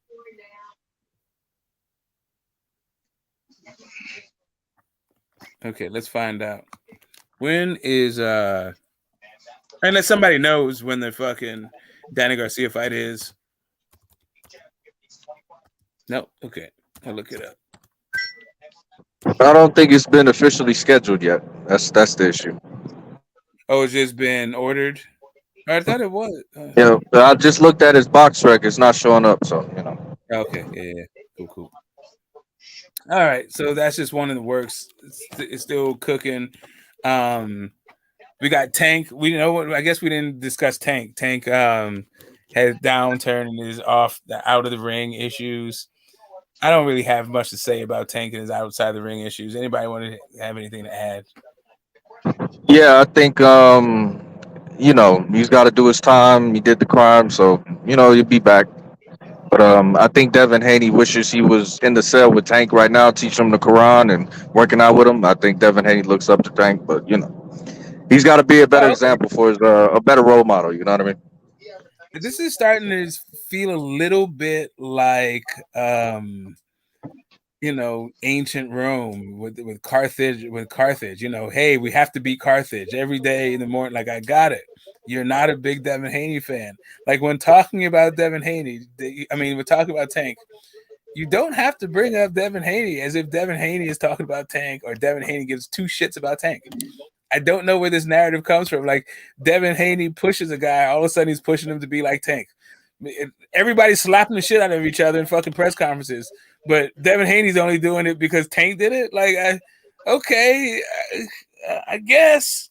Well, he did say he was top 5 of his favorite fighters. So. He did say who was top 5 of his favorite fighters. Yeah, Devin. That's what Devin said. Yeah. Devin said the Tank was the top 5. Yep. Yeah, why wouldn't it be? He's top 5. Is he top 5 one of my favorite fighters? He was. Can I name 5 fighters that I like more than I like Tank? But Tank's opposition is really my issue with Tank. It's not Tank himself. I like Tank in the ring. Like him a lot. Don't like his opposition though. Where's that fight tomorrow night? Yeah, what'd you say? And I'm Carthage, by the way. You old fuck. Yeah, I'm just saying you're just sounding like the whole thing where you have to like every day greet each other with Carthage must fall. Carthage must, yes, Roman citizen. Carthage must fall. God damn, like, dude, we get it. Carthage got in your fucking under your skin. You're obsessed a little bit at this point. I will say this, Tank. I say this, Smoke. I think Tank is going to be able to make money off this. He gonna be able to benefit off going to jail for however long it goes, and this doesn't do nothing but add on add on to his popularity. So I don't know if it was intentional or not. Obviously, he knew what he was doing, but for me, it's weird. It's if you can't, as far as maturity level, it's now making me question his maturity level. Oh no, I don't question it. I'm totally am convinced that he's immature. He's convinced me. I'm not confused at all. I'm in the totally convinced fucking category. Like I don't understand how this dude thinks that would be okay to send out his house arrest in a penthouse apartment that's 4 seasons. He heard because he needs room for his security and his kids, right? Oh, okay, sure, sounds plausible, dude. Like, how out of touch are you? Well, no. It's not even that smoke. What got me is how they recorded his call, and they like recorded his jail call, and they just waited to record like the last 30 seconds or 45 seconds, and he was like, "Oh, the judge is crazy," and then you thinking like the judge is crazy, and then it hung up, and I'm going, so did they want me to believe that a judge is crazy? I don't know, man. And actually, in that case, if the judge wanted to, the judge could have done more to him than what was done, so that the judge actually is looking out for him. So I don't know. It's the weirdest thing I've seen. So I'm just assuming that, it may be immaturity, but listen, my man said house arrest is cramping my lifestyle. So I get you. I should be on house arrest. I totally agree. The question is, what constitutes a house? Is it a 1-bedroom apartment? And you know what? Let me go back to this whole Bill. People talking about, can we take Bill at his word? Bill said that Kelvin Ford is not getting any money, right? And I've heard all kinds. I do know people who don't spend a lot of money on their comfortability, right? They live in very austere kind of surroundings, and they have more money than fucking creases, right? But that's cool. But it seems on the outside that that's not really Coach Cal. Like when I look at his outfit, his Versace open up to the navel as an old ass man, it doesn't lend itself to me thinking, oh yeah, this is some frugal, austere guy. Right. So what's up with the 1-bedroom apartment? Since Bill don't know how much money goddamn Coach Cal is getting. What's up with that? But anyway, let's go past that. Let's say he is just whatever. He ain't tripping. He's a 1-bedroom kind of guy, 1-bedroom apartment kind of guy. I think you have to like lump it out. Like, why wouldn't you tell Coach Cal, let me put you up like in the 4 seasons, and I'm gonna take over your shit. Thanks, Pop, for letting me use your apartment. I know it's fuck small and all this shit, but I need for you to just go live somewhere else while I fart up the couches. Yeah, I think that would have been the smarter thing to do. But I think Tank was under the impression that he could do that so long as like he stayed within the city of Baltimore or like the state of Maryland. Like probably a miscommunication with his attorney and what the judge really wanted. I don't think so. I don't like. He didn't say that the judge said I could do it. He said my attorney said I could do it, as if his attorneys are the one who put him on house arrest. Right. That's what I'm saying. Like, so there was a miscommunication because if the attorney's conveying that info, then they wrong. I don't know how that's a miscommunication. The attorneys could have said whatever the fuck they say. What makes Tank think that they had the authority? No, what I'm saying is if his attorney tell him it's cool, then he's gonna assume that, right? That's what I'm saying. Can I say this? Go ahead. When you up in that court and they put you on house arrest, that judge telling you where you're gonna be, right in your face. That judge is telling you where you're gonna be, and you're gonna get an understanding before you leave there where you're gonna be, and you're gonna have to say, I agree. You're gonna have to acknowledge to that judge where you're gonna be. That's how it works. You don't walk out of that courtroom not knowing where you're gonna stand. Come on now, we bruhs. business. Yeah, like I'm just saying, like when did we ever like? I know I pay you, right? So I'm paying my attorneys to represent me, and I am then going to think in my mind that they have the final say about my arrest. Like where did that leap of logic come from? Yeah, what I'm saying is that Tank is not the smartest dude, so yeah, he probably thought that.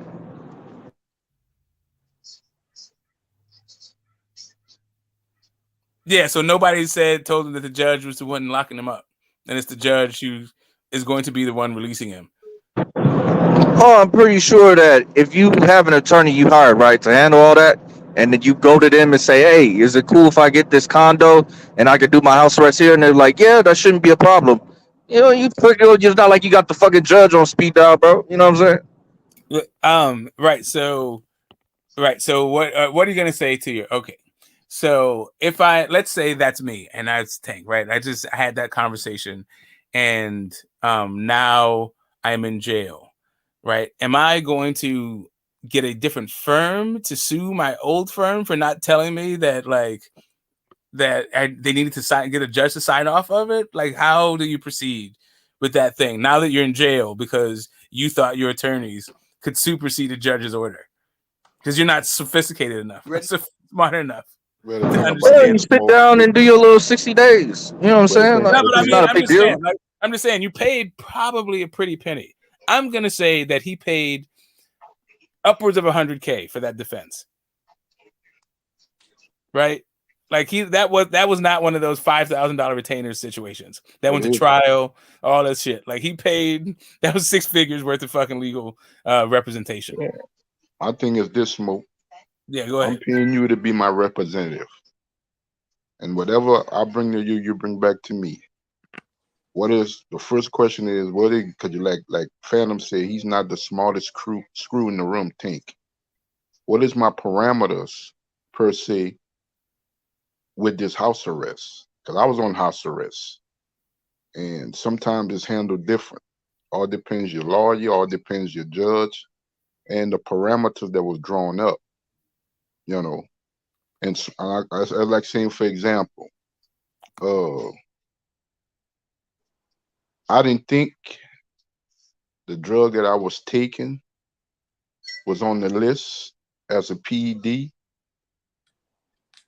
but I never found out in boxing if I could take this because I'm trying to rehab. I'm not trying to do nothing illegal. I'm not trying to do nothing against the rules and stuff like that. But I need to find out if this on the ban list before I take this, because this is my career. And I don't want to read the repercussions of this, whether it's innocent, whether it was a mistake. I want to make sure it's legitimate. Can I do this?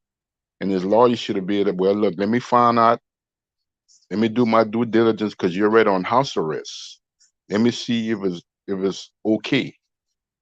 If not, we're just gonna have to wait at a later date, which is when your house arrest is up. Yeah, and I also heard a narrative out there like the attorney and the judge might have been conspiring. There's probably no truth to that, but you know, it's something else I heard. I mean, okay, so what, they're taking his money and trying to lock him up? Perhaps. Correct, because you know these judges and DAs and fucking attorneys, they all fucking know each other. So yeah, it's probably not true. It's just a narrative. Yeah, like your own attorney, like attorney-client, like generally, law firms, like to bilk clients, right? Like they like to keep you on that tit, and one of the ways to keep you on the tit is to represent you in a manner that doesn't get you locked up because of some shit that you told your client. So right? what he was originally looking at without the house arrest? He was looking at 90 days and 3 years probation.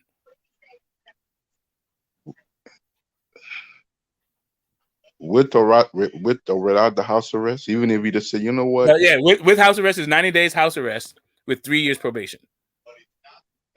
If you'd have decided, no, 90 days in jail. The house arrest was to avoid jail. 90 days in jail. Right. No, I'm saying the thing. He's asking what the parameters were. The original parameters were the original time was 90 days of house arrest at Coach Calvin's house, which is a 1-bedroom apartment in Baltimore.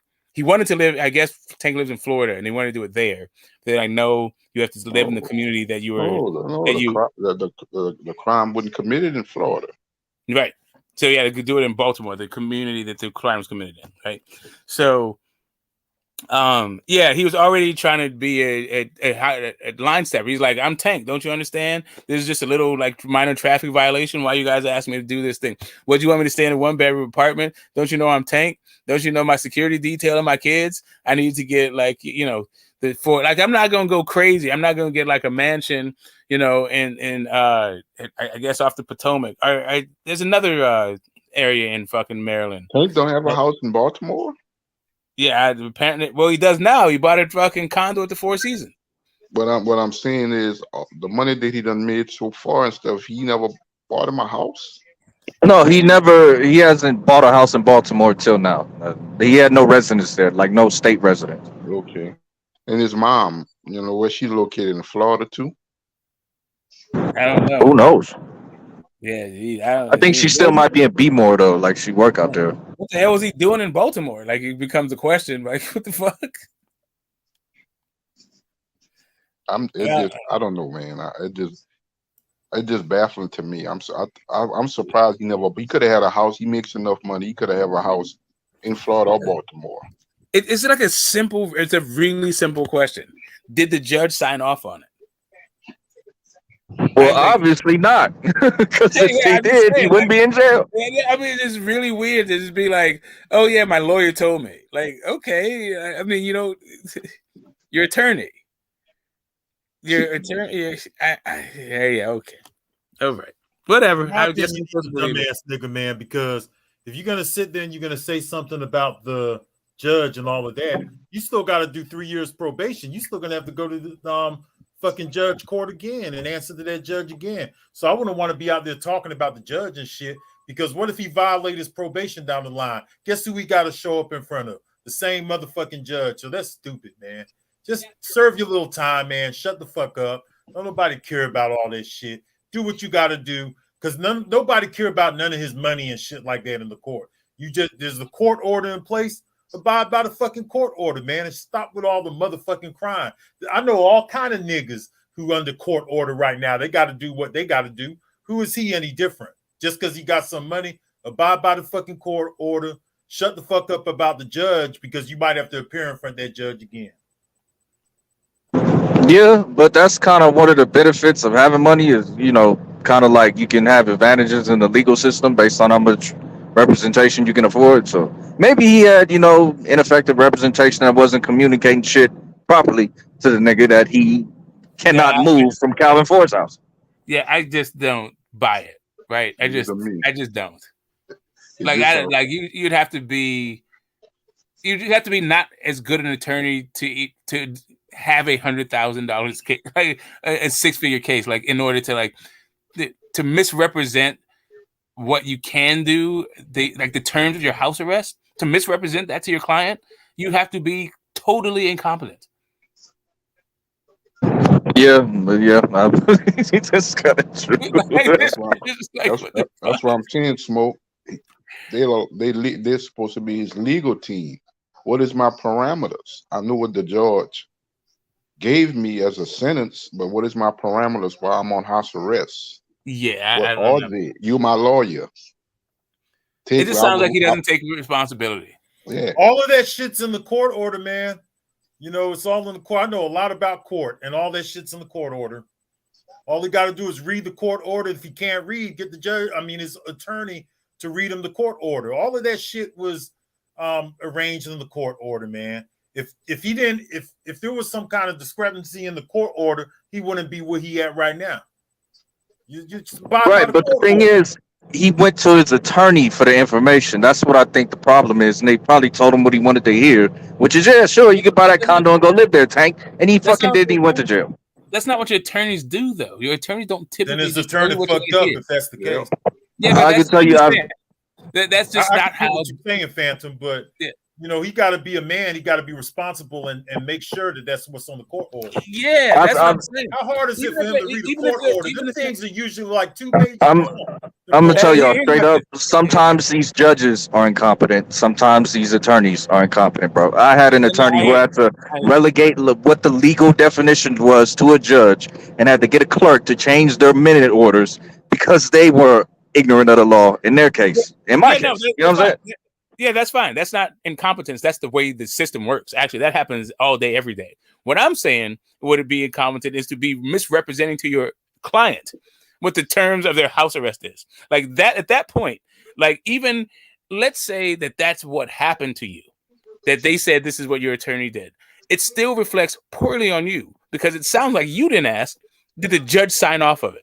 It sounds like you waited for whatever your itching ears wanted to hear, and you interpreted it that in your favor, and you're now trying to blame other people. That's what it fucking sounds like. It sounds stupid as fuck to say that, like, oh yeah, well my attorney said I could just go move into the fucking Four Seasons.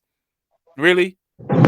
Yeah, I think that's the case. Like it could be either or. The attorney could have misjudged some information, or Tank heard what he wanted to hear. You know, it doesn't sound like either or. It sounds like a guy's just making up excuses. It really doesn't sound either or. Like, it could be either or. It could be either or. It very well could be. It just doesn't sound plausible. Like attorneys that are wholly fucking, like, I don't even mean like, I mean some of the worst attorneys. Like let's say it took you, a dozen times to pass the bar, right? And you're a straight ambulance chasing personal injury attorney, and somehow you, like, let's say you even do like wills and trusts kind of shit for who people who win the lotto or whatever the fuck. I don't even think those people would misrepresent your fucking terms of house arrest. I don't know, like, who the fuck does that? At a certain point, if that's your attorney, if that's the level of your attorney, doesn't that at a certain point start to reflect on you? I don't know how your legal representation reflects on you. Like they're not perfect. Because you have more money than you fucking got. Okay, all right. So when Canelo had his, remember when Canelo was suing everybody to get out of his DAZN contract? And the shit had misspellings. They didn't serve the right people and all this other shit. And you start to look at Canelo like, who the fuck kind of lawyer did you get? That's what happens when you have your pick of attorneys, because you can afford any kind of fucking representation. Tank is not limited in its resources to some incompetent law firm. Well, Smoke, one of the things that I told you, either it's immaturity and or it has to do with branding. I just, because I don't know, how many days he got left, but this is, I don't, it's weird. And again, that judge had discretion. So if the judge, with her discretion, she could have put him in jail immediately, regardless, and she didn't. So to hear him say, a 30-second call, like at the end of the call, oh, she's crazy, with no type of substance of how she's crazy, it let me know he's trying to get out a message. So I don't know if it's immaturity and or branding, but it's weird. Yeah, I like it, we know it's not smart, right? That's the not smart part of it, of course. Of course it's not. But one of the things that did for me, when he actually on the phone call said that the judge is crazy, regardless what else he said, the judge is crazy. That same judge that hand you that sentence, and you're gonna call her crazy. Think best bet was not to say nothing at all. Yes, sir. We can talk about anything else. We can talk about boxing, but I ain't saying nothing against the law. I did what I did. This is the repercussions and stuff. I'm not gonna go on a phone chat that they can listen to inside the jail. Not could listen to, are listening to. Are listening to. Guaranteed. You're gonna tell a judge she crazy. You're gonna make a statement like that. So that just tells me something about you. Exactly. Yeah, that Tank is not very smart, bro. Yeah, we not at all. Very smart. The not very smart part got that part. Like definitely, and let it be known she can violate him. That's always within her discretion. the thing is, it seems like he wanted to understand and know just enough for his own benefit. That's why it doesn't come across as very plausible.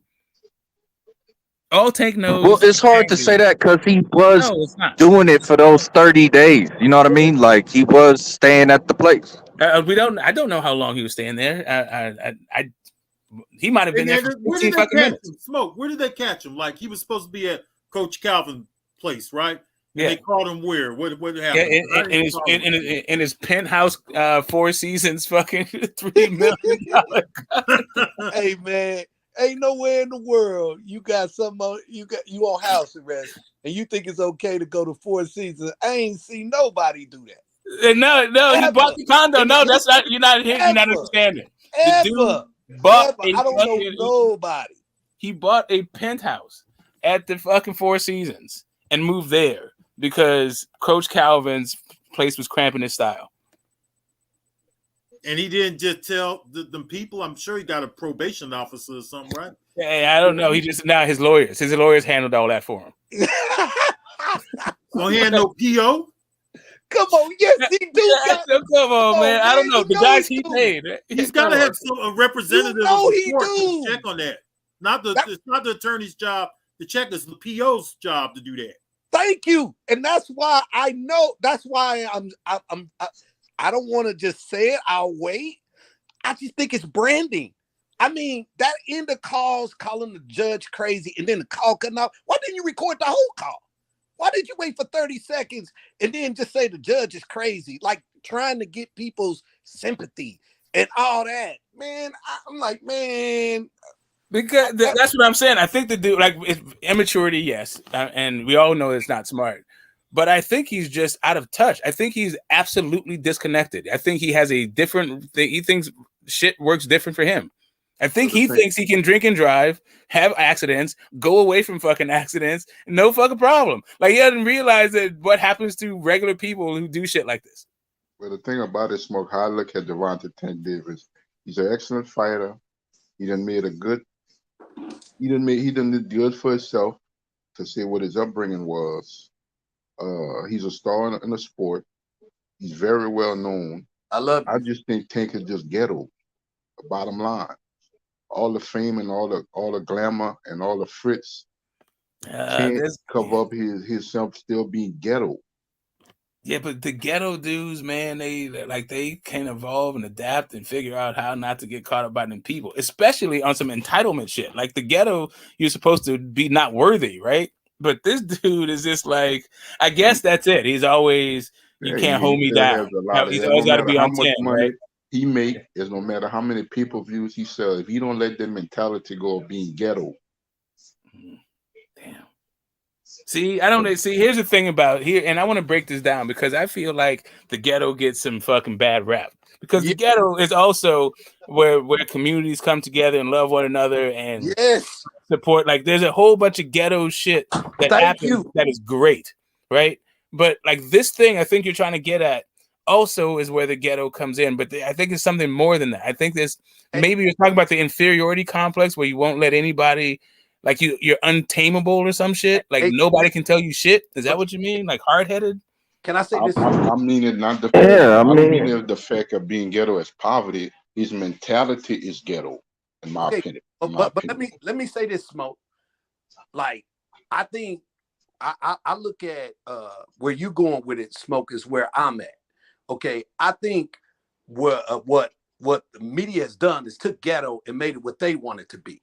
So for me, growing up, being ghetto was all good. It meant love. It meant loyalty. It meant a sense of respect. It was codes that you had to live by the way you dress, by the way you talk, all those things. Now it doesn't mean that. It means something else, and it has all these different looks. So that's why I mentioned branding. I feel he's trying to follow that type of branding, that look of what ghetto is, and that's what the other guy is talking about. So to me, I just think it's two different versions. I think it's what the media puts out there as being ghetto, and what those who grew up, because I grew up in the 70s and the 80s when I was younger, and ghetto. I don't think it was.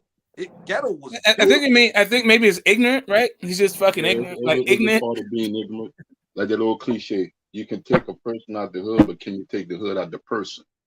That's what happened. But there it is. There it is. Y'all know what affluenza is, right? Y'all know what that is? What? The hood. Yeah. So if you say the hood, yeah, that's a little bit to it, right? I think that's closer to it because ghetto, and I get it, and people say ghetto, but ghetto generally is like unrefined at the worst, right? You don't necessarily, yeah, he's doing something else. He's being hood. Hood is what it is. Not ghetto. Ghetto is all good.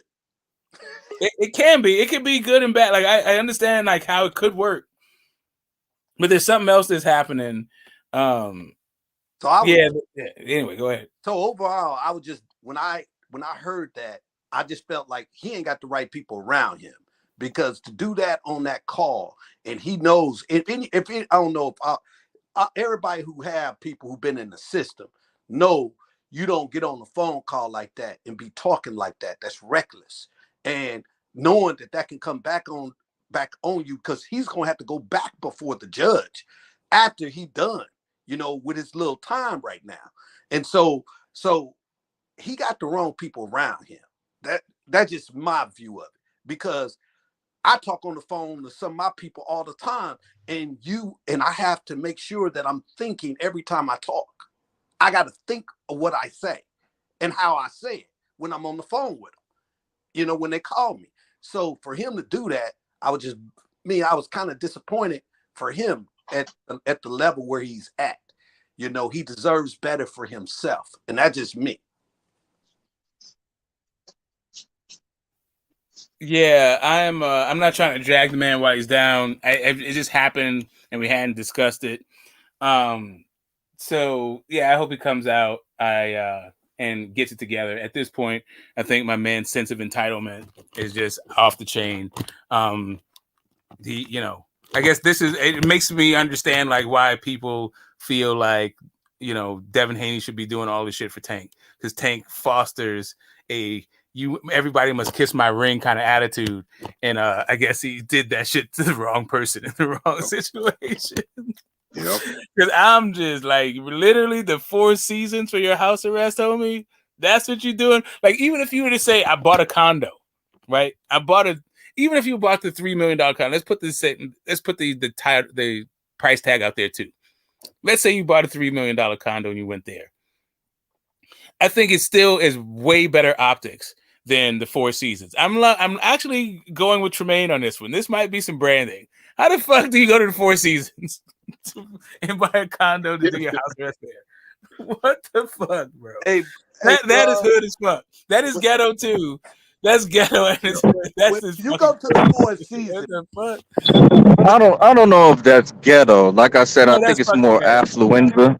You know what I mean? They're like, no, I need a Moet fucking house arrest. Like, what the fuck? I need a pop label on my house arrest. Yeah. Why not? You got the money, sure. Yeah, that's ghetto. That's fucking ghetto. That's ghetto because I do it. When I go to Las Vegas, I like going to the 4 seasons in Moet. That's what I used to do when I was there. I know it to be true. Exactly. I know it to be true because I've done it. So that's what I'm saying. He reminded me of my old self when he doing that, and it's weird. So I'm just telling you, man. I think it's Brandon. I'm gonna go ahead and tell you. I think they set this all up. He said I could do 45 days, 60 days. I can do it. And now Tank gonna come out of penitentiary. He gonna be buff and everybody gonna see him coming out of jail. And now we're gonna see this. That's what I think is about to happen. I don't think they have the correct cuisine for Tank in jail. I think there's bologna and that hard ass peanut butter and that orange drink. It's not gonna be that commissary shit. I don't know what the fuck they got in there. Ramen. He'd have been better off staying with Coach Calvin. You can eat man. Way better all the off. thrills and whatever you want over there. He probably old school to as Tank. We have a boxing thing. Me, you, and Coach Kenny. We're not young like you. So whatever company that you hang with or company that you like to have, I'm just not gonna have that over here. And that could have been the case. The things that you want to do as a young man and stuff like that, I do not do.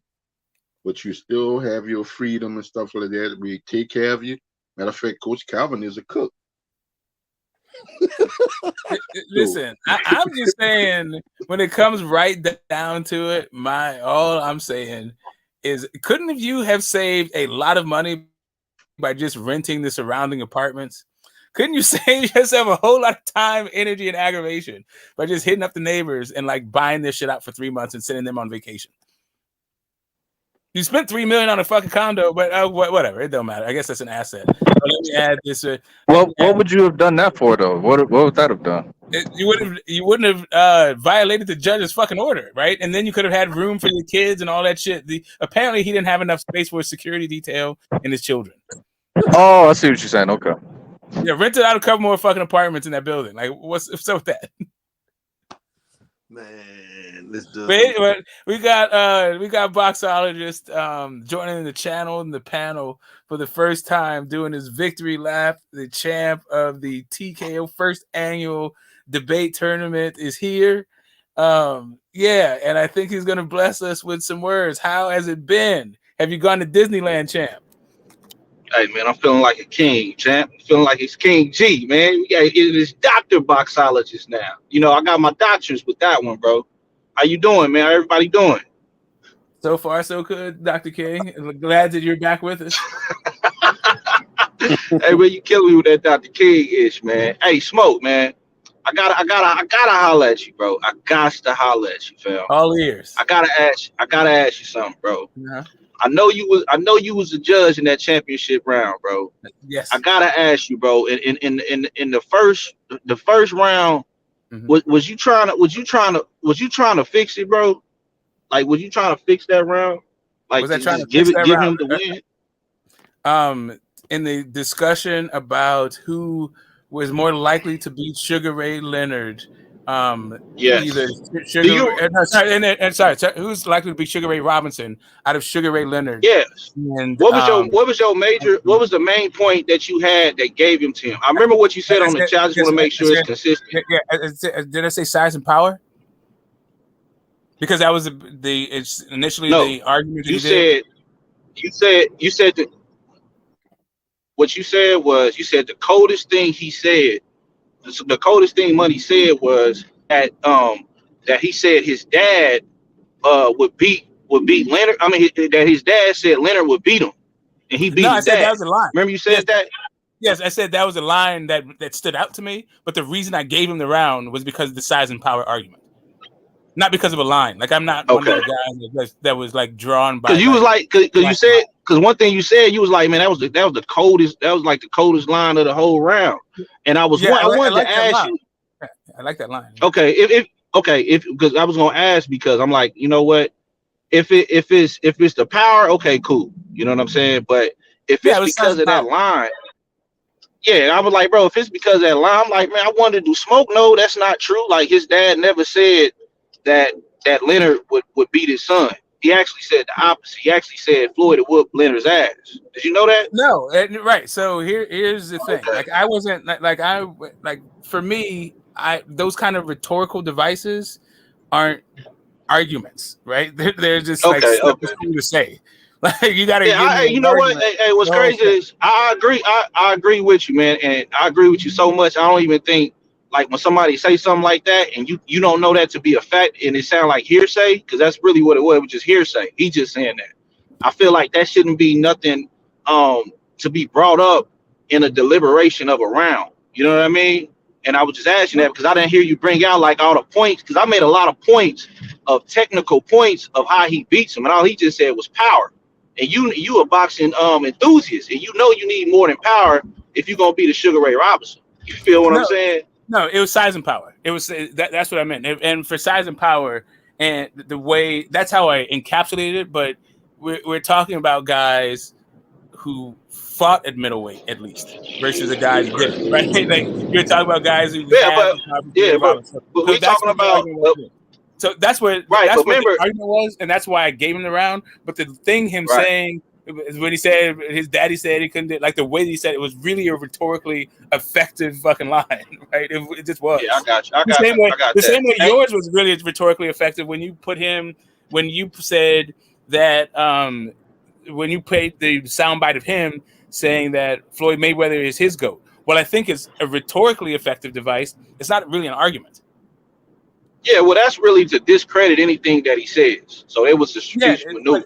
You know what I mean? Yeah, but you know, Sugar Ray Robinson. You know, Sugar Ray Robinson fought at welterweight too, right? He did, but he fought at middleweight. He's one of the best welterweights ever, but we don't have like any footage from his welterweight career. So the idea that you're going to do a welterweight and a junior middleweight, let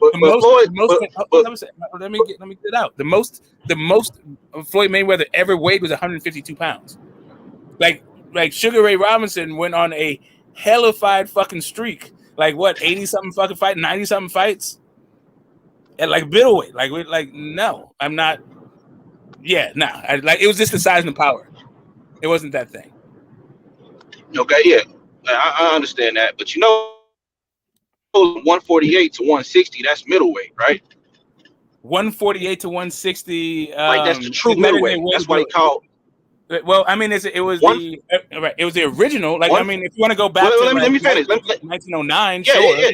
Yeah. No. What I'm saying, the whole point I'm trying to say, is just like how Durant, he never weighed in at the exact weight when he fought, in the higher middleweight division. He never weighed in at 168 when he fought there. You know what I mean? He never weighed in at 160 when he fought there. He didn't weigh in. He never gained that much weight. The point I say all that to say I'm talking about Durant. Oh, when he fought at higher weight classes, he didn't actually make the hell he didn't. He fought. You said what? 168 pounds. He weighed at 168 pounds when he fought Vinny Pazienza. He fought at 168 a bunch and weighed 168. I ain't talking about 165, 168. Like Durant. Yeah, but Durant what I'm saying, when he fought Leonard the third time, how much he weighed? He fought him at 168. How much he weighed? He weighed 158 or 160. What I'm saying is he didn't make that weight. 168 pounds, but he also weighed more than that. I'm not saying but in a specific fight, I know that he weighed. I saw this fat fuck weighing 168 fucking pounds. I mean, he was old. Right, I got you. Hey, I got you. But are we talking about prime? But my question to you is, when have you ever seen power or size make a difference in a Floyd Mayweather fight?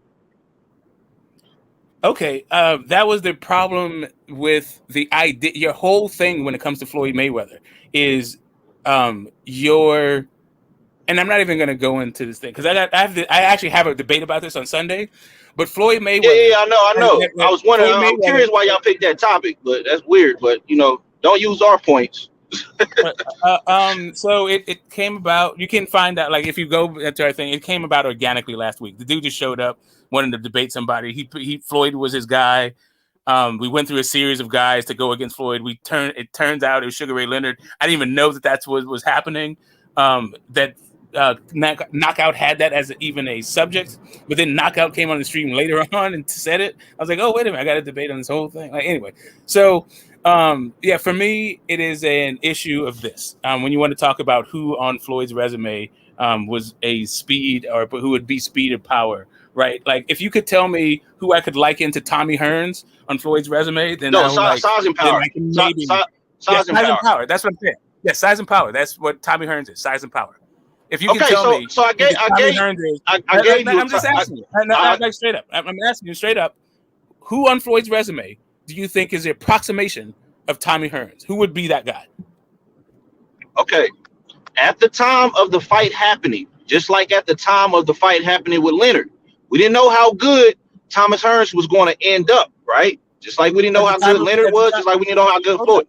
At the time, so I'm giving you a comparison. Let me give you a comparison. No, we knew. So the comparison. Hold up. We knew that Hearns was size and power then, even if you didn't know how good he was going to be. Okay, so let me give you. Let me give you the parallel. Let me give you the parallel. So the parallel to that, when it comes to Floyd Mayweather, would be Diego Corrales. And the reason why I say that, let me answer. The reason why I say that is because clearly, at the time that Floyd fought Diego Corrales, nobody would say Floyd had more power than Diego Corrales. at the time, just like nobody would say Leonard had more power than Hearns at the time. And even at the time, Hearns was undefeated, Corrales was undefeated. Hearns was a lot bigger than Leonard. Corrales was a lot bigger than Floyd. Both of them had a belt. You're Both of them was talking about this little arm dude. No, I mean, I just gave it to you. Arm. What the hell are you talking about? Diego Corrales. You said he what? Fucking arms. He had the reach of like goddamn Tank Davis. Damn near. The dude got flipper arms.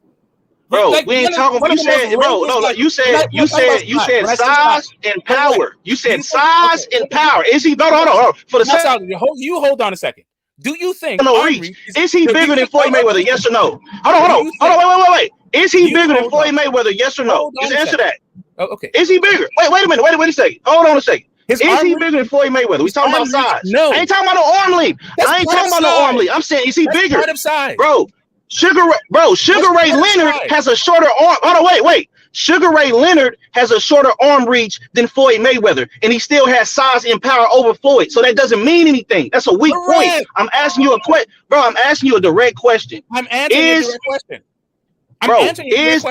I'm not asking about no arms. I'm saying we talking about size and size. Yeah, we talking about size and size. Bro, if they standing next to each other, I'm cool, bro. I'm cool. You gotta calm down. Well, then allow me to speak. Then. Okay, go ahead. Thank you. Size is size. There's more to its size than just height. There's more to size than just height. Great. So when I say arm reach, I don't know what you think that is not size. In what world is your arm reach not part of your size?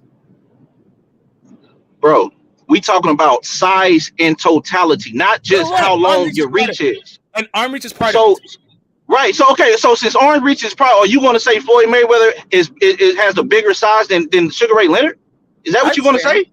What I said was who on Floyd. I'm asking you that. Hold on. And I answered that. And I'm asking you a question because Floyd Mayweather has a long. Hold on. Wait a minute. I answered your question. I said Diego Corrales, in my opinion, because of the size and the power. Now I'm asking you, based on your ideology, do you feel that because Floyd Mayweather has a longer arm reach than Leonard, you would say he has the size over Leonard?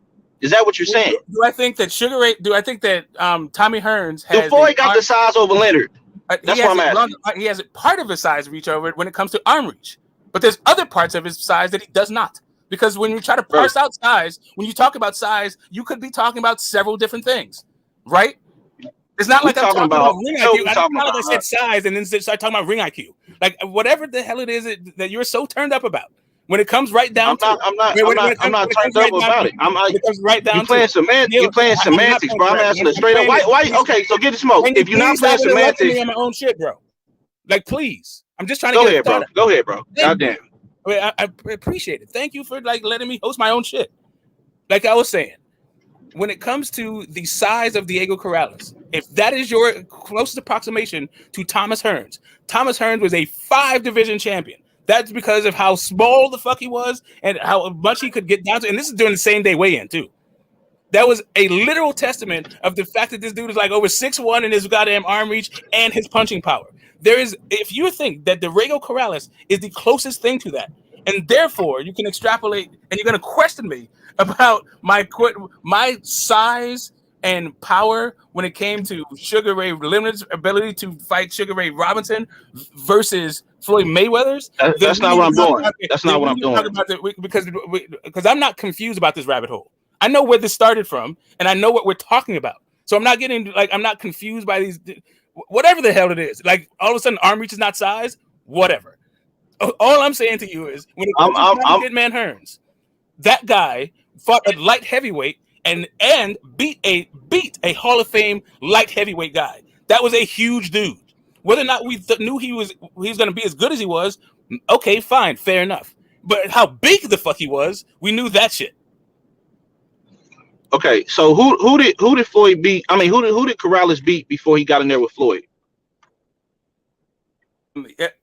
A bunch of little fucking dudes. Acelino Freitas, and goddamn Roberto Durant, Robert Garcia. We're talking about little dudes. We're talking about size right now. Okay. We're not talking about whether or not Romero's a champion. So, bro, you asked me to give you a comparison. Hold on, man. Come on, bro. You gotta let somebody else talk, bro. Like, I'm just letting you talk, bro. When can I speak? I got you, bro. I'm going to give you the mic, but let me host my shit. I know you won. I know you feeling yourself. I ain't talking about, bro. I'm not even talking about that shit over with. I'm the champ. That's clear. I ain't even talking about that. I'm talking. We having a different discussion. I am talking about that, bro. Can you please stop interrupting? I don't want to talk about that, bro. We know I'm the champ. I don't want to talk about that. You are not talking about it. I am. Can you please stop interrupting me while I talk about it? Thank you. That's all I'm asking you. I'm going to give you the mic, the floor, and you can talk about whatever the hell it is you want to talk about once I'm done. All I'm saying to you is, please, if what you want to do is set up an actual formal debate and we can do this thing, we can do it like that. If all you want to do is talk about what the hell happened about my judges, we can talk about that. But all I would ask for you is that it doesn't need to be this fucking intense. And can we just let the other person go and get their whole shit out? Go ahead. It's all you. Hey, that's fine, bro. Really, I ain't about debates or whatever. If we was going to debate, you would have beat G-Free. But all I'm saying is when we talk, I'm just trying to get your perspective and your understanding of how you see things. Because if somebody's saying, hey, well, give me a parallel, well, the parallel I'm giving is Corrales. Why? Because he's taller than Floyd. He has the size of, like, his natural walking around weight is bigger than Floyd's natural walking around weight. He has the size of Floyd at the time. At the time when Leonard fought Hearns wasn't no 5-time world champion or nothing like that. He was a 1 belt holder, just like Corrales was a 1 belt holder. And all I'm saying is, when you said size, the reason why I challenged you on when you said, well, Floyd Mayweather has longer arms, so that the size shit don't count. But I know that you feel like Leonard had size over Floyd to be able to beat Ray Robinson. But the problem with that is Leonard got shorter arms than Floyd. So how does the size thing matter there? But because Corrales got shorter arms than Floyd, the size thing doesn't matter there. The fact of the matter is both guys was bigger and stronger than Leonard and Mayweather. And Mayweather went in there and put on a clinic against a guy that had size and power over him. You know what I'm saying? But hey, on some real shit, bro, we can get to this another time, bro. I'm about to go here and go in this barbershop and get a haircut, man. I appreciate you having me on your show, bro. It's all love. Let me say this. Yeah, I just want to tell you that they fought at middleweight. Let me say this right. No, no, I'm saying the first fight was at 147, bro. Yeah, but they fought more than one time. Both of the. I know, but we talking about the first fight. No, that's why we're talking about the size, bro. When I said you brought size, I didn't say the size in the first fight. You're the one trying to parse this thing into some weird ass conversation. I'm just telling you. When you said comparison, hold up a second. You said that you that's wanted cool. to. That's cool. I said I respect how you rebutted. You said you wanted to know what I thought, like how I thought, and this whole thing about size, and you're trying to check my methodology. But you're parsing my methodology as if they only fought the one time. Meanwhile, they fought at fucking middleweight. When it came to Ray Leonard and Floyd Mayweather, Ray Leonard was the natural bigger fighter, the natural taller fighter, and he did have the longer reach. No, he don't have longer reach than Floyd, bro. Ray Leonard got a 74-inch reach. Floyd Mayweather got a 72. I'm about to look that up right now. I think Ray Leonard and Terrence Crawford got the same arm reach, 74. And and this is about two guys' chances against Ray Robinson. That's what this whole thing is about. Not whether or not that same metric would work if they fought each other. Hey, and Smoke, I throw this out. You know, when Ray Leonard has a 70.5-inch reach, bro.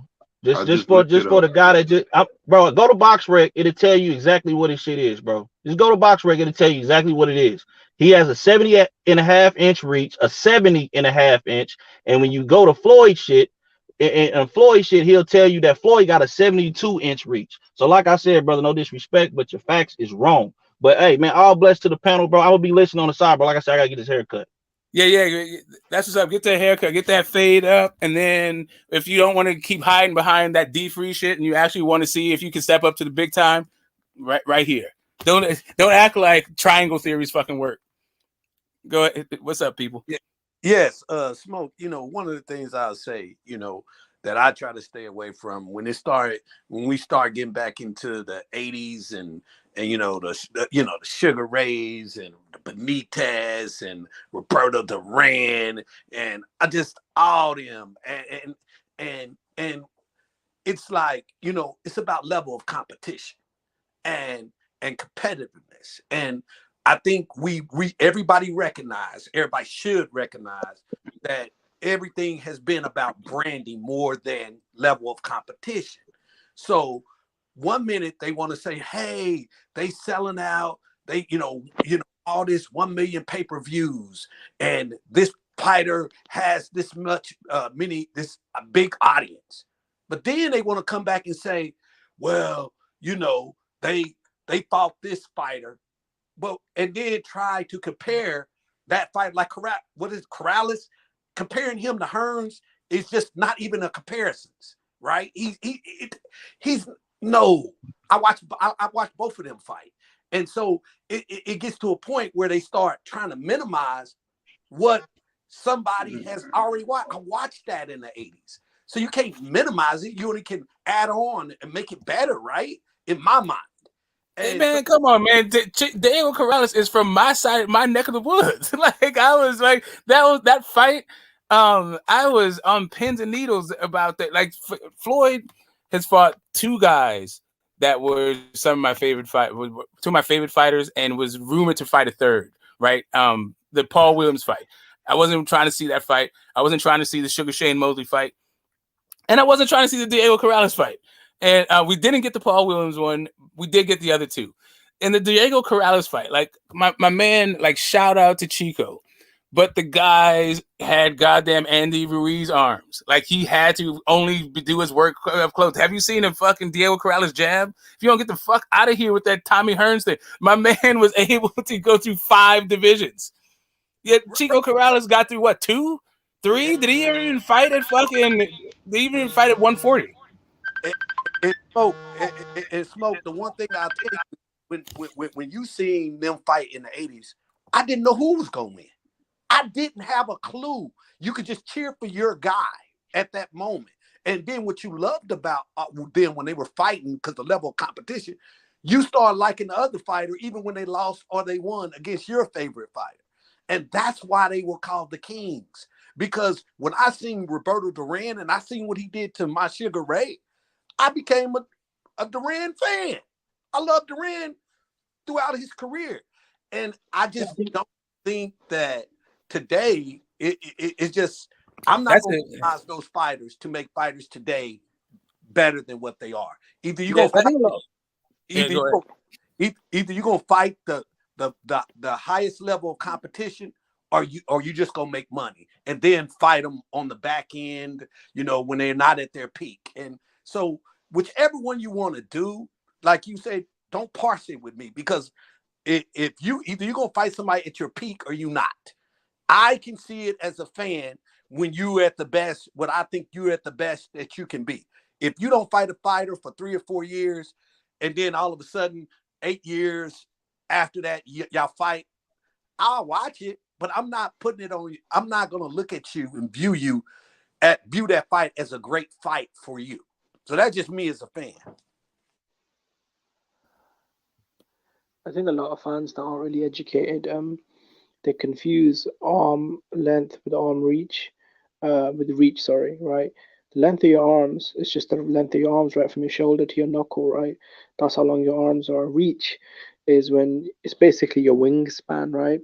We open up both arms and they measure you, but they include your torso, which is irrelevant to your ability to control range, right? It might be good for as a thing, like if you're tall, right, to lean back and stuff. But as far as arm length, the only fighter I think that had longer arms than Floyd was Oscar De La Hoya, and that's why he won the Battle of the Jabs against Floyd.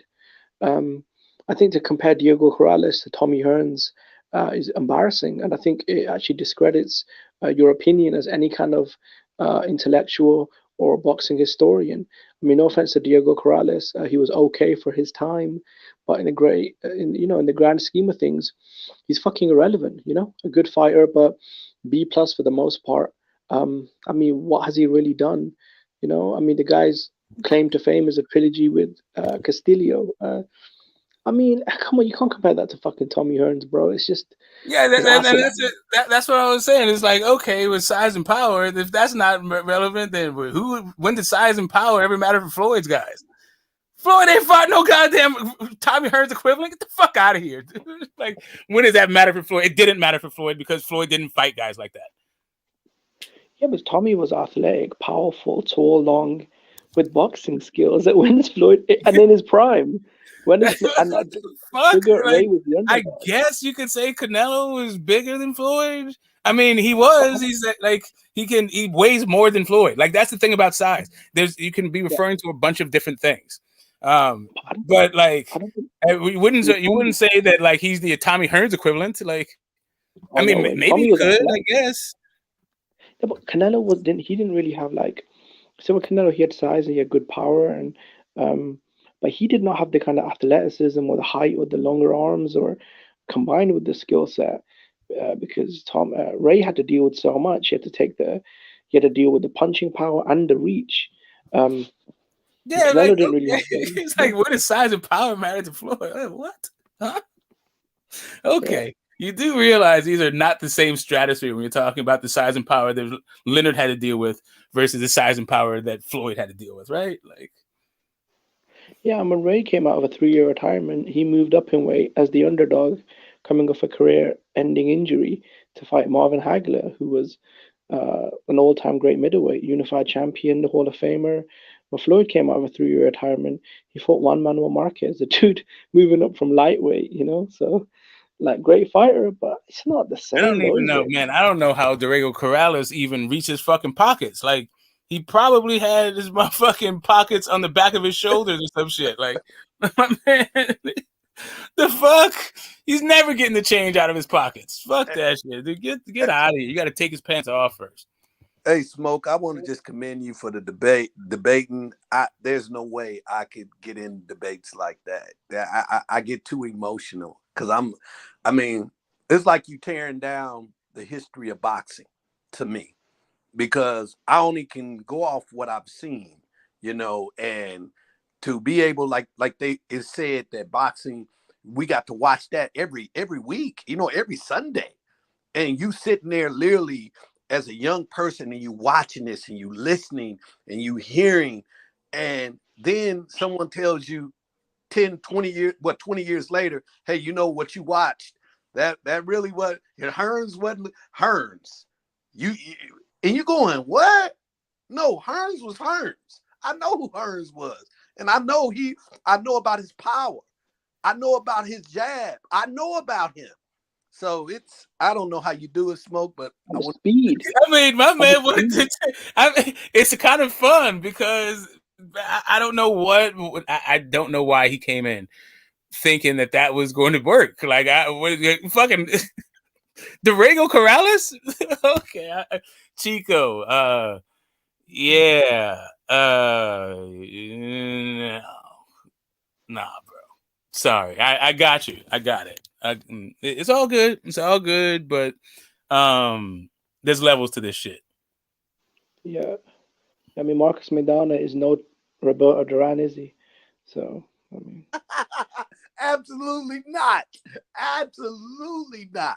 In fact, Roberto Duran, had Sugar Ray so mentally, again, it was about level of confidence, so mentally devastated. He was thinking about retiring. That's how he was in the ring. I think with Tommy Hearns, a lot of people don't give him credit that guy was very athletic. He just wasn't a power puncher and incredibly tall. And obviously the long arms as well. But the guy was very athletic and he had very good boxing skills. And Ray Leonard had to overcome everything: skill, athleticism, size, power. Like, I mean, Floyd's never done that. He's never fought, even when he fought Canelo. Canelo's a dude that's flat-footed, man. Like, and he's not really at the height of, like, say with Tommy Hearns, he was pretty much, in his prime or near it.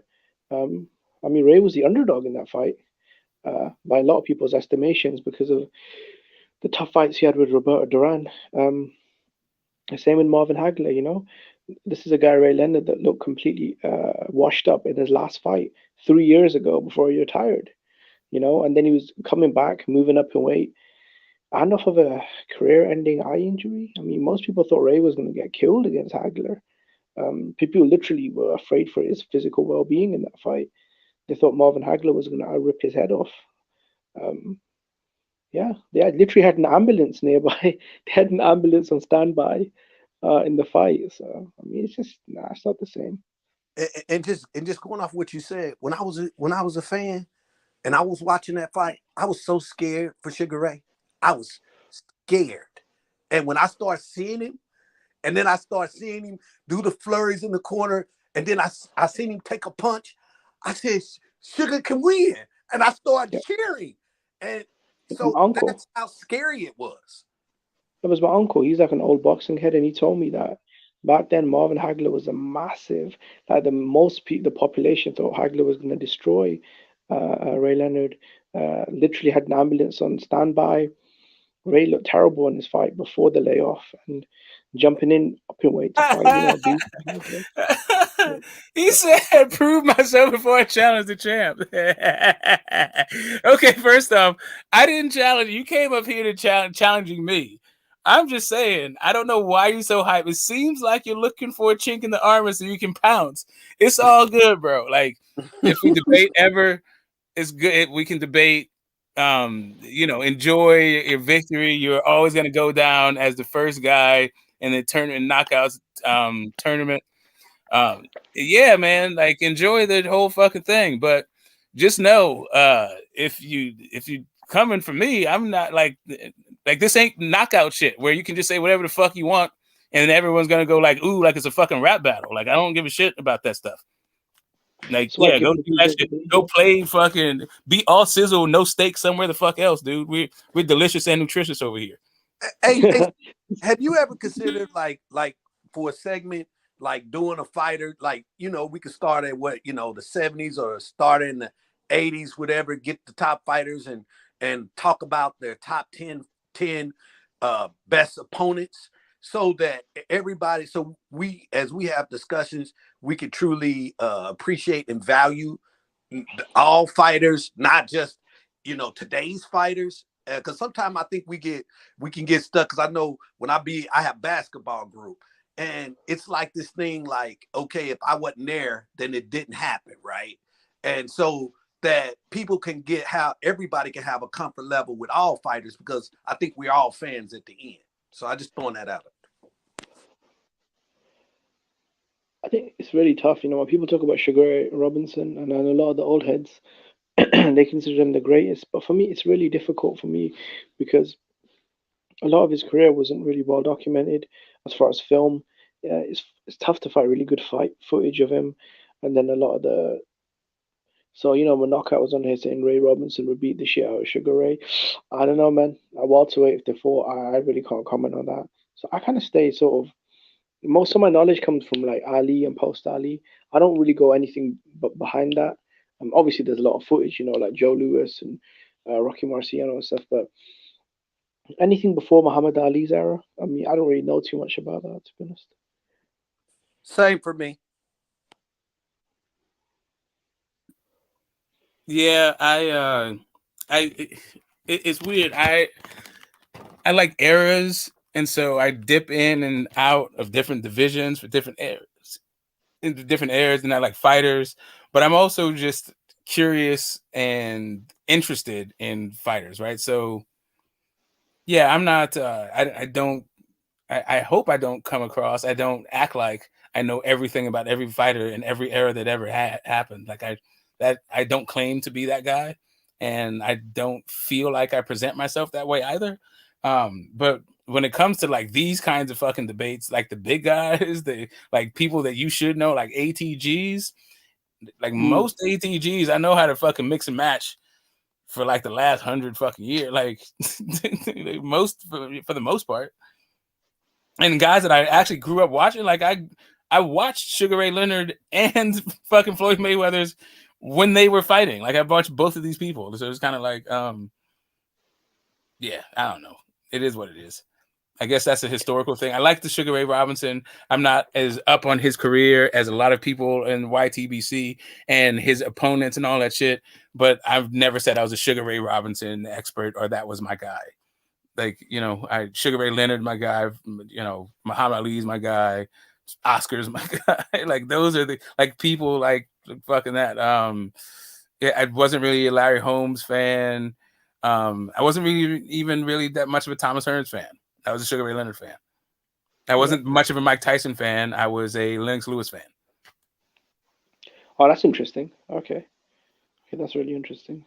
Yeah, I wasn't a Mike Tyson or an Evander Holyfield fan. I was a Lennox Lewis fan. I'd say Mike Tyson probably had more fans in the UK supporting for him than Lennox did when they fought. Everywhere. Like, not just in the UK, it's everywhere. Like, being a Lennox Lewis fan in the Mike Tyson world is fucking lonely. Yeah, it's like saying that, like, I don't think Earl or Bud ducked. Like, everybody has an opinion about either one of them ducking. Like, that's where most everybody says, like, one of those guys had to duck. I don't think either one of them did. Do you want to smoke? I think a lot of the resentment that both fan bases have towards the fighters come from them clashing.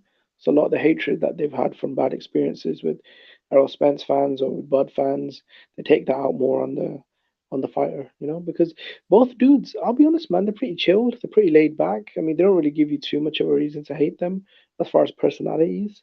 Bud Crawford's a stoic dude, and Errol's quite chilled and laid back. So, yeah, I mean, obviously, both of their careers, I mean, it can be questioned on depending on what fights you wanted as fans. But I mean, I think it's a good way to close out the era. You know, Spence and Crawford finally fighting. I think it's kind of like almost the end of an era, you know.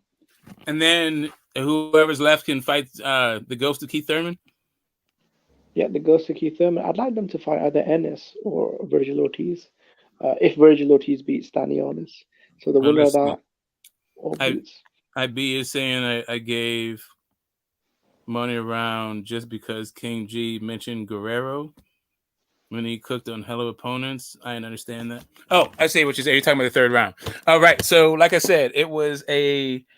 I think I can let me read it out loud. IB, who IB says you gave money around just because King G mentioned Guerrero when he cooked on hella opponents, and that round I didn't understand that. That was the only one that I mentioned, just to illustrate the absurdity of it. But the actual argument was quantity over quality. Was the arguments being made by both guys? But King G was talking about all of the people that he fought in all of those divisions with all the championship fights. Moni was talking about the quality of opposition, the best lightweight, the best middleweight, that kind of thing. But the rebuttal was from Money was, okay, yeah, you have all of those people, but it's because it's the 4-belt era, so there's more people to have, so you get to skip around and not fight the best people. So I felt like he rebutted the quantity argument that King G was making, but King G never actually rebutted the quality argument that Moni Brown made. What he said, what he did instead was talk about, I mean, he touched on the faded nature of Marvin Hagler a little bit, and he said, you know, he was after the Beast Mugabe fight. He talked about it a little bit, but that didn't stop the fact of Leonard being such a huge underdog that Moni had already talked about, right? So for me, it came down to the quality versus quality argument, and King G didn't do a lot to rebut the quality of Sugar Ray Leonard's opponents, whereas I felt like Moni Brown talked about the quantity of Floyd's in the correct manner to put it into some perspective, which is why I brought up Robert the Ghost Guerrero. So if one guy is bringing up Roberto Duran, Hearns, Hagler, Wilfredo Benitez, and the other guy is giving you fucking Cotto and Oscar and goddamn Robert the Ghost Guerrero, it's kind of like, okay, Oscar maybe, but Robert the Ghost Guerrero, like, get him the fuck out of here, right? That's what the issue was. Yeah, I don't know what world you'd compare Robert Guerrero to Tommy Hearn. I mean, it's pretty bizarre. Yeah, right. Like, yeah, he should mention that guy. He mentioned him because he for whatever reason he thought he should mention him. I'm not saying I get the quantity argument he was making. I wasn't mad at the quantity argument. I thought it was a compelling argument. I also thought King G had the better, the more polished round. Like I said, it's just that I'm an argument guy, so I'm gonna give me your statement and then substantiate your fucking statement. And to me, Moni Brown did a better job at that. That's to me what debate is at. Like if you want to turn into a rap battle, who just has the highest thing, that didn't he just say you fucked your mom after Mother's Day or some shit and didn't call? I mean, yeah, that's funny to say. You might win off of that kind of shit, but that's not me. That's like go get another judge for that shit. Yeah, I mean, we're in the whole debate of a soundbite, which you can't really even use in context because both men are assigned to debate a particular fighter, right? So he didn't choose to be for Sugar Ray; it was assigned to him. So his personal views on Ray are irrelevant. He's just trying to put all the evidence out to win the debate, right? Isn't that the whole point, though? Like, it's kind of weird, though. The way that is. Yeah, and you missed it, but Knockout was here, and I asked him about it, and he gave his he clarified where he was coming from with it. I can't argue about its rhetorical efficacy, right? Like as a rhetorical device, doing a thing. It just seemed like, just leaving the guys out there to fucking laying them out there to dry, right? Hanging them out to dry. But put him on the edge of a fucking branch and then like sawing the fucking branch off. Like, goddamn. But that's just me. I can't argue with the other parts. I did think his round was better, right? I thought it was a more polished round from King G. And I couldn't argue with the timing of him dropping the quote also. It was really good timing.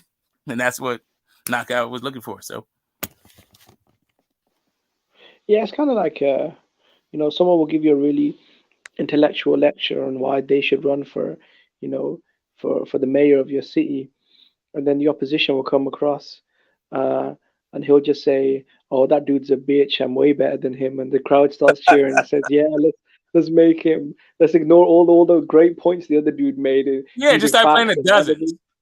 Oh, he's a Poindexter. You can't get down like I get down. Don't you know your mom is about to call me, hit me on my celly right now, voting for me?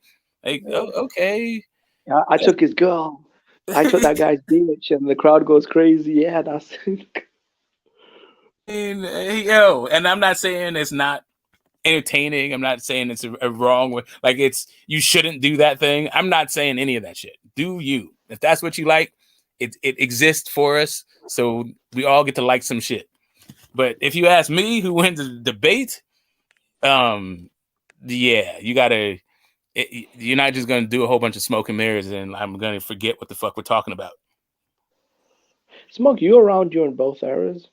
In your opinion, who was a bigger superstar at the height of their fucking man, Sugar Ray Leonard by leaps and bounds. But I'm gonna that's part of my debate on Sunday, potentially. So I can't go into it. Yeah. Okay, that's interesting. I was just thought who was bigger out of the two. Yeah, and to add on, that was a great question. For me, when I seen it, and I went back a few weeks ago and kind of relived a little of the Sugar Ray, and he was just everything. I mean, he was the 7-Up. Sugar Ray was everywhere. I mean, the magazines, you name it, he was there. I mean, the money was being offered. If you take the value of money then, and you put it to present value, it's relatively the same, if not more. They were paying him big. He was making millions of dollars to fight. So I don't know how to explain it, man. But I just think you got it. I think some people need to go back and kind of research some of these fighters and what was happening, what was the era, what was their level of competition, so that we can have more better dialogue and better appreciation for all our fighters. I think not only as a pro but as an amateur, Sugar Ray was an Olympic gold medalist. Floyd went to the Olympics as well, but he was a bronze medalist. So you could even make the argument as an amateur, Ray had a better legacy. Right. So Ray started off, and you touching on it. Ray started off as the golden child, like Lomachenko. That's everybody knew he was coming out. Everybody was like Ray Leonard. So he started off as the guy, so he didn't have to do what I think a lot of these fighters do, try to come up with a brand. He had a brand. He had the smile. He had the look. He had everything you need. He was pretty. Everybody, and then again, I really liked when I went and looked back that I think he called I think they said he said he called and he asked could he be called Sugar Ray, and it was just the he had the respect. He just got it all, and it was all on him. So that's how they used to do it. Yeah, I think boxing generally was in a better place as well in America during the 70s and stuff. So or 80s, sorry. So it's just a different time, Ray was, like you said, the TV commercials, the billboards, the late night talk shows. The guy was literally on cereal boxes, and stuff. So it was just a different time, And then you heard his name. You heard their name like every Sunday. I mean, you get out of church, boxing. So it was just a win-win for them back then. Everybody knew who they were, no matter where they went. Yeah, I think was the Olympic status as well. He was like the American Golden Boy, the Olympic hero. Yeah, it was just a different time. I think it's more difficult to kind of have that presence now. So if you look at the welterweights of today, Crawford, Spence, it's just not the same. Even compared to like an Oscar De La Hoya, Tito Trinidad.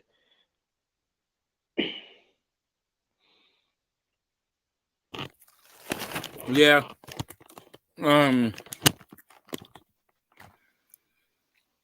Yeah, the eras, I don't really like to combine them. The debates, they're fun to have. Yeah, because I like a spirited back and forth. I'm glad Boxologist came through, raised my blood pressure a little bit with his poor decorum and even worse arguments. But at the end of the day, man, that's what we tune in for. Don't worry. I'm praying it is. for you, folks. I'm praying for you. Don't worry about it. I'm praying for you. It's I think it's refreshing, right? It's refreshing that people want to bring some coolness and some hipness to the debate sphere, right? And make it fun. Like the battle rap shit, though, I gotta be honest. Like, that whole chocolate drop shit you guys are like into. I'm a little too old for it. Like we had open mics. We used to do battle fucking raps all the time, but it was just a different head. There's a different culture. It's not the same fucking thing. And you generally had to it's just a different. It's if all it is you're trying to say something cool. That's fine. But I feel like boxing deserves more than that. Right? There's so much bullshit and subjectivity in boxing that just figuring out how to say the cool thing can lead people down a path that they don't recover from years, a path of ignorance that they don't get out of for years. So I don't know. I try to like not be full of shit as much as I can. That's all. When it comes to boxing, and then just in life in general, but whatever. But and I will tell you, this just came back to me, Smoke. I remember also we had the older heads talking to us too and giving insight. So you just couldn't say anything. So you had to think about what you said when you was talking about the fighters. So that's a little different too, because right now you can watch your fighter, on your phone, computer, no adults are around you. Back then we had adults around us or elders around us, as you grew up. So they will kind of, they'll correct you or to give you a different perspective, either or, on what you looking at and what you seeing or what you not seeing. So I think that's a difference as well. Yeah, training, in my opinion, overall has gone to dog shit, right? And you could talk about training in boxing or training in life. But the training in boxing, when we were going around, we had some of the best trainers to ever do it still with us. The Ray Arcells, the Eddie Futches, the Cus D'Amatos, the Angelo Dundees, they're still fucking all around, right? And they inherited from the generations before them, right? So the boxing, because the training was better, the boxers were better, and the boxing talk was better, and people understood the sport better. But also there's better fucking life training. So you understood that your elders had something like knowledgeable for and valuable to impart to you. Now we live in an information age, and you can find out that your parents are full of shit right fast. And basically all they're trying to do is bully you into some bullshit so their life is easier and more convenient. Like the training is all gone to shit. Whether it's in life, there's no like way to get a reliable. It's almost impossible to get a reliable source these days for any motherfucking thing. It's all up for interpretation. Hey, Smoke, do you remember this? Do you remember this saying? You probably heard it from one of your old heads. I know I heard it from mine, right? They used to always tell me, motherfucker, I've been your age. You ain't never been mine. Exactly. I incorporated that. Yeah. So, you know, you like my man was saying, you learned back in the day, you listen to them old heads because they lived it. They wasn't telling you some shit that they heard about. They wasn't telling you some shit that they read in the book. They're telling you something that they know because they lived it. Life experience now they make human beings is more obsolete. important than anything. Like, I'm not trying to. Like, now it's like, who the fuck wants to talk to somebody that can't fucking connect to the internet? Exactly. The fuck do you know? You can't. You're not on Twitter. What the fuck do you know? Yeah, I don't know shit, but I own property. I got retirement. I got assets, and your ass live with your mama in her basement. But you can connect I'm to not Twitter. getting ran through. Yeah, exactly. I'm not getting ran through. But you can connect to Twitter though. So who really knows what the fuck they talking about? Yeah, I'm not going on That's shooting the sprees. but when it goes back to boxing, the people you talking about, Smoke, those in my opinion, see, now we got a bunch of coaches. Back then we had teachers. Yes. Eddie Futch taught you how to fight. The intricacies of boxing. Ray Arcel, Customato, Enzo Dundee, they taught you the sweet science. They taught you the intricacies of boxing. Tommy Brooks, those type of guys. They taught you how to box. These guys today are basically strength and conditioning coaches, and if you can fight, then fuck it, we're going to incorporate that. Because you tell me, anybody on this panel, you tell me, what the fuck is Bullet good for? Coach Bullet, what the fuck is he good for? Listen, he's good for not being Teofimo Sr.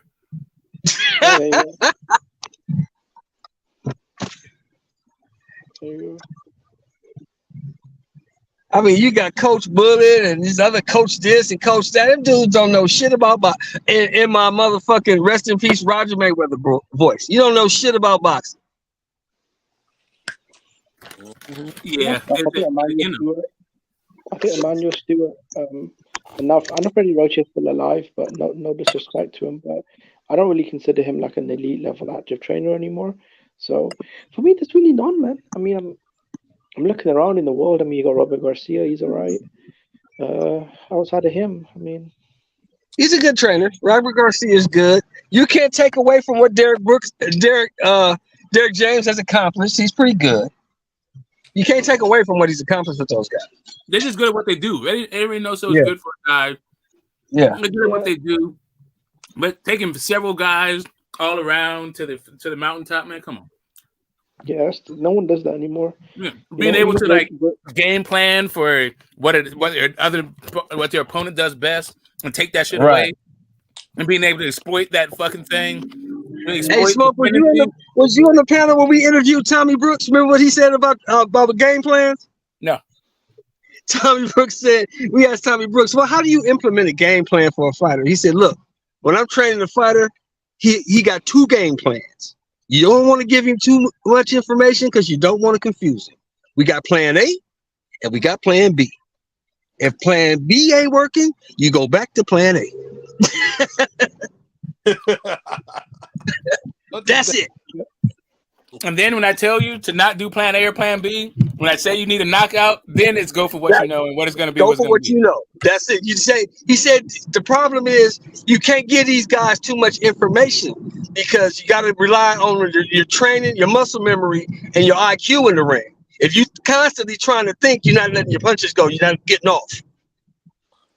Yeah, that's why the fight. He said that's why the fight is won in the gym, training, repetition, keep doing it over and over and over until it becomes second nature. That's how you win fights. Not going in there trying to outthink this guy and do all this other shit that you ain't accustomed to doing because you're gonna fuck around and get knocked out.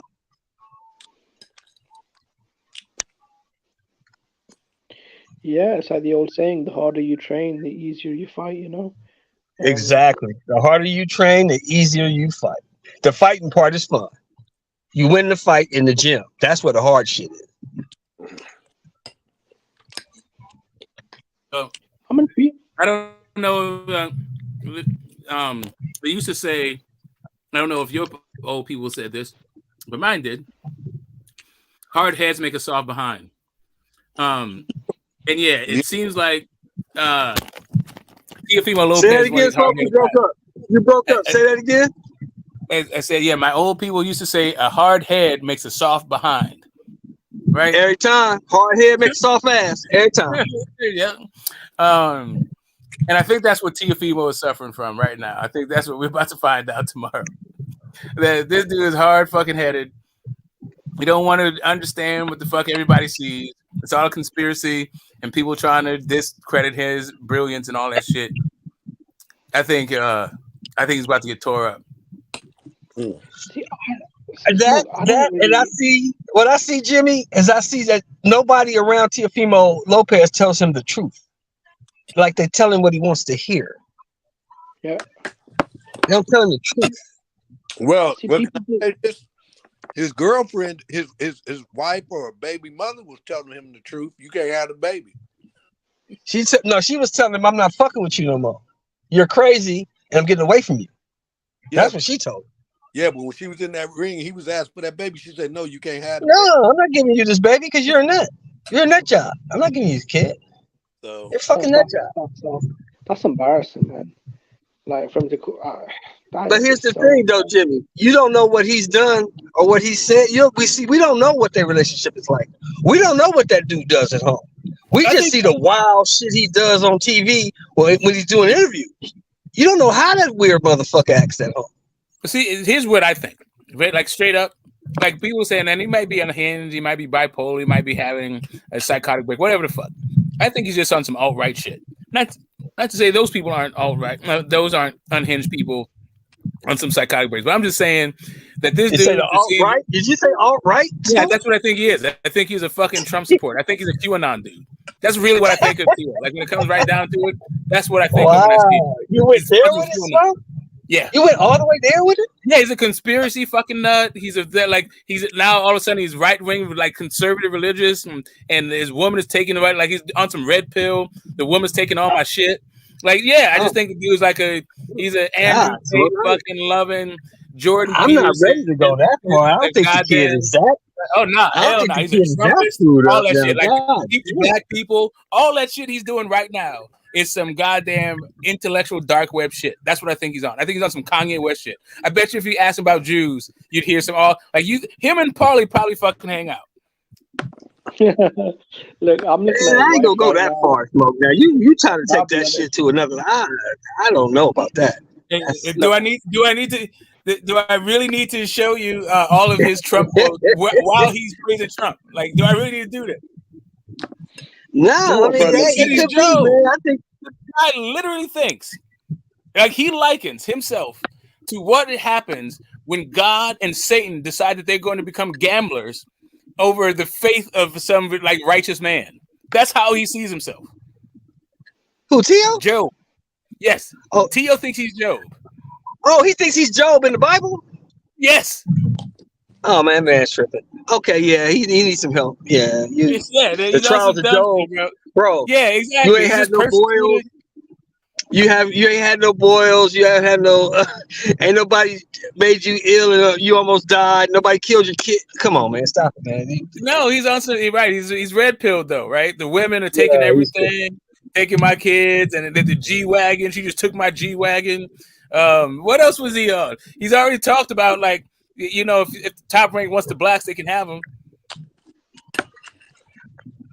Yeah, I think the kid. I just think that he don't have no guidance. I think he's not the most colorful crayon in the box. I bet you if I said amazing to him, he'd know exactly what the fuck I was talking about. Yeah, that dude is also, he's also shit right now. I think my man well. is on. The bottom line listen, is and this, Smoke. I'm going to tell you something about just the immigrant thing to coming to America. And this is not about any particular thing. You could be black, white, Asian, whatever the fuck it is. When it comes to being in America, right? Once you're an immigrant, once you immigrate from another country, the way that you come up, you must make money here, you must join a political party, and you must shit on black people. That is how you become part of Yeah. I agree with all that. It don't matter where the fuck you come from. You come from Africa, and that's the fucking process. But what we know for a fact, though, what we do know is tomorrow night we gonna find out what this kid is made of. Cause he gonna be tested. When I saw Josh Taylor coming that motherfucker at 139.4, I said, "Oh yeah, your ass is in for it, son." This dude been in the gym. This dude been training. Oh yeah. Yeah. He's also seemed to be addressing his shortcomings. Go ahead, Jimmy. Yeah. No, I was gonna say, for this fight, he made a lot of corrections. He brought in a new training team to help with his nutrition and strength training. He started camp early to make sure he was in the best shape physically.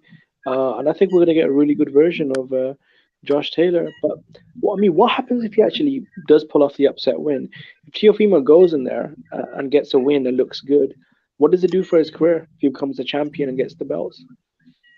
Oh, it catapults him, because now you beat the number one guy at the time at 35, then you move up to 40 and you beat the number one guy at 40. Because no matter what we think, that's the number one guy at 40 right there, until somebody proves him different. Hey, so would that mean that the TO might be Hall of Fame? No. 2 fights does not get you into the Hall of Fame. That's what Tio is. They're trying to say that like somebody was trying to gas him up and saying just beating Loma will get you there.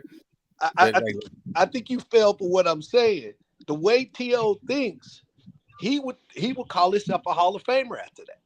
Oh, that's fine for him to call himself that. He literally said that. He literally said that. He said, if I beat Josh Taylor, I'm getting in the Hall of Fame. But the Hall of Fame is not saying that. The Hall of Famers ain't saying that. That's just what Tio's saying. That's what Tio's saying. Yeah, you can call yourself what you want. You got to remember, we're talking about a guy who called himself undisputed with only 3 belts. Yeah. So he can call himself what he want to call himself. The reality is, you're not that. And 2 fights will not get you into the Hall of Fame, brother. I'm sorry. I don't give a fuck. Somebody said, that one of the questions had something to do with them trying to discount or discredit something about Tio. The question was about that, and Tio was like, his response was, "Yeah, people try to discredit me being undisputed, but you just stay strong and you understand what the real." It's like what? That's what he tried to say. He tried to say if he beats Josh Taylor, that he's going to be undisputed. That's what he just said. You're not undisputed. You beat the WBO lineal champion, but you're not undisputed because Josh Taylor dropped those belts. The same thing when you're trying to say you beat Loma, you were undisputed. You couldn't be undisputed because Loma dropped the WBC belt. You never fought for it. How can you be undisputed? You never fought for the belt. Well, here's his theory. With the lightweight thing. With the lightweight thing, I don't really give him too much heat for that, because if Mauricio Solomon is literally telling you that the dude that runs the WBC, that we know it's bullshit, but there is a bit of a gray area there, because what Mauricio Solomon was publicly saying, that Tio was undisputed, that he had the big belt, the super title franchise, or whatever bullshit it was. But this is just pure delusion, right? You're the WBO champion, you're the Ring Magazine, the lineal champion, you're the top guy, but you wouldn't be undisputed though. But with the lightweight thing, it's kind of more difficult, because not really, because you got to remember, Jimmy, because I know you was there cooking at that time, getting into it with motherfuckers about it. The other 3 sanctioning bodies didn't feel that way, and they did not have him as undisputed champion. The only sanctioning body that had him as undisputed champion was the WBC. The IBF didn't call him that. The WBA didn't call him that, and the WBO did not call him that. Tamika? I don't know who she is. They called him the unified champion. They did not say undisputed. No, but I'm saying the only belt that was in debate was the WBC belt. Which version did he hold? And he didn't. Did he have it or did he not have it? Did he have it or didn't? I mean, according to them, he had it. Yes or no? I mean, according to you, he didn't have it. I mean, I don't know. I don't know. He what didn't fight for it. He didn't fight for it because Loma didn't have it. Loma dropped it. You didn't have it. You can't claim a belt that you didn't fight for, and nobody emailed it to you. You didn't have it, so you were not undisputed. Okay. I think the other guy was running around with that belt. Yeah, but what was he carrying? How can you be undisputed? How can you be undisputed when there's a dispute? You can't. The problem, yeah, but I think the main problem is when he beat Lomachenko, the WBC gave him a WBC belt to hold in the ring. So when you're holding all 4 belts, you kind of, I guess in your mind, I mean, it's tough showing, you know. For me, I can't really blame him for that, because if the WBC give you the belt and say you're undisputed, I mean, is he really going to listen to fans? I can blame him for that because you know goddamn well you didn't fight for that fucking belt. I mean, you paid a sanctioning fee for it. And it. if there was really a problem, and if that was really the issue, if that was really the issue, you think you undisputed and another motherfucker's running around with that belt, then fuck Kambosos. Let me fight that motherfucker. Go collect that last belt. How about that? I agree. But I think Kambosos was his IBF. Fuck that belt. Fuck that mandatory. I'm fighting this dude. This dude say he's the WBC champion. I say I'm the WBC champion. This dude running around with my belt. I'm fighting that dude. And if you want to take this fucking belt, you can have it because I already won this belt. And he waited until the IBF mandated that fight too, by the way. Exactly. So get out of here with that shit. You knew you wasn't undisputed, number one, and you didn't want to fight Devin Haney, number two. Because that's all you had to do to clear up all of this shit. I blame the WBC more than Teofimo, because they're the ones that created extra belts and started, you know, confusing the fans. No, it really wasn't. No, that motherfucker could have cleared it up real easy, Jimmy. You giving him a pass. Should have just called it the WBC Super, and you would have got away with it. Lopez could have cleared that shit up real easy. Fuck that IBF belt. I'm fighting this motherfucker since he say he a champion in my division. Yeah, but Tank is also saying he's a champion with the regular belt. So is that who's? I mean, I fight him too. You fight him too. If you are who you say you are. No, but I'm saying there'll always be extra belts though. Like Canelo's undisputed, but Tank wasn't running around talking about he was no undisputed shit. Tank wasn't talking about running around talking about that shit. Devin Haney was the one saying you're not undisputed. He had no beef with Tank. He had a beef with Devin Haney. Them was the two motherfuckers going back and forth. Where we get Tank from? Tank was doing his own thing. No, I meant about the belts though. You know the extra No, belts? he already had the WBA super belt. He had the IBF super belt. He had the WBO super belt. He just didn't have the WBC world title. No, but he didn't have the world title. There's not a super belt. That franchise shit just got made up. Nobody gives a fuck about that shit. And if you got the fans telling you you're not undisputed and you want to prove that you are the undisputed champion, then you go fight the other motherfucker who got the belt that you say you got. Go fight him, beat him up, take his belt. Now you got all 4 belts. There is no dispute. You end the dispute. Nigga ain't built like that, OG. Come on, man. You talking like they built like that. Nigga ain't built like that, OG. That's cute. I was wondering, like, when we're gonna see Tyrese complaining about the Loma Haney victory face. That's what I'm trying to get. That's what I'm trying to get through to Jimmy. Q. I'm trying to explain that to Jimmy that Tio ain't built like that. Man, niggas not built like that, bro. I'm not a Tio fan, man. I agree with you guys, but my thing is this though: if Mauricio Sullivan tells him, I mean, you're the undisputed champion, I don't agree with it, but I mean, it is what it is, you know. Man, I was on the panel. I was on the panel about I think it was like Monday or Tuesday. And I was the only person on the panel that thought Josh Taylor was gonna win. So I wanna know how many of them motherfuckers think T.O. gonna win today on this panel. Yeah, 0. The number of defeats that Josh Taylor has suffered today.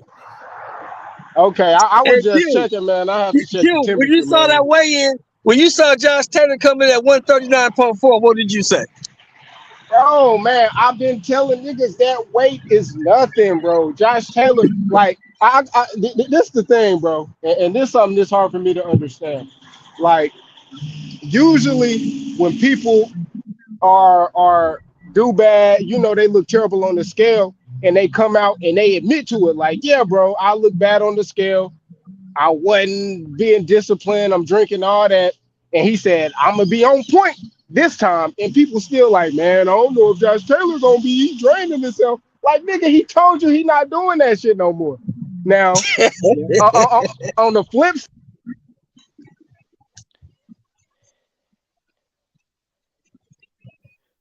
we lost Q. Yeah, we lost him. On the flip. We lost him on the flip. Yeah. Yeah, I think in the Catterall. Go ahead, Jimmy. Go ahead, Jimmy. Right? No, I said when he fought Jack Catterall, you know, he was in the for a words long time of my nigga Tim Bradley, the nigga looked like dog food, bro. Fucking dog food, bro. Hold that for a second. You went out and all the way from on the flip to all the way to dog food. You said on the flip side, what now? On the flip side, what? Okay, so on the so you got to start from the beginning. Yeah, let us know what you were saying from on the flip. Okay, on the flip side, I got people telling me that that T.O., man, the athleticism, man. Like, bro, I'm trying to tell y'all that nigga fucked up in the head. And on top of him being fucked up in the head, he's not working on the shit that he's really not good at in the ring, bro. Like, if y'all talking about athleticism, like, cool, he do got athleticism, but the nigga jump off his fucking feet every time he throw a fucking right hand. That's not good, bro. Don't y'all remember? Yeah. I get Q, you keep cutting off, bro. Yeah, he on the freeway. He on his way home.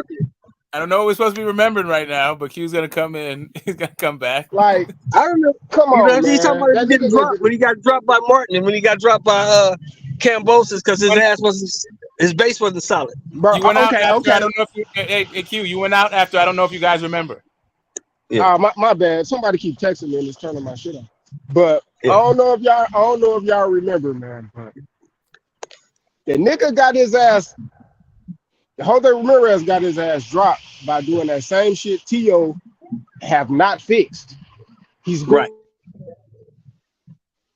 Way harder than Cambosis, and he hit way fucking harder than Sandor Martin. This nigga gonna get stopped. He gonna get stopped, bro. Yeah, I don't know if this is the best. I don't know.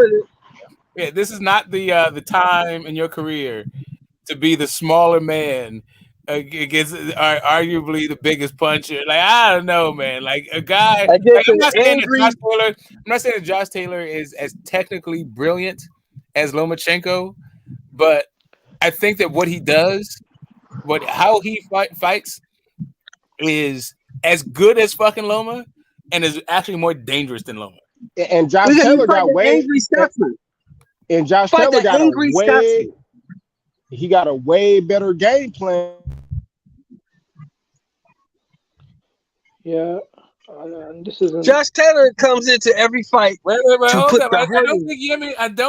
think Yemi wants to go for. I think my man. As time has shown, fucking Lomachenko have dumbass fucking game plans, and and his adjustments. See, Josh Taylor comes into every fight to put the hurting on you. He coming to hurt you. Josh Taylor coming to fight you. T.O. can't let this turn into an inside fight because Josh Taylor, he's a dirty motherfucker on the inside. He's dirty. He's dirty. He mauls you. He's vicious. He's nasty. Yeah. I mean, this isn't Lomachenko on the inside. This is a different, he fights so nasty. He's a dog on the inside.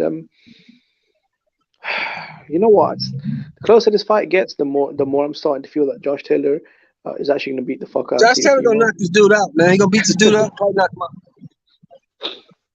Yeah, but you know what? Maybe it's because I've been on the panels Q's talking about, and a lot of them have convincing arguments about T.O. He's too athletic. He's too young. Taylor's coming off of injuries and a layoff. I'm gonna ask you, Jimmy. Hold on. I'm gonna ask you the same question I asked the dude on Mark's panel the other night. It's a set of 3 questions. Here we go. First question is motherfucking George Kambosos a better fighter than Josh Taylor? No.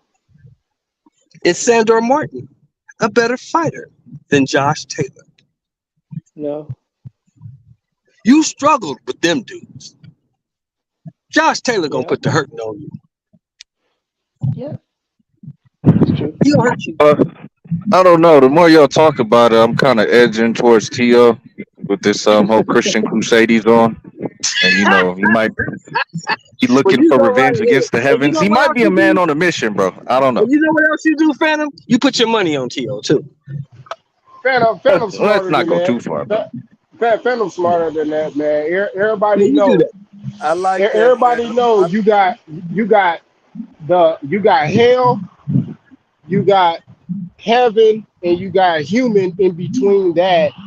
And between that, you trying to be great. Like, that's the fuck the shit T.O. is talking about. That nigga about to get his ass beat. I don't know what the fuck wrong with that nigga. This nigga was talking about heaven, earth, death, being close to life, and all this goofy ass shit. Like, strive for death. That's where life begins. That's what I'm saying. Nigga talking like that, he might be a man on a mission, bro. That's all I'm saying. He about to get fucked up, bro. Yeah, Josh he is on Taylor a mission. be You know what his that mission man. is? His mission is to be part of the 1%. That dude wants to be part of the ruling class of America. That's what he's on. He ain't on being no goddamn Josh Taylor. His mind is all over. Josh Taylor, Josh Taylor is going to do things to this man that nobody has ever done to this man. Yeah. He going to beat him up. See, the thing about Josh Taylor, though, is what I don't get is why is my man so fucking boring on the mic? If he's this interesting edgelord in real fucking life, why does none of that shit translate when it's time to give an interview? Because he's angry. He don't want to talk. Josh is like, I don't want to talk. But he's a very nice guy. He seems boring. He seems like he plays Parcheesi with the wife. Yeah. I see you Saturday night. I see you Saturday because Josh knows this is important. Josh knows he looked like dog shit against Catterall. And Josh knows in his heart of hearts that he lost that fight. Smoke. You can hear me smoke. No, that guy is, trust me, that guy is a bit of a bitch. They were doing the interview and they're talking about this and that, and at the end of it, he just smiles and says, "Look, we'll see who goes home in the ambulance." So I mean, he's looking to put a hurting on that. Smoke. Go ahead, Jay Simon. Go ahead. No, I want to tell Smoke to check his IG. Check your IG, Smoke, if he's still there. Yeah, man. If you struggling with the Sandor Martins of the world, and you struggling with the George Kambosos of the world, motherfucking Josh Taylor gonna put a hurting on you. And you're struggling to make sense. You're struggling to put together a lucid motherfucking interview. Yeah. If you struggling to make weight, the fuck is wrong with T.O.? Josh Taylor gonna put a hurting on you. That nigga about to get his ass beat. Yeah, see, that's a good point, bro, because people keep talking about Josh Taylor making weight. He made weight. It was T.O. that had to strip down naked. I mean, what was that about? Man had to get butt naked like when my weed man weigh my ounces out, man. That nigga out of here. Yeah, that motherfucker's in trouble, man. I'm telling you, this shit gonna get bad. In the late round, Smoke, you watch. And later the fight goes, the worse this shit gonna get. This shit gonna get bad. The ref might have to step in. I'm calling a round 10 stoppage. Round 10 stoppage. This shit gonna get bad, man. I feel like if it goes to the cards though, because it's in New York and T.O. is the younger dude and he is the American, right? I feel like he'll get the decision. It ain't gonna help. Gonna help. Ain't gonna help. Yeah, because UK fighters just can't get a fair shake, right, Jimmy? They just can't. Never fair for them over here. T.O. is going to get dropped, bro. He don't touch that. Yeah. Wait a minute. Hold up. You didn't have Smith beating Canelo? You didn't think Rocky Fielding got jobbed? Yeah, I thought he got set up, man. The fuck? I feel like the Amir Khan fight was stopped too early. Yeah, exactly. Why it was stopped too early?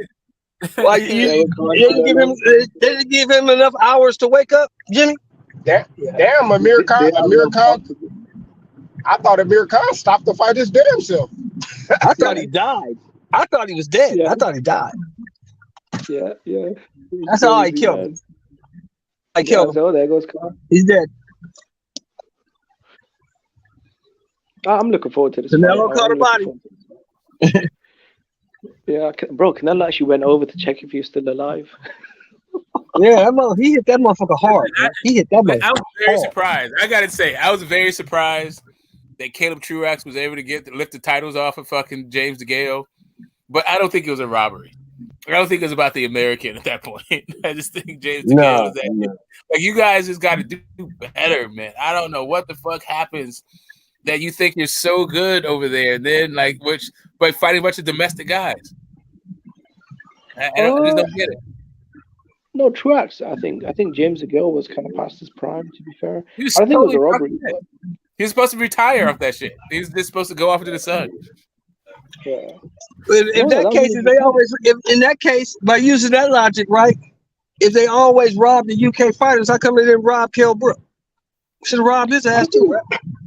No, I don't think it's about robbery in the UK fighters. They did rob him, that dude, he wasn't. They didn't rob that dude. They robbed him against Sean Porter. They didn't rob him. No, they robbed him against Bud. Oh, they robbed him? It's not about robbery. Thievery. It was a robbery? How was it a robbery? So explain the robbery to me. Because he wasn't unconscious. That motherfucker said, I don't want to fight no more. Okay. What else can you do? When the motherfucker say, I don't want to fight no more. Well, he was just talking about in general. He was just saying in general, not like. The motherfucker say, I'm cool.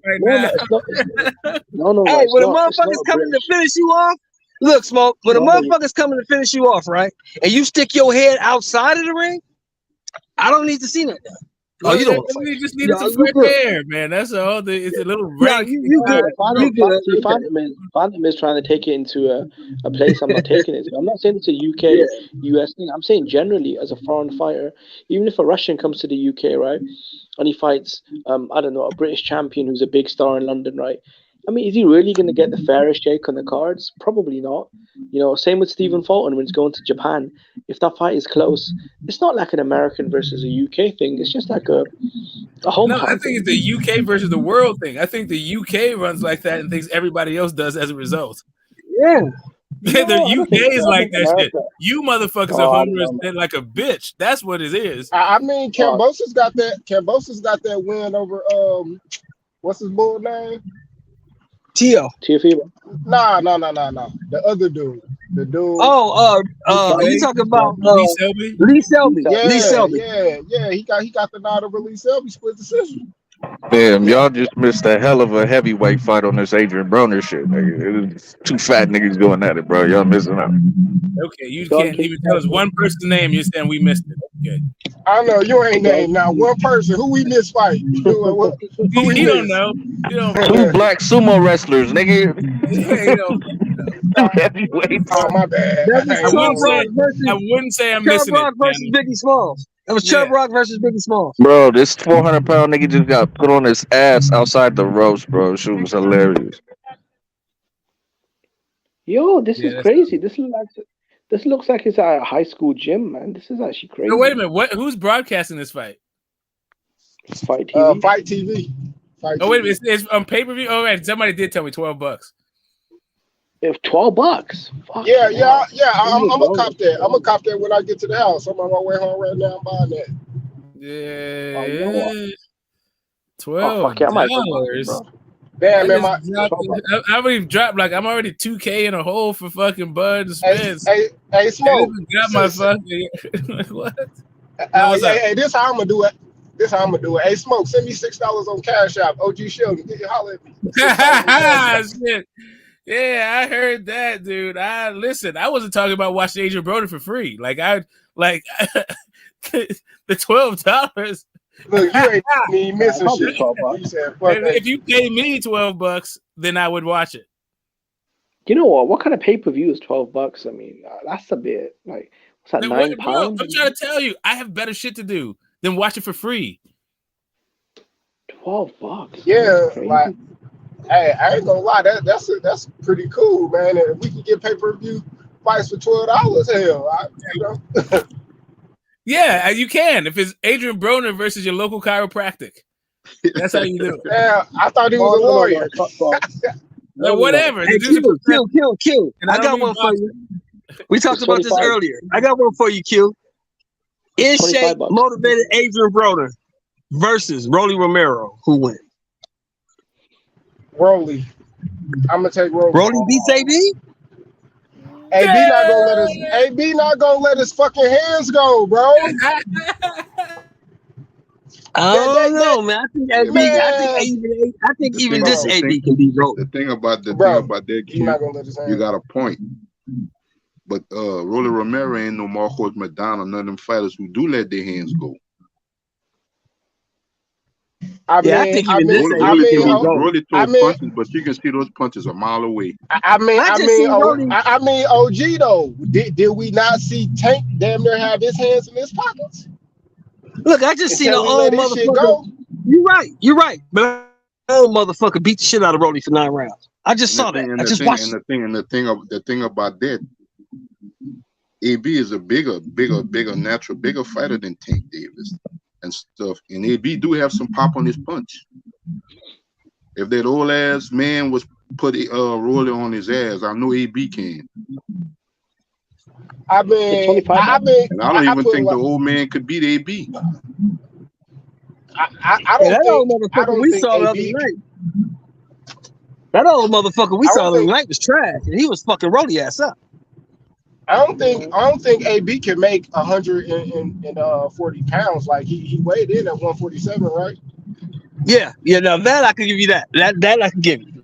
But as far as an in shape, motivated AB against Rolly, I think he beat the shit out of Rolly. Rolly can't fight, man. Rolly's not very good. I think at this stage, you can't in his last high-profile fight, which he lost, but the second half of that fight, he was putting hands on Manny Pacquiao. Well, it was a little too late. It wasn't enough, but he was putting leather on Manny Pacquiao too. Shit, I think AB was still in his 20s when he fucking fought Manny. I mean, I don't know. AB, I'm gonna be honest. Motivated, and if he could stay in shape. AB fought.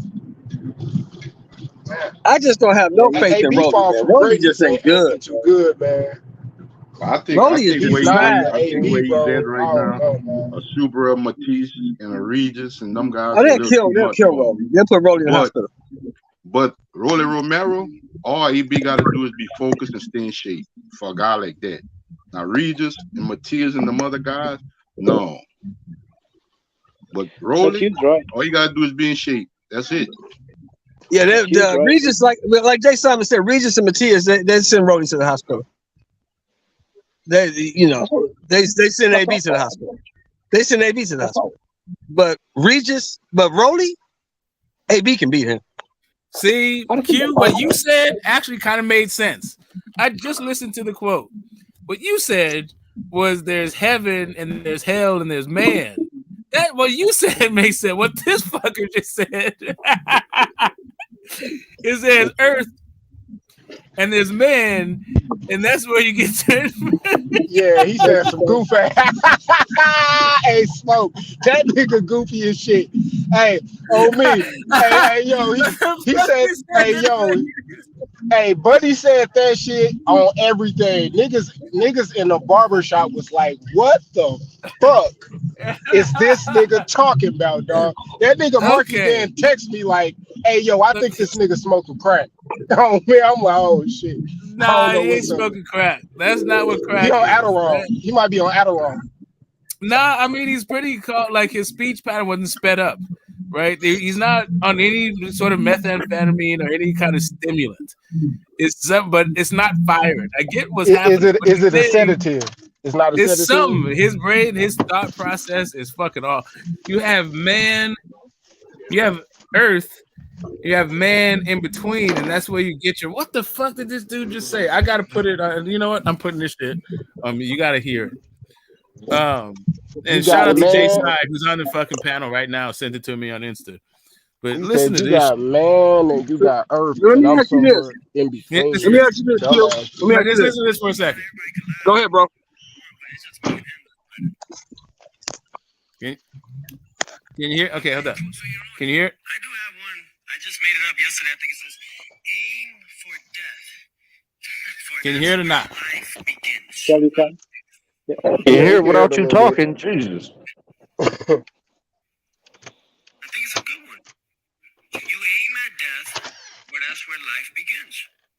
Everybody's scared of death. I don't know we're all gonna die, but at least if I die, I'm dying for something that means something that lasts forever. It's what greats are all about. Something that you don't really know. There's earth, there's man, and in between that, you bring the realization within yourself from the heavens. That's mad. What the fuck you think? Niggas was just covering their face, cringing at this shit, dog. Like, What the fuck? Nigga, that's some crackhead logic I've ever heard. I'm telling you, a man talking like that is a man on a mission, bro. That nigga's on a mission. And then that nigga Tio gonna say, Tio gonna say, y'all ain't gotta get in the ring. Like, yes, nigga, you goofy as hell. I'll never get in the ring if it's gonna make you talk like that shit you talking. That sound like a nigga on the pipe to me. That's what it sound like to me. Sound like a nigga on the pipe. Who y'all talking about? Tio, he sound like he on the pipe. That nigga. Yeah, it's just his speech pattern isn't. It's just not crap. Like you've hugged. I don't know if you guys have ever had a conversation with somebody who's on something, but it's not just incoherent. It's that something's going on with their bodies that isn't right. Yeah. And he seems to be calm, cool, and collected. It's just what he's saying is pure horseshit. Yeah, well, we've been on a lot of panels. I ever seen Tio going into a fight. You said what, Jay? To me, it seemed this is the most mellow I've seen Tio going into a fight like of this magnitude, especially a championship fight. He's so mellow. He better not get blasted out early. If Josh Taylor goes in there and blasts him out early, that's gonna be really bad for Tio. Josh Taylor said he might do it early, but I say 10. I say 10. Yeah. Yeah. He had the suit with no shirt under. He was mellow at the face-off on the stage. Tio get dropped early. Tio might get dropped. Okay, my man is doing all this shit. Okay, boxologist. All right, dude. I see that you want some kind of attention, but you want to have a debate, but you don't want to call out. You want to say you're high post and you're above a debate, but you still fucking trying to tease the debate out, trying to get me interested in the debate. Bro, it's really very simple. Who you talking about? Always get some fucking work in. Okay, you're missing the thing. Let me read it out. By this boxologist, latest fucking in the chat. All right, let's make this about the community for a sec, or at least about the channel. I ain't challenging you, Smoke. You contradicted yourself in our discussion, so a debate is easy work, not worth my time at this, Smoke. I'd smoke you. I'm just saying, if I debate you, people say I'm picking on you, Smoke. Okay, bro. You don't have to keep pretending like shit's beneath you because when you clearly want to do something, just own up to the fact that you just want to do it. Come on here. If you feel in yourself, you feel like you're big and bad and you're ready about it, and it's going to be easy. Don't worry about it. Feel like I'm contradicting myself, and don't let all that be motivation for you to do it. Don't worry about what other people are going to say about it. If that's what's in your heart, if what's in your heart is you want to debate, don't let your perception of other people stop you from doing that. Let me inspire you. Follow your heart. He capping Smoke. He capping. Well, I'm not even trying to figure out his motivations right now. He said, but he respects me and my boxing knowledge. It's just not effing with mine. Neither is any other debater. So if I ask you, if I say to you, right, I'm going to ask you guys, I'll just put this to the panel. If I say to you, I think Sugar Ray Leonard is more likely to beat Sugar Ray Robinson because of speed and power. And someone else says to you, well, when has speed and power ever mattered when it comes to Floyd Mayweather? And then my answer to my question to that is, who on Floyd Mayweather's resume is like Tommy Hearns? Who's the closest thing to Tommy Hearns on Floyd Mayweather's resume? And your answer is Diego Corrales. Right? What? Right? Hell no. Right. He might be the closest, and that's just like that's bad though. Yeah, like he might be the closest in height. Like, but come on, bro. Like, my man got Tank Davis arms. Like, what the fuck are we talking about? How is this me contradicting myself? I mean, if you feel like I contradicted myself and therefore you can talk your way out of a debate that you really want to have, cool. Talk yourself out of it. It's all good. But all I'm saying to you is don't create mythological people who are going to deride you for this debate. All you got to do is tell them, shut the fuck up. You got impulse control problems and you just got to go get this work and come on a challenge. If you have a debate, if you hear a topic that I say something and you want to debate that topic, you can always come on up and say, and we can hash it out right then and there. If you want to have a formal thing about a specific topic and, talk about formal, we can do that too, man. It's not that serious for me. But if that is what is on your heart, I implore you, come on up, step up. Yeah, and by the way, Q, if you didn't know, he's talking to the winner of the debate series, the one that knockout had. Yeah, King G. Yeah, yeah. Boxologist won. Like, I was a judge on that thing, and I don't know if my reputation preceded me, right? So you already knew who I was. So it's not just about my it's not just about my vote, but maybe it is about my vote, and it got him feeling in some kind of way that like now he needs to come at me. But he did say that he felt like he beat the guy that beat me, that made him the lineal. So out of the blue. So I feel like he's trying to work on a triangle theory somehow.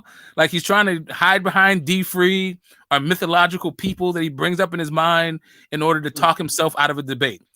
Don't let anything but opportunity be between us. Avail yourself of this opportunity. Like, while I'm here on the net, healthy and hearty and happy to debate you, take the opportunity. Strike while the iron's hot, homie. You feeling yourself? Everybody's looking at you like you're the new hotness. Come on, knock out all the old people. Yeah, go ahead, take it. Go ahead, take it. Yeah, be a meritocracy. That's why gift decisions are dangerous, because he will basically won the debate off a soundbite, not off evidence or data or a structured argument. So this is why gift decisions are dangerous, man, because you get the Rolly effect, And like the idea that you need a soundbite to show that the guy didn't believe what he's saying when the fucking tournament is around, you're not picking these guys because you believe in them. It's because they're given to you. Is fucking whatever, dude. Do you? If that's what it takes for you to puff your chest out and do this victory lap for the 4th time in my motherfucking chat, right? Still talking about the you're not gonna have, bro. With the cowboy hat? Yeah. Oh, okay. Yeah. Boxologist out there, like the dude out there with the, I guess finishing the goddamn video game shit he's on. Whatever the fuck it is, this dude's doing. That's him.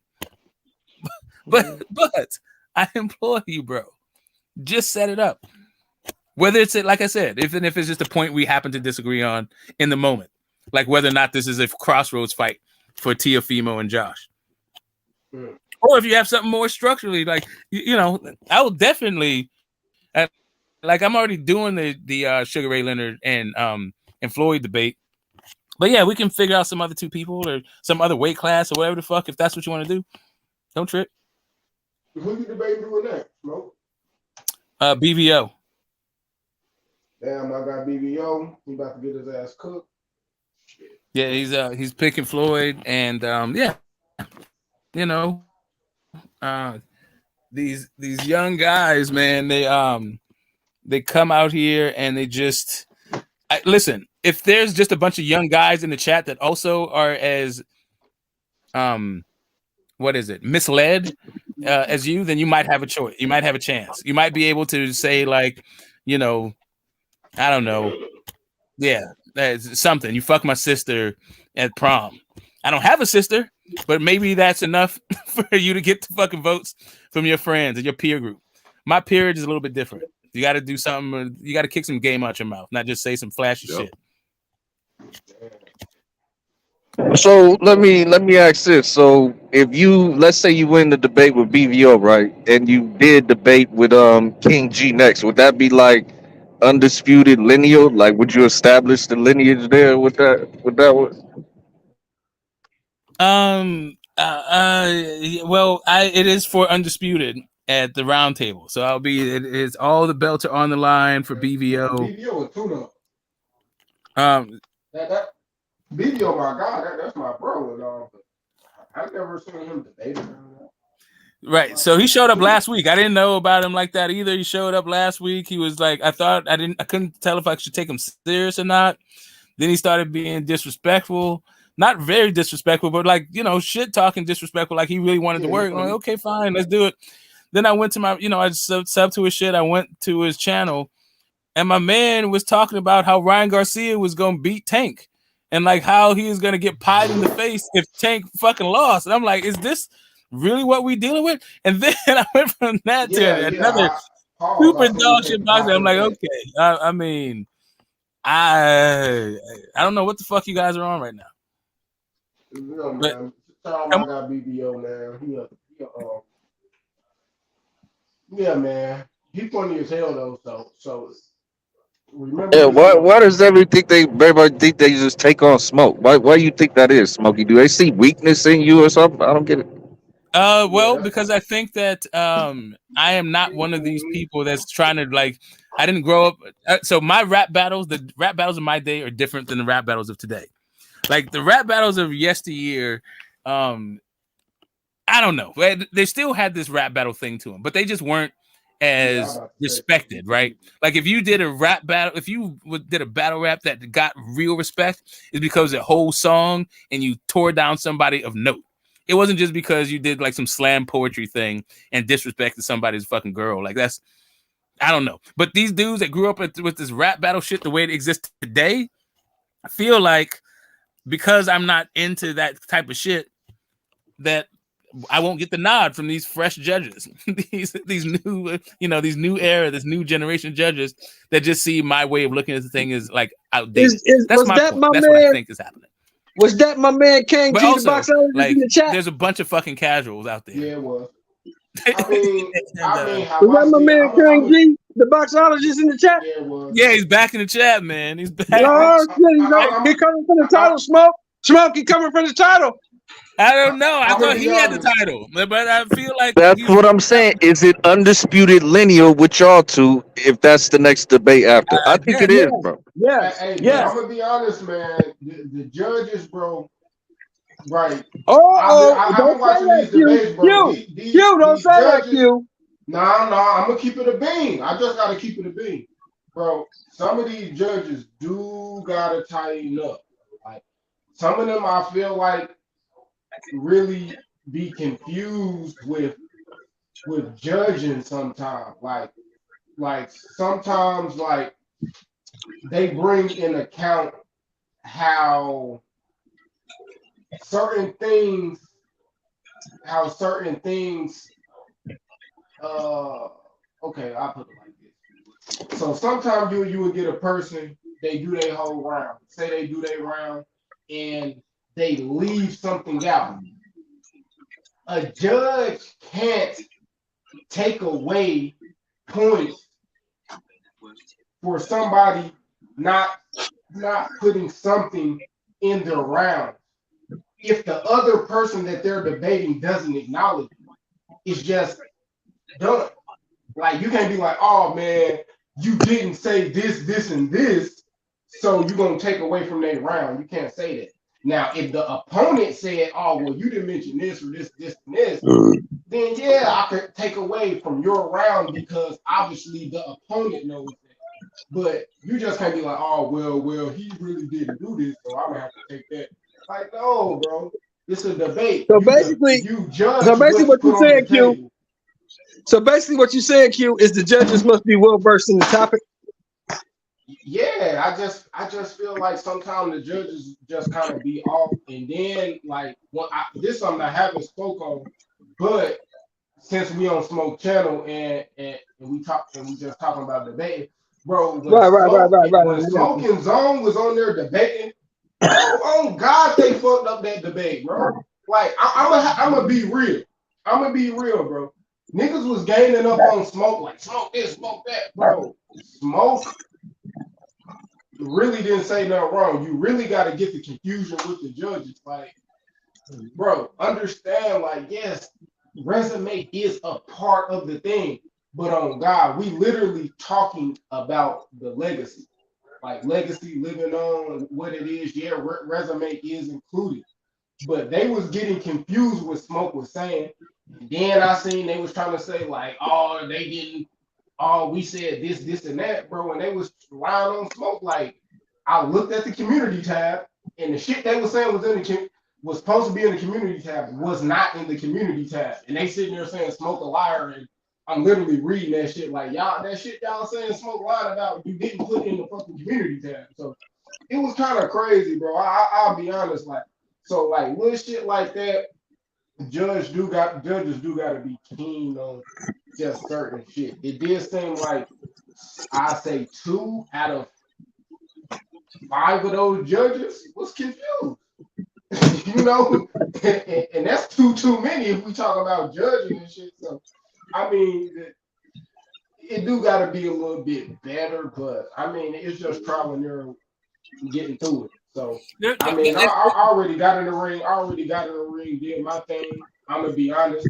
Out of anybody that say that shit with the TKO debate series, for a fact, I know I beat KO. I don't care what nobody's talking about. I beat that nigga. I'm the first person to beat him. But I got robbed. You know what I'm saying? I ain't gonna say robbed. This is whatever because I ain't really tripping, but.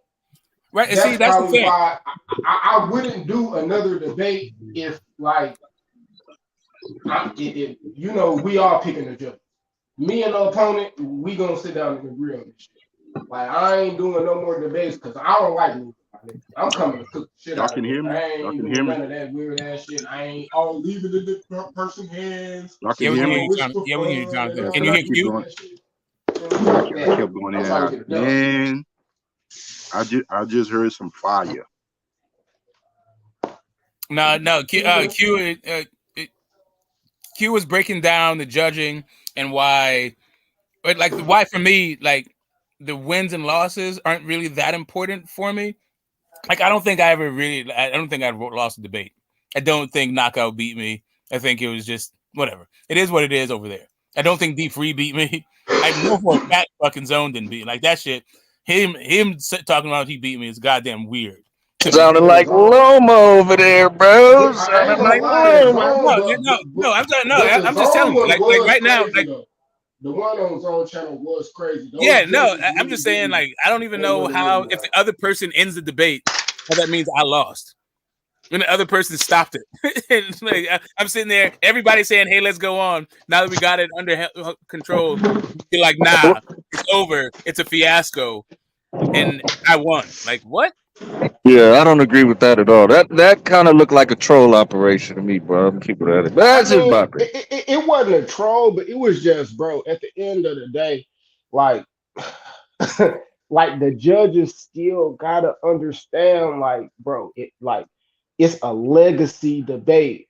And if we breaking down legacy, yes, the resume is involved. I say if we adding in the characteristics or the things that build in the legacy, for sure, resume is like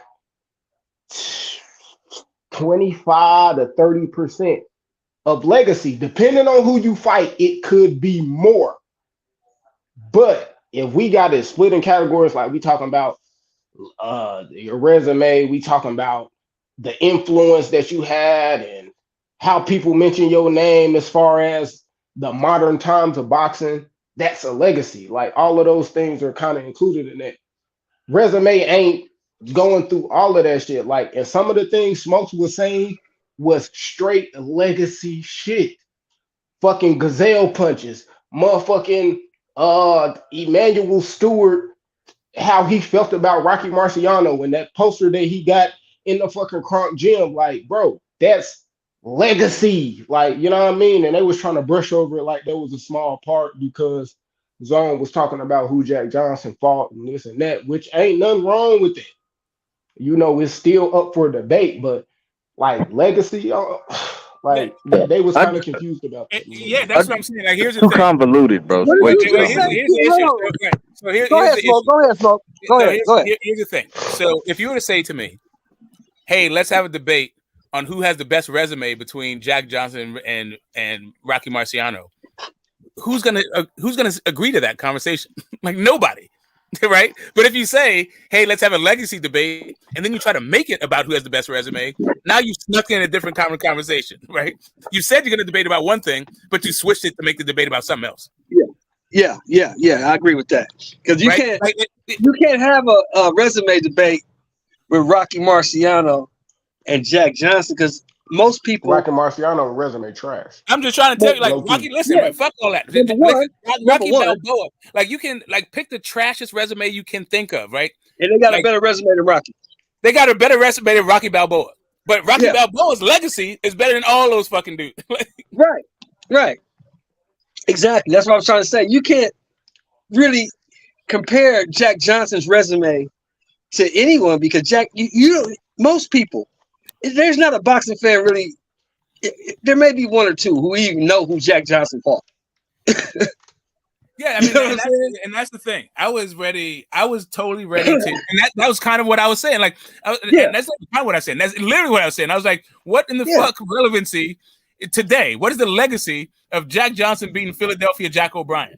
What the fuck talking about that? Like, what's legacy to that? What the fuck? Nothing. That's why Don't mean shit. What's it? Jack Sharkey beating Jack Sharkey. What does that mean? Nothing. Yeah, like, mean it's cool. Like, you want to talk about history, if you want to do this thing about like who knows this thing and all that, that's fine. But we're here for a legacy debate. You're having this tangential fucking conversation that I'm trying to win a debate and get these goddamn belts off you.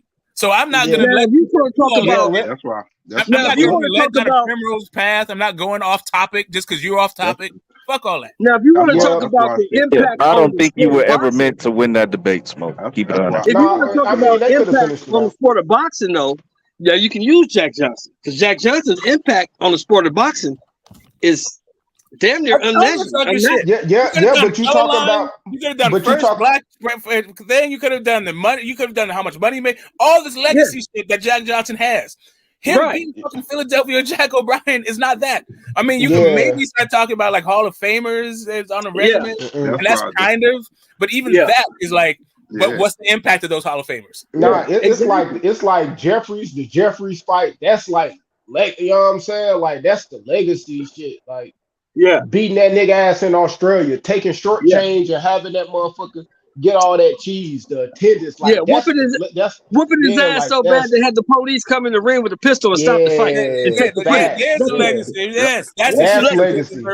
That's why when we have these legacy debates, we got to make them comparable.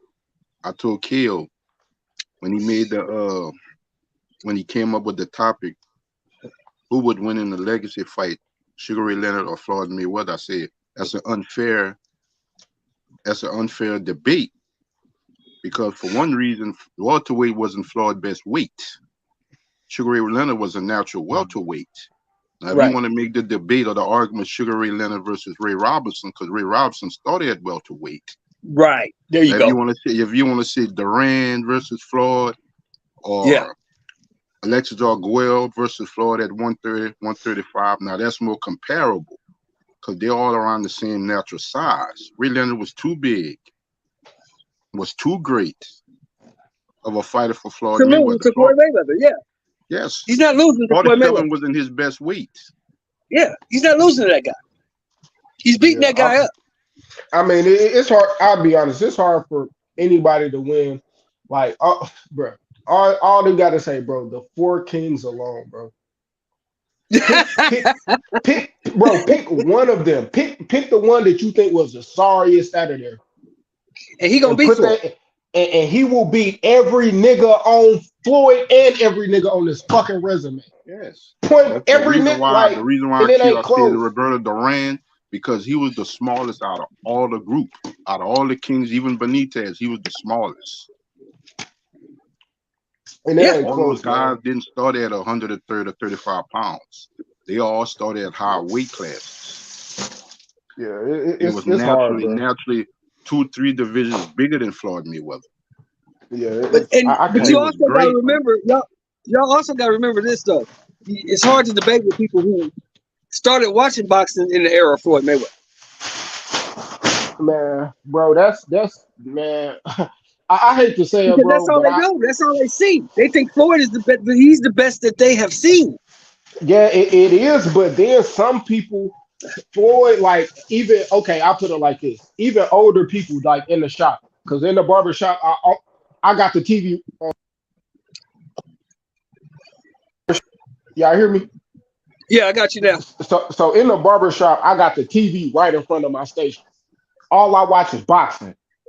That's all I watch. We watching boxing, and Yeah. sometimes we'll put it on ESPN, catch that shit, but whatever. We watching boxing. Right.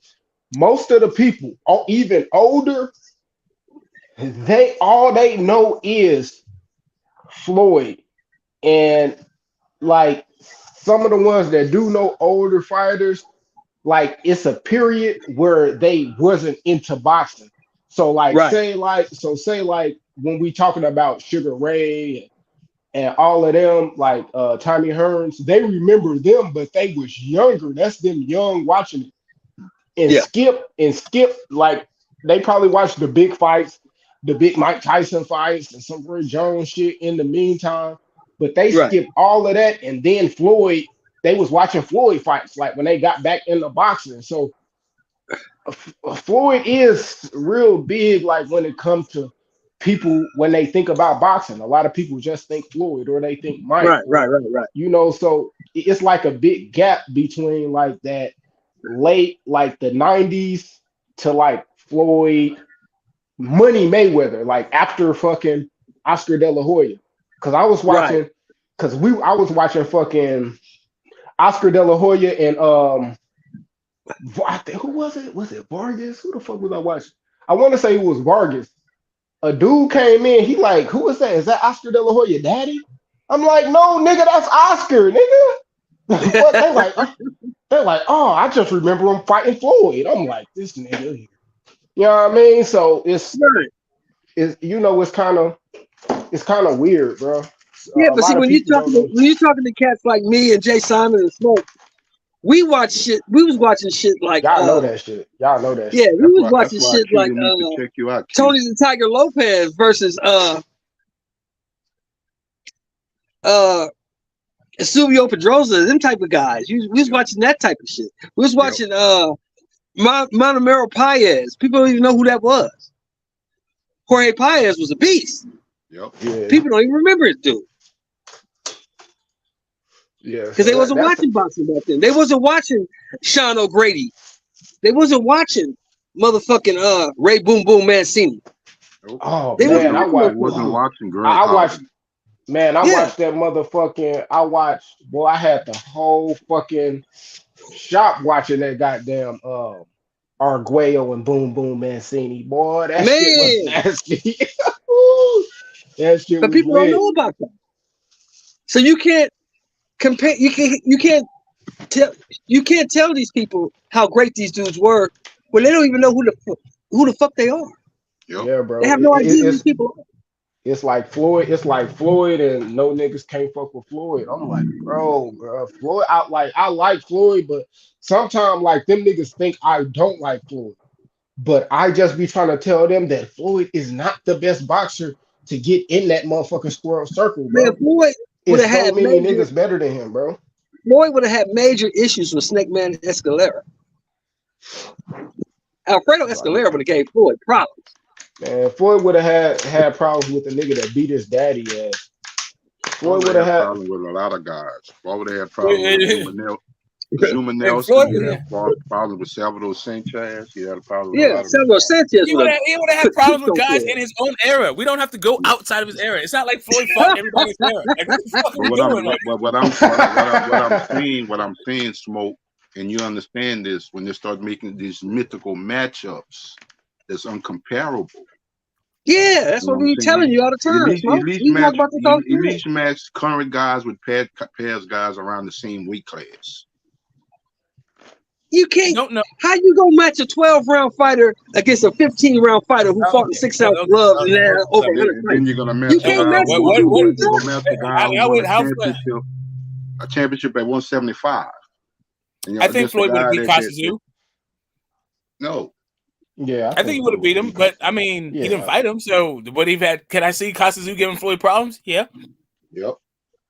I didn't see him foul Paul Williams. Would he beat Paul Williams? I think so. But would he give Paul Williams give him trouble? I think so.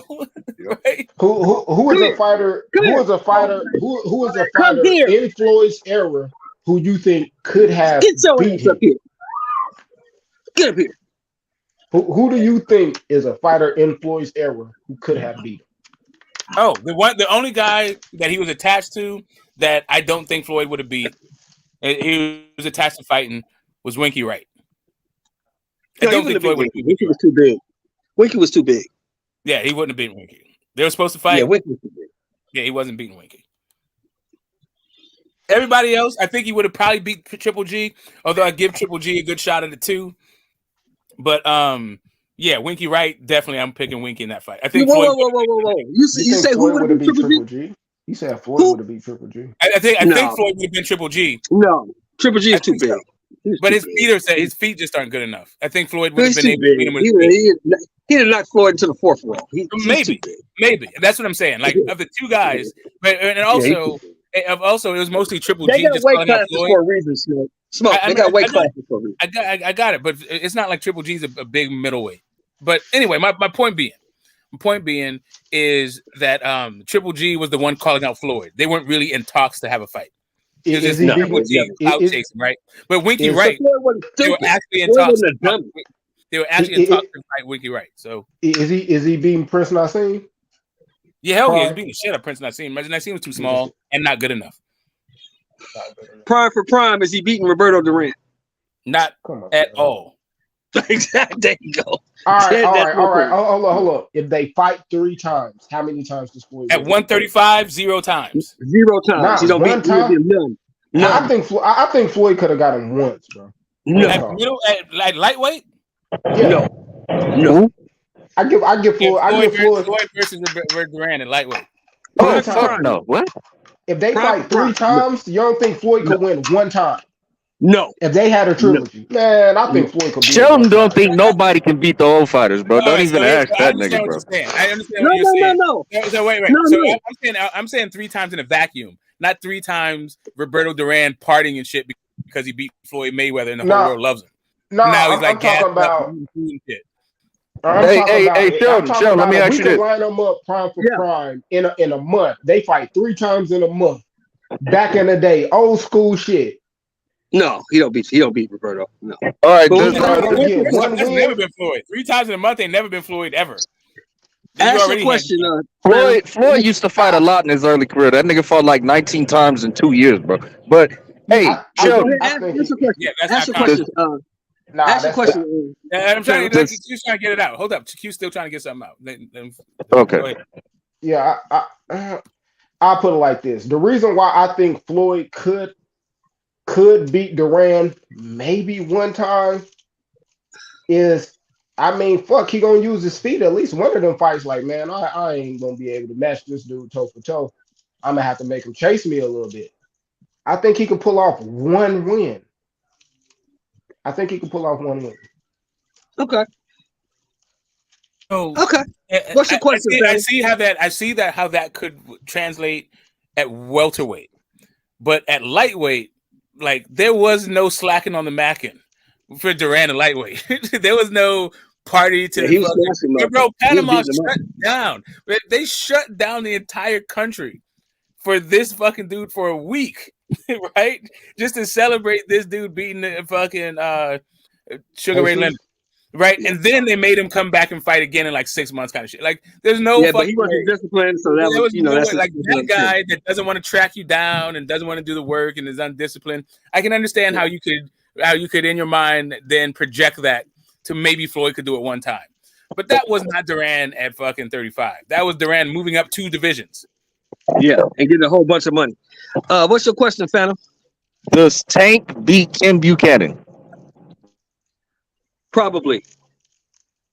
Yeah, One. Yes. I got him to admit one. Right. So I don't think Kieran Buchanan is very good. Yes, he beats Ken Buchanan. Ken Buchanan looks like one of those dudes. Like, I don't know what's going on with my man's shorts. I don't know what's going on with my leg. Kim Buchanan's getting knocked the fuck out. Now I will say this. I will say this though, Phantom. I do not think Tank Davis beats Ray Mancini. I don't. Okay. Hold on. I got a more recent one. Do you think Tank could beat Manny Pacquiao at 35? I don't know. Or 30. I don't think so. Manny too fast, man. Manny's a problem. See, here's the thing about Tank at 35. Manny's too fast, man. He fought nobody at 35. So I said 30 or 35. He's at 0 champions, 0 former champions. Like nobody has done shit at 35. Man. And Manny hit hard. Resume. Yeah. Manny's too Manny's like, fast and Manny hit hard. Manny didn't do a lot of work at 35. He didn't, but I just think Tank Manny will be in Tank's wheelhouse. Like it's not like Tank will have to find. He's be there. He jumps in and out. He jumps in and out, and Tank has a problem with lefties. So he's not just gonna stand there. You ain't got to look for Manny.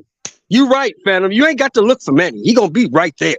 He goes in and out of the pocket, but it's another lefty. How many lefties on Tank's resume? Yeah, and Manny will take a mean ass punch. Yeah, he'll Manny got cheated. He'll take a punch. He got a beard. Yeah, it's really the step back right that's his problem, right? From the orthodox stance. So I don't know. Yeah, he's kind of little. Now you got two little guys. Man, they like the same aesthetics. Okay, let me ask you this, man. This is for you. Yeah, let me ask you this, man. Does Tank Davis beat Aaron Pryor? Stop it. No. We ain't even got to go there for. Nah. I don't think jumped off. He jumped off on that one. I put it like this. Aaron Pryor is the fight after you fight him and they ask you, hey, would you fight him again? Motherfuckers look you dead in the eye and say no. That's how Aaron Pryor get down. Tank would not. Hell no.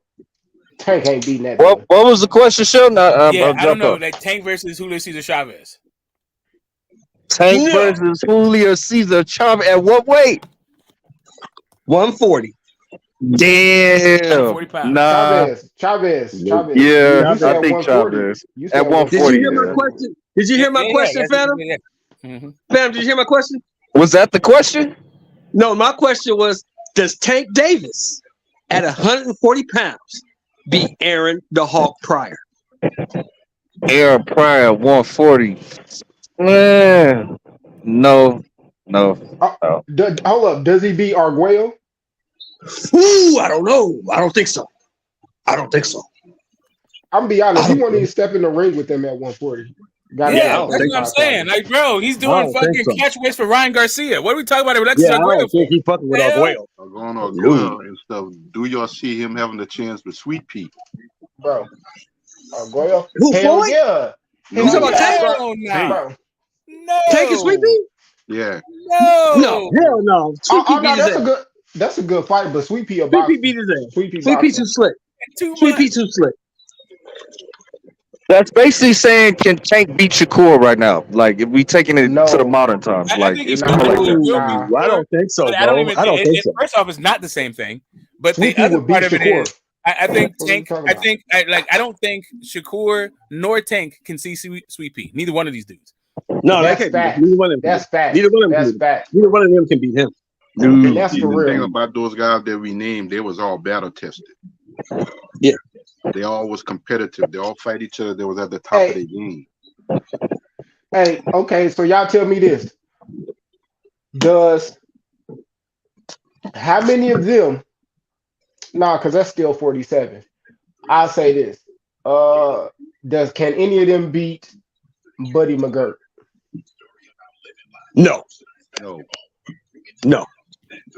Yeah, but Buddy McGirt also beat Simon Brown at 47. So I mean, part of this is just size, right? Yeah, they can't beat Simon Brown, let alone Buddy McGirt. Okay, they can't beat Simon Brown.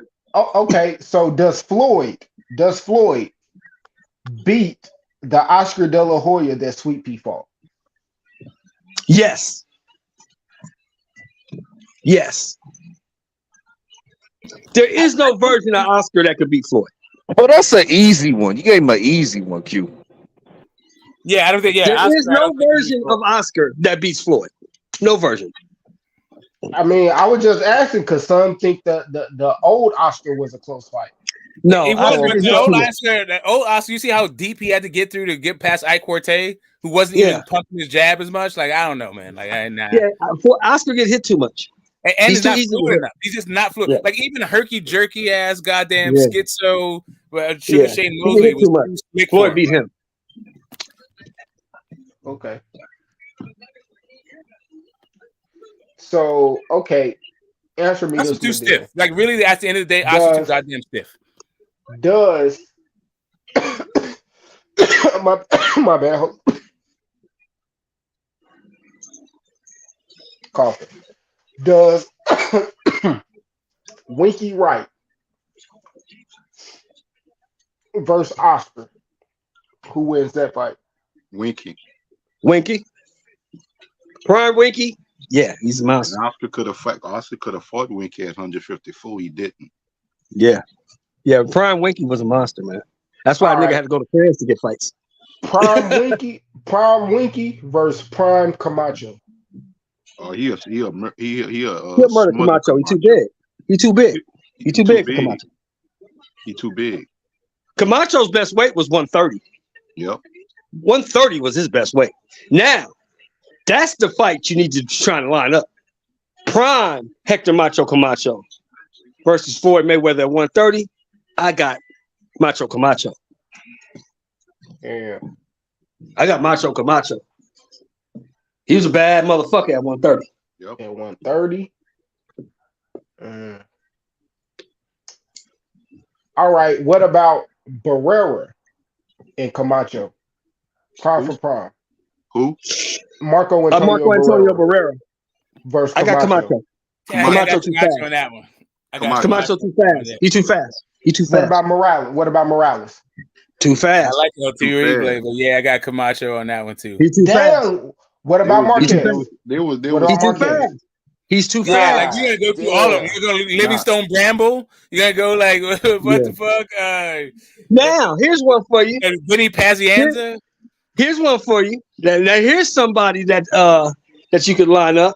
You just said versus Marquez. How about Marquez versus a prime Cornelius Boza Edwards? A lot of people don't know who's Cornelius Boza Edwards. That's a bad motherfucker right there. Wait a minute. You said who against Boza Edwards? Prime Marquez versus Prime Boza Edwards. I got a good one. I think this is a good one. I got Boza Edwards. Damn. I'm gonna take Boza.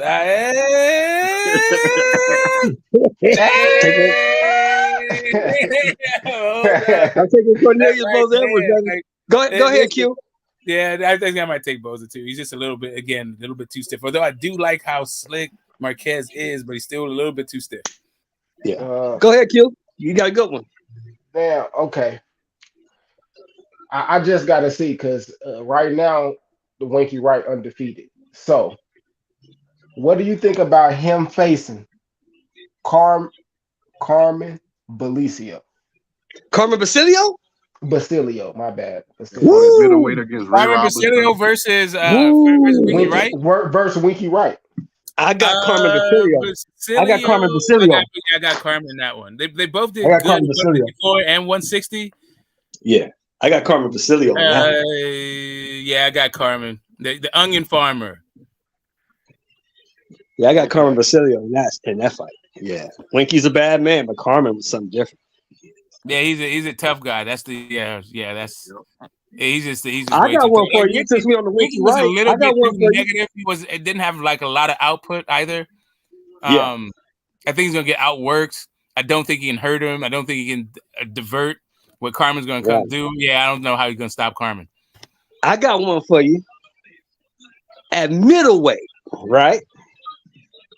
At middleweight, we gonna take it. We gonna keep it all the way old school. Jay Simon, you gonna love this one.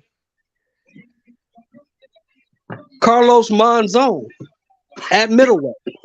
I got Monzon. Jake LaMotta, middleweight. I got Monzon. I got Monzon. Yeah. I gotta go Monzon. Yeah. You got. I got Jake. I got Jake. I got Monzon. Yeah. Well, hold up a second. I can't see that Jake. Which one? Wait, with Jake LaMotta, which one? Jake LaMotta, Carlos Monzon. I got Jake. I was saying, which version of Jake LaMotta? You said 160. 160 middleweight. Okay, so you talking about like Sugar Ray Robinson? You never put me down, Ray. You never put me down, Ray. Monzon to me is too tall, too long. He was nasty. He just came back through at a really weird spot. Like Emil Griffith is cool, but like Emil Griffith as the middle, I don't know. Well, Benny Briscoe smoke. Benny Briscoe's a hell of a fucking win. I got it. I know it. That's comparable to Jake LaMotta. Jake LaMotta beats Benny Briscoe. Jake too tough. Well, Benny Briscoe would give him hell. Like, come on now, He'll give him hell. He give him hell, but he lose. Jake knock him out. By the way, Rigo about to fight Rigondeaux. That what I was just hopping on about to say. Why y'all ain't watching Rigondeaux right now? Right? El Chacal felt the fuck off. That dude disappointed me so much in the goddamn Loma fight. I knew it was some bullshit going in. Like I didn't think little old Rigo had a shot. Right. So y'all ain't fucking with none on smoke. Y'all ain't fucking with Don King, Adrian Broner, or Rigondeaux. Y'all saying all three of them niggas fell off. I fuck with them niggas, man. Okay, hold up a second. Hold up, DJ Black, Charm. I mean, I know we old, but are these dudes still alive? Are any of these dudes? Are you sure we're not dead? Like watching this shit. They ain't fall out that bad, man. They didn't fall out that bad. Can you confirm that we're not dead together right now in purgatory watching this fucking card? Oh, they ain't fall out that bad, man. Hey, that arena ain't bad though, man. I know niggas was laughing. I know people were clowning their arena, man. That arena ain't bad where they fighting at though. That shit look nice. I heard it looked like a high school. That's what I heard. It's all right. It's all right. But I think DJ Charm is living off nostalgia right now. Yeah. I'm in front of the TV eating hot wings and fries, watching this shit. I'm living.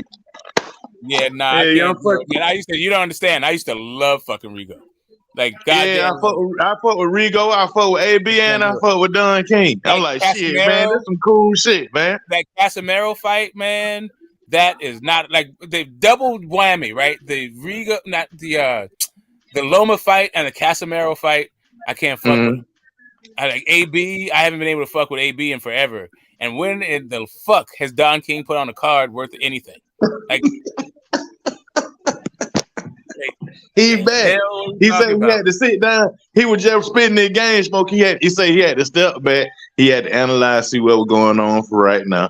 Man, you know what I'm saying? Then he ready to play ball. I think he may be like 5-10 years too late though. You know, because the internet.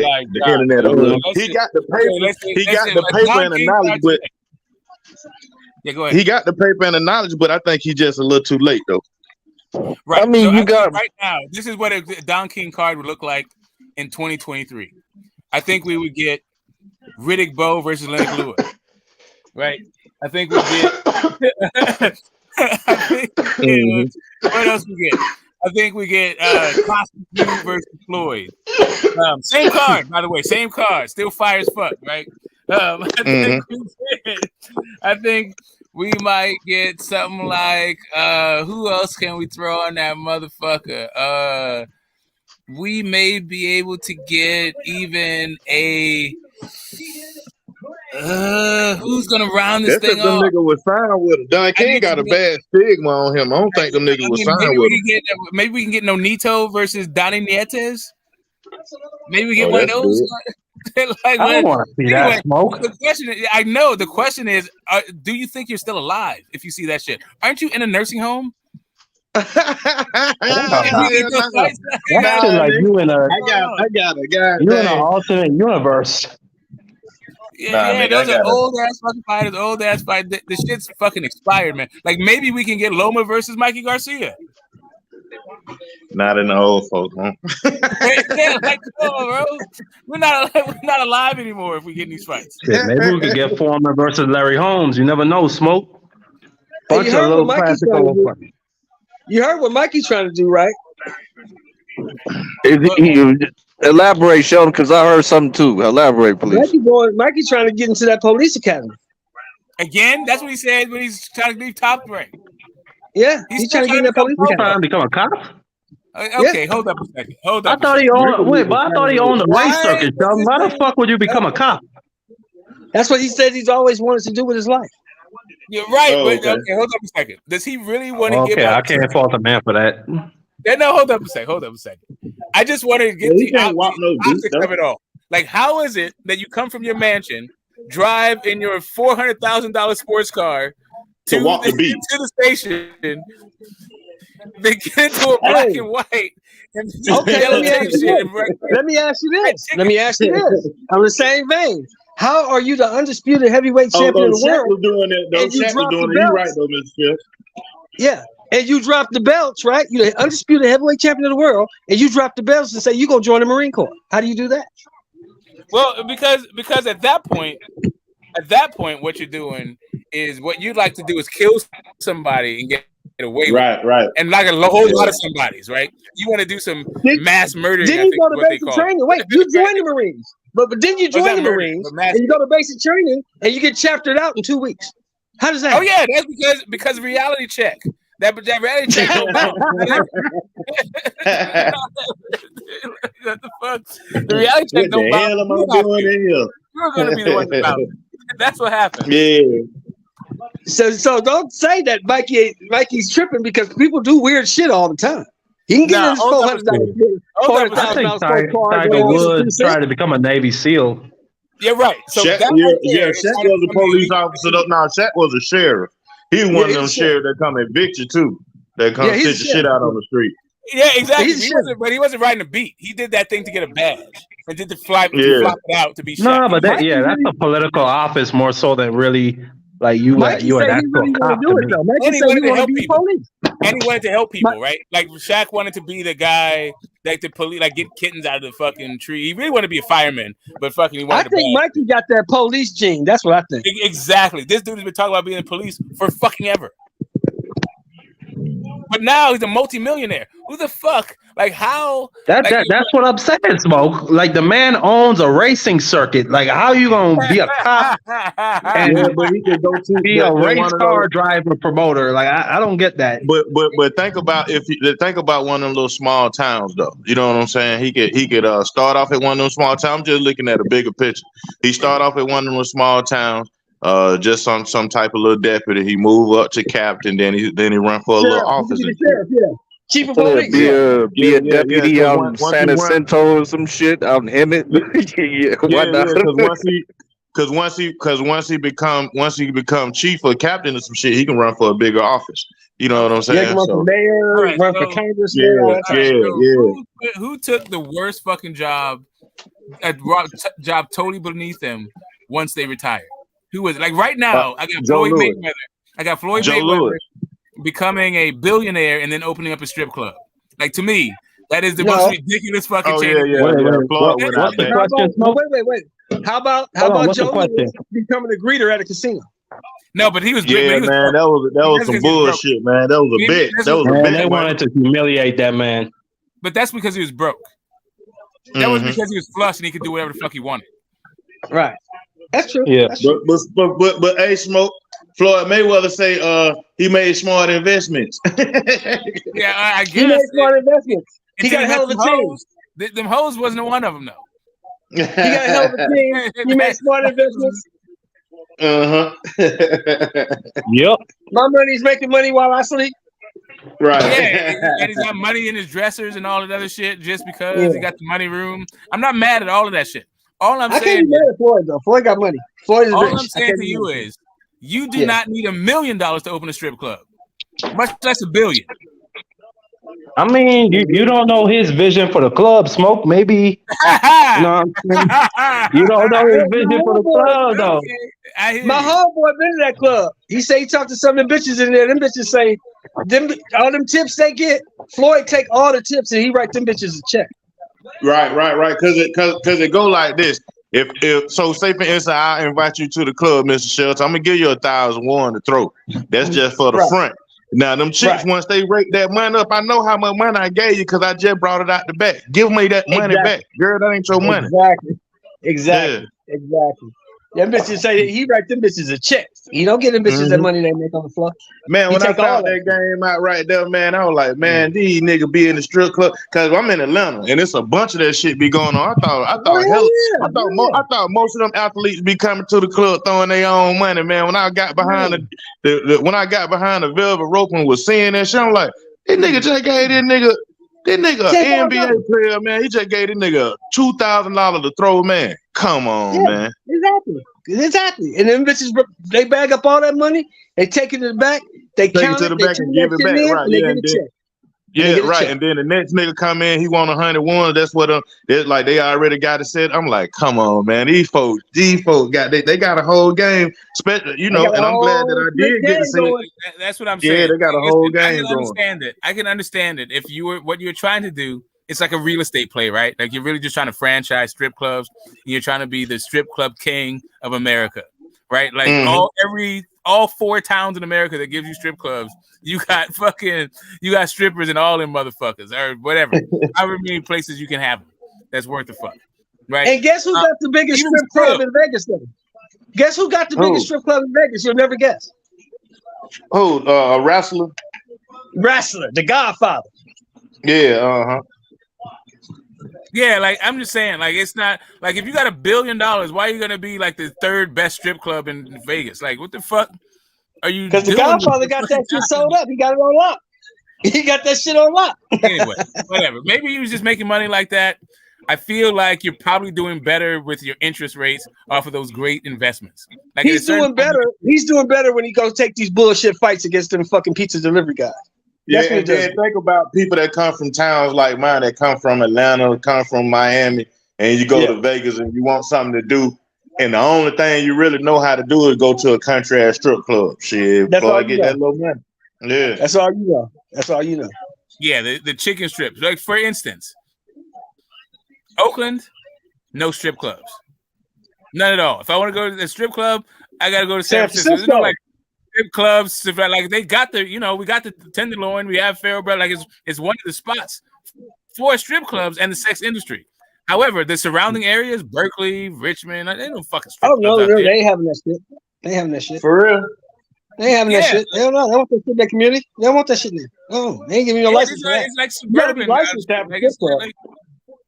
So a nigga do a stripper party, you can make some million. It got to be in an unincorporated area out here in LA. You can't have no strip club around regular businesses. That shit got to be a stripper party. I went to one strip club. I went to Sam's House Brow in LA. Yeah, downtown. Right? In an unincorporated area. And that shit is even just topless. It's not even a whole strip club. It's just it's topless. It's topless. Yo, yeah, you got to come to Atlanta to get that butt booty naked, man. You got to come to Atlanta. If you go to a fully nude strip club in LA, they don't serve alcohol. Oh, wow. Is it the same? It's not like that in the ATL though, huh, Black Charm? Like it's fully nude and alcohol? Hey, fully nude, alcohol, and everybody can make them a little more. But the thing is, like what we were just talking about, they just be pandering to they have like they give the stars and athletes, all the celebrities and stuff get free money. So just a regular person come in and start engaging into the middle of the reindeer game, and as far as thinking that's what he got to do, Yeah, you gonna break yourself. You're gonna break yourself trying to keep up. Right. Mm-hmm. Now you're trying to keep up, and they running that game too, because they have celebrity after celebrity doing that shit. I was just there, Black, about a year ago, and I would tell you, I went to the strip club. What's it called? Allure. Okay. Yeah. LTI club. Look, them bitches is very friendly. I'm gonna leave it at that. That T.I. little club. Mm-hmm. Yeah, them bitches are very friendly. They're very friendly. T.I. always had a good strip club. I ain't gonna even front on Tip. He always had a good strip club. Yeah, they're very friendly, man. They and Q, and they work with you. Them bitches will work with you. Mm-hmm. They work with you. They help you out. Make it light on yourself. You have a good time. I know me and my man Kyle went to the ATM like 6 times in that motherfucker. I'm like, Kyle, stop, man. I'm like, stop, man. Kyle, you spending your rent money. Stop. Yeah. Like, man, I was in the club one time, man, and I seen Jermaine at Magic City, Jermaine Dupri and Nelly. Them nigga had a fucking face off with it. Boy, they had a face off throwing them. I was like, man, this shit is ridiculous, man. Y'all nigga got too much motherfucking money. But that's what I'm saying. At least I thought that what was going on. You know what I'm saying? That wasn't what was going on. That was magic money the whole time, man. You know what I'm saying? The whole time. Yeah, that was magic. The way the bitches make money, though. The way the bitches make money is hollering at the regular folk, hollering at you. Mm-hmm. That's how they make their money. Because they gonna slide the back with you, or they gonna meet that bitch when the club closed. That's when she gonna get paid. Yeah, because it'd be a nigga in the corner. It'd be a nigga in the corner think he keeping up with Jermaine and he don't throw 500 ones in it. So another nigga he finna throw another 1,000 and another. And y'all ain't realizing that's magic money the whole time. And but y'all reaching in y'all pocket throwing y'all own money trying to compete with Jermaine Dupri. See, we old heads, DJ. We old heads, so we know the business. Look, hey, come here. What's the ticket on that? 200. Mm-hmm. All right, I'll catch you later. Right. I can't sit back and soaking up the game. Yeah, put the number in my phone, goddamn. What it is? I ain't gonna give you no $1,200 for the rest of come. Yeah, we got it. Yeah, we got it. Finna throw no band. Yeah, I ain't gotta do all that. I'll be back at 2:00 when you get off. What Floyd got out there? The dollhouse or something like that, or the doll mansion? I know it costs $45 to get in. That turned me off right there. I'm cool. 45. That's the regular line. Yeah, that's the regular line. I'm straight. That nigga Floyd getting it in, Jack. He getting it in. I guess the VIP line got to be $100 a head, $200 a head. So look at this. For us regular folk on this panel, right? $45 to get in, and it's a 2-drink minimum. And you got to throw some money. How much you spend in the first hour? Throw some money. How much you spend in the first hour? You got to throw some money. You just can't get no dance. You just can't like get a drink and. No. You ain't throwing no money. You ain't getting shit. Oh shit! Hell no. So how much you spent in the first hour? Yeah, you don't spend at least $100. You fit 45 getting in and 2 drinks. The drink gonna be at least $20, $25. 2-drink minimum, 45 to get in. You got to throw some money. You spent like $200 in the first hour. Right, quick. Yeah. But you better. Yeah, you gotta go. Yeah, you gotta. Yeah, you gotta go to his club ready. You can't go to his club playing. No. Because you're gonna be mad when you leave. Yeah, you got to go to his club around tax time. You got to go in there and release a stack to have a good time. Mm-hmm. A stack gonna get you a good time. I know. I think Riggle might have this dude hurt. I know. Huh? I think Riggle might have this dude hurt. My girl. What channel is that shit on? Fight TV? It's on Fight TV. Nah, that dude wasn't hurt. Nah. I'm gonna turn to Fight TV right quick. I don't know why the hell they would put a Cuban to fight a Puerto Rican in the co-main. This shit is boring. Why not? It's boring, bro. Damn. Bro, Sean, you need to see this car, girl. Oh, shit. She. I'm trying to find her.